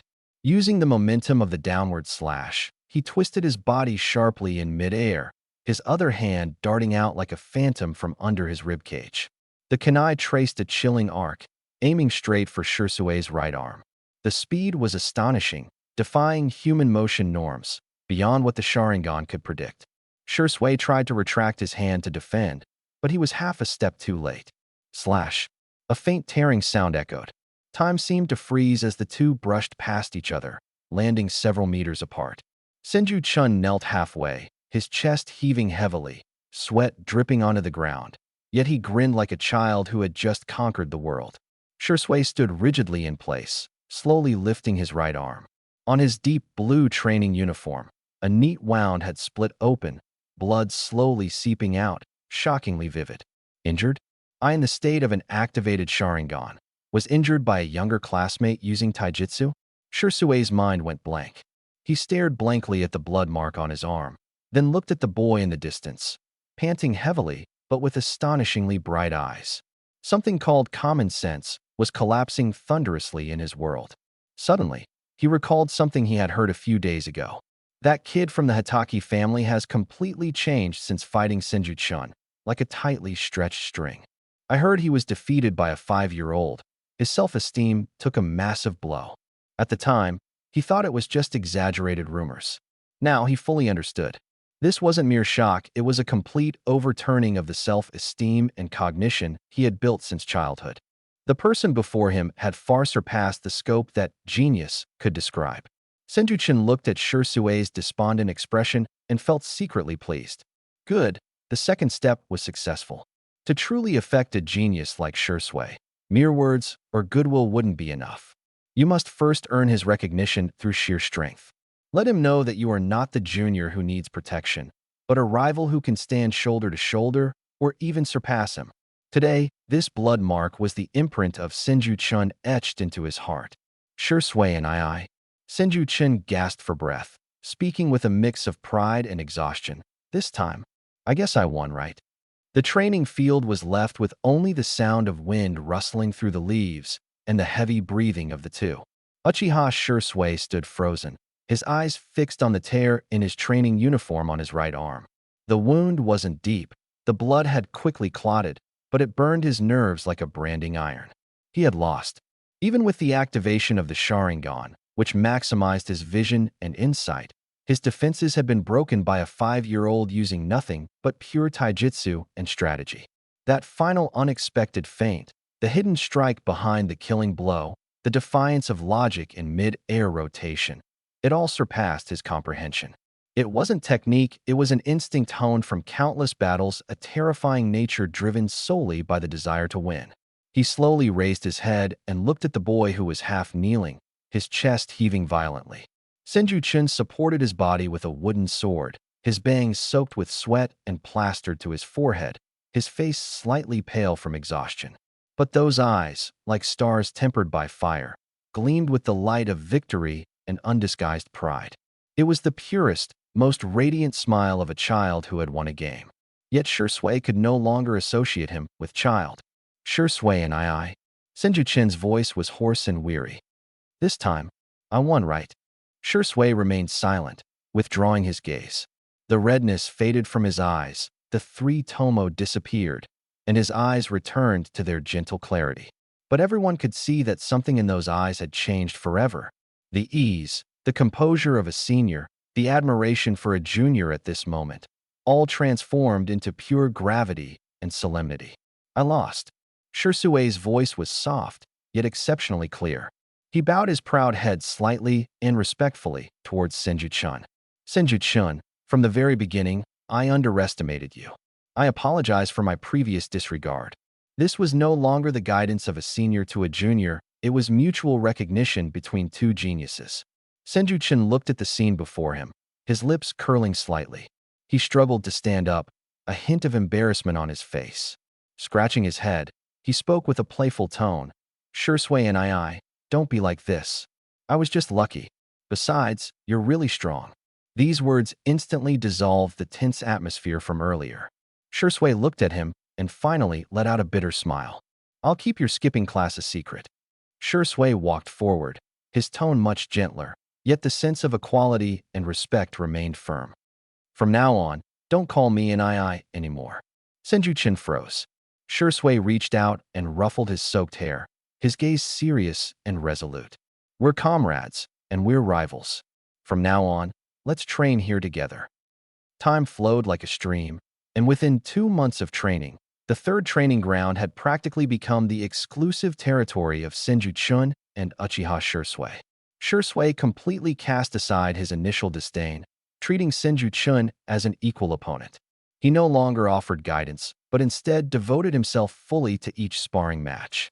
The elusive footwork of the body flicker technique, the intricate maneuvers of the Uchiha-style combat techniques, and even the extreme application of the Sharingan's perception were showcased during the training sessions. Senju Chun was like an endlessly absorbing sponge, relentlessly converting the pressure Shui brought into motivation for growth. The insights of Hatake Sakomo's swordsmanship and Uchiha Shusui's combat style collided and fused within him. His blade grew increasingly fierce and unpredictable. Both progressed rapidly. Meanwhile, Senju Chin's personal training never ceased. He sat cross-legged, his right hand holding a solid black rubber ball, his eyes tightly shut, his mind focused. The chakra within him was no longer wild, but transformed into hundreds of fine streams, precisely channeling into the rubber ball. Spin sustain.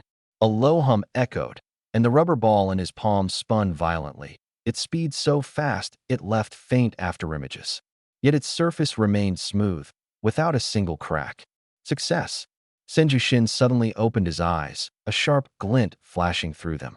Rasengan, second stage, training for power and maintenance complete. He slowly dispersed his chakra, and the violently spinning rubber ball halted, lying quietly in his palm, warm yet tranquil. Hard work truly pays off. After months of effort, he had finally completed the second stage of Rasengan training. Next up was the third stage of training. The third stage, shaping intangible chakra into form in his hand, without the aid of any external container, and maintaining its cataclysmic high-speed rotation. He took a deep breath and set the rubber ball aside. Stretching out his right hand, He recalled the sensation of gathering chakra within the water balloon and rubber ball before. "Let's do this," he murmured, as chakra surged from within him, gathering in his palm. A surge of blue energy began to manifest. He concentrated hard, attempting to condense it into a sphere and make it rotate as it had before. But there was an insurmountable gap between ideal and reality. The chakra barely gathered before it slipped through his fingers like fine sand and dissipated instantly. One more time. Senju Shin refused to give up, channeling his chakra again. This time, he made the chakra rotate first. A small vortex formed in his palm, stirring a faint airflow. There was hope. Joy lit up his heart as he immediately tried to compress the vortex into a ball shape. But as soon as he exerted his will to condense it, the balance of the rotation collapsed instantly. Pop! With a soft sound, the vortex dispersed into specks of blue light and disappeared. Failure. Again. Failure. Again. Again. Again. Throughout the entire afternoon, he repeated the same process over and over. The chakra gathered and collapsed time and again. His palm alternated between unstable blue glows and chaotic spirals, but he could never form a perfect, stable sphere. Sweat beaded on his forehead, and his face turned pale from overexertion. TCH. Senju Shin stopped in frustration, shaking his numb right hand. He finally understood the difficulty. It was practically a paradox. Maintaining the form required a stabilizing inward force, while high-speed rotation required a violent outward force. These two opposing forces had to act simultaneously on the intangible chakra and achieve perfect balance. Relying solely on mental focus was no longer enough.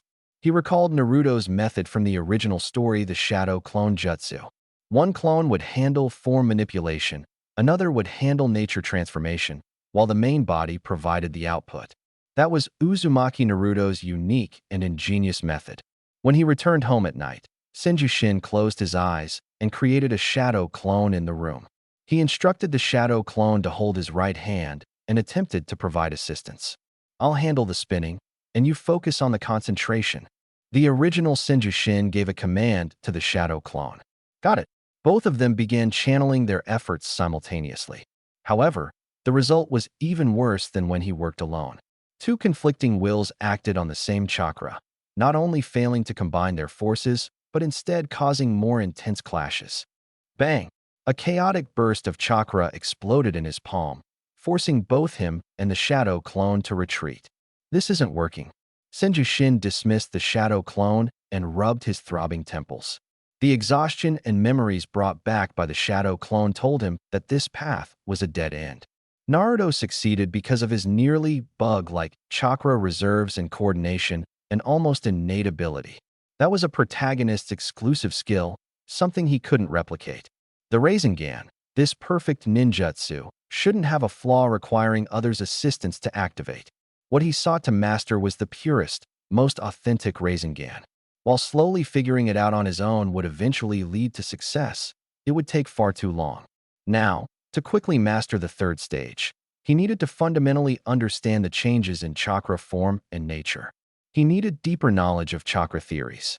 In all of Konoha, and even the ninja world, who could rival that person's expertise in ninjutsu research and grasp of chakra essence?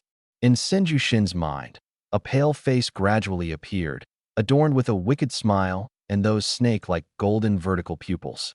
The forest clearing was no longer the same as 2 months ago. The ground was littered with blade marks, and several thick tree trunks bore axe scars of varying depths. This place had become the silent battlefield of two geniuses. Clang! The sound of metal clashing rang out again, sparks flying in the air. Senju Shin and Uchiha Shirsue's figures briefly collided before flipping backward and landing steadily on branches over 10 meters apart, staring at each other from afar. Shirsue's breathing was slightly labored, his Sharingan firmly locking onto the small figure across from him. His expression no longer carried any hint of disdain, replaced entirely by solemnity and respect. 2 months of sparring had given him a completely new and transformative understanding of the word genius. The Senju Shin before him was like a bottomless abyss. Every time Shirsue thought he'd uncovered Shin's limits, the next battle would see Shin displaying even more cunning, ruthless, and unfathomable moves. That pure instinct for killing seemed etched deep in his soul, defying conventional explanation. Whoosh! Senjushin exhaled deeply, his chest rising and falling slightly. He shook his slightly numbed wooden sword, but his face bore a satisfied smile, a joy born from meeting a worthy adversary. Shui was the sharpest whetstone he could have. The Sharingan's insight compelled him to thoroughly digest and absorb Hatake Tsukumo's swordsmanship knowledge, transforming it from mere memory and imitation into something truly his own. Take a break. Shui leapt down from the tree trunk, deactivating his Sharingan. The blood-red hue in his eyes faded, returning to their usual gentle appearance. All right. Senjutsu also jumped down, plopping onto the ground and taking large gulps from his water bottle. The forest fell into a momentary silence, broken only by the rustling sound of the breeze brushing against the treetops. Shui, Senjutsu suddenly spoke, having agreed not to call Uchiha Shui Big Brother anymore. Shui turned to look at him, puzzled. Why do we have to fight? Senjutsu looked up, his eyes clear yet tinged with confusion. Why do ninjas battle each other? This question was like a stone dropped into a calm lake, sending ripples through Shusui's heart. He froze, recalling the answers he'd heard since childhood. To protect the village, the will of fire, to safeguard loved ones. Because there are things we must protect, Shui said after a long silence. To protect Konoha, our home, we need strength. Home. Senju-chun tilted his head in deeper confusion. But weren't the Uchiha and our Senju clan enemies in the past? How can we now be part of the same home? That's because the first Hokage and Uchiha Madara shared a common dream, which led to the founding of Konoha and ended the chaos of the Warring States era, Shui instinctively answered, his tone carrying a hint of reverence. Really?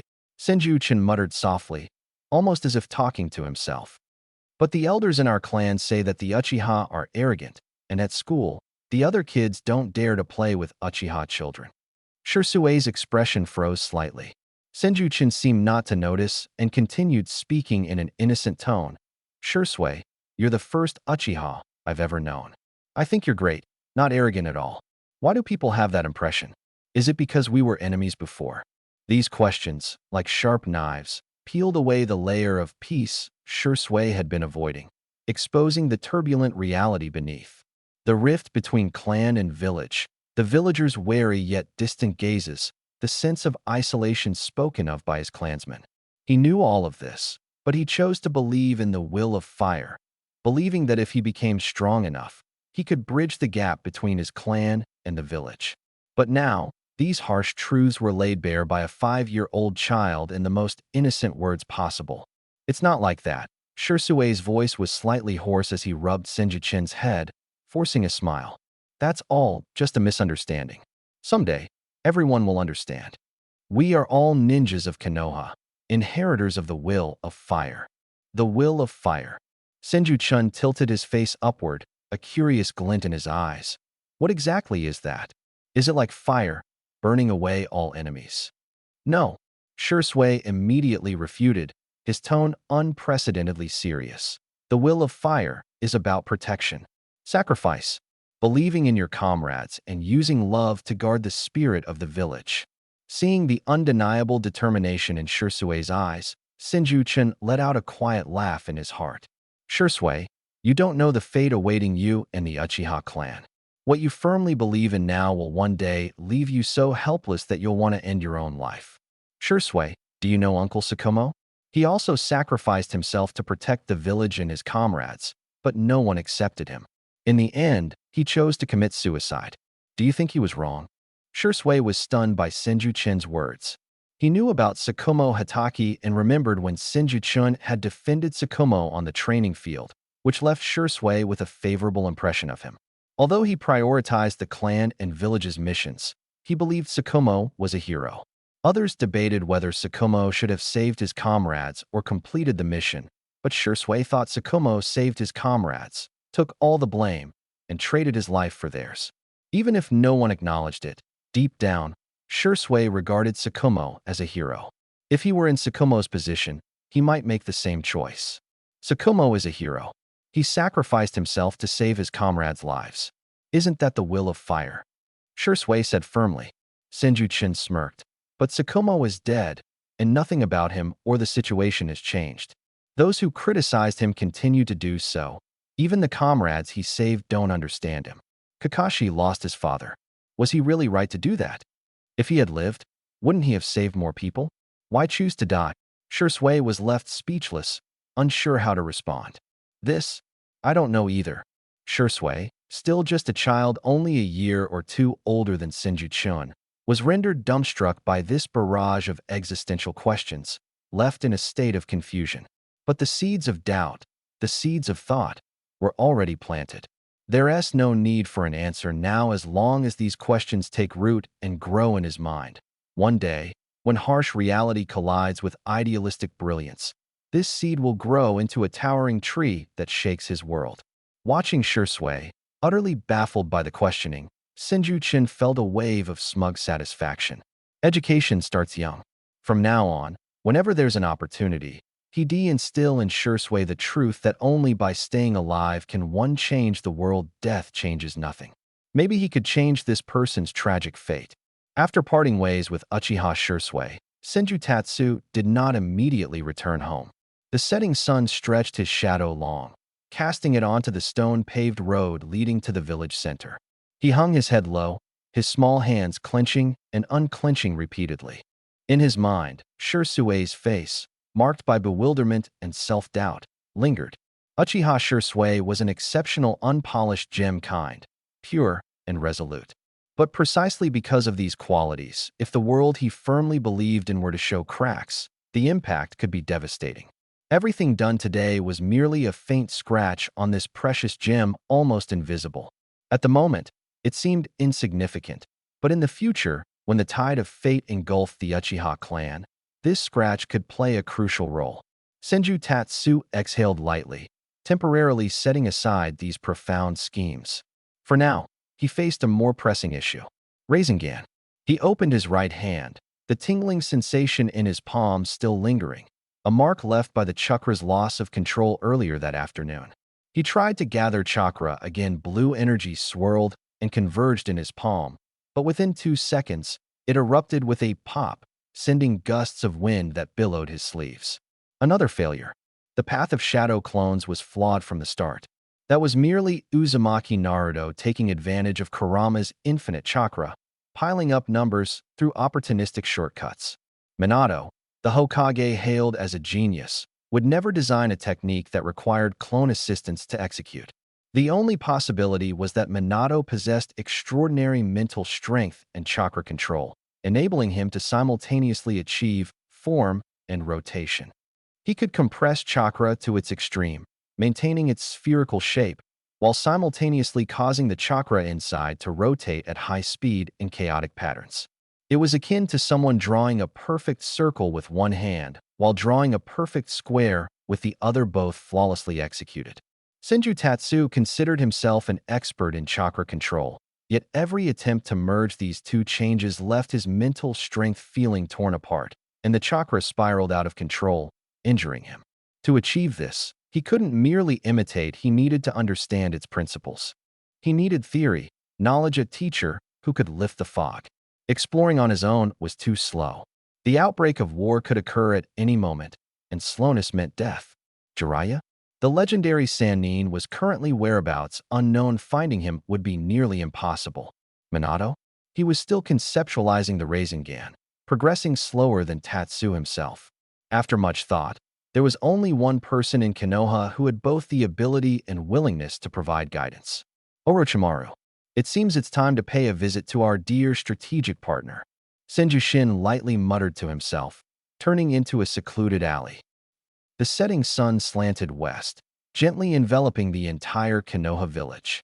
Warm yellow lights glowed through the lattice windows of households. The air carried the aroma of cooking, and the distant sounds of children playing painted a serene and peaceful picture. Senju-shin moved through the gaps of light and shadow. He did not take the broad main roads, but instead chose the narrow, rarely known alleys. The stone pavement had been worn smooth by time, and the tall walls on both sides cast heavy shadows that swallowed up his small figure. The warm bustle of the village seemed isolated by these shadows, leaving only the soft sound of his footsteps on the stone and the faint whimper of the wind passing through the alleys. He stopped at the rear wall of an abandoned junkyard, overgrown with weeds, its corners piled with rotting wood emitting a damp, moldy smell. Pushing aside bushes taller than himself, he revealed an iron door covered in vines, almost blending with the wall. Without hesitation, he pushed the door open. Behind the door lay a dark staircase descending into the depths, cold and damp, carrying the mixed scent of earth and disinfectant. This was the secret entrance to the root base, as well as his designated meeting point with Orochimaru. With each step downward, the sounds of the outside world grew weaker. When he reached the last step, the iron door behind him slowly shut, leaving only dead silence. The dim oil lamps swayed, casting shadows resembling the gullet of a giant beast. Senju Shin walked calmly, his footsteps echoing distinctly in the vast corridor. He knew he was being monitored by countless icy gazes, gazes that scraped across his skin like snake scales, fixating on him from the moment he stepped inside. Finally, he arrived at the underground hollow where he had last seen Orochimaru. Orochimaru stood in the shadows, as though he had been waiting for a long time, perhaps never having left. This time, he wasn't leaning against the wall but stood beside a half-dissected experimental subject, holding a blood-stained scalpel, observing something with keen interest. The dim light illuminated his pale profile and the golden vertical pupils that had slightly contracted in excitement.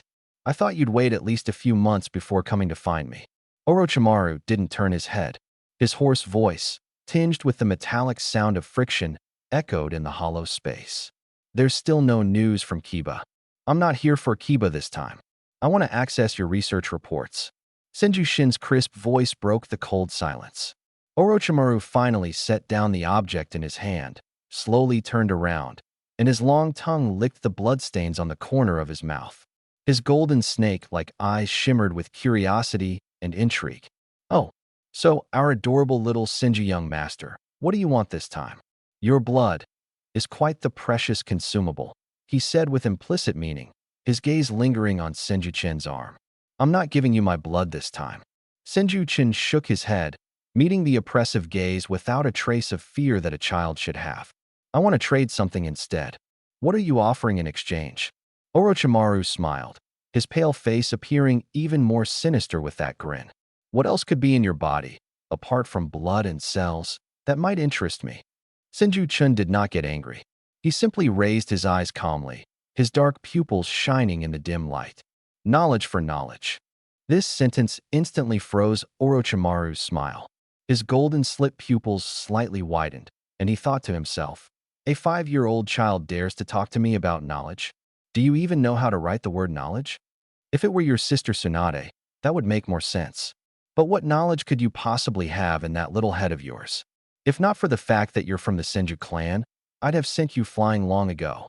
Orochimaru took a deep breath, suppressing the urge to discipline the child in front of him. He decided to humor him for now, not wanting to provoke him too much, especially since his sister was Tsunade. He couldn't just take it by force. After a long pause, his raspy voice asked, "Tell me, what knowledge could rival my research findings?" Senju Chun replied decisively, "I need all of your research on chakra nature and shape transformation, especially the parts about how to perfectly combine the two. The more detailed, the better." Orochimaru raised an eyebrow, his interest growing. "And what knowledge will you exchange for it?" "Recently, I've been sparring with the Uchiha clan," Senju Chun said casually. Orochimaru stared at him silently, waiting for him to continue. "Their eyes are special, they can see through my movements.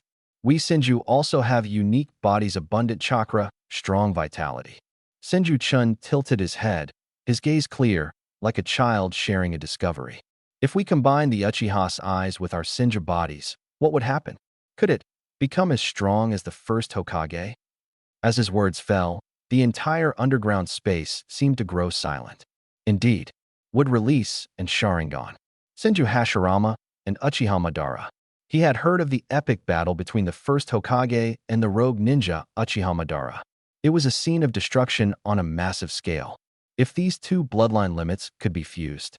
In the past, he and Danzo had secretly researched the would-release bloodline limit, and now, with Senju-Chin's blood, the progress was advancing rapidly. If he could add the Uchiha Sharingan, Orochimaru was immersed in the scene painted by Senju-Chin, his entire demeanor turning a bit manic. Is this knowledge enough? Senju-Chin tilted his head up, interrupting Orochimaru's imagination. Orochimaru snapped back to reality, giving Senju-Chin a deep and penetrating look, as if trying to see through his very soul. The Uchiha clan is not an opposing ninja faction. They are a prestigious family of Konoha and the village's police force. Kid, your ideas are dangerous. He deliberately emphasized the words prestigious family and police force, as if reminding or warning him. Orochimaru-sama, I'm merely offering you a perspective, just like I provided you with blood. I didn't say anything about killing them, Senju-Chin said innocently. Internally, he cursed, good grief, what are you talking about? The word kill just popped out of your mouth, practically slapping me in the face with your intentions.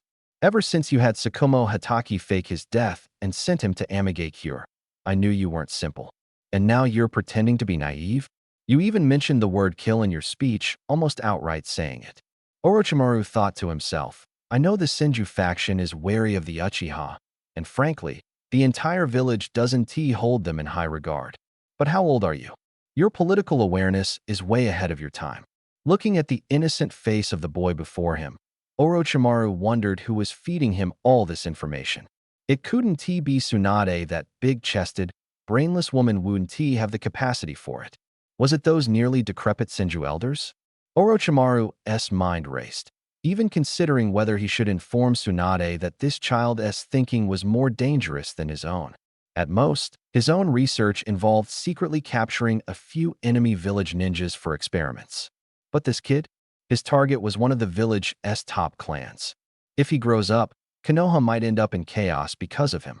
After all, Orochimaru planned to become the great Orochimaru Hokage Maru one day. The Uchiha were the pinnacle of the village's combat strength. If the two major factions clashed, it would be difficult for him to manage in the future. After coming to these realizations, Orochimaru suppressed his aura and adopted a more earnest and heartfelt tone. Senju-Chun, I understand the old animosity between the Senju and the Uchiha, but we are all part of the same village. Konoha's enemies are other ninja villages and those lurking in the shadows. In the event of war, the Uchiha's combat strength is indispensable. We must work together. Seeing no change in Senju-Chun's expression, Orochimaru continued, if you want to become Hokage, don't let familial bias tie you down, nor be swayed by the outdated ideologies of the older generation. The Uchiha are not something you should worry about right now. With that, Orochimaru turned to the bookshelf, took down a thick scroll wrapped in oil paper, and handed it to Senju-Chun. Senju Tatsu caught the scroll, feeling utterly bewildered by Orochimaru's righteous and impassioned speech just now. Damn, is this really the Orochimaru who would later kill the third Hokage? Is this the same Orochimaru who casually takes over others' bodies and uses them for experiments? Uncle Snake, if you've been possessed, blink twice. I was merely thinking about how I might steal the Sharingan in the future and wanted you to give me a demonstration in advance, see if there are any adverse reactions or things to watch out for. Why are you suddenly giving me a political lecture? Senju Tatsu stared at Orochimaru in front of him, full of sarcastic thoughts but unsure where to begin. This contains all my research findings from the basic theory of chakra to the speculations on nature and form transformations, and even ideas for the development of forbidden techniques, Orochimaru said. Senju Tatsu held the hefty scroll, placed it in his ninja pouch, and gave Orochimaru a slight nod. Thank you, Lord Orochimaru. After speaking, he turned and walked into the dark passage without lingering. Orochimaru remained where he stood, watching Tatsu's figure disappear into the darkness. A month passed by quietly, like a stream flowing through the forest. The once battle-scarred arena where Senju Tatsu and Uchiha Shisui had clashed now lay in ruins. Senju Tatsu stood alone in the center, eyes closed, with his right hand extended at chest level. A ball of blue chakra gathered in his palm, starting as faint glimmers before rapidly expanding and spinning, emitting a buzzing sound. That sound had been his constant companion for the entire month. Orochimaru's scroll was like a key, unlocking the truth of ninjutsu. It didn't directly teach the method to cultivate the Rasengan, but profoundly analyzed the essence of chakra form and nature transformation. Its content was obscure, profound, and even tinged with madness. But for Senju Tatsu, armed with complete knowledge of the Naruto storyline, it was the ultimate textbook. Form means compressing chakra into an extremely stable shell. Rotation is making the chakra flow violently within the shell, using both simultaneously. In this past month, apart from his daily training with Kakashi and Might Guy and occasionally teasing Shursui, all his time was spent mastering chakra control. From manipulating whirlpools of water with his palm to stabilizing the sphere of chakra, and finally combining the two transformations. He failed countless times, his palm stung and numbed from the chakra backlash, but it had become routine. Buzz. The hum of the chakra sphere suddenly decreased, shifting from a high-pitched buzz to a deep, resonant hum. The blue energy solidified like a glass orb, with the violent chakra flow inside clearly visible like a miniature hurricane trapped within. Success. Senju Tatsu snapped his eyes open, his black pupils reflecting the perfect blue storm. Without hesitation, he thrust forward, his feet propelling him into a blur as he charged toward a massive tree ahead. Rasengan. With a low shout, he pressed the terrifyingly destructive sphere in his palm heavily against the rough tree trunk. There was no earth-shattering explosion, only a teeth-gritting zzz sound. The moment the Rasengan touched the tree trunk, its violent rotational force tore and ground through it, making the sturdy wooden structure as fragile as tofu. Amid flying wood chips, a deep, bottomless spiral-shaped hole was forcefully drilled out. Senju Chun withdrew his hand, looked at his masterpiece, and let out a long breath.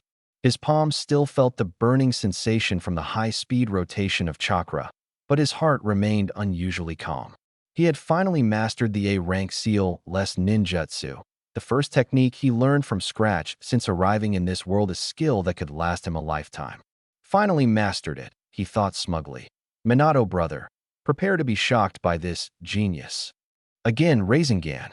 At the Konoha Ninja Academy training grounds, the afternoon sunlight was lazy, but the children were still noisy as ever. Today was the shuriken throwing class, which excited them far more than classroom theory. "Watch me, I'll hit all of them this time," exclaimed Uchiha Obito, with messy black hair and wearing goggles, as he proudly showed off to the brown-haired girl beside him. The girl was the gentle Rin Noera. "Obito, be careful not to throw them into the teacher's flower pot again," Rin reminded him. "Don't worry, I'm going to become Hokage," Obito said confidently, patting his chest. Not far away, the silver-haired, masked Kakashi Hatake calmly threw his shurikens, each hitting the target with precision, drawing gasps of admiration. In the corner, Senju Chin's shadow clone leaned against a tree in boredom. Shadow clones consumed very little energy, allowing his real body to train intensely while the clone played the role of the quiet and talented student, maintaining his identity without wasting time. It had been attending school in his place for several months now. In another month, they would advance to the second grade. "Uchiha Obito, it's your turn," the Chunin teacher called out. "Coming." Obito responded enthusiastically. He grabbed 3 shurikens, struck what he believed was a cool pose, and sneakily glanced at Rin. Taking a deep breath, he threw the shurikens with force. But perhaps due to nervousness or excessive strength, one shuriken veered off its intended path the moment it left his hand. Instead of heading towards the target, it curved through the air in a distorted arc, directly flying towards Senju Chun, who was leaning against the tree. Watch out," Rin cried out in alarm. "Chun-kun, be careful," Kurenai Yuhi shouted nervously. "Chun-kun, dodge quickly." Anko Mitarashi's face turned pale. Everyone's attention was drawn to the sudden situation. Obito's face turned pale instantly. He watched helplessly as the shuriken flew straight toward the always quiet Senju classmate. The shadow clone leaned against a tree, simulating the release of the Rasengan in its palm, thinking to itself that this jutsu was almost perfected. After practicing a bit more, it could also pass the experience back to the original body. It didn't notice a shuriken flying straight toward it. Then, under everyone's horrified gaze, The shuriken pierced precisely into the shoulder of the shadow clone with a thud. Obito was so scared his legs went weak, almost unable to stand. The Chunin instructor's face changed drastically, and he staggered forward to rescue him. The surrounding classmates, especially the girls who secretly admired Senju-chun, turned pale with terror, their screams echoing one after another. However, the anticipated bloody tragedy did not occur. Just as everyone panicked and prepared to give aid, this Senju-chun that was struck by the shuriken suddenly shook, and then, poof, a light sound, like a balloon being popped. Under everyone's gaze, Senju-chun's body turned into a cloud of white smoke that slowly dissipated. The shuriken lost its support and fell onto the grass with a clang. The training field fell silent. The rustling of leaves swaying in the wind was particularly clear. Everyone was stunned. Obito's mouth was wide open, his eyes behind the goggles bulging round. Rin covered her mouth, her face full of disbelief. Even the always composed Kakashi showed rare signs of shock. Where was Senju-chun? How could a living person turn into smoke? I've done it. I've blown Senju-chun away. Obito collapsed to the ground in terror, watching the white smoke dissipate, his entire being falling apart. This is... The Chunin instructor's Adam's apple bobbed as he stared fixedly at the wisp of white smoke and murmured, "Shadow? Shadow clone technique." These words hit the children's hearts like a thunderclap. Shadow clone. That was an advanced jutsu that even higher grade or graduated ninjas could barely master. Senju-chun, the Senju-chun who attended class, ate, and trained with everyone every day, was merely a shadow clone? A shadow clone? Then I didn't kill anyone. Obito, upon hearing this, sighed in relief and couldn't help but laugh. Haha, I didn't kill anyone. Then where is his real body? Someone suddenly asked. As soon as these words were spoken, the entire group fell silent. The shock of this revelation was 100 times greater than seeing Senju-chun injured. While other kids were still struggling with basic transformation techniques, Senju-chun had already mastered the B-rank shadow clone technique to the point of using it as a substitute to attend school. Is this the difference between a genius and ordinary people? After a moment of dead silence, the training field erupted. Oh my god, it's the shadow clone technique. I always thought Senju-chun was amazing, but I never imagined this level of skill. No wonder he's always so quiet, and alone turns out it's a shadow clone. A mix of awe, admiration, and envy swirled together. The earlier concern over Senju-shin getting hurt was instantly replaced by shock at his overwhelming strength. The Chunin instructor held his forehead, feeling his worldview had been severely shaken. He took a deep breath, forcing himself to calm down. This situation had completely exceeded the scope of what an ordinary teacher could handle. He walked over to the petrified Uchiha Obito, patted him on the shoulder, and then, in an unprecedentedly serious tone, addressed the entire class. Today's events must not be spread. Everyone, you're dismissed, go home. With that, he turned and walked straight toward the office without looking back. As for Senju-shin, he needed to report this immediately and inform his guardian. Deep in the forest, the air still carried the heat left behind by the spinning chakra. Senju-shin was preparing to gather another Rasengan when his mind was suddenly hit by a chaotic flood of memories, children's laughter, the whistle of shuriken, Obito's pale face, and the shadow clone dispersing with a poof into white smoke. Damn, I've overdone it. Senju-shin's face changed dramatically, and the chakra ball he had just formed instantly dissipated. He looked up toward Konoha village, his brows tightly knit. The dispersal of a shadow clone could be a minor or major issue. At best, it was just a student skipping class and pulling a prank at worst. It was a 5-year-old proficiently mastering AB-ranked jutsu and deceiving the school for months enough to alarm the Hokage. Most importantly, there was Tsunade. Just thinking about her explosive temper made Senju-shin's scalp tingle. Without hesitation, he stopped training, his figure darting through the forest as he hurried home. He had to come up with an explanation before Tsunade lost her temper. In Konoha village's Tenzaku Street, gamblers thrived while ordinary people stayed far away. Inside the largest casino, smoke filled the air, mingling with the clamor of voices.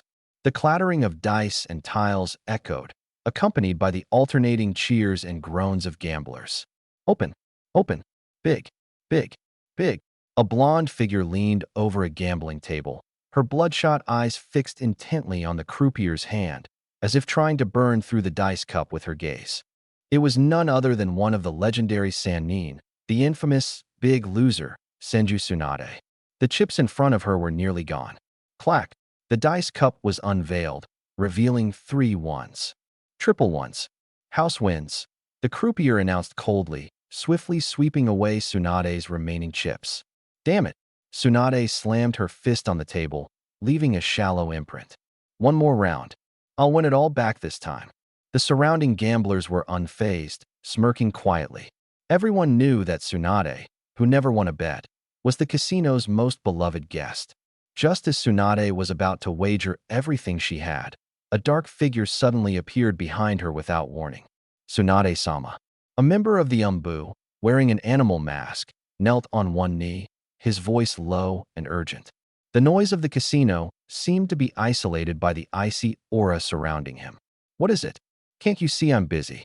Tsunade, red-eyed from losing, yelled irritably. The Umbu paid no attention to her attitude, only leaned close to her ear and quickly reported something in a voice only the two of them could hear. Tsunade's movements suddenly froze. The drunkenness and frenzy on her face vanished instantly, her complexion turning pale, unable to hide her fear. What did you say? Little Chun-hee. She stood up abruptly, knocking over the chair behind her heavily, causing everyone in the casino to look over in surprise. The Umbu said softly. The specifics are unclear, but he seems to have disappeared. The word disappeared hit Tsunade's heart like a heavy hammer. Cold corpses and bloodied faces flashed through her mind, and that deeply buried fear swept over her instantly. Little Chun. Tsunade disregarded everything, turning into a blur as she smashed through the casino wall and sped toward the ninja academy. The streets along the way descended into chaos. When she stormed into the academy like a hurricane and learned from a stunned Chunin teacher that Senju Chun had merely had his shadow clone dispelled and his true body was unharmed, the weight in her heart finally lifted. Immediately, a surge of fury ignited within her. You little brat, how dare you use a shadow clone for school? Tsunade gritted her teeth and dashed home. Bang! The door was kicked open, wooden debris scattering everywhere. Senju Chun sat calmly in the living room, holding a copy of Basic Chakra Theory. He looked up at the sound, showing a well-behaved yet puzzled expression. Sis, you're back? What happened to the door? Before he could finish, a large hand suddenly grabbed his ear. Ouch! Ouch! It hurts.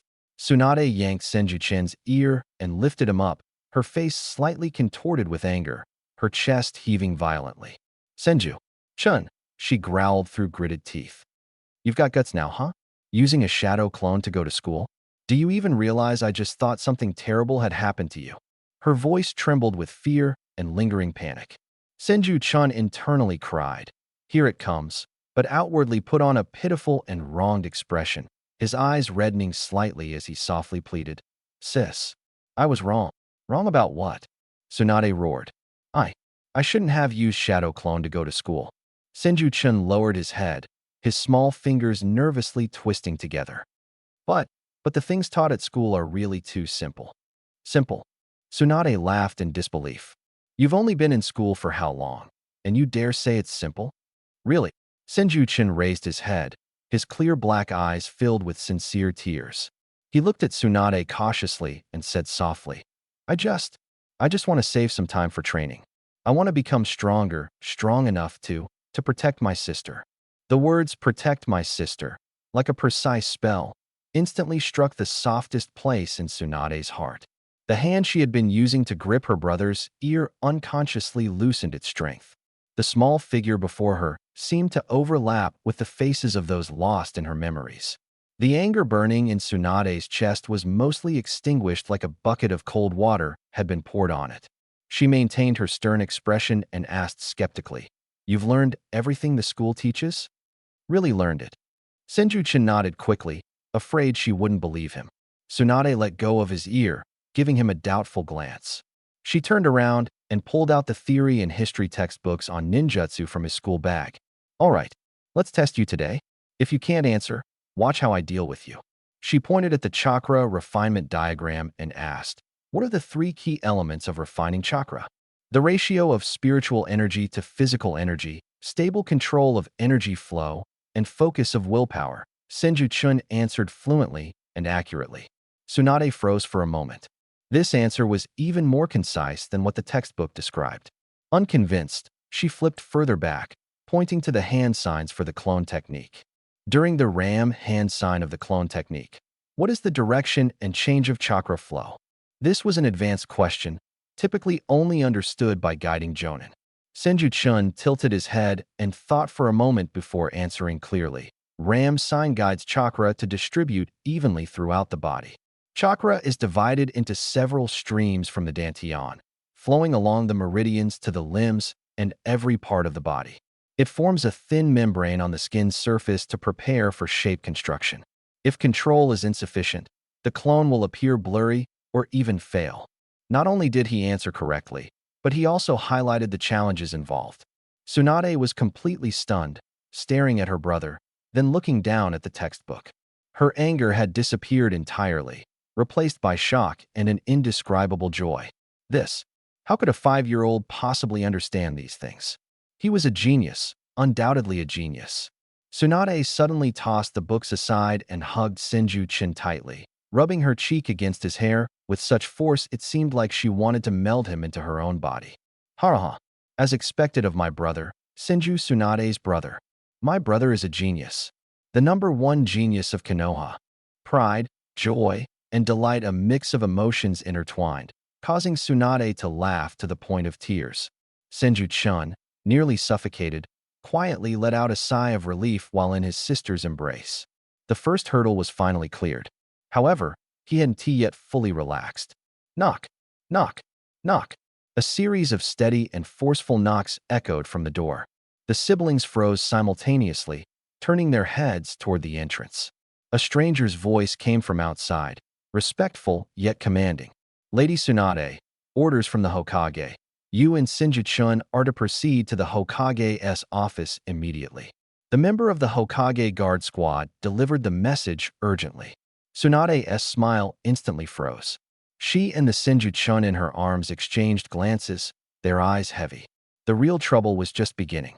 On the top floor of the Hokage building, the setting sun filtered through the floor-to-ceiling windows and bathed the room in a warm golden hue, though it couldn't dispel the oppressive atmosphere. The scent of aged scrolls mixed with premium tobacco lingered, a distinctive trait of Sarutobi Hiruzen, the third Hokage. Portraits of past Hokages adorned the walls, with the first and second gazes seeming to transcend time, silently observing the people within the room. Tsunade held Senju Chun's hand as they stood silently in the center.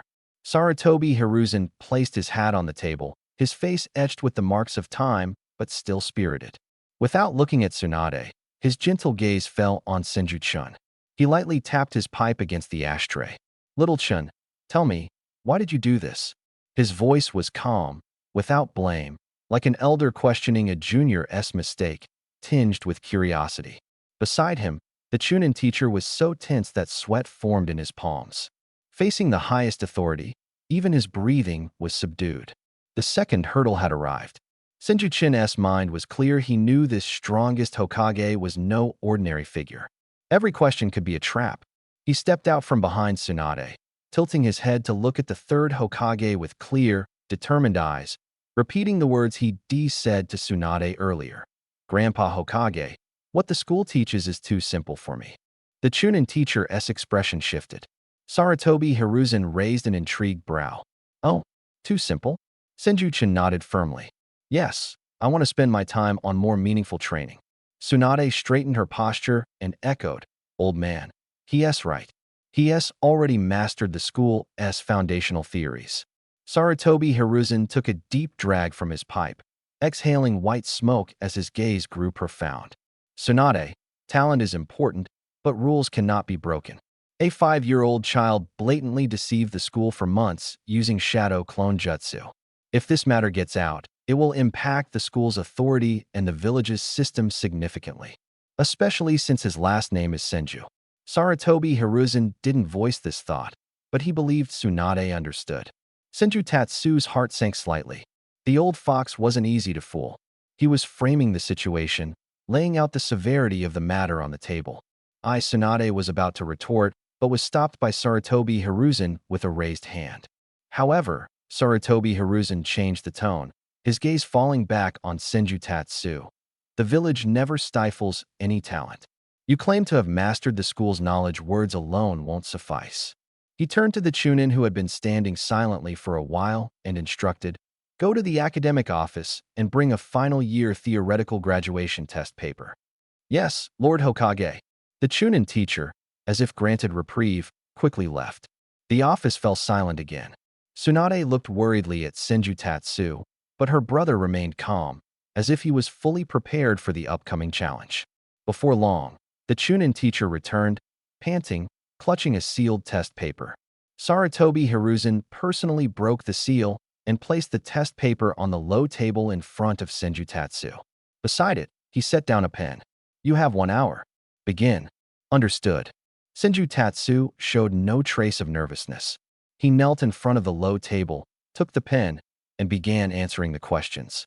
The office was filled only with the sound of the pen gliding across the paper. Tsunade clenched her fists tightly, while Sarutobi Hiruzen smoked leisurely, his eyes fixed on Senju Tatsu. He saw unparalleled focus.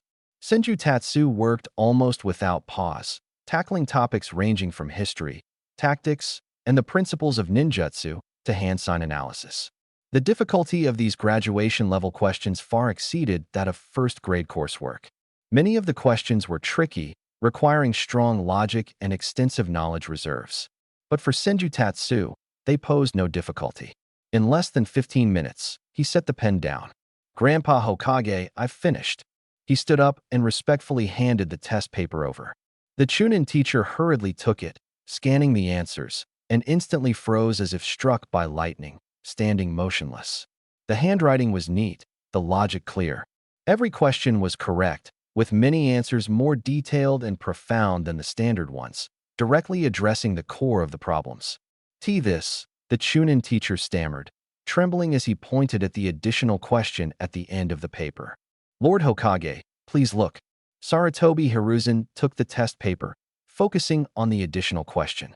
The problem tested the nature transformation of chakra and was designed as a logical trap to evaluate students' critical thinking skills. Not only had Senju Tatsu perfectly avoided the trap and provided the correct answer, but he had also used small annotations beneath his answer to clearly point out the flaw in the question's design. The premise of this question contains a paradox. The ultimate cutting characteristic of wind chakra cannot coexist with the requirement to maintain the integrity of the target stated in the question. Clink. The pipe in Hiruzen Sarutobi's mouth slipped slightly. The office was so silent, one could hear a pin drop. The Chunin teacher's mouth was agape, wide enough to fit an egg. Tsunade was stunned at first. Then, like a volcanic eruption, an uncontrollable surge of joy and pride burst forth from her chest. "How about that, old man?" Tsunade raised her chin proudly, her smile blooming like a peacock displaying its feathers. "I told you my little brother is a genius. The greatest genius in Konoha." Hiruzen Sarutobi ignored her boasting, lighting his pipe and taking a deep inhale of smoke. In those murky old eyes of his, a storm like shock was hidden. His insight and analytical ability surpassed most of the elite Chunin in the village. After a long silence, the atmosphere in the office grew unbearably heavy. He finally spoke, his voice hoarse. "Little Chin's learning ability far exceeds my expectations." He looked at Senju Chun, his gaze complicated. When he had decided to let him enroll early, it was to help him integrate into the village quickly, encouraging interaction with peers and easing the pain of losing both parents. It was also a method of protecting the child. Mokutan was vital to Konoha. The village needed his power, but even more, it needed him to feel a sense of belonging. The school was not just a place to teach knowledge, it was also where the will of fire was passed down. Hiruzen Sarutobi decided the child should spend more time being immersed in school life. He stood up, walked to the window, and turned his back to the two, gazing at the chessboard like village of Konoha. Rules are rules. No matter how good the theoretical knowledge is, it's still just talk on paper. Ninjas speak with strength. If you think you have the ability to graduate, Then prove it through the graduation exam. Tsunade frowned. Graduation exam? The 3 basic techniques? That's way too simple for him. No. Hiruzen Sarutobi interrupted her, turning around, his gaze firm and carrying the authority of the Hokage. I will arrange a special strength assessment. Your opponent will be an experienced active duty jonin. Tsunade's face turned pale. Old man, have you lost your mind? He's only 5 years old. You'll need to last 10 minutes without defeat against the jonin, or gain their recognition by any means. If you succeed, not only will I overlook the truancy issue, but I will immediately grant you the rank of genin. Ignoring Tsunade's protests, Hiruzen fixed his eyes on Senju-chun and said, If you fail, you'll have to admit your mistake in front of the entire class and complete your studies properly. Senju-tatsu, do you agree? No way, old man. You're asking a 5-year-old child to fight a jonin. Have you lost your mind? I absolutely disagree with this. Tsunade's chest heaved violently, trembling with anger. At this moment, Senju-tatsu bypassed the furious Tsunade and stepped forward to stand before the desk again. His small figure stood tall and straight, facing the immense pressure that belonged to the Hokage head-on. He lifted his head, his gaze clear, staring directly into the weathered eyes before him. Grandpa Hokage, I agree. Tatsuyu. Tsunade turned back, her eyes filled with shock and confusion. She couldn't understand why her younger brother had agreed to such an absurd condition. Senju-tatsu didn't look at the Hokage but turned to his anxious sister instead, revealing a calm smile. That smile was pure and steady, carrying a confidence beyond his years. Sister, trust me, he said softly. I can do this. The atmosphere on the Konoha Ninja Academy's training field was unusually tense. Almost all of Konoha's top officials were present. Hokage Hiruzen Sarutobi stood at the highest point, flanked by advisors Mitokado Hamura and Udatane Koharu, their expressions as stern as ever. Further away, Danzo Shimura remained hidden in the shadows, exposing only one composed eye. No one knew what he was thinking. Uchiha Fugaku stood prominently with his arms crossed, his face cold and emotionless. Behind him were several elite Uchiha clan members wearing the uniform of the Uchiha police force, exuding a powerful aura. Not far away, Hyuga Hayashi stood in a white robe, his expression calm, with those pure white eyes seeming to see through everything. Nara Shikaku yawned, leaning lazily against a tree. The air gets colder as soon as those two show up. Akimichi Choza tore open a bag of chips and took a bite. Shikaku, what's good at the cafeteria today? Let's grab something after the test. You too. Yamanaka and Noichi warned in a low voice. Watch yourselves. The Hokage is watching. Shikaku glanced at the Hokage, the Uchiha, and the Hyuga, curling his lips. Exactly why we should act appropriately. Otherwise, they'll really think we're just messing around. The teachers and students of the Ninja Academy were arranged in the outer perimeter, with the children chattering excitedly and curiously. Is it really Senju-tatsu? He's going to fight a jonin? No way. He's only 5 years old. Anko Mitarashi was sweating nervously, while Kurenai Yuhi looked worried. Only Kakashi Hitaki stood with his hands in his pockets, his silver hair slightly moving. He knew Senju-tatsu was extraordinary, but exactly how strong he was would only become clear in today's test. The most anxious person, however, was Tsunade, standing at the edge of the field. She clenched her fists tightly, her knuckles turning white from the pressure. Her beautiful brown eyes were filled with tension and unease, as if she were the one about to go on stage. Under the gaze of the crowd, Senju-tatsu stood quietly in the center of the training field. He wore a simple black training outfit and carried a wooden sword on his back. His small figure appeared particularly frail in the vast, empty grounds. His opponent entered the field. It was a lean man, not overly muscular, but his limbs were long and powerful. Each step he took was steady and strong, exuding an aura of a seasoned warrior hardened by countless battles. That's Lord Sarutobi Ryoji, someone exclaimed in the crowd. Sarutobi Ryoji, an elite jonin of Konohagakure, renowned for his extraordinary mastery of taijutsu. He was the leader and symbol of resilience for the Sarutobi clan, having completed countless difficult missions, his hands stained with the blood of enemies. Sending such a pure taijutsu expert to face a 5-year-old child? Many furrowed their brows, feeling that the third Hokage's decision was too reckless, even cruel. Sarutobi Ryoji stepped into the field, bowed respectfully to the Hokage, and then turned to face Senjutatsu. His gaze was stern, carrying the seriousness of a soldier. Senjutatsu, I am your opponent, Sarutobi Ryoji, he said in a deep voice. The Hokage has ordered me to ensure you cannot stand within 10 minutes. I will give it my all, as a sign of respect for you and for the title of ninja. Thank you for your guidance, Lord Ryoji, Senjutatsu replied, bowing slightly, his face still innocent and polite. Begin. At the examiner's command, the air seemed to freeze. In the next moment, Sarutobi Ryoji's figure vanished into thin air. No hand signs, no chakra fluctuations, purely the extreme speed unleashed through taijutsu. Tsunade's heart leapt into her throat. Boom! A muffled sound echoed as Ryoji reappeared where Senjutatsu had been. A powerful roundhouse kick whipped through the air, leaving a shallow groove on the ground. Senjutatsu barely escaped, rolling away awkwardly to dodge the strike. But this was just the beginning. Sarutobi Ryoji's attacks came like a storm, fists, feet, elbows, and knees all striking relentlessly. Every part of his body became a lethal weapon.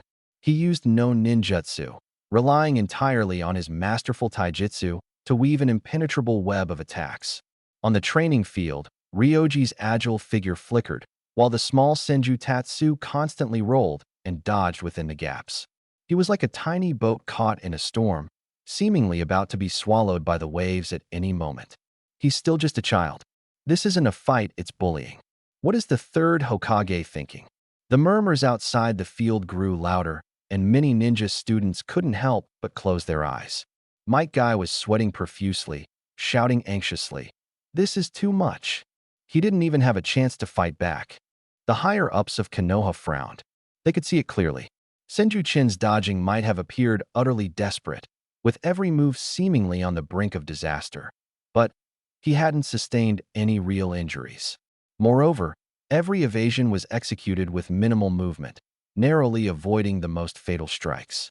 His grasp of timing and distance was so precise that it didn't resemble that of a child, but rather of a battle-hardened veteran conserving his strength. Was he adapting to his opponent's rhythm? The thought startled even them. At this moment, Senju-chun looked disheveled on the outside, but his mind was exceptionally calm. His reaction speed far exceeded expectations. The pressure from every attack brought a sharp sting to his skin, and his body struggled to keep up with the pace set by his eyes. This was the pressure of life and death. Yet he felt no fear, only exhilaration. It was only under this extreme intensity that his young body could be pushed to its maximum potential. He was using Sarutobi Ryunosuke's attacks to force himself to enhance his neural responses and muscle memory. He was betting on his body, transforming before exhaustion overtook him. Sarutobi Ryunosuke's attack rhythm was fixed. Punches, whip kicks, elbow strikes, knee strikes, 9 consecutive moves followed by a brief moment to catch his breath. In that fleeting moment of breath, Senju-chun didn't retreat. Instead, leveraging the momentum of his roll, he suddenly lunged forward. Sarutobi Ryunosuke froze momentarily, and that hesitation allowed Senju-chun to successfully escape the attack range and create a 10-meter distance between them. The crowd erupted in surprise. He had actively retreated. Senju-chun steadied his posture, his chest heaving violently, sweat dripping from his forehead. He slowly drew the wooden sword from his back. The audience scoffed, thinking that wielding a bladed-less wooden sword against a taijutsu master was nothing but a joke. However, when Senju-chun positioned the sword horizontally before him, all laughter abruptly ceased. An indescribable aura erupted from him. If before he had been like a stubborn rock weathering a storm, now he was a sharp blade slowly being unsheathed. Those previously innocent and clear eyes had transformed into ones as sharp and ruthless as an eagle's. His stance with the sword was steady and precise, as if he had fused with the wooden weapon entirely. His entire demeanor had undergone a dramatic change. He was no longer a naive child, but a true warrior. Sarutobi Ryunosuke halted his chase, for the first time showing a solemn expression on his face. A faint sense of crisis rose from the depths of his heart. From the child opposite him, he smelled a trace of a kindred spirit. It was something only those who had truly been on the battlefield, killed, and crawled out from a mountain of corpses and a sea of blood could possess. The slight disdain and spectator mentality previously held by the crowd now gave way to expressions of solemnity.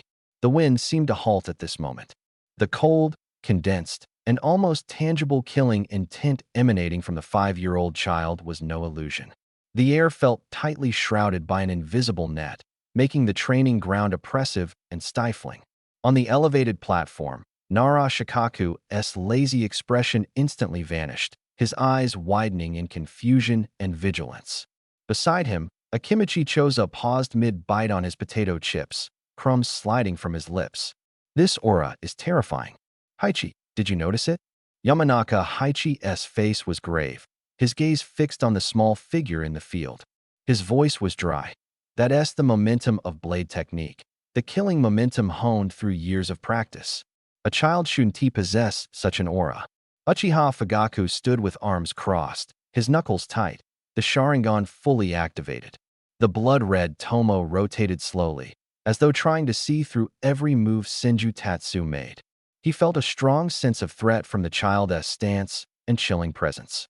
Only Hitaki Kakashi's usually half-closed eyes were now wide open. He recognized that familiar aura down to his very bones. The Hitaki-style swordsmanship opening stance. Ryunosuke-sama, be careful. Senjutsu's voice was soft, yet cold and merciless. As his words fell, he moved. His small frame was agile and swift, the wooden sword in his hand silently stabbing at Sarutobi Ryunosuke's throat from a cunning angle. Speed fast, precision sharp, killing intent ruthless. Sarutobi Ryunosuke's pupils contracted sharply, his instincts flaring. He leaned back in a bridge-like motion, narrowly avoiding disaster. The tip of the wooden sword grazed his throat, the wind it stirred sending goosebumps across his skin. Just as he sighed in relief, Senjutsu flicked his wrist, the wooden sword slicing horizontally, skimming close to his body as it slashed toward his ribs. The motion was smooth as flowing water, without hesitation, as if practiced countless times. Sarutobi Ryunosuke erupted with full strength, twisting his torso mid-air, forcing his body to turn, and planting his feet firmly to retreat several meters, finally creating some distance. Sweat beaded on his forehead as he fixed his gaze on the child wielding the sword before him. His eyes no longer carried the condescension of an elder toward a junior, but instead held the vigilance and reverence one reserves for a formidable equal. The Hitaki clan's swordsmanship? Sarutobi Ryunosuke asked in a low voice. Senjutsu did not respond. He simply held the wooden sword horizontally across his chest, his black eyes calmly watching him, like a hunter observing its prey. The strength and speed of this body are too poor. Senjutsu was calmly assessing in his mind. Those previous strikes might have seemed dangerous, but he knew clearly that they were far from being able to injure an elite jonin. The only thing he could rely on was the combat experience and precise grasp of vital points given to him by the system, gifted from Hitaki Tsukumo. Sarutobi Ryunosuke no longer held back at this moment. He suddenly stomped the ground, and his figure shot towards Senjutsu like a cannonball, a pale blue chakra surging from his fists and legs. Taijutsu activated. Faced with this surge in speed and power, Senjutsu advanced instead of retreating. His movements were as light as a willow in the wind, and the wooden sword transformed into countless shadows, weaving an impenetrable web of blades. Ding, ding, dang, dang. The clash of fists and sword rang out densely like rain. Everyone was dumbfounded. On the training field, the two figures moved so fast they were almost blurred. Sarutobi Ryunosuke's attacks were bold and sweeping, with every punch and kick roaring through the air, displaying overwhelming power. Senjutsu, like a lone boat in a stormy sea, seemed on the verge of being capsized, but managed to precisely deflect and dissipate the destructive attacks, turning them into nothingness. Every block struck the force point of the opponent's attack, using minimal effort to create maximum disruption. This was no longer mere technique, it was an art of slaughter. Sarutobi Ryunosuke grew increasingly alarmed. The boy's swordsmanship was exquisite, but what terrified him more was his composure. No matter how ferocious the assault, His gaze remained as calm as a still lake, like an unfeeling machine constantly calculating and analyzing to respond perfectly. He even felt that he was not fighting a 5-year-old child, but a master swordsman who had been hiding away for years. No, this can't be dragged out any longer. An elite jonin being cornered by a 5-year-old wielding a wooden sword, how humiliating would that be? Huh. Sarutobi Ryanasuk roared, his chakra surging to its peak, his speed and strength skyrocketing.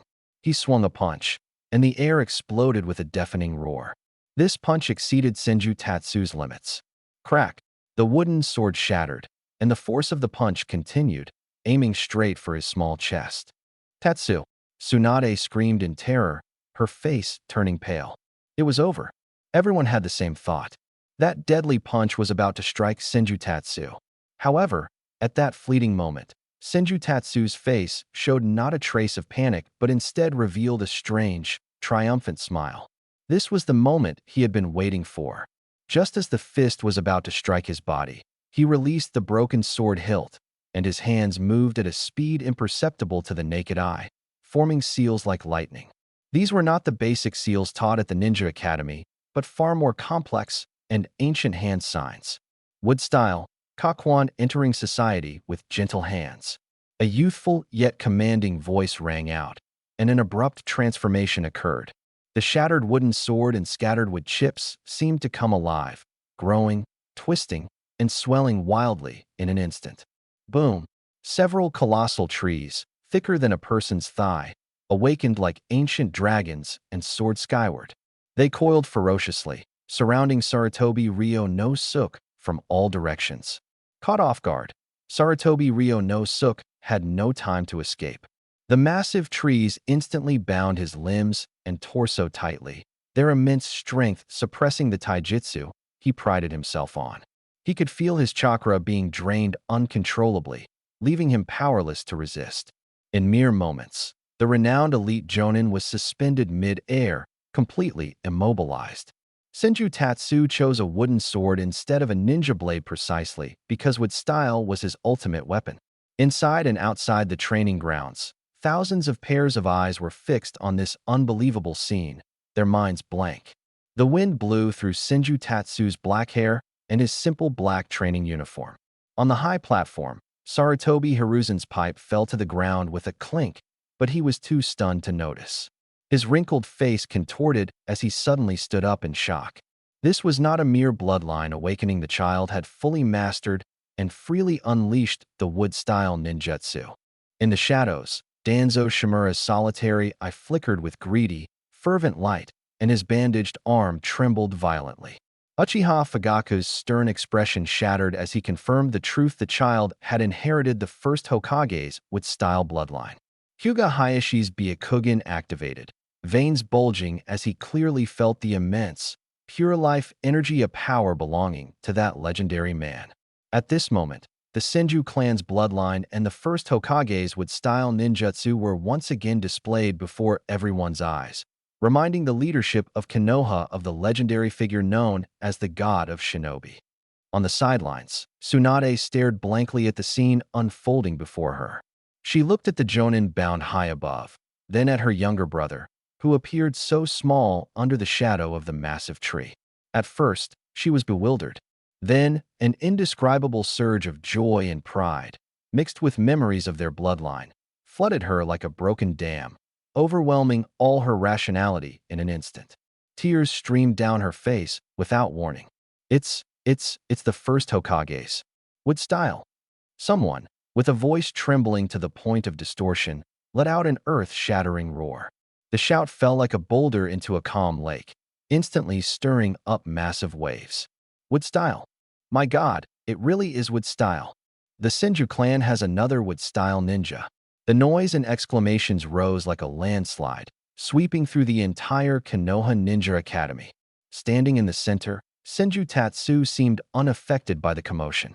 His figure, small and slender, was enveloped in the shadow of the giant tree, exuding an air of mystery and strength. He glanced briefly at Sarutobi Ryujuro, who was bound by the tree and completely unable to resist, then slowly turned his head and looked directly at the visibly shaken third Hokage on the podium. His clear gaze silently questioned, "Hokage-sama, can I graduate now?" The scene fell into dead silence. The entire training ground, even the entire ninja academy, grew so quiet that only the rustle of leaves stirred by the wind could be heard. Thousands of eyes stared in disbelief at this astonishing sight. A top-tier jonin renowned for his taijutsu was now firmly suspended by thick branches, utterly powerless to resist. And all of this had been accomplished by a 5-year-old child with a petite frame. On the high platform, Hiruzen Sarutobi stared blankly at the smoking pipe that had fallen to the ground. His old face, lined with wrinkles, twitched slightly. Shock, fear, joy, and worry swirled in his cloudy eyes, eventually merging into a deep and unfathomable vortex. He had anticipated Senju Tatsu might win, even guessed that he might rely on unusual techniques or Hitaki-style swordsmanship to hold out for 10 minutes. But he had never expected the match to end in such a brutal, overwhelming manner. This was not merely the awakening of a Kekkei Genkai, it was the mature, skillful execution of wood-style ninjutsu. It was the unique power of the man who pacified the chaotic times, founded the village, and was hailed as the god of shinobi. Hiruzen Sarutobi slowly straightened his hunched back. Without bending down to pick up his pipe, he steadily walked down from the high platform, each step heavy and resolute, as if treading upon the hearts of everyone present. He walked through the crowd, entered the arena, and finally stopped in front of Senju Tatsu. Lowering his head, he looked at the child who only reached his waist. Those clear eyes calmly looked back at him, devoid of victory's joy or a child's sense of pride, only an extraordinary calmness that belied his age, as if awaiting an outcome that was inevitable. Sarutobi Hiruzen was silent for a long time. Finally, he raised his head, his gaze sweeping across the entire arena. His voice, no longer aged, was filled with the authority and strength befitting a Kage, resounding clearly in every corner of the training ground. "I declare, in the strength assessment duel, the winner is Senju Tatsu." He raised his voice, his tone firm and unquestionable. "From this moment on, Senju Tatsu passes the graduation exam and officially becomes a Konoha Genin." Boom! His words were like sparks igniting oil, instantly setting off an explosion in the crowd. After a brief silence, the arena erupted with cheers as loud as a tidal wave. "Oh my God! A 5-year-old Genin. The youngest Genin in the history of our village has been born. Don't just talk about Genin. Didn't you see? That was wood style. The wood style of the first Hokage. The Senju clan has a successor." The voices of discussion, exclamation, and gasps of astonishment in the crowd converged into a roaring wave, almost overturning the roof of the Ninja Academy. The students on the outskirts had long since exploded into commotion. "A monster. That guy's simply a monster." Uchiha Obito muttered with his mouth agape, for the first time feeling that his proud perseverance, despite being last, was pale in the face of raw talent. Beside him, Noera Rin covered her mouth, her beautiful eyes sparkling with amazement. Only Hitaki Kakashi, with his usually half-open eyes, now stared wide-eyed. He fixed his gaze on the small figure in the middle of the arena, his hands buried in his pockets, nails digging deeply into his palms. Jealousy, this unfamiliar and sharp emotion, like a venomous snake, gnawed at his heart, clearly taking root for the first time. Training with Senju Tatsu every day, he had always known Senju Tatsu was strong, yet he had always believed he was the most dazzling genius among his peers. But today, all his pride was crushed by his classmate in a way that was incomprehensible. This wasn't just a difference in strength, it felt like a dimensional suppression from another realm entirely. Girls like Mitarashi Anko and Yuhi Kurenai had long been starry-eyed. "So cool. Tatsu-kun is amazing." Their cheeks flushed, their eyes filled with admiration. "Minato, look, Tatsu won. He truly deserves to be my disciple," Uzumaki Kushina said excitedly, tugging on Namikaze's Minato. Senju Tatsu also noticed these gazes and even smiled at Yuhi Kurenai, causing her face to turn even redder. He withdrew the wood style that had been restraining Sarutobi Ryojiro, who collapsed weakly, supported by medical ninjas. Just as he restrained Sarutobi Ryo no Suke, the system prompt appeared, but Senju Tatsu only glanced at it and paid no further attention. His slots for abilities were limited and had to be used wisely, reserved only for things that would significantly benefit him. Otherwise, he wouldn't select them carelessly. A teacher approached him and handed him a brand new ninja forehead protector engraved with the Konoha symbol. Senju Tatsu took it, its touch icy cold. To him, this item didn't symbolize a sense of belonging to the village. Instead, it was a key. This forehead protector allowed him to leave the academy with justification, freely enter and exit the village, access resources, and accept missions. It was his key to quickly mastering the power of this world. His gaze swept over the crowd and landed on a tear-streaked figure at the edge of the scene. Back at the Senju clan's grand estate. "Ha, I knew it. My little brother is the best in the world," Tsunade exclaimed excitedly, scooping up Senju Tatsu and tossing him into the air before catching him securely again. Her strength was so overwhelming that Senju Tatsu felt his internal organs tremble. She smiled with tears brimming in her eyes, her genuine joy surpassing even the thrill of winning at the gambling table by 100-fold. She eagerly rubbed her cheek against her little brother's face, completely shedding the dignified image of one of the legendary Sannin. "Little Tatsu, tell me, what gift do you want? As long as your sister can get it, I'll buy anything for you," Tsunade declared enthusiastically. "Sister, I don't want anything." Senju Tatsu shook his head obediently and reached out to wipe away her tears. "As long as you're happy, that's enough." His words instantly touched the softest part of Tsunade's heart. She hugged her brother tightly, her overwhelming joy gradually softening into a gentle warmth, as if capable of melting steel. Looking at his face, which bore some resemblance to Nawaki's but was even more refined, the enormous void in her heart caused by losing loved ones seemed to fill. "Fool," Tsunade sniffled, then suddenly leaned close to his ear and whispered, "But your sister already prepared a special gift for you. I guarantee you'll love it. You'll find out in a few days." Senju Tatsu sat cross-legged in his room, bathed in silver moonlight streaming through the window. He opened his palm, gazing at the brand new Konoha forehead protector. The innocent and obedient demeanor from earlier in the day was gone, replaced by an unnatural calmness and depth for someone his age. He began to reflect.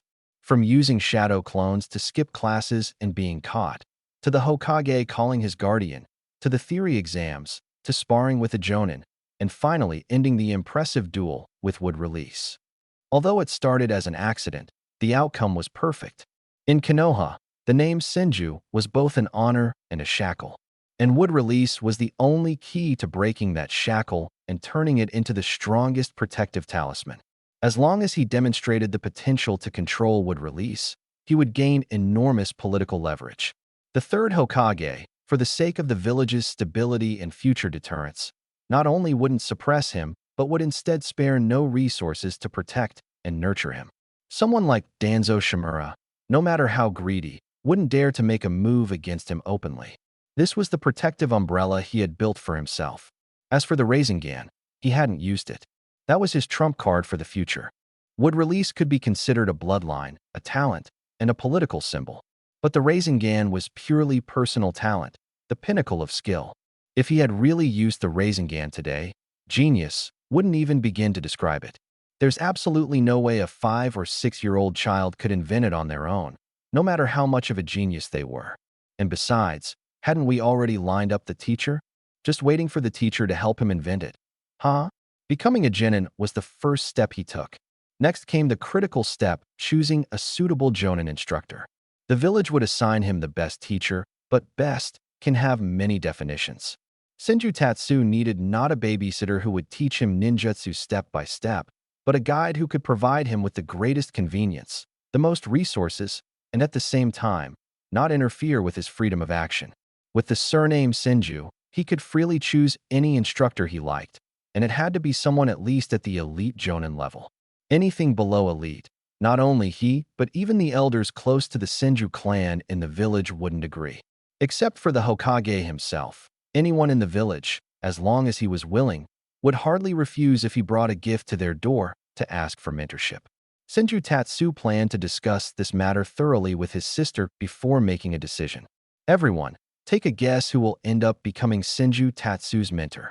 At the age of 5, Senju Tatsu became a genin and, under the gaze of countless onlookers, recreated the first Hokage's miracle of wood release. News of this spread like a hurricane, reaching every corner of Konoha village. Have you heard? Someone used wood release in public. Impossible. Wood release is the unique ability of the first Hokage, Hashirama-sama. No one has been able to use it since his passing. It's true, the news is everywhere. It's that child Tsunade-sama brought back. The young master of the Senju clan? Makes sense, it's a bloodline inheritance after all. Wood release. When he grows up, he'll be the next god of shinobi. Who would dare mess with Konoha then? I'm telling you, I was right there. The young master just waved his hand, and a giant tree covered the sky. It was incredible. In the taverns, drunkards loudly bragged about how close they had been on the streets. Housewives whispered, adding a new legend to this mythical surname, and those in power caught the scent of something extraordinary from this storm. In the Uchiha clan grounds, Fugaku Uchiha sat at the head seat, his expression as calm as water, watching the elders below argue endlessly. Senju would release. Humph, truly lingering like a ghost. An elder with graying hair and deep nasolabial folds rasped, his voice filled with unabashed hostility. The Hokage faction has always been wary of us Uchiha, and now there's a Senju brat capable of using wood release. Given time, he'll surely become a major threat to our clan. Elder 8, you exaggerate. No one had expected the prior rumors to be true. That illegitimate child of the Senju clan could indeed use wood release. On the other side, a shrewd and seasoned elder stroked his beard and slowly countered. Misfortune and fortune are interdependent. A 5-year-old child, no matter how talented, is still just a child. Instead of treating him as an enemy, why not win him over, even make him one of our own? This statement caused many to brighten their eyes. Exactly. He is only a genin now. If we Uchiha were to help him, act as his mentor, and show him kindness, the future might be different. Foolish. The grudge between Senju and Uchiha cannot be resolved with petty favors. Don't forget the lesson from Lord Madara.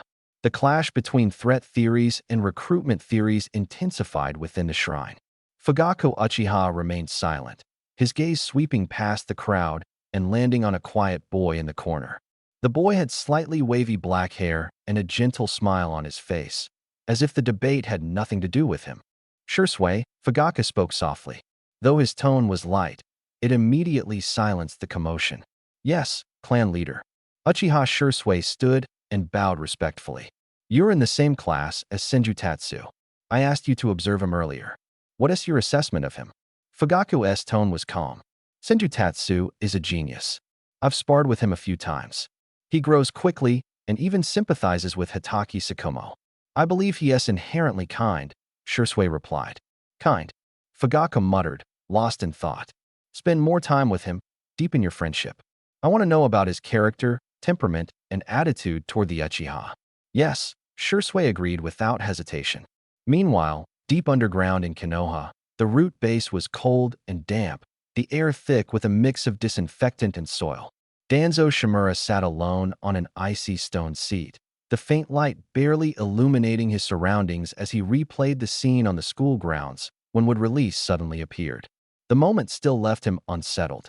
In his exposed single eye, the restraint he showed during the day had vanished, replaced by an almost frenzied greed and fervor. Wood release, the true wood release jutsu. And it wasn't an uncontrollable bloodline rampage, but a precisely controlled, mature ninjutsu. The glory of the first Hokage will be reborn in my hands, he murmured, his voice trembling slightly with extreme excitement.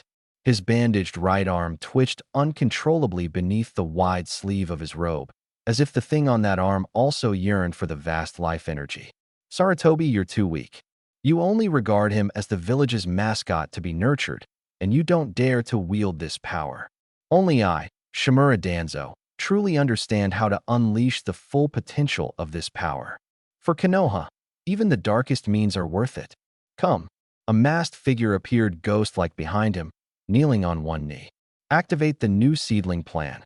Investigate all information about Senju Tatsu, his daily diet, the people he meets, and the words he says. Find an appropriate time. I want to meet him personally. Understood. Deep within the land of hot water, at an open-air hot spring inn. Ribbit. A small scroll toad suddenly appeared, spitting out an encrypted message. Jiraiya, soaking in the hot spring, lazily took the scroll. After unsealing it, he scanned the information, and the carefree expression on his face gradually faded. Senju orphan 5 years old would release reappears defeated elite Jonin Sarutobi Ryojisuke in one move. Jiraiya abruptly stood up, water droplets sliding down his muscular chest. He recalled the vague prophecy of the great toad sage of Mount Mayaboku, a child of prophecy who will guide change and bring peace to the ninja world. At first, he thought the prophecy referred to Nagato or Minato, but the appearance of this Senju Tatsu, a child with the first Hokage's bloodline, made everything more uncertain. Even if he isn't the child of prophecy, such talent and power must not be misused. It's time to return, Jiraiya murmured, his gaze resolute, as he recalled moments of raising this child together with Tsunade. A disciple like this cannot be taken by someone else. As the outside world became increasingly turbulent, Senju Tatsu began to sense it too. Because of his presence, the deep waters of Konoha were now rippling. From now on, he was no longer the child who needed Tsunade's protection, but someone capable of self-preservation, even a key figure influencing Konoha's decisions. Though still young and weak, his weight could not be underestimated. Little Tatsu awake. The door was pushed open, and Tsunade's lazy yet caring voice came through. She held a cup of warm milk, having changed out of her battle attire into a loose kimono. Her golden hair hung casually over her shoulders, shedding her usual heroic aura for a touch of softness. Faint traces of exhaustion were visible at the corners of her eyes, accompanied by a light bluish hue. Senju Tatsu's deep thoughts instantly vanished, replaced by a just awakened expression. He tilted his head back and called out, "Sister, good morning. Still excited about yesterday?" Tsunade smiled as she placed a warm cup of milk in his hands, then casually sat on the edge of the bed. Her large hand habitually tousled his soft black hair. Senju Tatsu nodded, sipping the milk slowly. The warm liquid slid down his throat, dispelling the last trace of morning chill. Today, the old man came to see me. Tsunade's smile gradually faded, her expression turning serious. Regarding your mentor, he gave me a list. She pulled out a thick stack of documents from her ninja pouch and slapped them onto the bedside table. The sheer thickness made Senju Tatsu's eyelids twitch. I just looked through them. Some people you'll need to talk to, and I'll want to hear your thoughts. Senju Tatsu took the documents, feeling their weight. He flipped through them and discovered there were 20 or 30 individual profiles. The corner of his mouth twitched as he thought, that many people want to be my teacher? Am I being treated like some kind of prized meat? Seeing his bewildered expression, Tsunade smirked coldly. What, surprised? You're quite the hot commodity now. A descendant of the Senju clan, awakened with the first Hokage's, would release plenty of people want to be your mentor. And this is after the old man already screened them.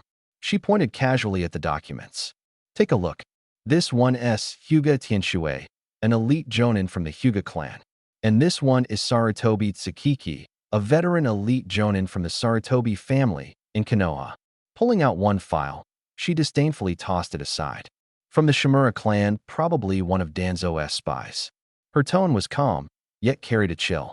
Most of them aren't genuinely interested in teaching you, they want something from you. Tsunade leaned back against the headboard, crossing her arms, her aura once again commanding and unyielding. Choosing a mentor isn't just about learning ninjutsu. It's about choosing alliances and paving your future path. Senju Tatsu silently flipped through the profiles without speaking. He recognized a few familiar names, such as Sarutobi Shinnosuke, Asuma's elder brother, a steady jonin. There were also many unfamiliar names with impressive credentials. He understood Tsunade wasn't wrong. The list resembled a bidding document from Konoha's major factions. The room was silent except for the sound of pages turning. After a long while, Senju Tatsu looked up, his face still innocent, as he closed the documents and gazed seriously at Tsunade. Sister, is there someone in here you want me to choose? A mentor influences your future growth. It shouldn't be overlooked. Tsunade pointed at two profiles he held. These two are highly respected veteran elite jonin Sarutobi Yamaguma and Ayamakaju. They specialize in various elemental ninjutsu and are both from the Senju lineage. They'd be solid choices to teach you. Jiraiya also sent a message, hoping to become your mentor. Additionally, there's an elder from the Uchiha clan, Uchiha Sakakes, who applied to be your instructor, but the Council of Elders rejected it. Oh, and look at this, your brother Minato was also recommended by the elders to be your mentor. So, Xiaochen, who do you want to choose as your mentor? Senju-chan looked at the thick stack of candidate profiles in front of him and suddenly felt like a company boss from his past life selecting employees. Senju-chan's eyes sparkled as he reviewed the thick resumes, secretly delighted. These individuals were all top-notch experts in Konoha, possessing impressive abilities, connections, and status. Even if he didn't choose them, he would need to maintain good relationships with them in the future. Tsunade looked at him, her tone carrying a hint of complexity and hesitation. I still suggest you choose Jiraiya. Although he is often carefree and not very serious, his strength is undeniable, and he has broad knowledge. Besides, he is an old companion of your sister, so he'll definitely treat you sincerely. Though Jiraiya was unreliable at times, his power was formidable, and his deep bond with her meant he would never let Senju-chan come to harm. She had just gained a younger brother and absolutely didn't want to repeat the tragedy of Nawaki. Moreover, Jiraiya was a disciple of the third Hokage, and having him as Senju-chan's mentor would greatly benefit his future aspiration to become Hokage. Even though she felt some disappointment with Konoha, this was the village built by her grandfather. And since Senju-chan was the only male heir of the Senju clan, she naturally had to consider his future. Senju-chan listened quietly, finished his milk, set the cup down, and looked up at Tsunade, slowly shaking his head. Sister, I don't want to choose any of them. Tsunade was stunned. Then who do you want to choose? You can pick any Jonin-level mentor in the village. His gaze drifted past the window, toward the cold laboratory beneath the Hokage rock. Turning back, he calmly spoke a name that left Tsunade shocked. I want Lord Orochimaru to be my mentor. The air froze instantly. The smile on Tsunade's face stiffened, the cup in her hand suspended mid-air, as if doubting her ears. Who? She asked in disbelief, her eyes filled with astonishment. Lord Orochimaru, Senju-chan replied softly, his voice gentle and his gaze clear, as if stating the most ordinary thing in the world. Tsunade slowly set down her cup, the bottom of which made a crisp sound as it touched the table.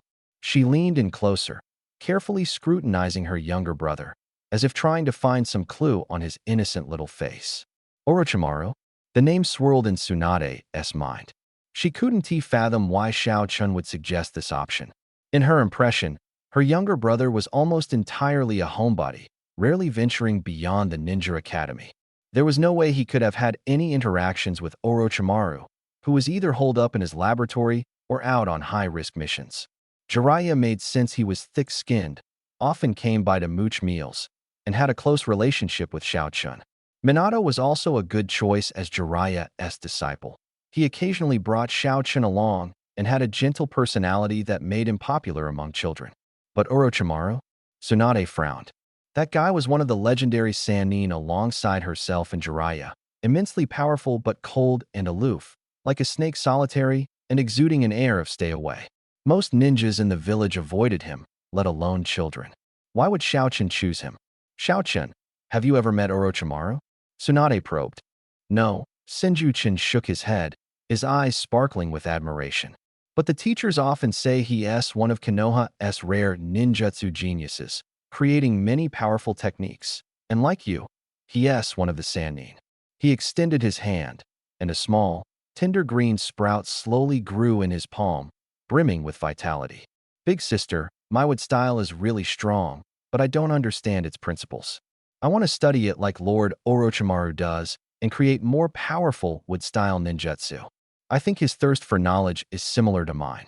Tsunade looked at the vibrant green sprout and the longing in Xiao-chun's eyes, her doubts gradually fading. So that's it. A mutual understanding between geniuses. Orochimaru had profound knowledge of various ninjutsu and Kekkei Genkai, while Xiao-chun, having awakened the unique wood style, naturally felt curious about his own bloodline. One craved the mysteries of power, The other sought the truth through research. They were indeed kindred spirits. Moreover, Orochimaru was her comrade. Though eccentric, his brilliance was undeniable. Having grown up together, she trusted his character and abilities. With him guiding Xiao Chun, it would be far better than those ordinary jonin who could only teach by rote. It's just, there was always an inexplicable trace of unease in Tsunade's heart. Senju-chan looked at the unsettled expression on Tsunade's face, yet his own heart was as calm as an old dog. Of course, he would never reveal his true thoughts to Tsunade. Choosing Orochimaru was the most crucial move he had carefully planned for himself after much deliberation. First and foremost, and the most critical point, freedom. Jiraiya? That guy may be well-traveled and knowledgeable, but he is undoubtedly the type who loves to teach his disciples step by step. Plus, his obsession with the child of prophecy who knows how many troubles that will cause in the future. Senju-chan definitely didn't want to be stared at by him every day, being force-fed ideas about love and peace. As for Brother Minato, he is too upright and strict. Under his watch, many things would be hard to execute. Orochimaru is entirely different. Orochimaru only pursues two things: knowledge and immortality. He is busy with secret experiments and gathering materials, too occupied to supervise him daily. All he needs is a nominal disciple who can steadily provide data on Senju cells and would release. He certainly wouldn't reject that. Senju-chan didn't mind either. Give him a bit of blood, and they could each do their own thing. He'd gain maximum freedom. Second, resources. As a transmigrator from the 21st century, Senju-chan understood the importance of technical data better than anyone. Orochimaru's laboratory is the Ninja World's top-tier biotechnology research institute, leading in everything from cell cloning to forbidden jutsu development. Becoming his disciple is equivalent to obtaining a VIP pass. Even better, Orochimaru hasn't defected yet, and his thoughts aren't extreme. Perhaps under his influence, Orochimaru could follow the path of scientific righteousness. By then, clone armies and genetic modifications could all serve Konoha. Imagine the ninja world's first Orochi Nobel Maru. How exciting. Third, strategy. The connection to Tsukumo Hatake still hinges on Orochimaru. After becoming his disciple, Senju-chan could use him to give instructions to the deceased White Fang, making everything appear logical and unsuspected. This chess piece must be tightly held. Orochimaru still harbors dreams of becoming Hokage and even considers grooming Senju-chan as his successor. At this stage, he definitely wouldn't harm him. In conclusion, Orochimaru is the most perfect mentor, bar none. Even if he defects in the future, with the Senju surname and would release, Konoha's high-ranking officials wouldn't dare to suppress him lightly. Big sister, is it not okay? Senju Tatsu tugged lightly at Tsunade's sleeve, his small face revealing a hint of apprehension and disappointment. If it makes sister feel troubled, then forget it. I'll follow sister's arrangements. His cautious, yet seemingly understanding demeanor instantly struck the softest part of Tsunade's heart. Who said it's troublesome? Tsunade immediately snapped out of it, pulling him into her arms and rubbing her cheek against his hair. With a bold tone, she declared, "Isn't it just Orochimaru? If he dares to refuse, watch me tear down his lap. Little Tatsu can choose whoever he wants. Leave this to your sister." That bit of awkwardness in her heart vanished instantly upon seeing her brother's disappointed eyes.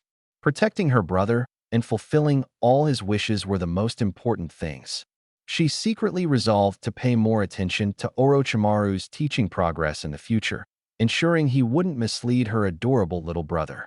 Finally, under Tsunade's strong recommendation and Senju Tatsu's insistence, this unexpected mentor application landed on the desk of the third Hokage, Hiruzen Sarutobi. Hiruzen Sarutobi looked at the name on the scroll, took a puff of his pipe, and the swirling smoke obscured his meaningful expression. Orochimaru Senju Tatsu, the two people he held the highest expectations for in the village, were about to join forces? He had great hopes for his disciple Orochimaru. He approved of Senju Tatsu's choice of Orochimaru. This was likely Tsunade's suggestion. Tsunade knew Orochimaru well, both of them being his disciples and partners, with unquestionable trust. After the deaths of Nawaki and Dan Kato, Tsunade had gradually distanced herself from the village. This time, Through Senju Tatsu's matter, the Konoha leadership also gained clarity on Tsunade's stance. Senju Tatsu had become his grand disciple, and the only two remaining members of the Senju clan were now under his influence, one disciple and one grand disciple, naturally enhancing his sway within the village. Hiruzen Sarutobi agreed on the spot. Beside him, Danzo and the two elder advisors remained silent. Danzo's lone eye flickered with a shadowy glint. He had originally intended to bring Senju Tatsu into root for cultivation, but Orochimaru had acted first. After a long pause, Hiruzen Sarutobi tapped his pipe against the ashtray. "Very well," he said slowly. "Orochimaru's expertise in ninjutsu research is second to none in the village. Having him guide Senju Tatsu in developing his wood release potential is the best choice." This decision served dual purposes, maximizing the value of wood release while using the direct lineage of the Senju clan to consolidate his authority. The order was quickly issued. In the cold and damp underground laboratory, various liquids in glass vessels bubbled ominously. "Lord Orochimaru, this is from the Hokage." A silent ANBU ninja appeared, handing over a scroll of appointment. Orochimaru set down the scalpel in his hand, his pale fingers elegantly unfolding the letter of commission. As he read the information on it, his golden-slitted pupils narrowed slightly.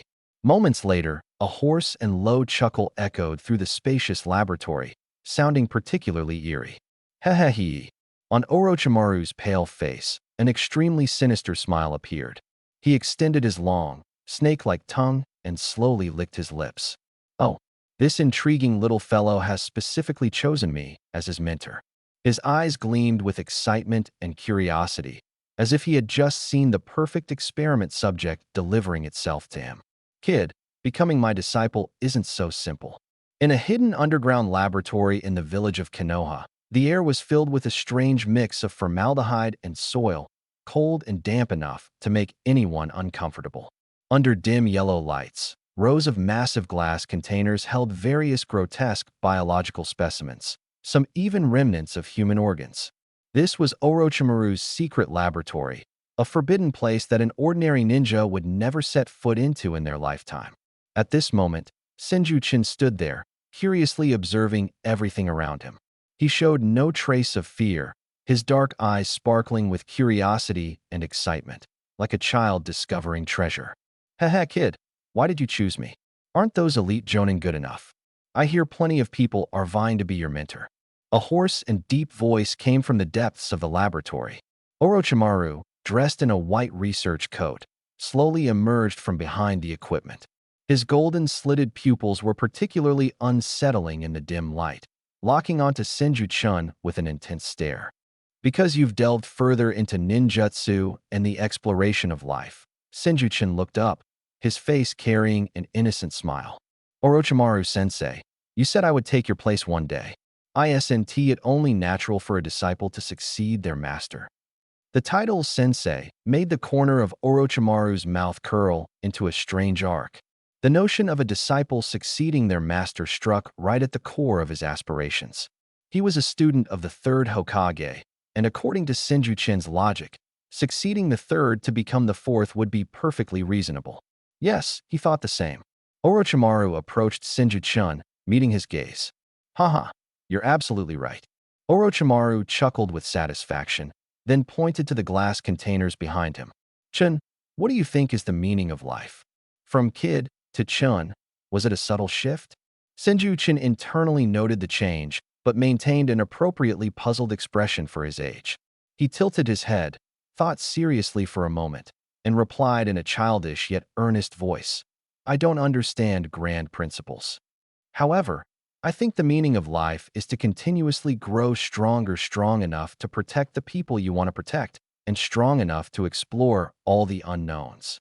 This answer caused a strange light to flash in Orochimaru's golden-slit pupils. Protecting the people you want to protect. That's too naive. But exploring all the unknowns, that, indeed, aligns with his own pursuit. This kid in front of him is undoubtedly the same kind of person as he is. A very good answer. Orochimaru stood up, the eerie smile on his face replaced by a genuine hint of interest. "From today onward, you are my disciple. However, I want to teach you the 3 basic ninjutsu step by step like school teachers do. He turned and walked toward a massive experimental table, which was covered with precise surgical instruments and drafts filled with complex formulas. All my knowledge is here, he said, tapping his temple. If you want to learn, you'll need to observe, think, and practice on your own.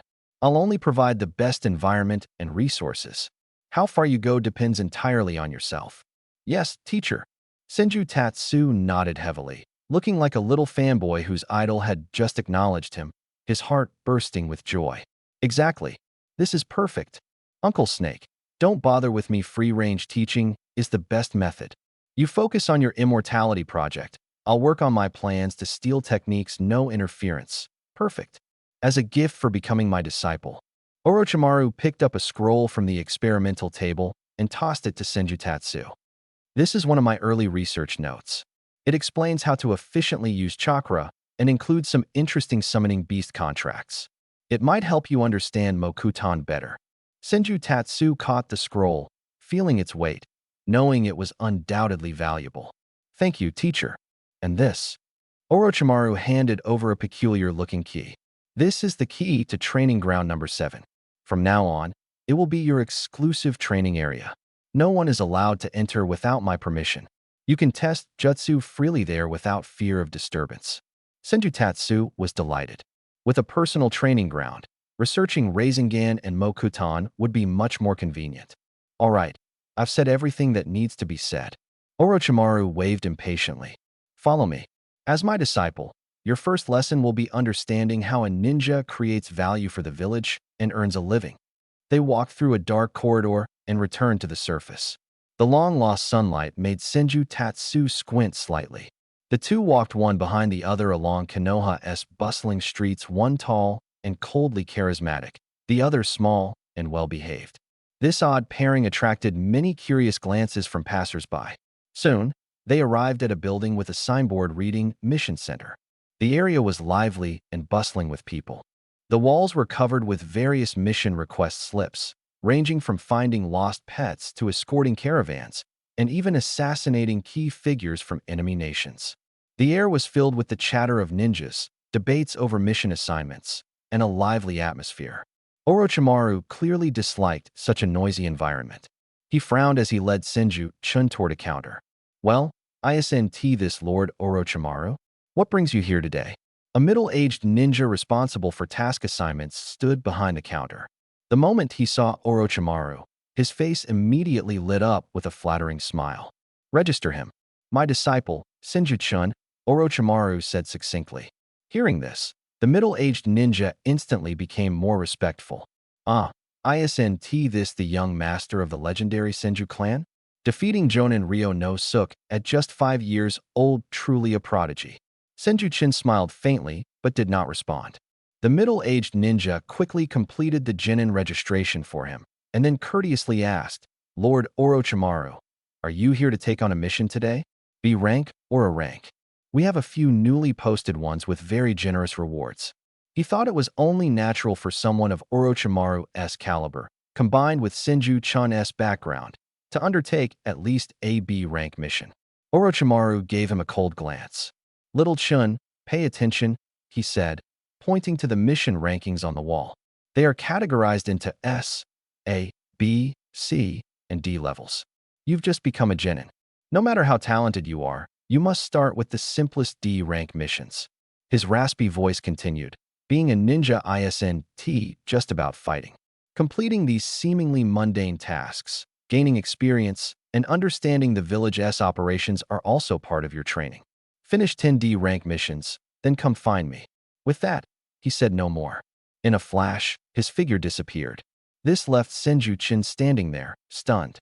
After Orochimaru left, the atmosphere in the mission center lightened considerably. Lord Chin, the middle-aged ninja asked cautiously, do you want to look at these D rank missions? The corner of Senju-chun's mouth twitched. What the hell? I just started, and this happens? Uncle Snake, you're way too good at being a hands-off teacher. You bring me here, say a few words for show, and then vanish? What about the first lesson you promised? This is the first lesson? Well, it does suit me, but isn't this a bit too casual? He took a deep breath, suppressing his urge to complain, and his gaze fell on the colorful D-rank mission slips on the wall. Lord Shin, are you sure about this one? The middle-aged man behind the counter had a slightly peculiar expression as he looked at the mission Senju Chin pointed to. Yes, this one, Senju Chin replied. Senju Tatsu nodded, his face still displaying that harmlessly innocent demeanor. Lord Tatsu, I don't mean to speak out of turn. The middle-aged man lowered his voice further, leaning in with a mix of flattery and genuine concern, kindly reminding him. Although this task is only D-ranked, its difficulty is far from ordinary. That cat called Little Tiger has quite a fiery temperament. Several teams of Genin have already failed, each returning battered and bruised. You're going at it alone. Maybe consider switching to something easier. For instance, helping the Nara clan with some weeding? He genuinely didn't want to see this young master of the Senju clan, the future god of shinobi of Konoha, get scratched up by a cat on his very first mission. If word got out, as the task assigner, he'd lose face, and might even face Lady Tsunade's wrath. Just the thought of her punches was enough to terrify him. No problem, I enjoy a challenge, Senju Tatsu said with a smile, his tone firm. You must be joking, I've been waiting for this. Senju Tatsu was inwardly ecstatic. This was none other than the legendary creature that haunted the early days of Naruto, the infamous cat Little Tiger. A Konoha genin who hadn't caught Little Tiger was incomplete in their ninja career. This wasn't just a simple D-ranked mission, it was a tradition, a rite of passage, an essential step to fully integrate into this world. Since it was his first mission, he wanted to make it the most emblematic one. Seeing Senju Tatsu's determination, the middle-aged man could only begrudgingly proceed with his task registration, the wrinkles on his face practically twisting into knots. Here is the client's address and Little Tiger's photo. Lord Tatsu, please, be careful. Thank you. Senju Tatsu took the documents and stepped out of the mission center. The afternoon sun bathed him in its warmth, dissipating the chill he had picked up in Orochimaru's lab. He stretched, his joints cracking softly, as he stared at the photo in his hand. In the photograph was an orange and white chubby cat, high-spirited with sharp eyes. Around its neck was a pink bow, creating a stark contrast to its fierce gaze. Little Tiger, here I come. Senju Tatsu's lips curved into a slight smile. Let me face this shinobi world's legendary beast that even Team 7 struggled with. Following the address, Senju Tatsu quickly found the client's home. It was a rather grand estate in the heart of Konoha village, with 2 guards stationed at the entrance. Seeing his mission scroll, their expressions became as serious as the middle-aged ninja at the task center. Please come in, madam has been waiting for quite some time. Senju Tatsu entered the lavish living room, where a plump middle-aged woman in an elegant kimono greeted him. She held a handkerchief, tears glistening at the corner of her eyes, looking deeply worried. This must be Sure Jimmy, whom Naruto once dubbed Fat Auntie. Oh dear, are you the ninja the village sent? When Jijime saw Senju-chan, she was initially stunned, but then her brows furrowed sharply, and her voice rose by 8 degrees. Why did they send such a young child here? My Xiao is no ordinary kitten. It's very fierce. Can you handle this? If anything happens to my Xiao, can Konoha take responsibility? This barrage of sharp questioning made the maid standing nearby feel a bit awkward. Senju-chan, however, was unfazed. He tilted his small face upward, displaying an incredibly bright and innocent smile, his voice soft yet filled with confidence. Madam, please rest assured. Though I may be young, my abilities are not to be underestimated. I'm especially skilled at dealing with animals.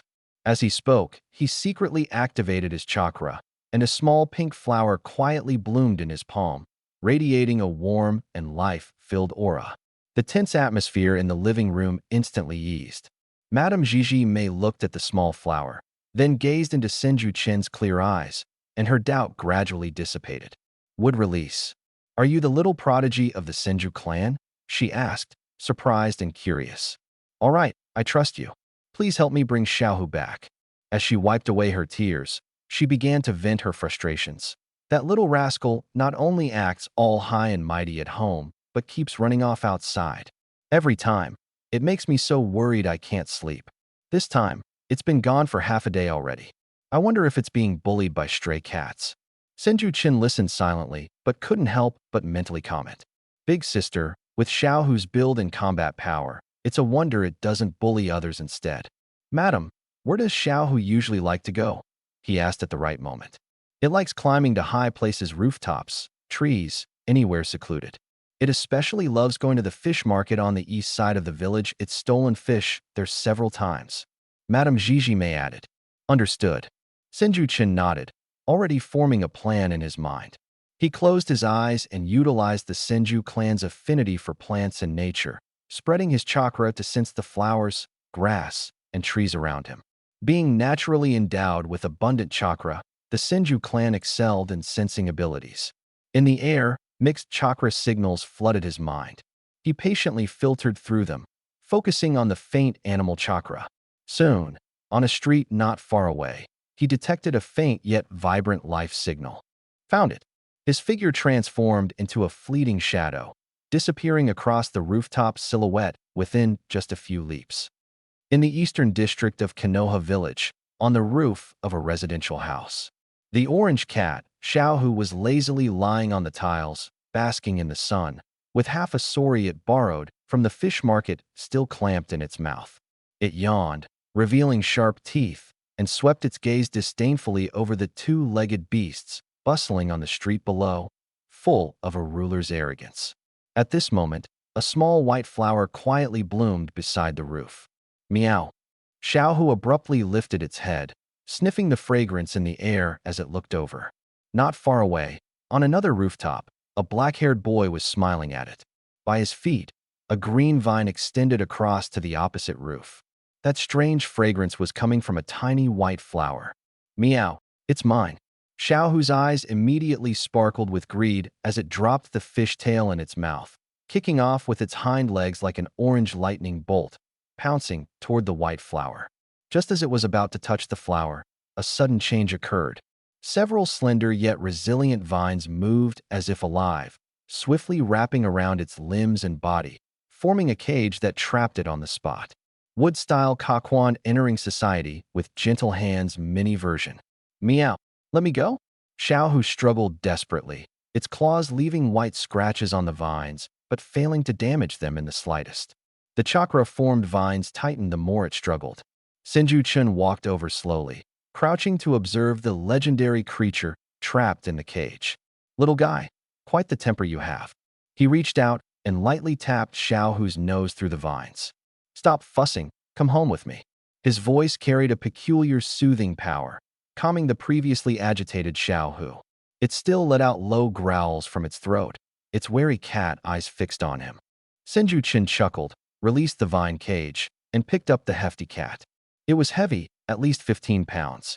Let's go. Time to take you back to your waiting owner. Holding the cat, he leapt across rooftops, retracing his path. The entire process took less than an hour. When Senju Chun returned to the living room with Xiaohu, completely unharmed, Mrs. Shizum was stunned. Xiaohu, my poor Xiaohu. She rushed over, snatched the cat from his arms, and began showering it with hugs and kisses. Meow. Xiaohu, thoroughly annoyed, finally exploded, its sharp claws leaving several red scratches across her face. You naughty little rascal. The living room descended into chaos. Senju Chin stood aside, watching the familiar scene unfold, the smile on his lips growing deeper. Mission accomplished. D-rank mission, 1 completed. 9 left. He accepted the reward handed over by the maid, a small pouch of jingling shiny coins, and walked out of the mansion in high spirits. Now, which interesting task should I pick next?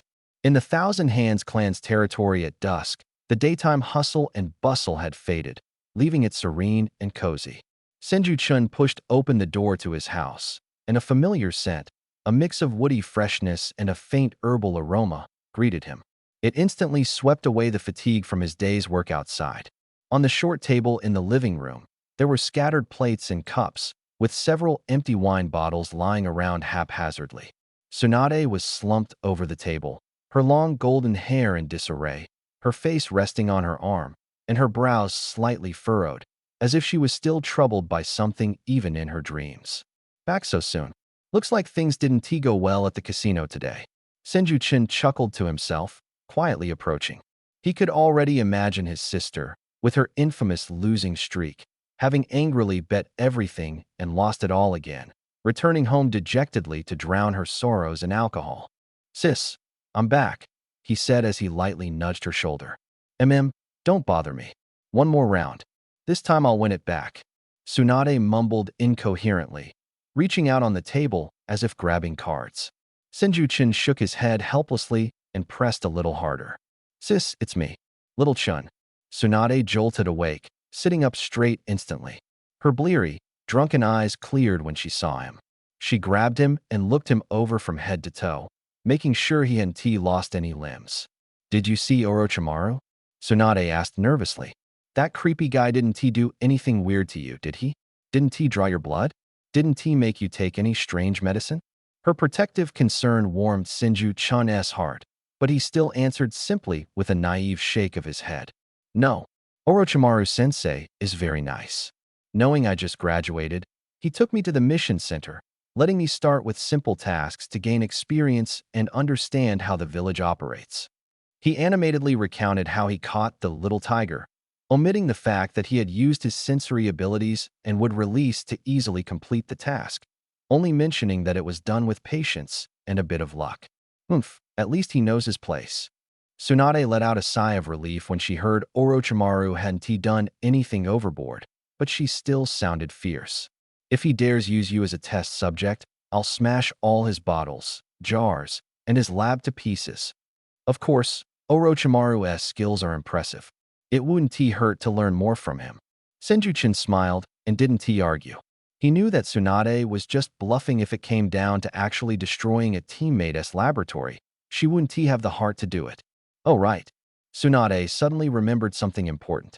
Her frustrated expression disappeared, replaced by pride and excitement. She went into the inner room and came out holding a long, thickly wrapped object. "Our little Chun is now a capable genin who can handle things on his own." Tsunade placed the item on the table and patted it boldly. "Your big sister has long prepared your graduation gift." Senju-chin's gaze fell on the wrapped object. It was long, about 1.2 meters, emanating an ancient and powerful aura. The faintly sharp sensation it carried could sting the skin even through the fabric. Tsunade carefully unwrapped the layers of cloth, and as the final layer fell away, an unusually designed sword lay quietly on the table. The blade was not metal but composed of highly condensed energy, radiating a dazzling golden glow. Countless fine arcs of electricity danced across the edge, emitting a faint sizzling sound. The hilt was ancient, engraved with complex runes. Holding it felt like sensing the pulse of thunder itself. Senju-chun's pupils contracted sharply. "This is Grandfather Tobarama's sword Raijin sword," Tsunade announced proudly, stroking the blade with a look of nostalgia in her eyes.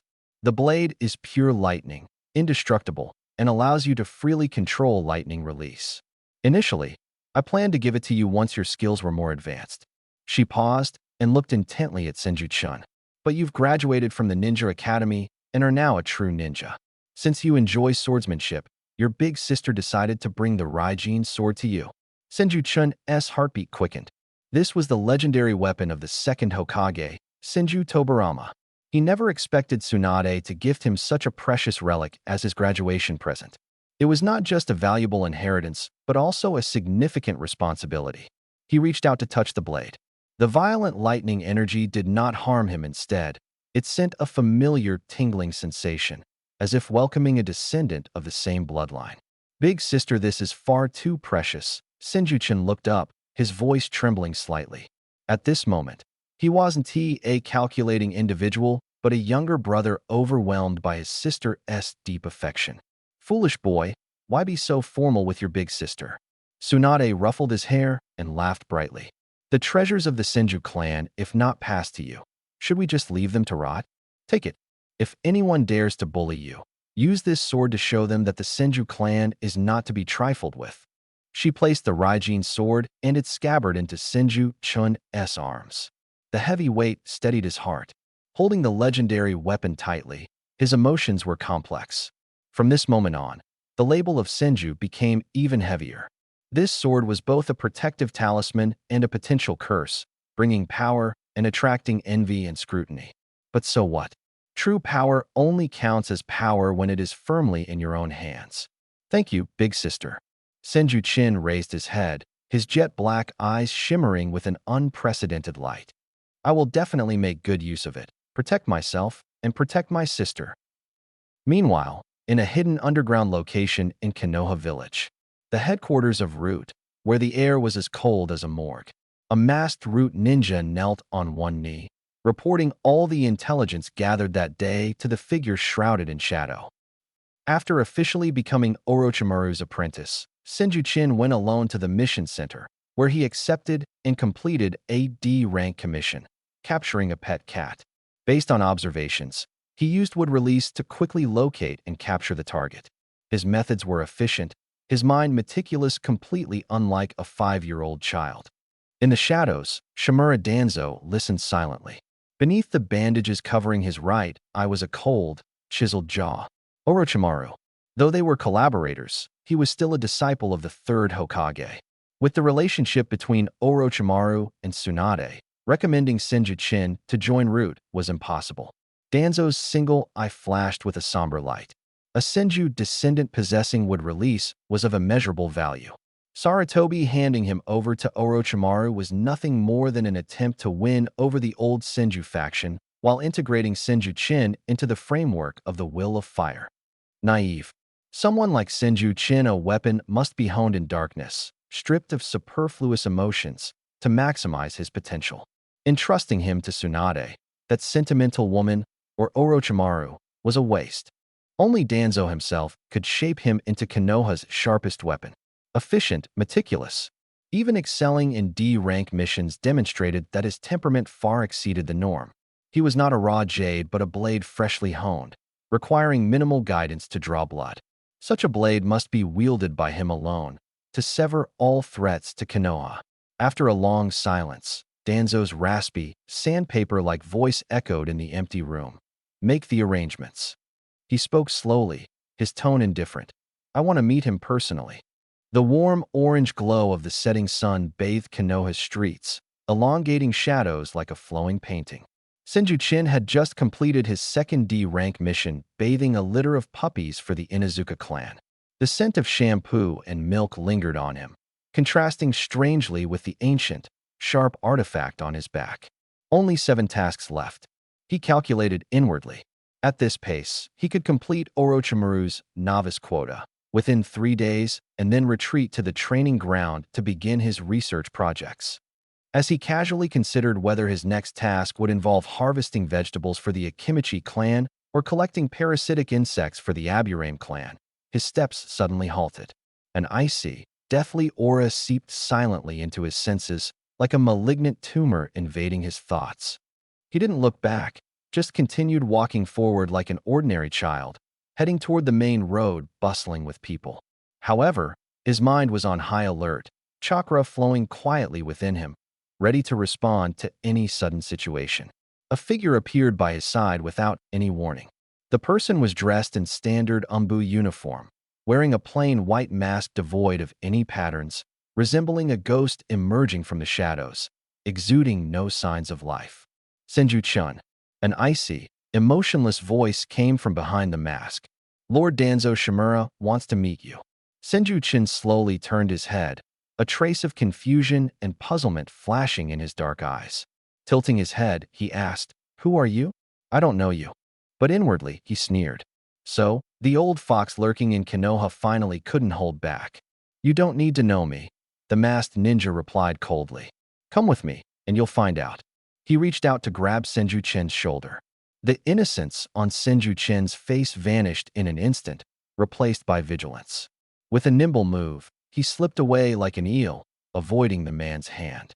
"Sorry," he said politely, shaking his head firmly. "My sister is waiting for me at home for dinner. I can't go with you." With that, he turned and prepared to leave. He wanted to see just how forceful Danzo's invitation would be. As expected, the Root ninja's figure flickered and ghosted in front of him, this time exuding an overwhelming, suffocating aura. This is not a request. Senju Qin understood. It seemed they wouldn't take no for an answer. In that case, he sighed lightly, his demeanor like a small yet mature adult, though it froze the atmosphere. I must apologize in advance.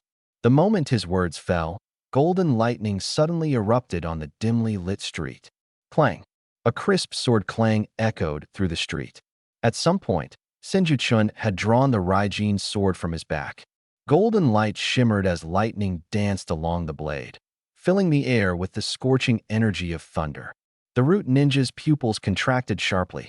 The Raijin sword, the weapon of the second Hokage. How did it end up in this child's hands? There was no time to think. Instinctively, he drew his blade to block. Clink! The electric blade clashed against the cold steel, sparks flying everywhere.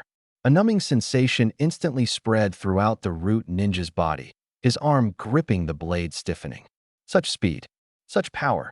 The root ninja was shocked. He hadn't used his full strength, yet he was being suppressed by a 5-year-old child. Such mastery in swordsmanship and reaction speed is absolutely beyond what a newly graduated genin could possess.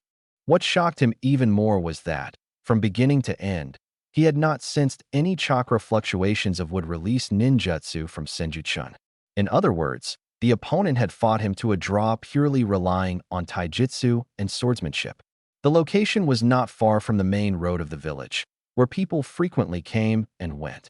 If the situation escalated and drew the attention of the security force, or even the Hokage, things would get troublesome.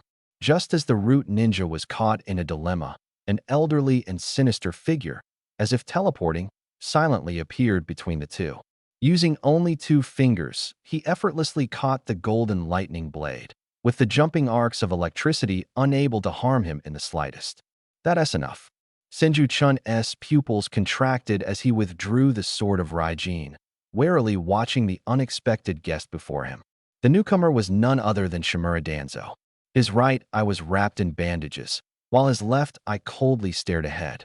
His face, covered with wrinkles resembling dried tree bark, exuded a chilling aura. Lord Danzo. The root ninja immediately dropped to one knee, bowing his head respectfully. Danzo ignored him, his single eye scanning both Senju-chun and the sword of Raijin. He forced what he thought was a kind smile, but it was chilling and unsettling. What an outstanding junior. The bloodline of the Senju truly lives up to its reputation, he rasped, his voice hoarse like grinding rusted gears. Child, there's no need to be afraid. I mean no harm. A chill ran through Senju-chun's heart, but he remained vigilant and distant. You're Lord Shimura Danzo? You've been to my house before. I've seen you. What do you want from me? Konoha is like a great tree. It needs sunlight and rain, but it also requires roots buried deep underground to absorb nutrients and eliminate pests in the shadows. Danzo began, speaking in a persuasive tone instead of answering directly. The root I lead is Konoha's foundation. We live in darkness, bearing infamy and carrying out unspeakable missions, all for the prosperity of the tree. Your talents should not be wasted in the sunlight. Only through the trials of root can you become Konoha's sharpest weapon. He took a step forward, his gaze blazing. Your sister Tsunade's father was once a leader of root. By joining root, you will inherit your forefathers' will. When you've matured, I will entrust the future of root to you. These words were laden with themes of noble sacrifice and the allure of power. For a younger child, they might have been moved. But in Senju-chun's heart, there were only 2 words, utter nonsense. Inherit the will of his forefathers? It sounded grand, but in reality, it was just a ploy to turn him into a heartless killing machine, only to take over root after Danzo's death. While his mind was filled with unending ridicule, his face showed a complex expression of hesitation mingled with yearning. Danzo actually showed up in person. It seems today's matter won't be easy to brush off. Danzo-sama's words. I don't quite understand.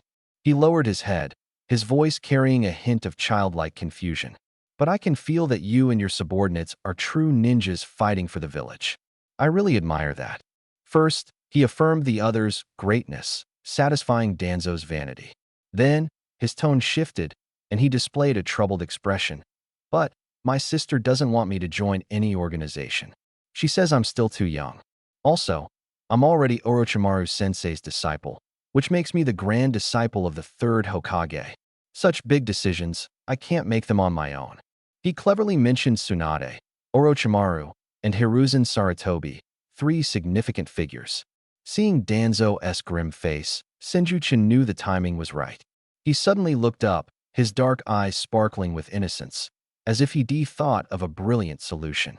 But, Danzo-sama, since the last time you visited my home, I felt that your presence is extraordinary. His voice rose slightly. If you could become Hokage, everything would be different. Danzo's lone eye flashed with a hint of surprise. Senju-chan, seemingly naive yet utterly logical, said, "The Hokage is the greatest person in the village. The Hokage's orders are absolute. Then, we would all be one family, all serving the Hokage-sama. I think my sister and Orochimaru-sensei wouldn't refuse the Hokage's orders either." After finishing, he looked at Danzo expectantly, as if saying, "Danzo-sama, hurry up and become Hokage. Then I can follow you." For a moment, the air on the street seemed to freeze. For the first time, a crack appeared on Danzo's cold face. He stared intently at the child, trying to find a trace of disguise or calculation in his clear eyes. But there was none. Those eyes held only admiration for the strong, pure longing for the position of Hokage, and the straightforward logic of a child solving problems. Is this little brat using becoming Hokage as bait to counter me? Or is he just a genius child, with a naive yet extraordinary way of thinking? Becoming Hokage has always been my goal, it's not far off. I believe that once Hiruzen steps down, I'll be the next Hokage. This little brat bears the name Senju, and has considerable prestige among the upper ranks. I can't blatantly abduct him. When I become Hokage, he'll be the sharpest sword in my hand. There's no need to rush. Also, this child thinks I should be Hokage too. He has good judgment. It seems my Hokage aura is becoming hard to conceal. Even children can see it. With such insight, I'll show him some leniency today and not make things difficult for him." For a long time, Danzo's hoarse voice finally sounded slowly, carrying a trace of probing and a hint of barely noticeable admiration. "You are quite good." He gave Senju Tatsu a deep look, said no more, and with a flicker of his figure, disappeared into the thickening night along with the root ninja. Only when that chilling aura completely dissipated did Senju Tatsu slowly let out a breath. He lowered his head to glance at the Raijin sword in his hand, still faintly emitting weak electrical sparks. A sneer curled at the corner of his mouth. "Old man, you still want to be Hokage? Still want to recruit me? You've worked your whole life, but at best you're just a transitional 5.5th Hokage that other villages don't even recognize. Humph, with what you pulled on me earlier, we're not done yet. You still want me to side with you? Just wait and see. As long as I'm here, don't even think about getting anywhere near the Hokage title in this lifetime." Senju Tatsu stared in the direction Danzo had disappeared, muttering inwardly. Over the next month, Senju Tatsu's life became both regular and fulfilling. During the day, like a diligent little bee, he took on various D-rank missions at the mission center. Testing new potato chips for the Akimichi clan, watering flowers for the Yamanaka family's shop, trimming trees for the Nara clan, and even helping the Aburame clan take care of their parasitic insects. The people of Konoha village soon grew familiar with this always smiling, reliable little Senju genius. Even the villagers who used to keep their distance gradually warmed up to his well-behaved demeanor. Their terms of address shifted from young master and Lord Tatsu to the more affectionate little Tatsu. No one knew that this seemingly harmless little Tatsu was secretly training in unique ways while completing these tasks. While testing potato chips, he used chakra to stimulate his taste buds, refining his body's fine motor control. While watering flowers, he employed wood release to sprout barely perceptible fine roots, sensing soil moisture and nutrients to practice the microscopic application of wood release. While trimming trees, he practiced sword techniques and shape transformation. At night, he would retreat to his room or the exclusive training ground given to him by Orochimaru. He immersed himself in Orochimaru's ninjutsu materials, studying them tirelessly.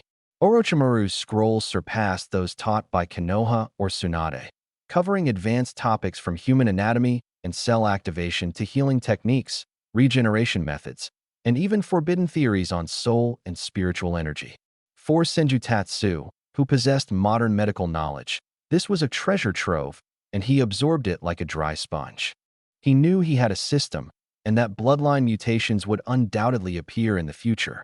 Learning all of this now was laying the groundwork for the future, such as understanding bloodline stacking and potential conflicts. Even if his body showed abnormalities later and got discovered, he could push all the blame onto Orochimaru. It was all caused by his teacher Orochimaru. We didn't want it to be this way either. If there's an issue, go find Orochimaru, right? Perfect. So, even if it might not be useful later, it's always good to learn more. On the other hand, he hadn't neglected his Rasengan training. With the dual support of Orochimaru's notes and his own memory of the Naruto storyline, his understanding of the Rasengan had already far surpassed the realm of shape transformation. He began to experiment with incorporating nature transformation into the Rasengan. In the original story, Naruto mastered the wind attribute and developed the immensely powerful wind release, Rasen Shuriken. But such attempts were extremely dangerous. Buzz.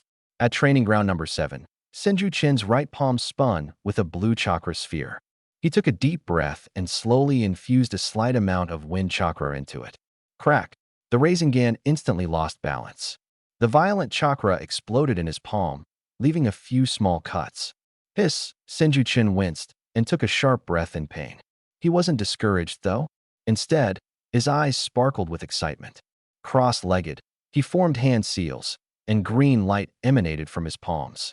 Mystical palm technique. The wounds healed quickly, leaving no scars. So that's it. The cutting property of wind disrupted the stable structure of the Rasengan. As he healed himself, he quickly analyzed the reason for his failure. What if I changed the method of infusion? Instead of injecting it all at once, what if I wove the wind chakra into the Rasengan's chakra flow strand by strand, like knitting?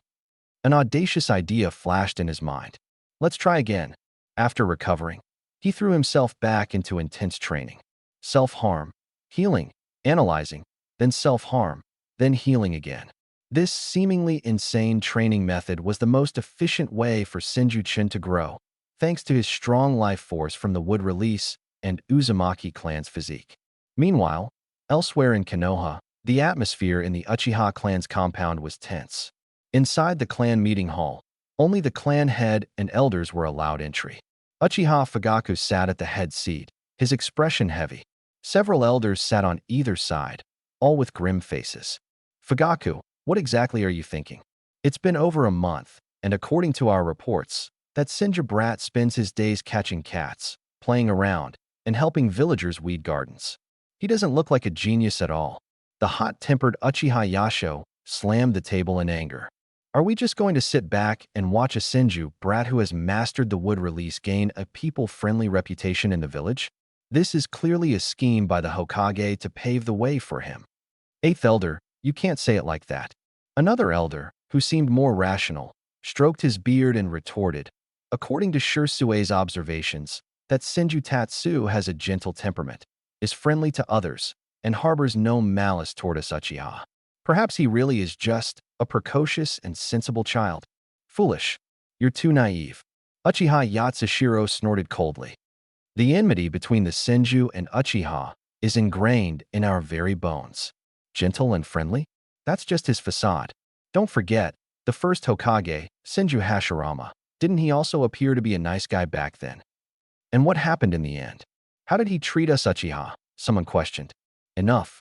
Uchiha Fugaku finally spoke, his voice not loud, but carrying an undeniable authority that instantly quelled all arguments. His sharp gaze swept across everyone. The threats or alliances you're discussing are mere speculations. But one fact remains: this child is rapidly integrating into Konoha in ways we can't comprehend, earning unanimous approval from both the Hokage and the villagers. His fingers tapped on the cold stone table, producing a rhythmic tap, tap sound, as if striking at everyone's hearts. We can no longer wait. Whether his intentions are genuine or a facade, we must seize the initiative. Fugaku's gaze was resolute. I have decided to initiate the Nova plan. What? The elder's expressions changed dramatically. Fugaku, have you lost your mind? The Nova plan is reserved for the extraordinary geniuses within our clan, requiring vast resources and connections. And now you want to activate it for an outsider. It's not for an outsider, Fugaku said coldly. It's for the future of the Uchiha.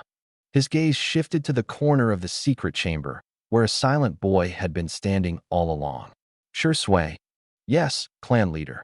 Uchiha Shursui stepped out of the shadows and bowed in response. Are you willing to shoulder this responsibility for the sake of the clan? Fugaku's tone was heavy. Shursui raised his head, his eyes filled not with hesitation, but with unwavering determination. I am willing. Fugaku nodded in satisfaction. Good. From today onwards, the clan will allocate resources to help you graduate early. I will personally oversee your graduation assessment. He stood and walked over to Shursui, patting him on the shoulder. After graduation, I will petition the Hokage to assign you under Orochimaru's command, making you teammates with Senju Tatsu. This decision landed like a bombshell, leaving all the elders in shock. Becoming teammates with Senju Tatsu. Fugaku, this is too risky. Shursui is one of our most outstanding young members. How can we let him partner with that dangerous Senju brat? Exactly. What if Shursui gets influenced by him? Or worse, controlled by him? Enough. Fugaku roared furiously, his Sharingan flaring to life, the three tomos spinning slowly and exuding an oppressive aura. The secret chamber fell into absolute silence. Did you really think I sent Shursui to spy on him, or to oppose him? Fugaku's voice was icy, piercing to the bone. Is your vision truly that narrow? He swept his gaze over the elders, who were as silent as cicadas in winter, and spoke each word with precision. The reason I want Shursui to go is for one purpose only: to become Senju Shin's best friend, his most trusted ally, and his closest comrade in arms. To use the sincerity of the Uchiha to influence him, to change him, to make him understand that the Uchiha are not his enemies, but companions he can trust to have his back. A Senju who wields the power of would release. Have you thought about what it would mean if he became a friend of the Uchiha? If Itachi weren't so young, only 2 years old, Fugaku would have even preferred to send his son to form a bond with the boy. These words plunged the elders into deep thought. Yes, if Senju Shin could truly join forces with the Uchiha, the vision was so beautiful it was almost unimaginable. The Senju and the Uchiha Hashirama and Madara, the union of these two powers, had once created Konoha and had nearly destroyed it as well. If, in this generation, these two forces ceased to be adversaries and instead became allies. I understand. Uchiha Yatsushiro slowly sat down, the excitement and anger on his face replaced by a deeper sense of awe. The clan leader's foresight is truly admirable. The other elders also expressed their heartfelt admiration. Fugaku retracted his Sharingan and sat back in the chief's seat, his gaze soft as he looked at Shursui. Shursui, this mission might be arduous and may cause you some grievances, but for the future of our clan, I entrust this to you. He bowed deeply, and this gesture struck a chord deep within Shursui's heart. Shursui quickly stepped forward to support Fugaku. Clan leader, you're too kind. I will definitely complete this mission. There was not a trace of resentment in his heart for being used, because he truly wanted to befriend Senju Shin. In his eyes, that quiet boy at school who stood up for Tsukumo Hatake at a crucial moment, that boy who showed astonishing talent during practice but remained composed, was someone worth befriending. Perhaps he really could become the bridge connecting the Senju and the Uchiha. A fiery determination ignited in the young man's heart. The influence of the Uchiha clan was immense. Under Fugaku's personal initiative, a report titled Application for Early Graduation of Uchiha Prodigy Shursui was soon placed on the desk of the third Hokage, Hiruzen Sarutobi. Hiruzen stared at the report and Fugaku's handwritten recommendation letter, falling into a contemplative silence. He puffed on his pipe, his expression obscured by the smoke. The Uchiha finally couldn't sit still anymore, sending Shursui to be Senju Shin's teammate. Heh, a clever move. Hiruzen knew all too well that the Uchiha's little scheme was nothing more than an attempt to win over Senju Shin. Should he refuse? From the perspective of the Hokage, he should refuse. Allowing the Senju and Uchiha, the two most powerful forces, to unite poses a potential threat to the Hokage's authority. But He recalled that day when Senju-chun displayed his unstoppable wood release in the training ground.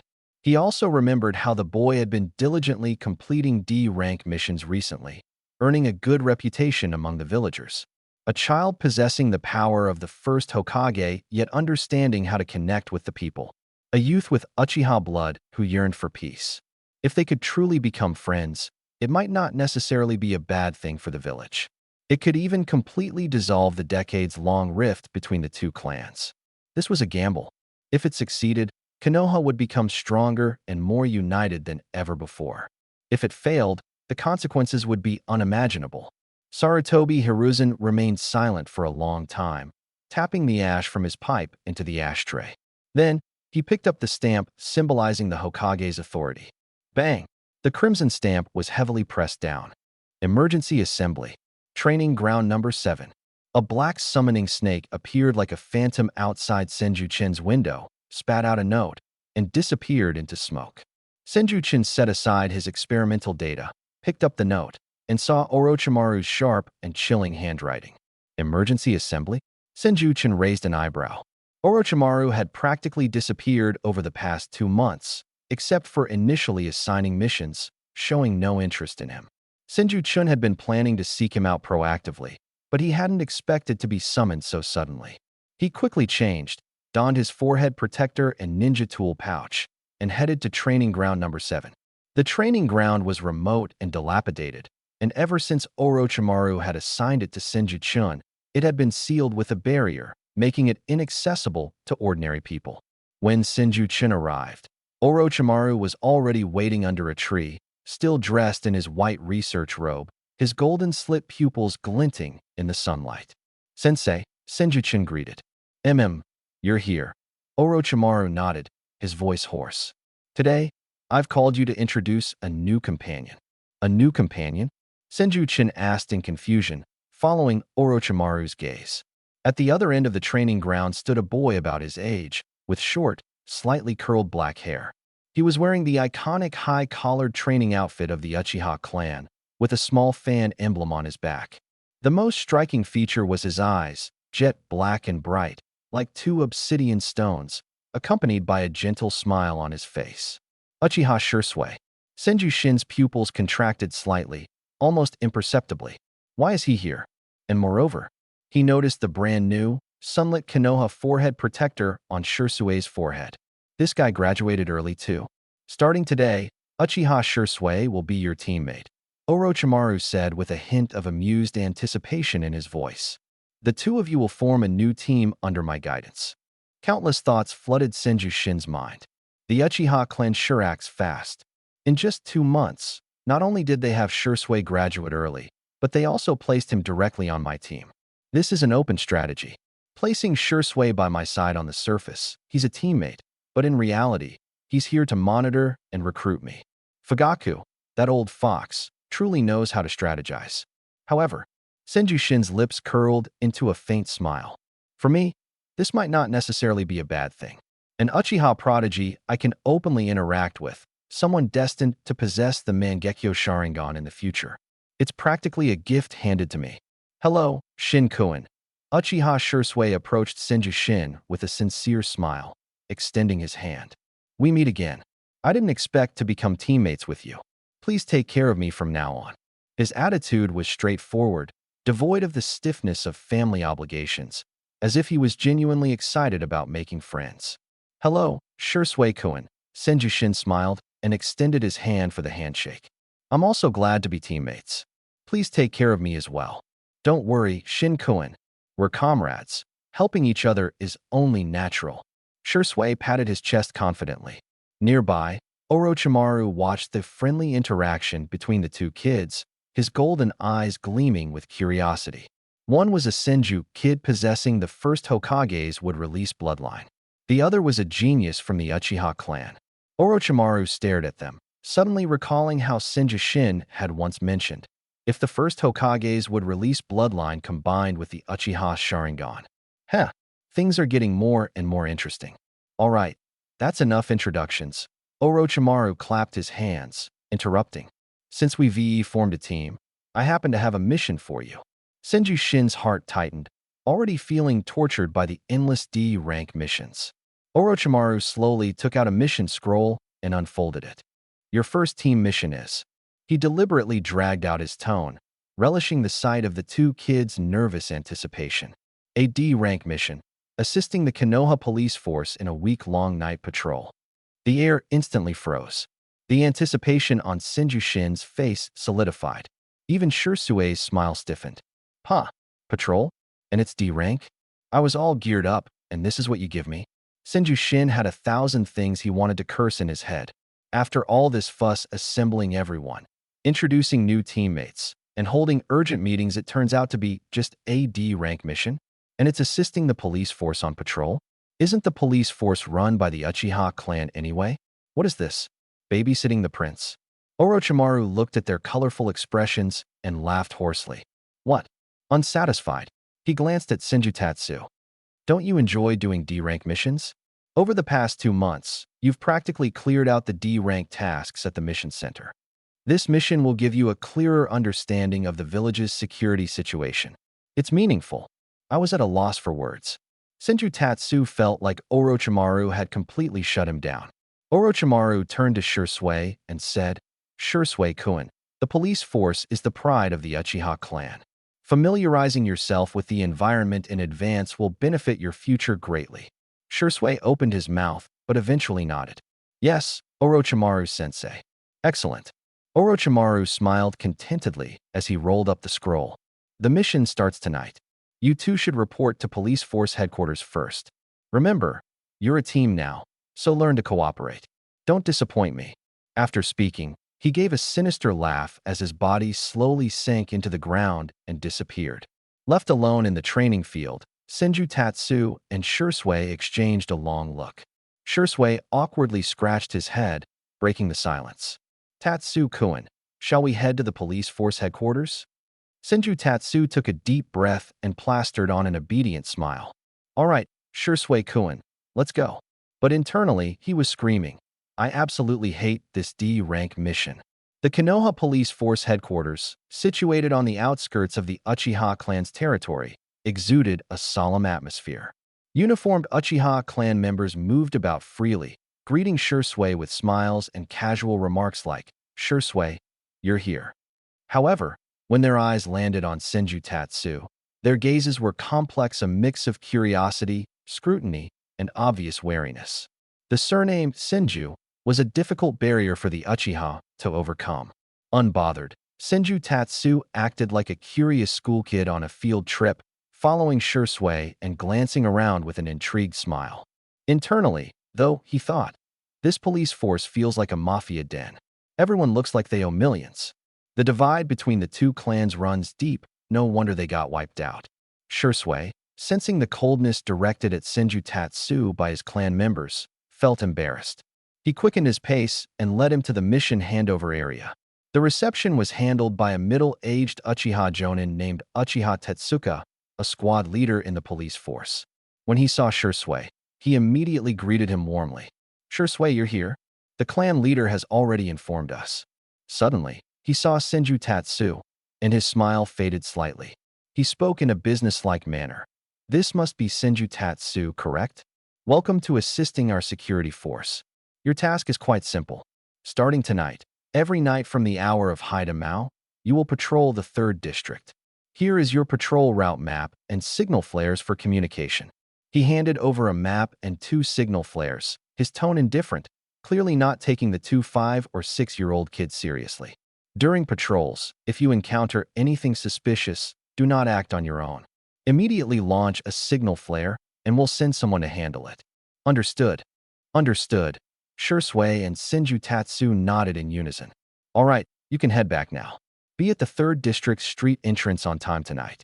Uchiha Tekka waved his hand and turned to leave. As they stepped out of the security force headquarters, Shisui wore an apologetic expression. I'm sorry, Tatsu-kun. My clan, they didn't team mean to. It's all right, Senjutatsu interrupted, smiling.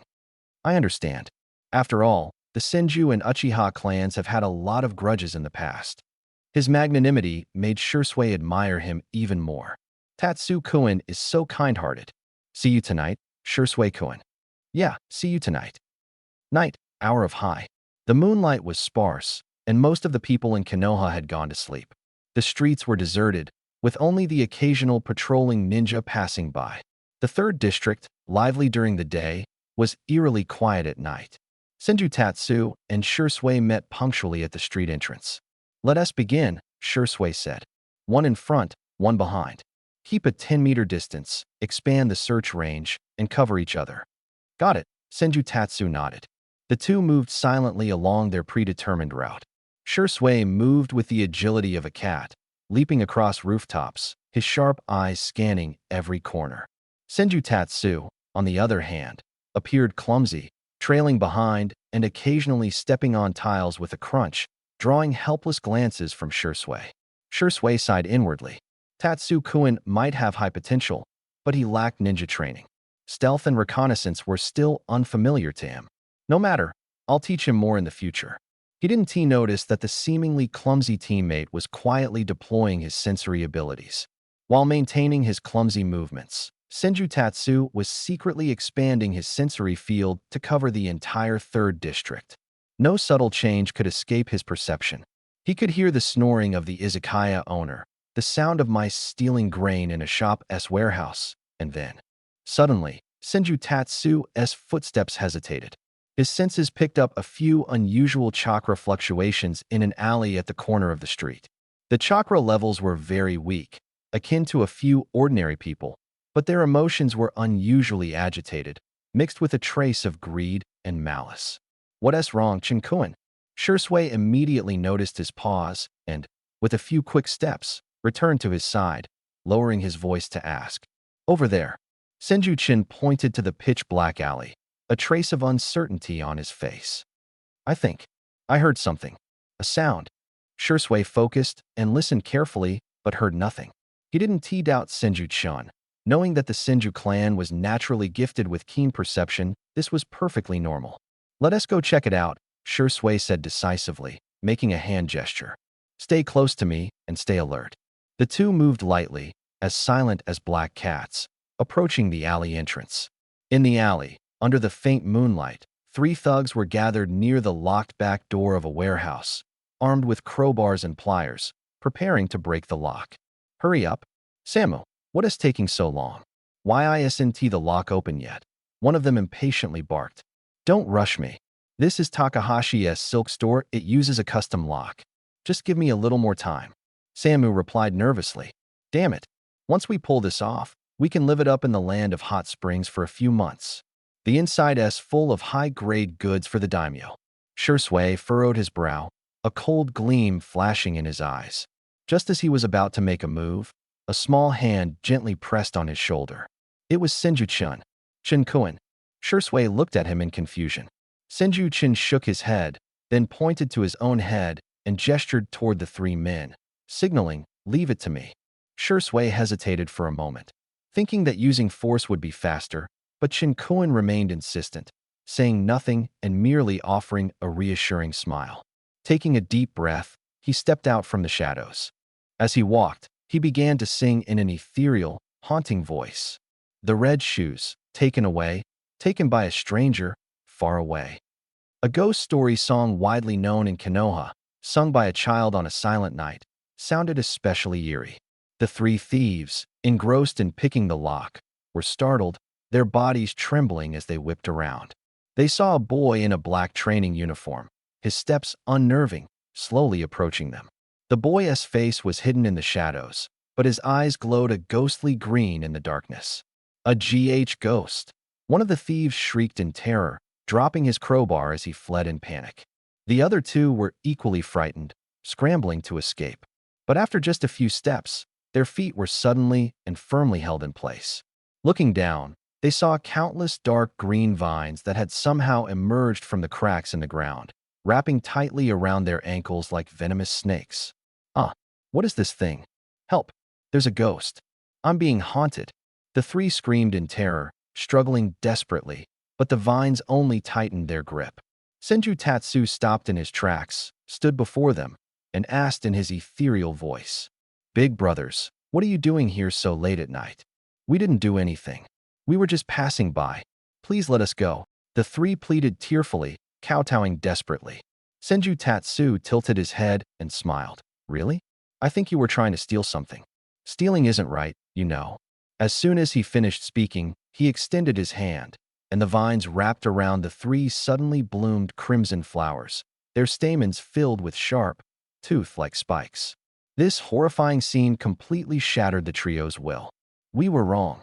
We were trying to steal offerings from Mr. Takahashi. Please let us go, they quickly confessed. From the shadows at the alley entrance, Uchiha Shirsue's eyes widened. He hadn't expected Senju Tatsu to resolve the situation this way. Without violence or confrontation, he had made the thieves break down and admit their crime. What kind of battle was this? Psychological warfare? Vines that could bloom into flowers? Could this be would release? The level of control was astonishing. Shirsue's perception of Senju Tatsu underwent a complete shift. It turned out he wasn't incapable of fighting. His methods were simply unconventional. So what now? Should we hand you over to the big brothers in the police force? How about that? Senju Tatsu asked with a smile. Yes, we'll turn ourselves in. The three nodded fervently, as if granted amnesty. Senju Tatsu retracted the vines with satisfaction and turned to wave toward the alley entrance. Shursui-kun, it's all sorted out. Take them to the police force. Shursui finally stepped out of the shadows, looking at the three collapsed on the ground and the innocent-faced Senju Tatsu with mixed feelings. For the first time, he realized that his new teammate was far more mysterious and powerful than he had imagined. The following days of patrol were uneventful. After this perfect collaboration, Shirsue's attitude towards Senju Tatsu changed. He no longer saw it as merely protecting a rookie, but began to treat him as an equal teammate. Before taking action, he would consult Senju Tatsu's opinion first, gradually building trust. Senju Tatsu also relaxed considerably, discovering that while Shursui was idealistic, he was a reliable partner. He was upright, kind-hearted, highly capable, and not lacking in intelligence. Many times, Senju Tatsu only needed a glance or a vague hint, and Shursui would immediately understand and execute flawlessly. One operated openly, the other covertly. One handled direct assaults, while the other specialized in psychological tactics and crowd control. Their coordination grew increasingly seamless. The week-long patrol mission quickly concluded in this harmonious atmosphere. They successfully caught 7 or 8 groups of thieves, mediated 3 late-night brawls, and even rescued a litter of newborn kittens from a burning alley. When they returned to the police force to hand over the task, Uchiha Teka, previously cold and indifferent, had a complete change in attitude. Shursui, Tatsu-kun, well done. Here's your evaluation report. I gave you a perfect, excellent score. He beamed with joy, even personally pouring tea for the two. You truly are young heroes. This week, the crime rate in District 3 dropped by 50%, all thanks to you. Senju Tatsu and Shursui exchanged a glance, both with smiles in their eyes. As they left the police force, Shursue's face was full of delight. Tatsu-kun, we did it. They've finally acknowledged us. Yeah, Senju Tatsu nodded, though his thoughts were different. This counts as acknowledgement? The Uchiha sure have low standards. Tatsu-kun, to celebrate our first flawless mission, let me treat you to some 3-colored dango. I know a fantastic place. Shursui enthusiastically offered. Sure, Senju Tatsu agreed readily. Building a good relationship with the future Shursui of the body flicker could only be beneficial. The two walked side by side along the streets at sunset, their shadows elongated by the evening light. By the way, Tatsu-kun, Shursui suddenly asked, that jutsu you used the other day, was it wood release? It could even bloom flowers. That's amazing. It's a small wood release technique, Senju Tatsu replied casually. Something I figured out on my own, but I'm not proficient yet. It's already impressive. Shursui genuinely praised. Your combat style is unique. You always resolve problems with minimal effort. I've learned a lot from you. You're strong too, Shursui-kun. Senju Tatsu returned the compliment. Your speed and taijutsu are excellent. We're complementary. Haha, is that so? Shursui scratched his head shyly. As they chatted, they soon arrived at the dango shop. After finishing the dango, the sky had turned completely dark. I'll walk you home, Tatsu-kun. No need, I can manage on my own. You should head back, Shursui-kun. See you tomorrow. All right, see you tomorrow. After bidding farewell, Senju Tatsu took the road home alone. He turned into a quiet alley, the shortcut to the Senju estate. The night breeze was cool, and the leaves rustled softly. Suddenly, Senju Tatsu stopped in his tracks, looking up at the empty alley ahead, his gaze gradually turning cold. Come out. You've been following me for so long, aren't you tired? He spoke lightly, his voice echoing distinctly in the still alley. The air in the alley seemed to have frozen. Senju Tatsu's voice was not loud, yet it was like a pebble tossed into a lifeless pond, rippling outward layer by layer. Xiao Xiao. After a faint sound of friction, a figure slowly emerged from the shadow at the end of the alley. It was not some ferocious enemy, but rather an elderly man who appeared to have some years behind him. He was not tall, even slightly stooped, dressed in an old-fashioned ninja outfit faded from countless washes. His face was lined with the marks of time, but his gaze was gentle, even carrying a hint of embarrassment. The most striking thing about him was the massive black pot on his back, which reflected a dim light under the moon. The whole figure looked more like a camper ready for an outing than a ninja. When Senju Tatsu saw this man, especially the black pot, his pupils slightly contracted. Young one, sorry, did I scare you? The man scratched his graying hair and revealed an honest smile. I saw you walking out so late and got a bit worried, so I followed to check. I meant no harm. His voice was hoarse yet warm, like that of a kind elder. The cold look on Senju Tatsu's face immediately dissipated, replaced by the relieved expression of a child recovering from a fright. He patted his chest and said, "Oh, so that's it, Grandpa. I thought I ran into a bad guy. You scared me." His innocence completely put Marusei Kosuke at ease, and his smile became more sincere. Haha, it's my fault for being so reckless. Your vigilance is impressive. I even tried my best to conceal my presence, yet you still noticed. Marusei Kosuke secretly admired him. Though he was only a genin, he was a veteran of the First Shinobi World War, and his stealth skills were on par with those of a jonin. For this boy to detect him was truly remarkable. My name is Marusei Kosuke, a ninja from the village. And you, young one, where do you live? Let me escort you home, he asked warmly. Senju Tatsu thought to himself, so it really is Marusei Kosuke, the legendary eternal genin, who has carried that big black pot and remained a genin for 50 years. Skilled in swordsmanship and an excellent cook. He was like a field cook in battle, capable of killing with a blade and cooking with a pot, an ideal companion. Senju Tatsu recalled all the stories about this old man. In his youth, he had caused the annihilation of his comrades due to a command error and had lived in guilt and self-blame ever since. He threw himself into missions, hoping to sacrifice for the village like his comrades had. My name is Senju Tatsu. Senju Tatsu raised his head and reported his name, his gaze clear and innocent. My home is just ahead at the Senju estate. Senju. The smile on Marusei Kosuke's face froze the instant he heard that surname. His cloudy yet gentle eyes suddenly widened, staring intensely at Senju Tatsu. His lips trembled slightly, as if he had just heard something unbelievable. The entire aura around him transformed from that of a kind old grandfather to a solemn and devout soldier. Are you a member of the Senju clan? His voice carried a faint trace of trembling and excitement. Senju Tatsu blinked, pretending to be puzzled, and nodded. Yes, Grandpa Kosuke. What's the matter? Marusei Kosuke said nothing, quickly stepping closer to Senju Tatsu to scrutinize his face. His gaze was not simply observing, it was reverent, filled with excitement, longing, guilt, and awe. Indeed, those eyebrows and eyes, they're so similar to Lord Tobarama when he was young, he murmured, his eyes moist. In the next moment, Marusei Kosuke did something that shocked Senju Tatsu. This elderly man, carrying a large pot on his back, actually knelt down on one knee, bowing his head in front of the 5- or 6-year-old Senju Tatsu. Your humble servant, Marusei Kosuke, pays respects to Lord Tatsu. Senju Tatsu. What the heck? This is way too over the top. Bowing upon first meeting? Does the second Hokage have such extreme charisma? He has been dead for so many years, and there are still such devoted followers? Grandpa Kosuke, what are you doing? Please get up. Senju Tatsu hurriedly pretended to panic, reaching out to help him. But Marusei Kosuke shook his head, his voice choked with emotion. "No, Lord Tatsu. You are the direct descendant of the Senju clan, the heir of the second Hokage. Your humble servant kneels willingly. My life, my skills, all of it was bestowed by Lord Tobarama." He raised his head, his murky eyes glimmering with tears as he fell into recollection.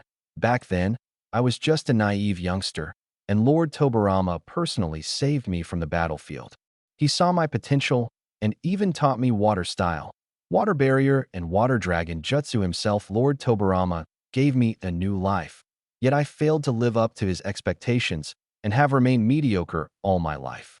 As he spoke, this old soldier, who had shed blood but never tears on the battlefield, choked with remorse and self-reproach. Senju Tatsu looked at him, understanding everything now. Marusei Kasuka's feelings for Senju Tobarama had long surpassed those of a superior and subordinate. They resembled a belief system. He regarded himself as a retainer of the Senju clan and treated Tobarama's expectations as a lifelong burden. So that is how it is. He not only feels guilt towards his fallen comrades, but also believes he owes a debt to Tobarama's mentorship. This kind of loyalty is a rare treasure. A powerful, unwaveringly loyal bodyguard who also happens to carry a pot and cook. Where else could you find someone like this? Senju Tatsu calculated internally, but displayed genuine gratitude on his face. "Grandpa Kosuke, please stand up." He firmly helped Marusei Kokosuke up and said in a tone of maturity beyond his years, "If second grandpa could see this from the afterlife, he would surely be sad to see you like this. The best way to honor him is to fight for the village and for the will of fire." His words were like a warm current, instantly striking the softest spot in Marusei Kokosuke's heart. "Lord Tatsu, Lord Tatsu."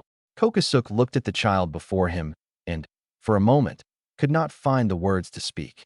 He had heard the rumors in the village that the Senju clan had produced a genius who awakened would release at the age of 5 and was hailed as the second god of ninja. At the time, he thought it was an exaggeration. How remarkable could a 5-year-old child be?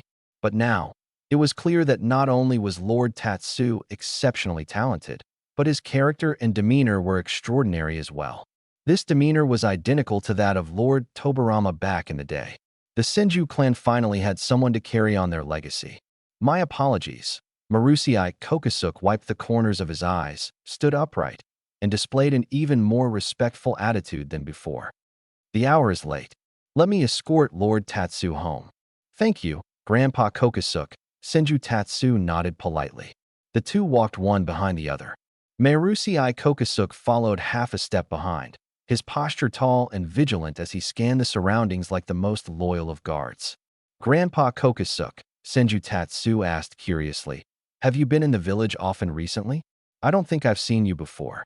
Replying to Lord Tatsu, "I just returned from a mission in the land of grass a few days ago. Upon my return, I heard of your accomplishments," Kokosuke said proudly. "The villagers say you are the hope of the Senju clan, someone who could rival the first Hokage." "Everyone's exaggerating," Senju Tatsu said with an embarrassed smile, pointing at the pot on Kokosuke's back. "Grandpa Kokosuke, why do you always carry a pot?" At the mention of the pot, Marusei Kokosuke's expression softened. "When carrying out missions, eating well gives you strength to fight. To cook a warm meal for my comrades is also a joy." His words carried warmth, but also concealed a trace of sorrow. Senju Tatsu did not ask further. Soon, the grand residence of the Senju clan came into view. "Grandpa Kokosuke, we're here. Come inside and have a seat." "No need, Lord Tatsu. This is where I shall take my leave." Marusei Kokosuke stopped and said respectfully, "Thank you, Grandpa Kokosuke. I'm glad to have met you. Don't call me Lord Tatsu, just call me Little Tatsu, like my sister does." Senju Tatsu flashed a brilliant smile. "Serving Lord Tatsu is an honor for me." Marusei Kokosuke did not respond to his request. After bowing deeply, his hunched figure gradually disappeared into the night. Senju Tatsu stood at the doorway, watching his retreating figure. As he reflected on Marusei Kokosuke's life, a bold idea slowly emerged in his mind. The night was as dark as ink, and the Senju mansion stood quietly under the moonlight, its majestic silhouette exuding a sense of desolation from the lack of inhabitants. Senju Shin walked through the empty courtyard, his wooden clogs clicking crisply against the stone-paved path, the sound magnified in the silence of the night. He pushed open the door to his room, did not light the lamp, and simply sat down quietly, illuminated only by the moonlight streaming through the window. In his mind, the image of an elderly man, hunched over yet with resolute eyes, carrying the burden of past injustices, lingered persistently. Marusei Kasuka, practically a treasure fallen from the sky. Senju tapped his fingers unconsciously against his knee, his thoughts racing. He was a living antique of Konoha, a ninja from the First Shinobi World War, whose strength was unfathomable. His mastery of the Konoha style, Willow swordsmanship, was nothing short of extraordinary. What was even rarer was his unwavering loyalty to the Senju clan, especially to the second Hokage, a devotion ingrained into his very bones. Such a person, due to past psychological trauma, willingly remained a genin for a lifetime. Marusei Kosuka was the perfect teammate template. The team with himself and Shursui originally had only 2 members, leaving 1 spot vacant. Kosuka's genin status conveniently filled that position. His extensive mission experience, particularly in survival and years of honing his skills, would be invaluable to someone like Shin, who was about to undertake C-rank and even higher-level missions. He wasn't just a bodyguard, he was a living mission encyclopedia who could save Shin from countless mistakes. With such a veteran by his side, the safety index of future missions would skyrocket. And then, there was his craft, which was reportedly praised even by the 3rd Hokage. Senju would never admit he recruited him just to enjoy better food and drink. But who could refuse a battlefield cook who could wield a sword to kill and a pan to prepare gourmet meals? The only problem was how to convince Konoha to let a 50-something, highly accomplished genin join a team of 2 5- or 6-year-old children. This required careful planning. He looked down at the system panel visible only to himself. God-level steel system. Current stolen abilities. 1. Hidden would release bloodline from the 1st Hokage. 2. Advanced chakra refining technique. 3. Uzumaki clan bloodline initial awakening. 4. Empty. 5. Empty. The first 3 abilities had been activated, while the 2 slots below remained grayed out, intentionally left vacant by him. The previous abilities were for building a foundation, enhancing physique and potential. Now, as missions began, combat and survival became unavoidable, and these 2 slots must be reserved for top-tier combat or survival skills. He already had 2 dream targets in mind, with the first being Flying Thunder God Technique, a space-time ninjutsu, a supreme rule-based ability across any world. Capable of fighting, running, teleporting, and ambushing, this skill is simply a must-have for traveling, self-defense, or even less savory pursuits. And the wielder of this technique, Minato Namikaze, often came into contact with him. But that man, known as the Yellow Flash, had a mindset so calm it was almost unreasonable. No matter how much he used his childlike identity to subtly probe or even deliberately perform shocking acts, Minato would always maintain that gentle, sunny smile. His emotional fluctuations were so minimal that it was impossible to trigger the system's theft prompt. Senju Tatsuma even suspected that if he kissed Minato's wife, Kushina, right in front of him, Minato might still smile and say, "Tatsuma, you're so full of energy." Still, Senju Tatsuma wasn't unprepared. To present a surprise for the future 5th Hokage, his Rasengan was already raring to go. He really wanted to see if, as a 5-year-old kid, he could casually form a Rasengan right in front of Minato, the same technique Minato himself developed, whether Minato could still maintain that gentle smile. At this thought, Senju Tatsuma couldn't help but feel excited. After nearly a year of exploration, Senju Tatsuma discovered that as long as he didn't execute theft, he could repeatedly trigger the same person's prompts.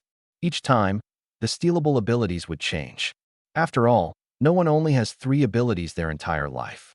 His goal was to continuously apply precise stimuli to get Flying Thunder God Technique to pop up.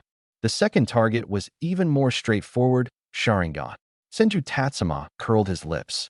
This world might as well be called Legend of the Eyes. From the Tomo Sharingan to the Mangekyo Sharingan, then to the Rinnegan, even the Byakugan could evolve into the Tensegan. And the protagonist Naruto? His eyes eventually turned into a cross-shaped pattern. Here, without a pair of powerful eyes, you'd even feel embarrassed to greet people outdoors. With his Uzumaki clan bloodline, his chakra and vitality were already strong.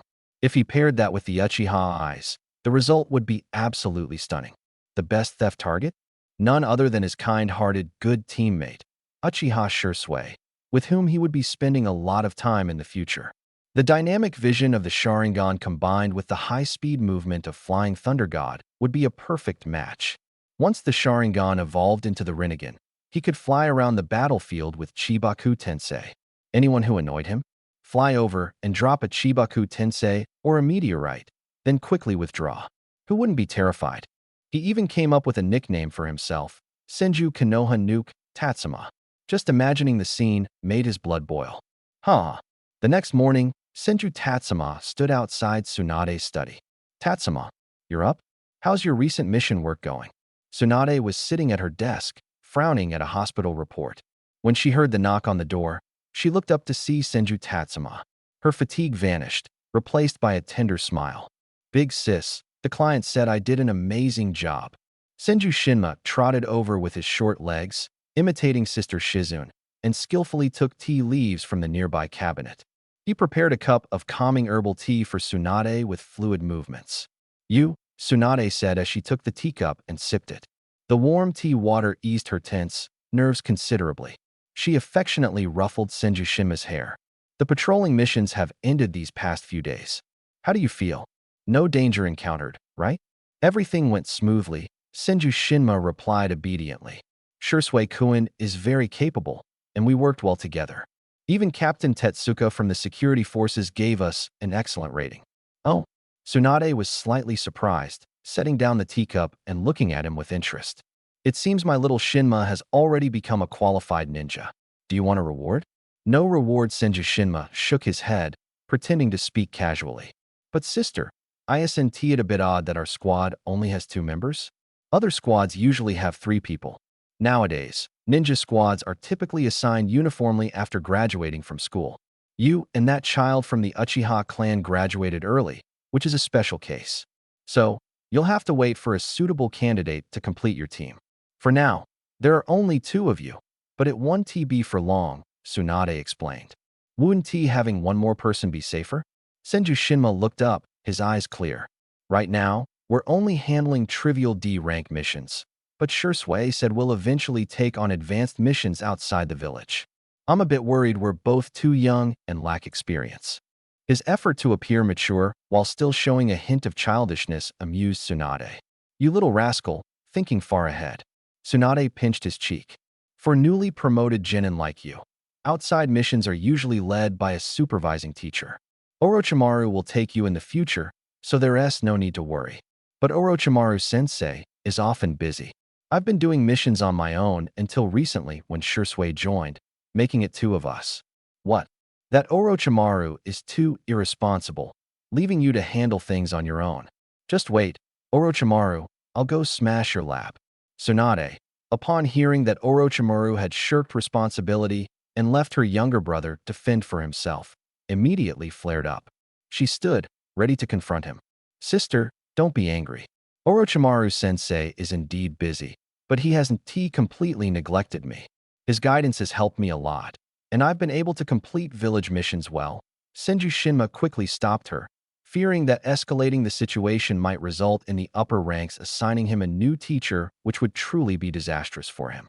Oh, by the way, sister, yesterday on my way back, I met a very kind old man who is also a ninja from the village. Senju Shinma quickly changed the subject. His name is Kosuke Mariboshi. He's really nice and even escorted me home. I heard him say he's also a genin. Marusei. Kosuke. Hearing this name, Tsunade's anger momentarily subsided, and a complex expression flashed in her amber eyes.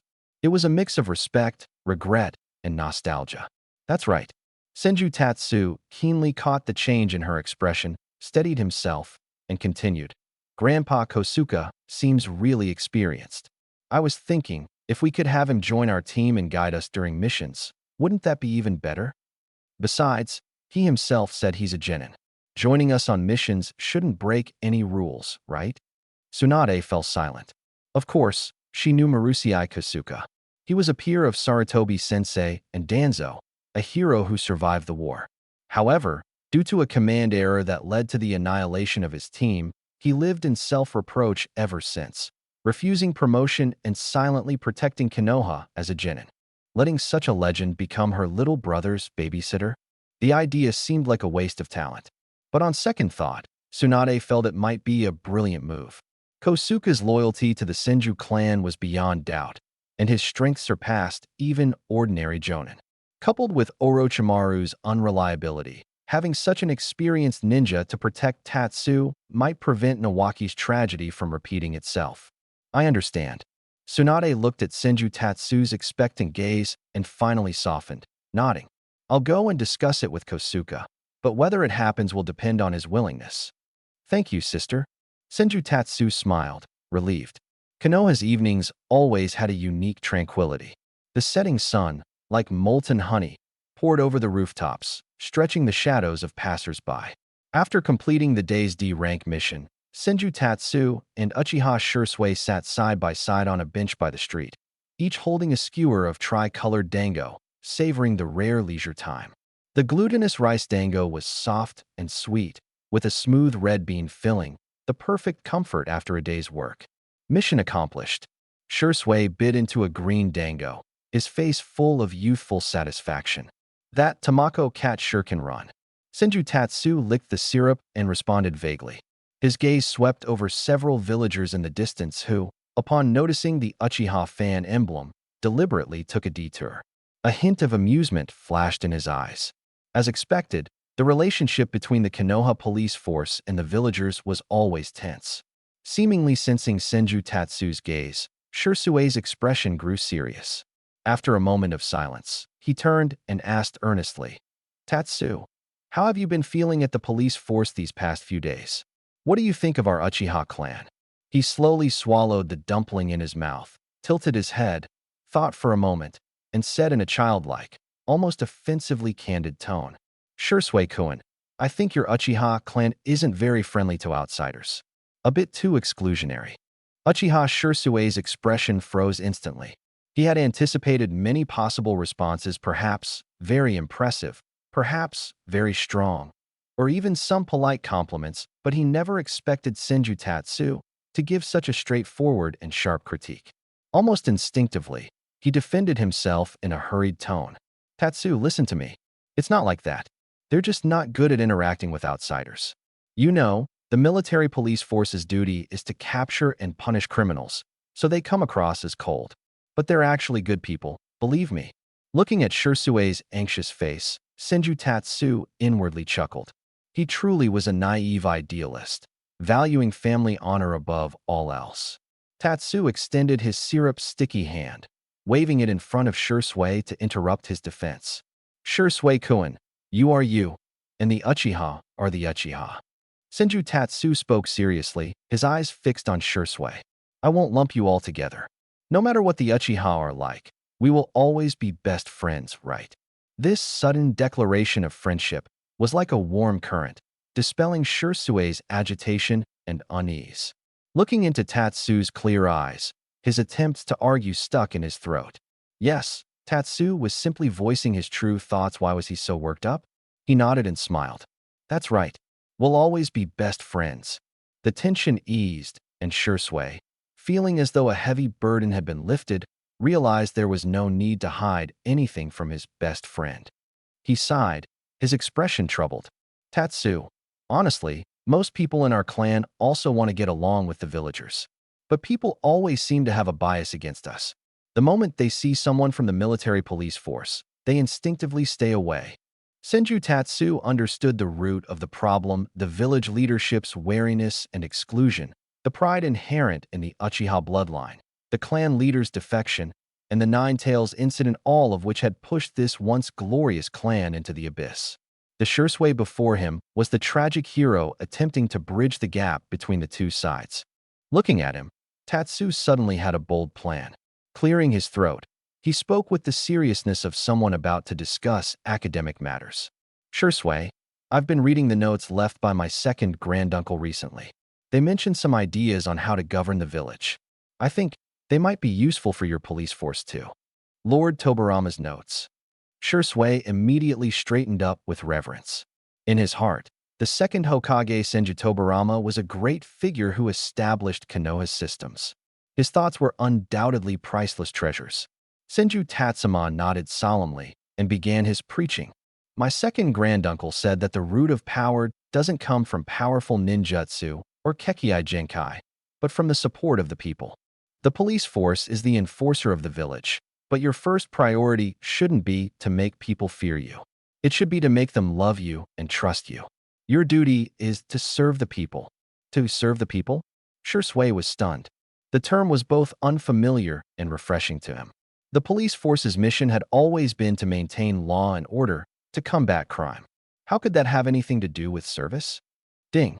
Detected intense emotional fluctuation in Uchiha Shursui. His thoughts have been strongly impacted. Ability list updated. A. Shadow Clone Jutsu. B. Fire Style, Fireball Jutsu. C. Chakra Control Techniques, Intermediate. Senju Tatsuma felt a stir in his heart, but kept a calm expression. Good, it's having an effect, but it's not enough. He decided to push Shursui further. Exactly. To serve the people. Senju Tatsuma's tone grew heavier, his face glowing with a sacred brilliance. Your power doesn't come from the clan leader or even the Hokage. It comes from every single person in the village. So you must come from the people and go back to the people. Proactively understand their needs, help them solve their problems, instead of sitting high and waiting for cases to happen. Come from the people, go back to the people. Shursui muttered softly, his eyes filled with confusion yet deeply shaken by the boy's words. These words seemed to open a door to a new world. He had never thought of the police force's role in this way before. Ding. Detected further emotional fluctuation in Uchiha Shursui. Ability list updated. A. Fire Style, Great Fireball Jutsu. B.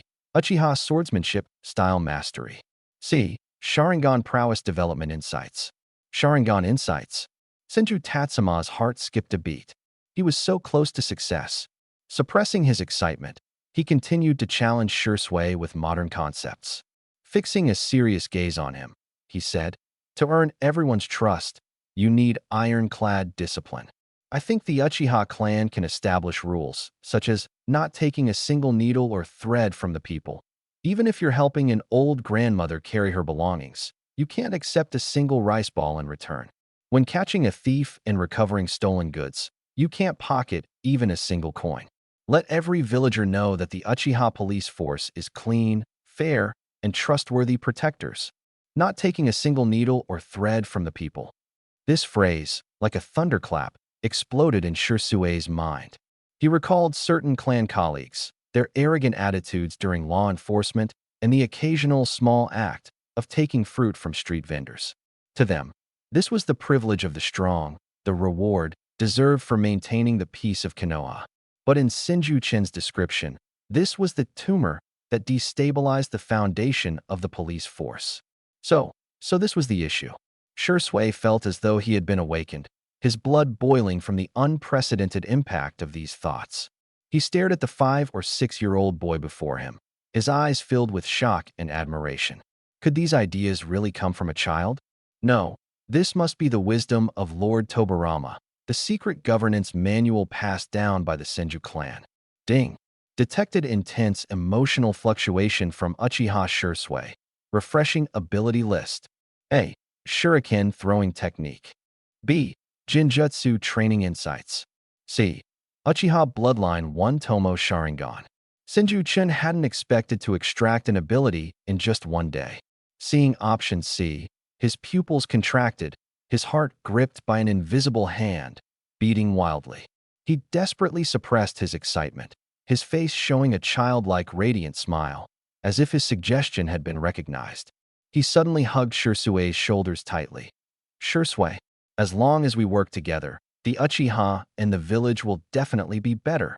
Shursui was startled by the sudden embrace, then smiled moved, his heart igniting with ambition. Yes, let's work together, and the future will definitely be brighter. In a place unseen, Senju Chen's lips curled into a wild smirk, his eyes gleaming with triumph. In the system space, He roared with all his might. C. I choose C. Steal it now. Ding. Theft successful. Congratulations to the host for acquiring the ability. Uchiha Bloodline 1 Tomo Sharingan. The cold notification sounded as melodious as celestial music. Senju Chun hugged Shursui tightly, his smile becoming more innocent, his eyes sparkling brilliantly, as if seeing the most beautiful future. Suddenly, a surge of power flooded his body, gathering in his eyes with a slight heat. Ah, it's so late already. My sister must be worried sick. I need to hurry home. Shursui-kun. He spoke to Shursui, his tone showing just the right amount of urgency. We'll talk tomorrow. He wasn't sure if there were any changes in his eyes and didn't dare let Shursui see them. Senju Chun turned his head to the other side, quickly finding an excuse to bid farewell to Uchiha Shursui. All right, hurry back and be careful on your way, Shursui said with a smile, clearly still immersed in the earlier ideological enlightenment and the beautiful vision of the future. See you tomorrow. Without looking back, Senju Chun waved and squinted as he turned and ran off quickly. His short legs moved rapidly, kicking up a gust of wind on the street, as if a wild beast were chasing him. He couldn't stay even a moment longer, terrified that someone might see the abnormality in his eyes. He had to get home. He had to look in the mirror. He wanted to see for himself what those eyes, symbols of taboo and power, would look like when they appeared in his own. On the way home, he hummed a little tune in excitement. White Dragon Horse heading west, carrying Tang Sanzang and his 3 disciples. Running with the wind, freedom is the direction, chasing the power of thunder and lightning. Finally waited for you. Luckily, I didn't give up. He felt that today's journey home had never been so long. The chakra in his body seemed to be rejoicing, and the power from the Uchiha bloodline was resonating in a mysterious way with his innate Senju and Uzumaki Yang release chakra. His eyes were becoming more and more painful, and he didn't even dare greet Tsunade. Bang!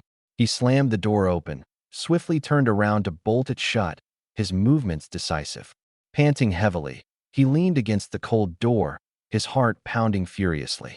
The sunset's afterglow streamed through the window, spilling golden light onto the floor. Senju Chun took step after step toward the full-length mirror in the corner of the room. The mirror reflected a young boy, dressed in a black training outfit, with black hair and deep, jet-black eyes. Phew, he let out a breath of relief. Black was good. Taking a deep breath, he worked to calm his excitement and slowly closed his eyes. He focused his mind. He directed that new, cold chakra toward his eyes. This feeling, a warm, scorching flow enveloped his eyeballs, countless tiny needles gently probing, tingling but not painful. The next moment, he snapped his eyes open. In the mirror, the once jet-black pupils were replaced by an eerie blood-red hue. On a crimson backdrop, a single comma-shaped tomo circled the pupil, rotating slowly with a mysterious rhythm. At this moment, the entire world seemed to slow down. He could clearly see the tiny specks of dust in the air, which were normally invisible to the naked eye, floating leisurely in an extremely slow trajectory. Outside the window, the slightest tremor of leaves under the night breeze on the table, the nearly motionless wisp of smoke, thin as a thread, curling at the tip of the candle flame, even the sensation of his own blood surging through his veins in an accelerated rush due to his excitement, all of it became unprecedentedly vivid. This is the Sharingan. The powerful eyes that span the entirety of Naruto, the bloodline limit that the Uchiha clan prided themselves on. Senju Chun stared intently at his reflection in the mirror, those demonic red pupils exuding a charm and power far beyond his age. He tried cutting off the chakra flow to his eyes, and the burning sensation in his eyes immediately vanished. The blood-red hue and spinning tomo receded like a tide, and his eyes returned to a deep, tranquil black, as if it had all been an illusion. It really works. Senju Chun clenched his fist, excitedly confirming his hypothesis. The system hadn't stolen parts, like Kakashi's, but rather the complete Uchiha bloodline. This meant that his Sharingan was original, capable of being activated and deactivated at will, with no rejection or continuous chakra depletion like Kakashi experienced. This was simply amazing. After the excitement subsided, he calmed himself and sat on the edge of the bed. The Sharingan was a powerful force, a stepping stone to higher realms, but once discovered, it could also become a ticking time bomb. What would the village think of a Senju awakening the Sharingan? What would the third Hokage, Hiruzen Sarutobi, think? Would he rejoice at the emergence of another genius? Or would he fear this anomaly that broke bloodline boundaries? What would Danzo Shimura do? Would he see him as the perfect experimental subject and stop at nothing to study the fusion of Senju and Uchiha bloodlines? Orochimaru would undoubtedly target him as well, viewing him as a prime candidate for his experiments. And the Uchiha clan? Would they see him as a mortal enemy, or feel humiliated that someone with Senju blood coursing through their veins had awakened the Sharingan? None of these outcomes would end well. Until he became powerful enough to crush everything in his path, the Sharingan had to remain his most hidden trump card, never to be revealed to anyone. Senju Chun let out a long breath, suppressing the restlessness within. However, the wood-release bloodline of the Senju clan combined with the Sharingan bloodline of the Uchiha clan. Doesn't that mean I now essentially possess a low-tier version of the Sage of Six Paths bloodline? The corners of Senju Chin's mouth couldn't help but curl into a smile again. Even though it's just a single Tomo Sharingan, still far from the Rinnegan, it's a ticket. A ticket to the pinnacle of power in the ninja world, and it's now firmly in my grasp. Next comes the upgrade plan. Leaning against the headboard, he unconsciously drew circles on the bedsheet with his finger. The evolution of the Sharingan requires intense emotional stimulation. To evolve from a single Tomo to 3 Tomo, constant battles and practice are necessary. With the impending C-rank missions, there would be no shortage of opportunities for combat.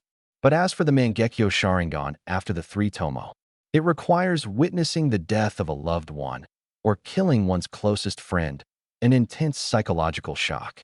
Kill Shursui? Too foolish.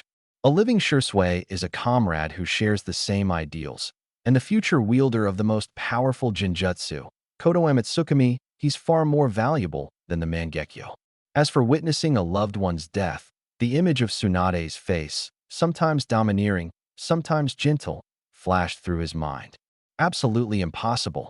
Tsunade was the only warmth and vulnerability he had since coming to this world, someone he must protect at all costs. Sacrificing her for power? Absolutely unthinkable. It seems he would need to find another way to awaken the Mangekyo. But that was a matter for the future. For now, he just needed to familiarize himself with these new eyes. The morning sunlight filtered through the cracks in the window lattice, casting streaks of golden light on the tatami mat. Senju Chin sat cross-legged in the center of the room, eyes closed, breathing steadily. He was focusing on sensing the new Uchiha chakra within him. This chakra was like a cold stream, distinctly separate from the warm and vast Senju and Uzumaki chakra already in his body, yet mysteriously balanced. Slowly, he guided this chakra to his eyes. Unlike the burning sensation from the day before, now there was only a coolness soothing his eyes. He opened his eyes. Although the room was dim, he could clearly see the floating specks of dust in the air and the minuscule movements of an ant dragging a breadcrumb from under the table. The inside of the Sharingan, even with just a single Tomo, was extraordinary. Chun, time for breakfast. Shizun's voice called from outside the door, interrupting his training. Senju Chin quickly cut off the flow of chakra. The cool sensation in his eyes faded, and his pupils returned to their pure black state. Coming, Sister Shizun, he responded in a crisp, childlike voice, a sweet smile on his face as he opened the door. At the dining table, Tsunade absent-mindedly sipped her miso soup, her brows furrowed. It was clear she was still upset about Orochimaru's dismissive attitude toward Chin's concerns about her younger brother the day before. She watched Senju Chun, who was nibbling on a rice ball, and the more she observed, the more uneasy she felt. Chin's talent was extraordinary, yet Orochimaru, that research fanatic, had no intention of properly teaching him. This won't do. It would be such a waste of his talent. The tragedy of Nawaki must never happen again with Chun. Bang! Tsunade slammed the soup bowl onto the table, causing the soup to splash everywhere. She stood up, exuding an unquestionable aura of dominance. Chun, after you finish eating, don't go on any missions. Stay home and train. Your sister has something to take care of. As soon as she finished speaking, she stormed out of the house, leaving behind a commanding and intimidating figure. Senju-chun and Shizun stared blankly at Tsunade's retreating back, understanding in their hearts she was still the same sister they knew. In the Hokage's office, Hiruzen Sarutobi, with a pipe in his mouth, was wearily handling the mountain of paperwork. Suddenly, the office door was kicked open with an ear-splitting bang. "Old man," Tsunade stormed in, her brown eyes blazing with fury. She slammed her hand onto the desk, leaving cracks on the solid surface. "I want to replace my brother's team leader." Hiruzen Sarutobi, startled, almost dropped his pipe. Looking at the furious Tsunade and the damaged desk, he rubbed his temples helplessly. "Tsunade, calm down. What's wrong with Orochimaru? He's your teammate, and you know his abilities. He's more than capable of leading your brother." "More than capable?" Tsunade sneered. "Old man, are you really unaware, or just pretending to be? That bastard left Chun and the Uchiha kid on the training field a few days ago, saying, 'Get familiar with each other,' and then ran off to do his experiments. Did I entrust Chun to him so he could send him to his death?"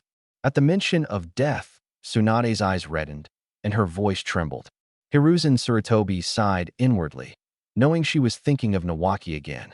"You were the one who personally suggested Orochimaru to guide Chun. It's only been a few days. Changing teachers is no small matter. I can't approve it," he replied in a softened tone. "Then I demand someone be added to Chun's team. Right now, there are only 2 of them. Adding one more is reasonable," Tsunade insisted. "Who do you want to add?" "Marusuke Suk," Tsunade said decisively. "I want him in Chen's team. Chen needs an experienced veteran who knows how to survive on the battlefield, not some research-obsessed lunatic." Hiruzen Sarutobi's face showed a trace of surprise. Marusuke Suk had never been promoted to Chunin due to a past incident and was still a Genin. Over the years, he had been active on the front lines of the battlefield. Marusei Kosuke should also be considered one of the personal guards of the second Hokage. Back in the day, even he admired him and taught him ninjutsu. However, all these years, he has been unable to overcome his inner struggles. In terms of strength, he may not have reached the level of an elite jonin, but in terms of experience and loyalty, it's hard to find anyone more reliable than him in the entire Konoha. Having someone like him guide and protect Senju-shin truly makes him the perfect candidate. But this matter is not something he can decide on his own. I have to discuss this with the Elder Council. Half an hour later, inside the Hokage's meeting room, the atmosphere was as heavy as the sea before a storm. Danzo Shimura's single eye gleamed coldly as he leaned on his cane and said icily, "I object. Senju-shin is the village's only inheritor of wood release, the continuation of the first's power. His safety is paramount. Sending him on C rank or even higher missions at such an early stage is too risky. He should stay in the village, under the protection of the root's top instructors." "I agree with Danzo's stance." Koharu Udatane adjusted her glasses. Though she was a member of the Senju faction, this time she stood with Danzo. "Senju-shin's value is immeasurable. We cannot take risks. A flower in a greenhouse may be fragile, but at least it won't be battered by storms." "House arrest." Tsunade's lips curled into a cold smile. "You want to lock my brother up in the village like you did with Kushina Uzumaki, turning him into a hollow shell, molded into what you wish for. Tsunade, watch your words. We are doing this for Shin's benefit and for the future of the village." Hamura Midokado scolded harshly. "For the village?" Tsunade stood up, an intense aura of killing intent filling the room as the temperature plummeted. She swept her icy gaze over Danzo and the advisors. "When Nawaki died, you said it was for the village. When Dan died, you said it was for the village. And now you're using the same excuse to try to control my only brother. Let me make this clear today." Boom. Tsunade slammed her fist onto the newly replaced meeting table, sending with splinters flying. She pointed at Danzo and roared, "If anyone dares to make a move on my brother again, I'll crush them into pulp. Try me." Dominant, resolute, leaving no room for argument. Danzo's face darkened, but he dared not retort. He knew this crazy woman was truly capable of following through on her threats. Hiruzen Sarutobi let out a long sigh, waving away the floating dust. His gaze at Tsunade was complex, filled with guilt and solace. Tsunade had always been someone who would fight with all her might to protect her family. He understood that Nawaki's death was her eternal scar, and a failure on his part as her teacher. A flower kept in a greenhouse will never grow into a towering tree. The first Hokage didn't become the god of shinobi under protection. Let's proceed as Tsunade suggested. Sarutobi Hiruzen's voice carried an air of unquestionable authority. I will personally issue the order to transfer Marusei Kasuke into Senju Tatsu's squad. The matter is settled. The order was quickly delivered to a quiet corner of the village. Marusei Kasuke, who was trimming bonsai in his courtyard, paused slightly when he received the directive from the Umbu. He raised his head, his weathered face showing little expression, but deep in his cloudy eyes, a glimmer of light appeared. The child from that night, the descendant of the Senju clan protected by the second Hokage's bloodline, must be him. Senju Tatsu had left a great impression on him, sharp, intelligent, and polite. Without hesitation, he put down the scissors and solemnly nodded to the Umbu messenger, saying, "I accept the mission." He himself was a genin, having spent years fighting on the front lines. Passing on his experience to the young master of the Senju family was only natural. When the boy grew up, he could return to the battlefield and fight with his all. Marusei Kasuke looked up at the dazzling sunlight, thinking that by then, he would have no regrets. At the third training ground, the morning mist lingered, carrying a chill. Senju Tatsu and Uchiha Shursui had arrived early, waiting alongside a middle-aged ninja. Although not tall, his posture was upright. He wore Konoha's green flak jacket, with a forehead protector tied around his arm. His face was marked with deep wrinkles, yet his eyes were clear, radiating a serene composure from years of experience. This was Marusei Kasuke. "Mr. Kasuke, thank you for taking on this task." Senju Tatsu spoke first, bowing deeply with genuine sincerity. "It was my suggestion to my sister that you join our squad. I hope it hasn't inconvenienced you." A gentle expression appeared on Kasuke's face as he lightly supported Senju Tatsu and said, "Lord Tatsu, you honor me. It is my privilege to protect the descendants of the Senju clan. As a humble genin, it is my good fortune to impart my modest experience to young talents like yourselves." "Please don't say that." Uchiha Shursui quickly waved his hand, full of respect. "You are our senior. We look forward to learning from you." Seeing the warm atmosphere, Senju Tatsu smiled and said, "Mr. Kasuke, you can call me Tatsu from now on." "Lord Tatsu sounds too formal." "Yes, Mr. Kasuke, just call me Shursui." Shursui nodded in agreement. Looking at the two energetic and humble boys, the light in Marusei Kasuke's eyes grew brighter. He nodded and said, "All right, Tatsu Shursui." At that moment, the air suddenly grew colder. A cold and familiar aura, like a silent viper, appeared behind the three of them. Looks like you're getting along quite well." Orochimaru's distinctive, slightly husky and magnetic voice rang out. At some point, he had already appeared standing on a tree branch, his golden snake-like eyes scanning the three from above. His gaze lingered briefly on Marusei Kasuke with a fleeting, almost unnoticeable curiosity, before finally settling on Senju Tatsu. The intensity in his eyes seemed as though he wanted to see through him entirely. Senju Tatsu's heart tightened, but outwardly, like the other two, he respectfully bowed. "Orochimaru-sensei." Orochimaru showed no intention of coming down and casually pulled out a scroll from his sleeve, tossing it lightly. The scroll traced an arc through the air and was caught steadily by Marusei Kasuke. "This is your team's first C-rank mission," Orochimaru said flatly. "My experiment has entered a critical stage. The mission details are for you to review yourselves." With that, he didn't allow for any questions. His figure flickered and vanished, leaving only an afterimage. At the training grounds, the three looked at each other. Shursui exclaimed in surprise, He just left like that?" Senju Tatsu sighed inwardly. Orochimaru was still the same, only his research could pique his interest. "That is fine, though. It meant more freedom for them. Let us take a look at the mission," Marusei Kasuke said calmly as he unfolded the scroll. "Mission rank, C. Mission objective: escort the silk merchant Mr. Tokugawa and his caravan safely to a border town in the Land of Grass. Meeting time: the morning after tomorrow at the Konoha village gates." Shursui shouted excitedly, "This is great. We finally get to leave the village." Anticipation flickered in Senju Tatsu's eyes as well.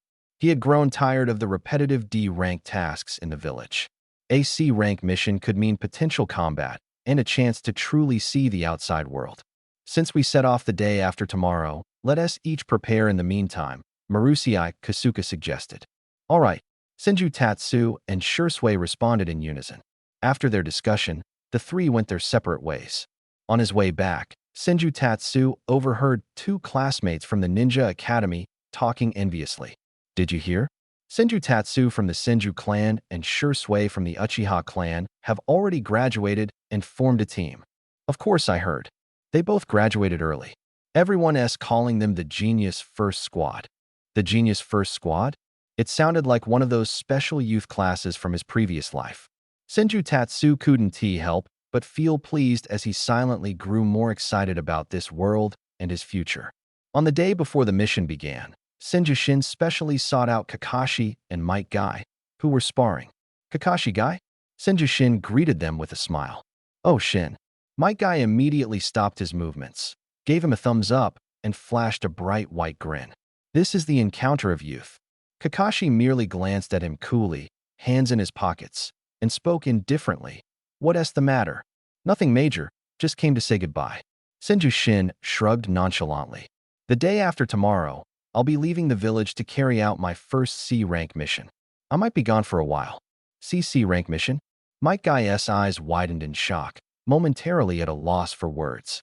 On Kakashi's face, mostly concealed by his mask, the single visible eye suddenly narrowed. An invisible pressure emanated from the silver-haired prodigy. His gaze locked onto Senju Shin, no longer carrying the usual detached indifference, but now ignited with fierce competitive fire. He's pulling ahead again. Kakashi didn't say a word, merely clenched his fists tightly, silently resolving to graduate as soon as possible. He absolutely couldn't let Senju Shin leave him behind. Seeing Kakashi's visibly motivated expression, Senju Shin felt secretly pleased. Keep training, I need to head home to prepare for the mission. With that, he waved and turned to leave, leaving behind two boys now even more driven in their training. Back home, Tsunade and Shizune had been busy since early morning preparing supplies for his trip. When Senju Shin walked into the living room, he was stunned. Piles of brand new kunai, shuriken, stacks of explosive tags, various types of ration pills, several sets of spare combat uniforms, and clean clothes covered the floor. Big sis, did you just empty out the ninja tool shop? Senju Shin's mouth twitched. Better safe than sorry. I'll find a cart and help you transport it all. Tsunade stood with her hands on her hips, wearing an expression that screamed, it's all for your sake. She then pulled several cash-filled briefcases from the pile and forcibly shoved them into his arms. This is money. Don't hold back while you're out there. Buy whatever you want to eat. If it's not enough, borrow some from nearby casinos. As long as the amount isn't too big, they won't refuse you. Don't worry, your big sis has influence here, Tsunade declared proudly. Senju Shin silently thought to himself, just how much money has she dumped into those casinos? She must help them meet quite a few sales targets. Looking at Tsunade's confident demeanor, Senju Shin didn't even know how to respond. He weighed the briefcases in his hands. The money inside was probably worth more than a merchant's silk shipment. Who's escorting whom here? Feeling both amused and helpless, he looked at his sister and the mountain of supplies in front of him. Yet, a warm feeling spread through his heart. This is what it feels like to be unconditionally cherished. In the end, under Senju Tatsu's persistent persuasion, they only chose a small portion of cash and essential ninja tools for this outing. Of course, this small portion would still amount to a considerable sum for ordinary people. It truly reflects the heritage of the first clan of Konoha. Naturally, it is precisely because of this abundant heritage that they can afford his elder sister's frequent trips to the casino for charity. 2 days later, at dawn, as the horizon faintly turned white, at the entrance of Konoha village, Senju Tatsu, Uchiha Shursui, and Maru's Kosuke gathered punctually. The three, carrying their packs, were both excited and nervous as they waited for their Jonin leader. As time ticked by, the sun had already risen, yet there was still no sign of Orochimaru-sensei. Could he have forgotten? Shursui scratched his head, looking puzzled. Suddenly, a small snake darted out from the grass, carrying a scroll in its mouth. Maryu's Kosuke cautiously took it and unfolded it. Written on it were a few lines, carrying an ominous tone. This is your first test. Complete the mission independently. Orochimaru. The air seemed to freeze instantly. Shusui's excitement vanished, replaced by confusion and helplessness. Maryu's Kosuke frowned, while Senjutatsu was completely dumbfounded. Damn it, Orochimaru, you're so unreliable. Senjutatsu cursed inwardly, leaving us to handle the mission alone on our first outing? I'm only 6 years old, and even though I have what style, you trust me to go solo? And I still want to become Hokage? What a joke. His mind was in chaos, filled with frustration, yet he had no choice but to stand there helplessly. Are we really being abandoned by our teacher like this? Shursui muttered quietly. For a squad without a Jonin leader to execute their first mission independently, it was a rare occurrence in Konoha's history. Just as everyone was at a loss, Maryu's Kosuke remained calm. He folded the scroll neatly, tucked it into his chest, and turned to look at the two young boys with steady eyes. A mission is a mission, he said, his voice hoarse but resolute. With or without a guiding teacher, it must be completed. Let us go. The employer must be getting impatient. This extremely simple sentence, like a boulder thrown into the still waters of a chaotic heart, instantly calmed all the ripples. Indeed, they were ninja. A ninja's duty is to complete the mission. Seeing Mr. Kosuke's calm demeanor in the face of danger, Shursui took a deep breath and nodded firmly, the confusion in his eyes replaced by determination.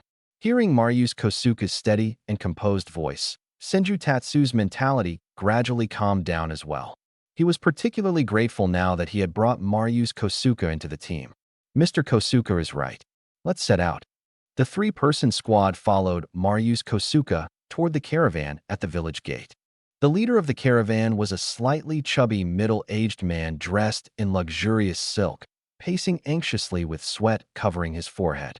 Upon seeing the three, he immediately put on a flattering smile. At last, we've been waiting for you, honored ninja, he said while wiping sweat with his sleeve, his gaze fixed on Maryu's Kosuke. Are you the leader? Shursui's expression briefly showed a trace of discomfort. Maryu's Kosuke stepped forward, his tone calm, yet resolute. That esteemed gentleman has other duties. This mission will be handled by the three of us. Please rest assured, Mr. Tokugawa, we can guarantee your safety and the security of the goods. Tokugawa froze for a moment, his eyes flashing with disappointment and anxiety, but he quickly regained his enthusiastic smile. Ah, I see. My worries were unnecessary. Shall we set off then? Let's go. Maryu's Kosuke replied succinctly. The group set out on their journey away from Konoha. Leaving the village and entering the vast forest, Shursui seemed like a bird set free, filled with curiosity about the surroundings. Maryu's Kosuke began to showcase his rich knowledge of outdoor survival. Shursui, see these disturbed soil marks? They're wild boar hoof prints, no more than half an hour old. Big one, so let us avoid it. Tatsu, watch your step. Those red berries are poisonous, don't touch them. When walking, lead with your toes, keep your body light. This minimizes sound and tracks. He didn't lecture extensively, but instead shared priceless experience accumulated over the years, knowledge not taught in classrooms. Shursui listened with bright eyes, nodding repeatedly and asking curious questions. Senjutatsu acted like a model student, listening attentively and occasionally asking appropriate questions, his admiration for this legendary genin deepening. This was the essence of being a true ninja, not relying on powerful bloodline limits or flashy jutsu, but surviving in a brutal world through the most straightforward and practical experience. Night fell, and the team set up camp in an open area backed by a mountain wall and adjacent to a water source. Kosuke Mariboshi directed the other two, skillfully setting up a few simple early warning traps around the camp and organizing the night watch schedule. After completing these tasks, he pulled out his signature large black pot from his pack.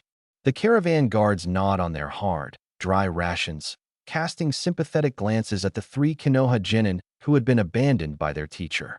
However, their expressions soon shifted from sympathy to shock, and finally to unabashed envy. Kosuke set up the pot, poured in fresh water, and added prepared jerky, wild vegetables, and a secret blend of seasonings. Before long, the rich aroma of meat stew filled the air. Shui couldn't help but swallow a mouthful of saliva, his eyes fixed on the food in the pot. All right, eat while it's hot and replenish your strength, Kosuke said, serving large bowls to the two. Shui eagerly took a sip and instantly felt refreshed, as though his entire body was revitalized.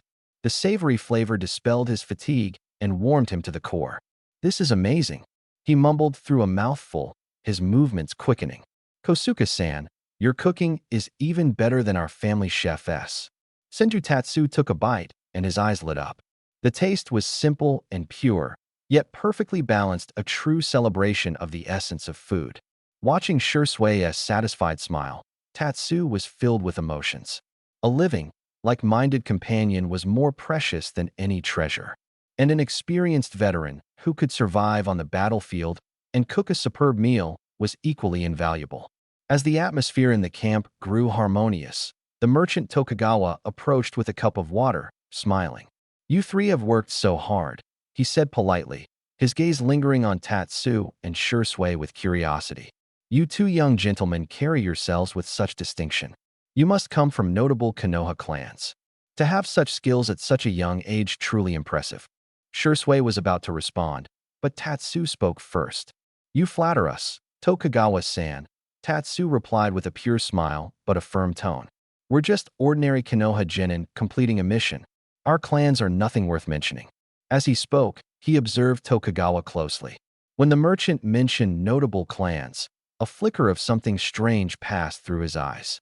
His fingers gripping the cup whitened, and his smile became stiff. This wasn't normal. A typical silk merchant on a B-rank escort mission should only worry about bandits or thieves. The stronger the guards, the safer they should feel. But this Tokugawa, upon learning that there was no jonin leading the team, showed understandable disappointment and anxiety. However, his overly eager and nervous demeanor when inquiring about their and Shui's identities seemed abnormal. His nervousness didn't resemble fear of enemies. Instead, it was more like he was afraid, or perhaps afraid of revealing something to the other side. A faint alarm rang in Senju Tatsumi's heart. This mission was probably not as straightforward as written on the scroll. As night fell, it was Senju Tatsumi's turn to take the first watch. He sat by the campfire, quietly adding firewood. The flickering flames illuminated his young face, casting alternating shadows of light and dark. He closed his eyes and slowly infused a trace of chakra into them. When he opened them, a strange blood-red hue emerged deep within his pitch-black pupils, with a black tomo spinning slowly. The world instantly became different. He could see the minute movements of a night bird preening its feathers in the forest, hear the faint snores of the caravan guards, and even sense Tokugawa tossing and turning restlessly inside his tent. "Orochimaru, did you already know there was an issue with this mission and sent us to investigate? Or was it merely a coincidence?" Either way, this journey just got a lot more interesting. After leaving Konoha for half a month, the team had ventured deep into the Land of Fire. The dense forest gradually gave way to rocks and shrubs, and the road underfoot became increasingly rugged.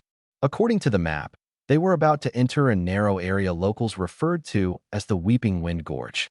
"Everyone, stay alert." Maruhoshi Kosuke stopped at the front and scanned the entrance to the gorge with sharp eyes, resembling the gaping maw of a giant beast. "This type of terrain is the easiest for ambushes." His words instantly made the caravan guards tense, gripping their weapons tightly. Shui put away his curiosity and focused, his hand instinctively resting on the short sword at his waist. Senju Tatsumi silently observed Tokugawa. Sure enough, after hearing the warning, instead of becoming nervous, a peculiar glimmer flashed in Tokugawa's eyes, fleeting but noticeable. Was he anticipating something, or was he afraid? Thoughts surged in Senju Tatsumi's mind, but he maintained an innocent and harmless demeanor as he walked over to Tokugawa's carriage, tilting his head and asking in a crisp, childlike voice, "Mr. Tokugawa, you seem very nervous." "Don't worry, with Mr. Kosuke and us here, everything will be fine." "Ah, yes. Tokugawa was startled by the sudden question and forced a strained smile. "With the three of you ninja here, I, of course, feel reassured." Haha. Reassured. As he spoke, he wiped the cold sweat from his forehead with his sleeve, his movements stiff. The team slowly entered the gorge. Towering cliffs rose on both sides, compressing the sky into a narrow blue ribbon. The howling mountain wind echoed through the gorge, producing a ghostly wailing sound that enveloped everyone in a stifling atmosphere. Just as the team reached the narrowest point of the canyon, a sudden change occurred. Attack!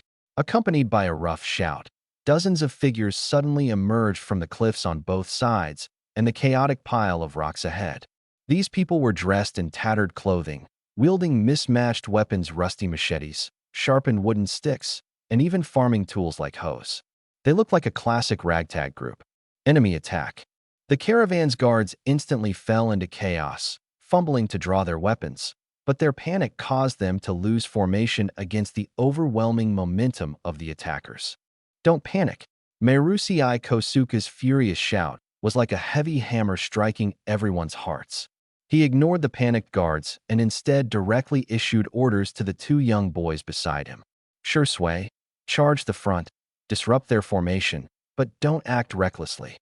Chisudo, use your jutsu to control the flanks and keep them away from the caravan. Understood. Shursue's eyes glinted with battle spirit as he instantly transformed into a sharp blade, slicing into the enemy ranks. Fire style, Phoenix Flower Jutsu. He spat out several fireballs, accurately striking the densest part of the bandits. The explosions and flames halted their charge. Senju Chisudo's hands swiftly formed seals. Wood style, Thornbind Jutsu. Dozens of vines burst from the ground, winding like venomous snakes to entangle the bandits attempting to flank. The thorns pierced their skin, eliciting screams of pain and collapsing their formation. A frontal charge, control at the flanks. Two 6-year-old boys turned a dire situation into a complete suppression in an instant. The merchants being attacked showed no panic. One stood at the forefront of the guards, eyes fixed on Senju Chisudo and Shursui. Upon seeing Chisudo use wood style, his eyes lit up, but he feigned panic and retreated into the guards, never emerging again. The real slaughter was about to begin. Marusei Kosuke's figure vanished like a ghost. He relied not on flashy ninjutsu, but purely on taijutsu and battlefield intuition, weaving through the bandits. Each time he moved, a muffled grunt followed. His actions were so fast they blurred into a gray shadow, and a bandit silently collapsed afterward. His attacks were precise, striking pressure points like the nape to unconsciousness or using the handle of a kunai to disarm weapons. No unnecessary moves, no fatal strikes. He was like an efficient reaper. In less than a minute, the majority of the bandits had fallen, leaving only their burly leader with a face full of scars, whose neck was now pinned by Shursue's short blade. The fight had happened so quickly that the guards were still frozen, unable to react. They looked at the bandits groaning and rolling on the ground, then at the three unscathed Konoha ninjas, their eyes filled with shock and awe. Mr. Guki, are they all taken care of? Shursui, still a bit unsatisfied, looked at the bandit leader he had subdued and asked excitedly. Marusei Guki nodded, walked up to the leader, his gaze calm and steady. Speak, who sent you? The bandit leader spat a mouthful of bloody saliva onto the ground, his face full of ferociousness. Bah, I just don't like the look of you, fat sheep. Wanted to rob you of some stuff. Kill me or skin me. It's up to you. Is that so? Marusei Guki's tone remained calm as he reached out and gently gripped the leader's arm. Crack! The sound of bones breaking echoed sharply through the canyon. Ah! The intense pain made the leader scream, cold sweat soaking his forehead. Once again, who sent you? Guki's voice remained calm, as if what he crushed was not bones, but dry twigs. The leader's body convulsed, the ferocity in his eyes gradually replaced by fear. He clenched his teeth, as if about to speak, but his gaze suddenly flickered. With resolute determination, he bit down hard on his poisoned tooth. Not good. Senju-shin felt alarm bells ringing, sensing danger. Black blood trickled from the leader's mouth as he stiffened and fell to the ground, lifeless. The air froze instantly. Shursui was stunned. The excitement on his face vanished, replaced by confusion. He killed himself? Marusei Guki squatted down, pried open the corpse's mouth, and upon seeing the shattered poisoned tooth, his expression turned serious for the first time. Mr. Guki, Shin broke the silence. This man is no ordinary bandit. Normal bandits are after wealth. They don't have a death wish, let alone poison teeth. Then who is he? Shui asked in surprise. I suspect he's a ninja, disguised as a bandit, and the poison was to prevent information leakage. Guki nodded, his voice hoarse. Their movements were chaotic but organized. They've been trained. Upon hearing this, Shui drew in a sharp breath, realizing the gravity of the situation. It seems we need to have a serious talk with Mr. Tokugawa. The three returned to the convoy and found their employer, Tokugawa. The merchant smiled and praised them. Konoha ninjas are truly impressive. Those bandits were dealt with in no time. Are all those scoundrels dead? Don't let them escape. Rest assured, Mr. Tokugawa. Those bandits are already dead. The bandit leader took his own life. Not a single one survived. Mr. Tokugawa, does anyone else know about your trip to the land of grass this time? Besides silk, what other goods are being transported? Marusei Kosuka asked Tokugawa cautiously. Are you suggesting those bandits were targeting me? My departure this time was a spur-of-the-moment decision, and I'm just a merchant. This trip is merely to sell silk in the land of grass. Other than silk, there are no other goods. As Marusei Kosuka questioned Tokugawa, Tatsu caught a subtle change out of the corner of his eye. When Tokugawa heard the news of the bandit leader's suicide, his tense shoulders relaxed slightly, and his grip on the edge of his clothing loosened a bit. Although he quickly masked the brief moment of relief with a look of panic, Tatsu saw it all clearly. This Tokugawa is definitely suspicious. After the ambush in the canyon, the atmosphere in the caravan became abruptly tense. The guards all wore serious expressions, gripping their weapons tightly, as if ready to face hidden threats at any moment. Tokugawa continued to act as the terrified employer, frequently wiping his sweat and sneaking glances at Tatsu and the others, his eyes filled with both apprehension and a certain secretive anticipation. On the road, Marusei Kosuka spoke less, but offered more detailed guidance to the two younger members. Look at that partially buried rock. The soil at the base has a different moisture level, showing signs of recent disturbance. Someone stopped here within the past day to observe the road conditions. Over there, the tree branch has a clean, angled cut. That's the mark of a sharp blade, not animal claws. This means the passerby was armed and accustomed to clearing obstructions. He no longer only taught them how to identify animal tracks, but also imparted skills in reconnaissance and counter-surveillance. From small details, he explained how to determine whether someone was following them, estimate their numbers, habits, and even height.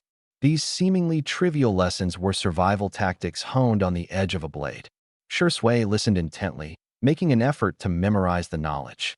He began to understand that real combat often starts long before the enemy appears. Tatsu, on the other hand, carefully absorbed the teachings, comparing Kosuka's techniques with his own modern investigative knowledge, deepening his respect for Kosuka. He realized that Kosuka was using his own methods to fill the void left by Orochimaru's absence, striving to train them into capable, independent ninjas. By evening, the group set up camp in a sparse forest near a stream. The campfire crackled as Tokugawa and his guards instinctively gathered together, keeping a slight distance from the three Konoha ninjas, creating a somewhat subtle tension in the atmosphere. Maruhoshi Kosuka was still tending to his large black pot, simmering a fragrant meat stew. Tatsu sipped the delicious soup while observing Mr. Kosuka, who was meticulously wiping his short blade. After a moment of hesitation, he finally spoke up. Mr. Kosuka, he set down his bowl, his tone carrying the curiosity and respect typical of a young boy. I heard from my sister that your swordsmanship is called Konoharu, Willow. Is it a very powerful sword technique? Shui, overhearing this, also looked over curiously. Konoha-ryu, Willow, the name sounded ancient and elegant. Maruhoshi Kosuka paused his blade cleaning. He looked up at Tatsu, but did not immediately reply. Instead, he stood up, walked to the stream, and plucked a flexible willow branch. Little Tatsu, come here, he said. Tatsu approached. Attack me with your kunai, Kosuka said calmly. Tatsu hesitated for a moment, but seeing the unwavering look in Kosuka's eyes, he nodded, unsheathed his kunai, assumed a stance, took a deep breath, and lunged forward with a sharp thrust. The motion was swift and precise, accompanied by a sharp whistling sound. Yet Kosuke neither dodged nor retreated. As the kunai neared his chest, the willow branch lightly tapped Tatsu's wrist. Tatsu felt a soft but irresistible force redirecting his thrust. His balance faltered, and he stumbled forward, nearly dropping the kunai. Startled, he turned back to see Kosuke standing as steady as ever, the willow branch swaying lightly in his hand, as if brushing away dust. Willow is not just swordsmanship, it is also a philosophy. Kosuke's voice carried on the breeze, imbued with meaning. Look at this willow branch. It does not fight against the wind when the wind is strong. It sways with it. It does not clash with the hardness of a rock when a stone falls. It bends to avoid it.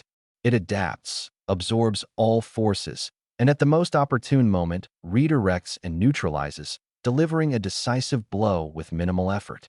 As he spoke, he traced a soft arc in the air with the willow branch, his movements as natural as a farmer wielding a tool, devoid of any murderous intent. Senju Tatsu stood frozen, his mind racing.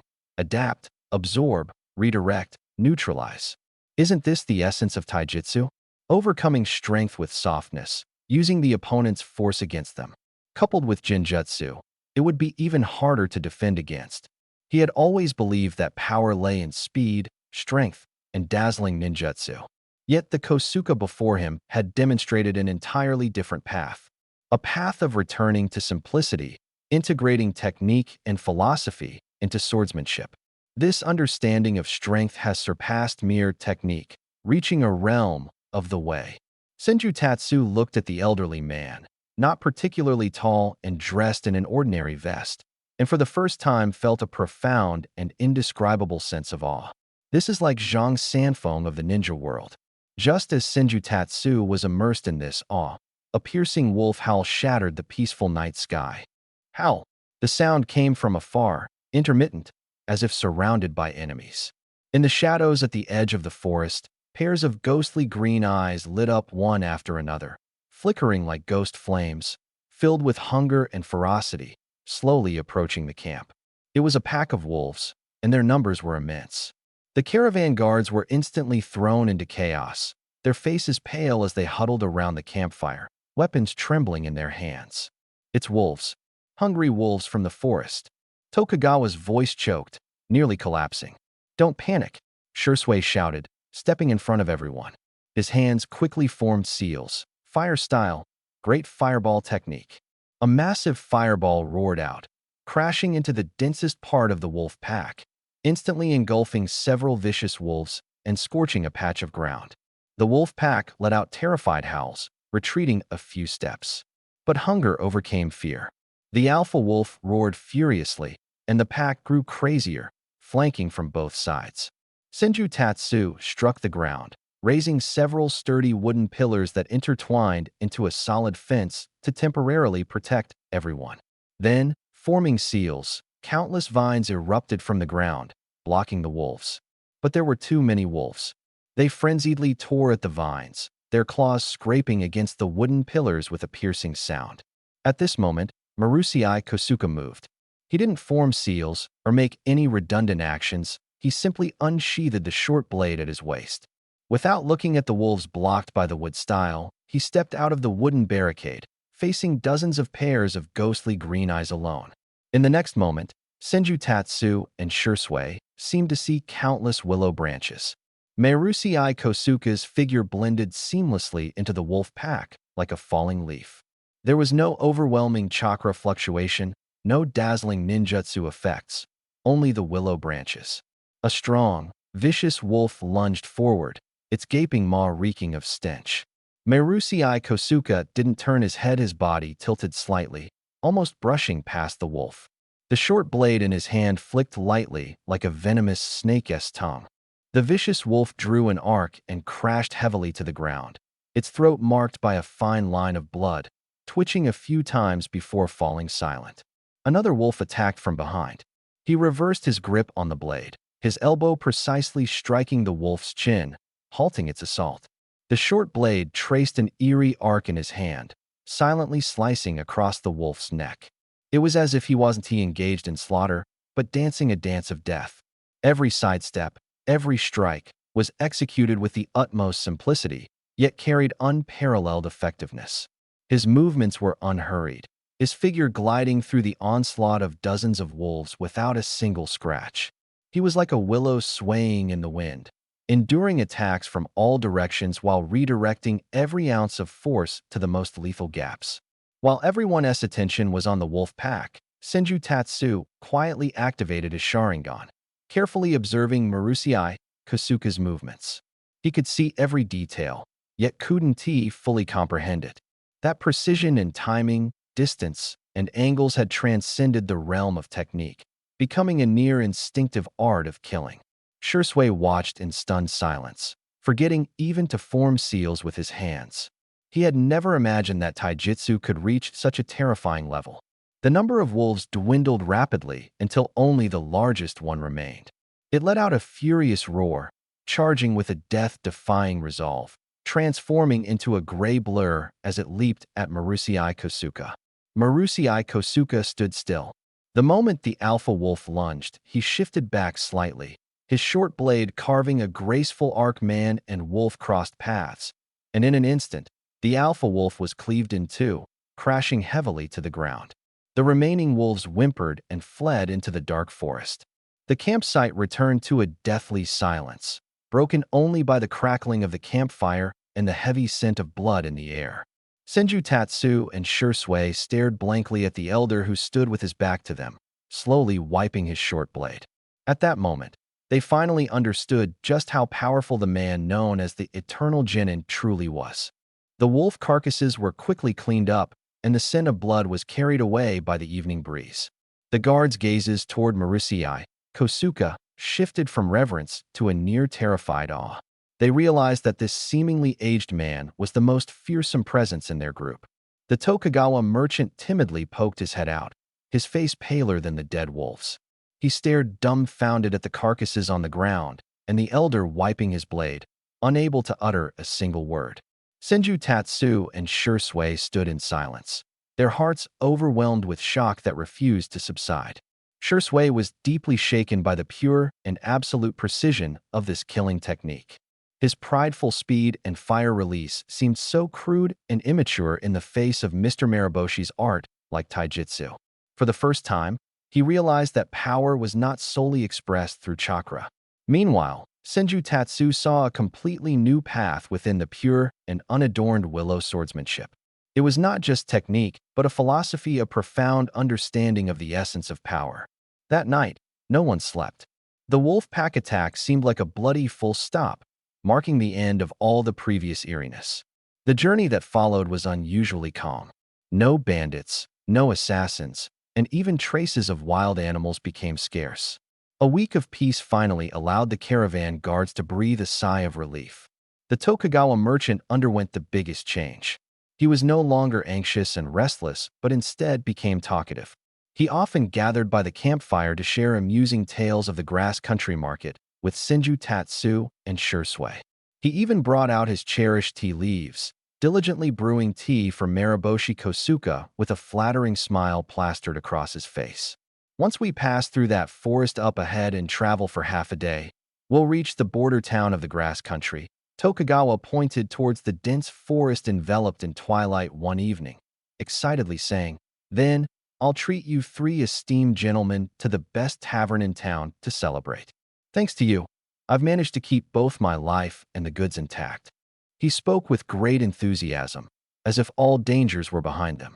Shursui, influenced by his optimism, responded with a few smiles and remarks.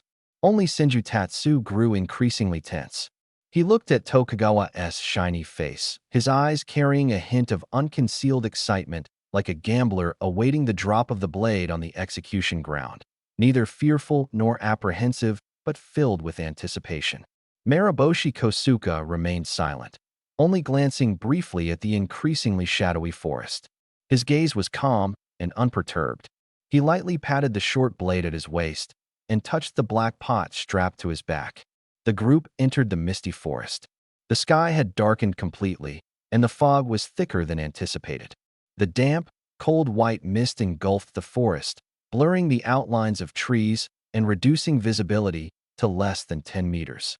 The surroundings were deathly silent, with only the sound of hooves stepping on decaying leaves and dew dripping from leaves breaking the quiet.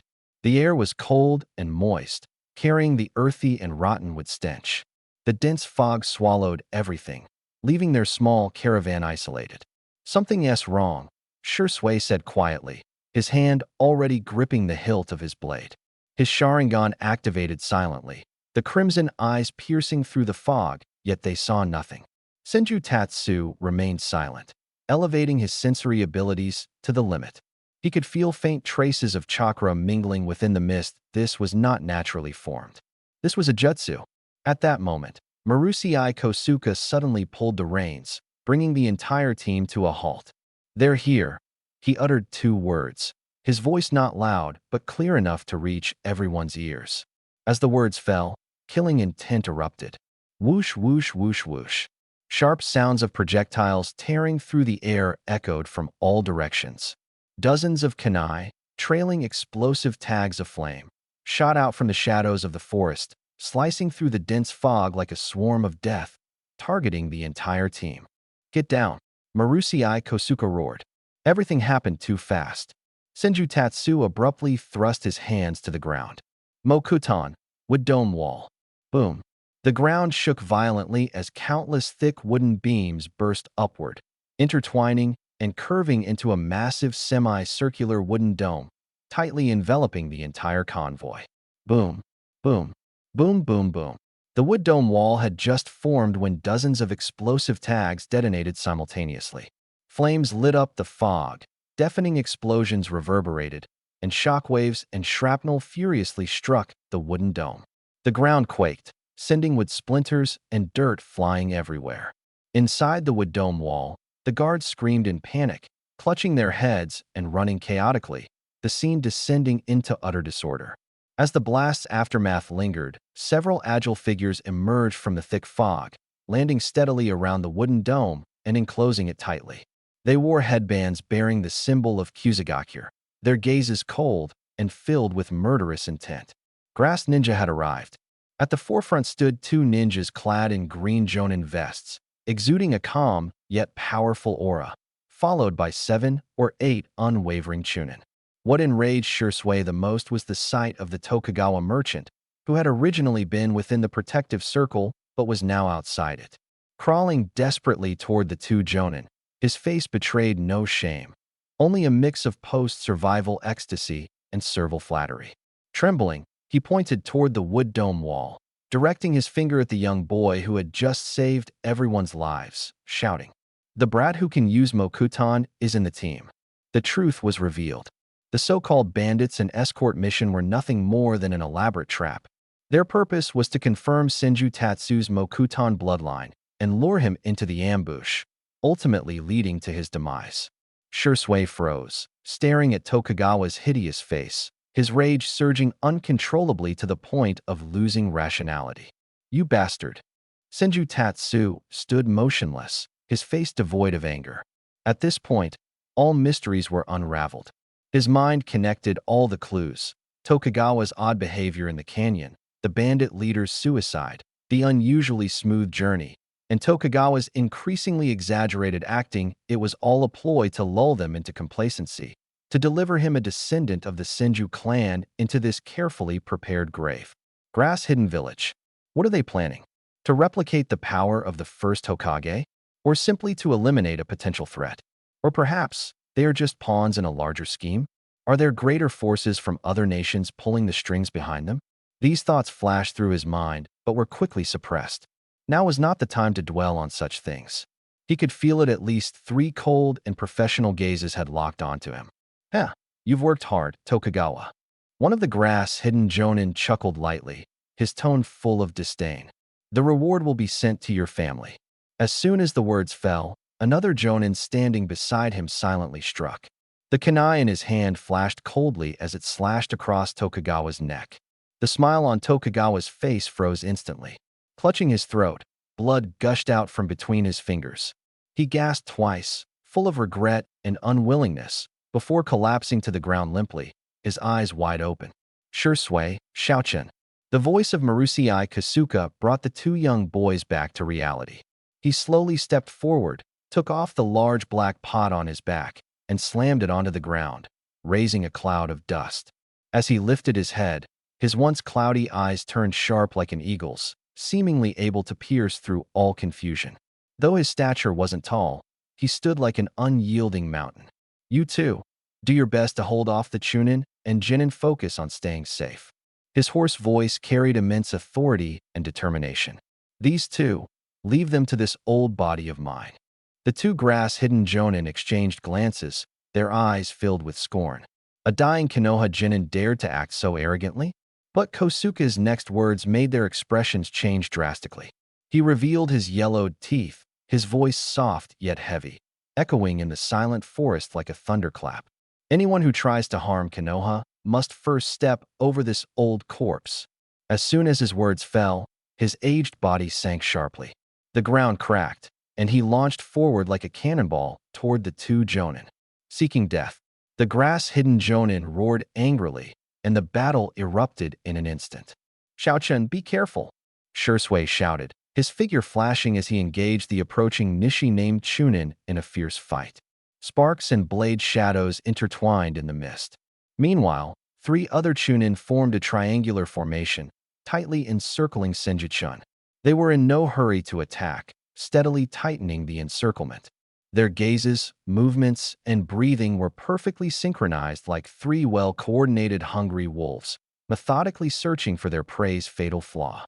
Senju-chun took a deep breath of the cold air, his mind growing sharper.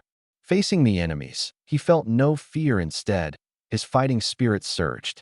Since you've set this trap for me, then be ready for me to overturn your chessboard. The dense fog was like a cold, wet shroud, enveloping the entire forest so tightly that no air could pass through. The three grass village Chunin positioned themselves with cunning and skill, forming a perfect equilateral triangle that locked Senju Shin firmly in the center. They did not rush to attack, moving instead like three experienced hunting wolves, their steps nearly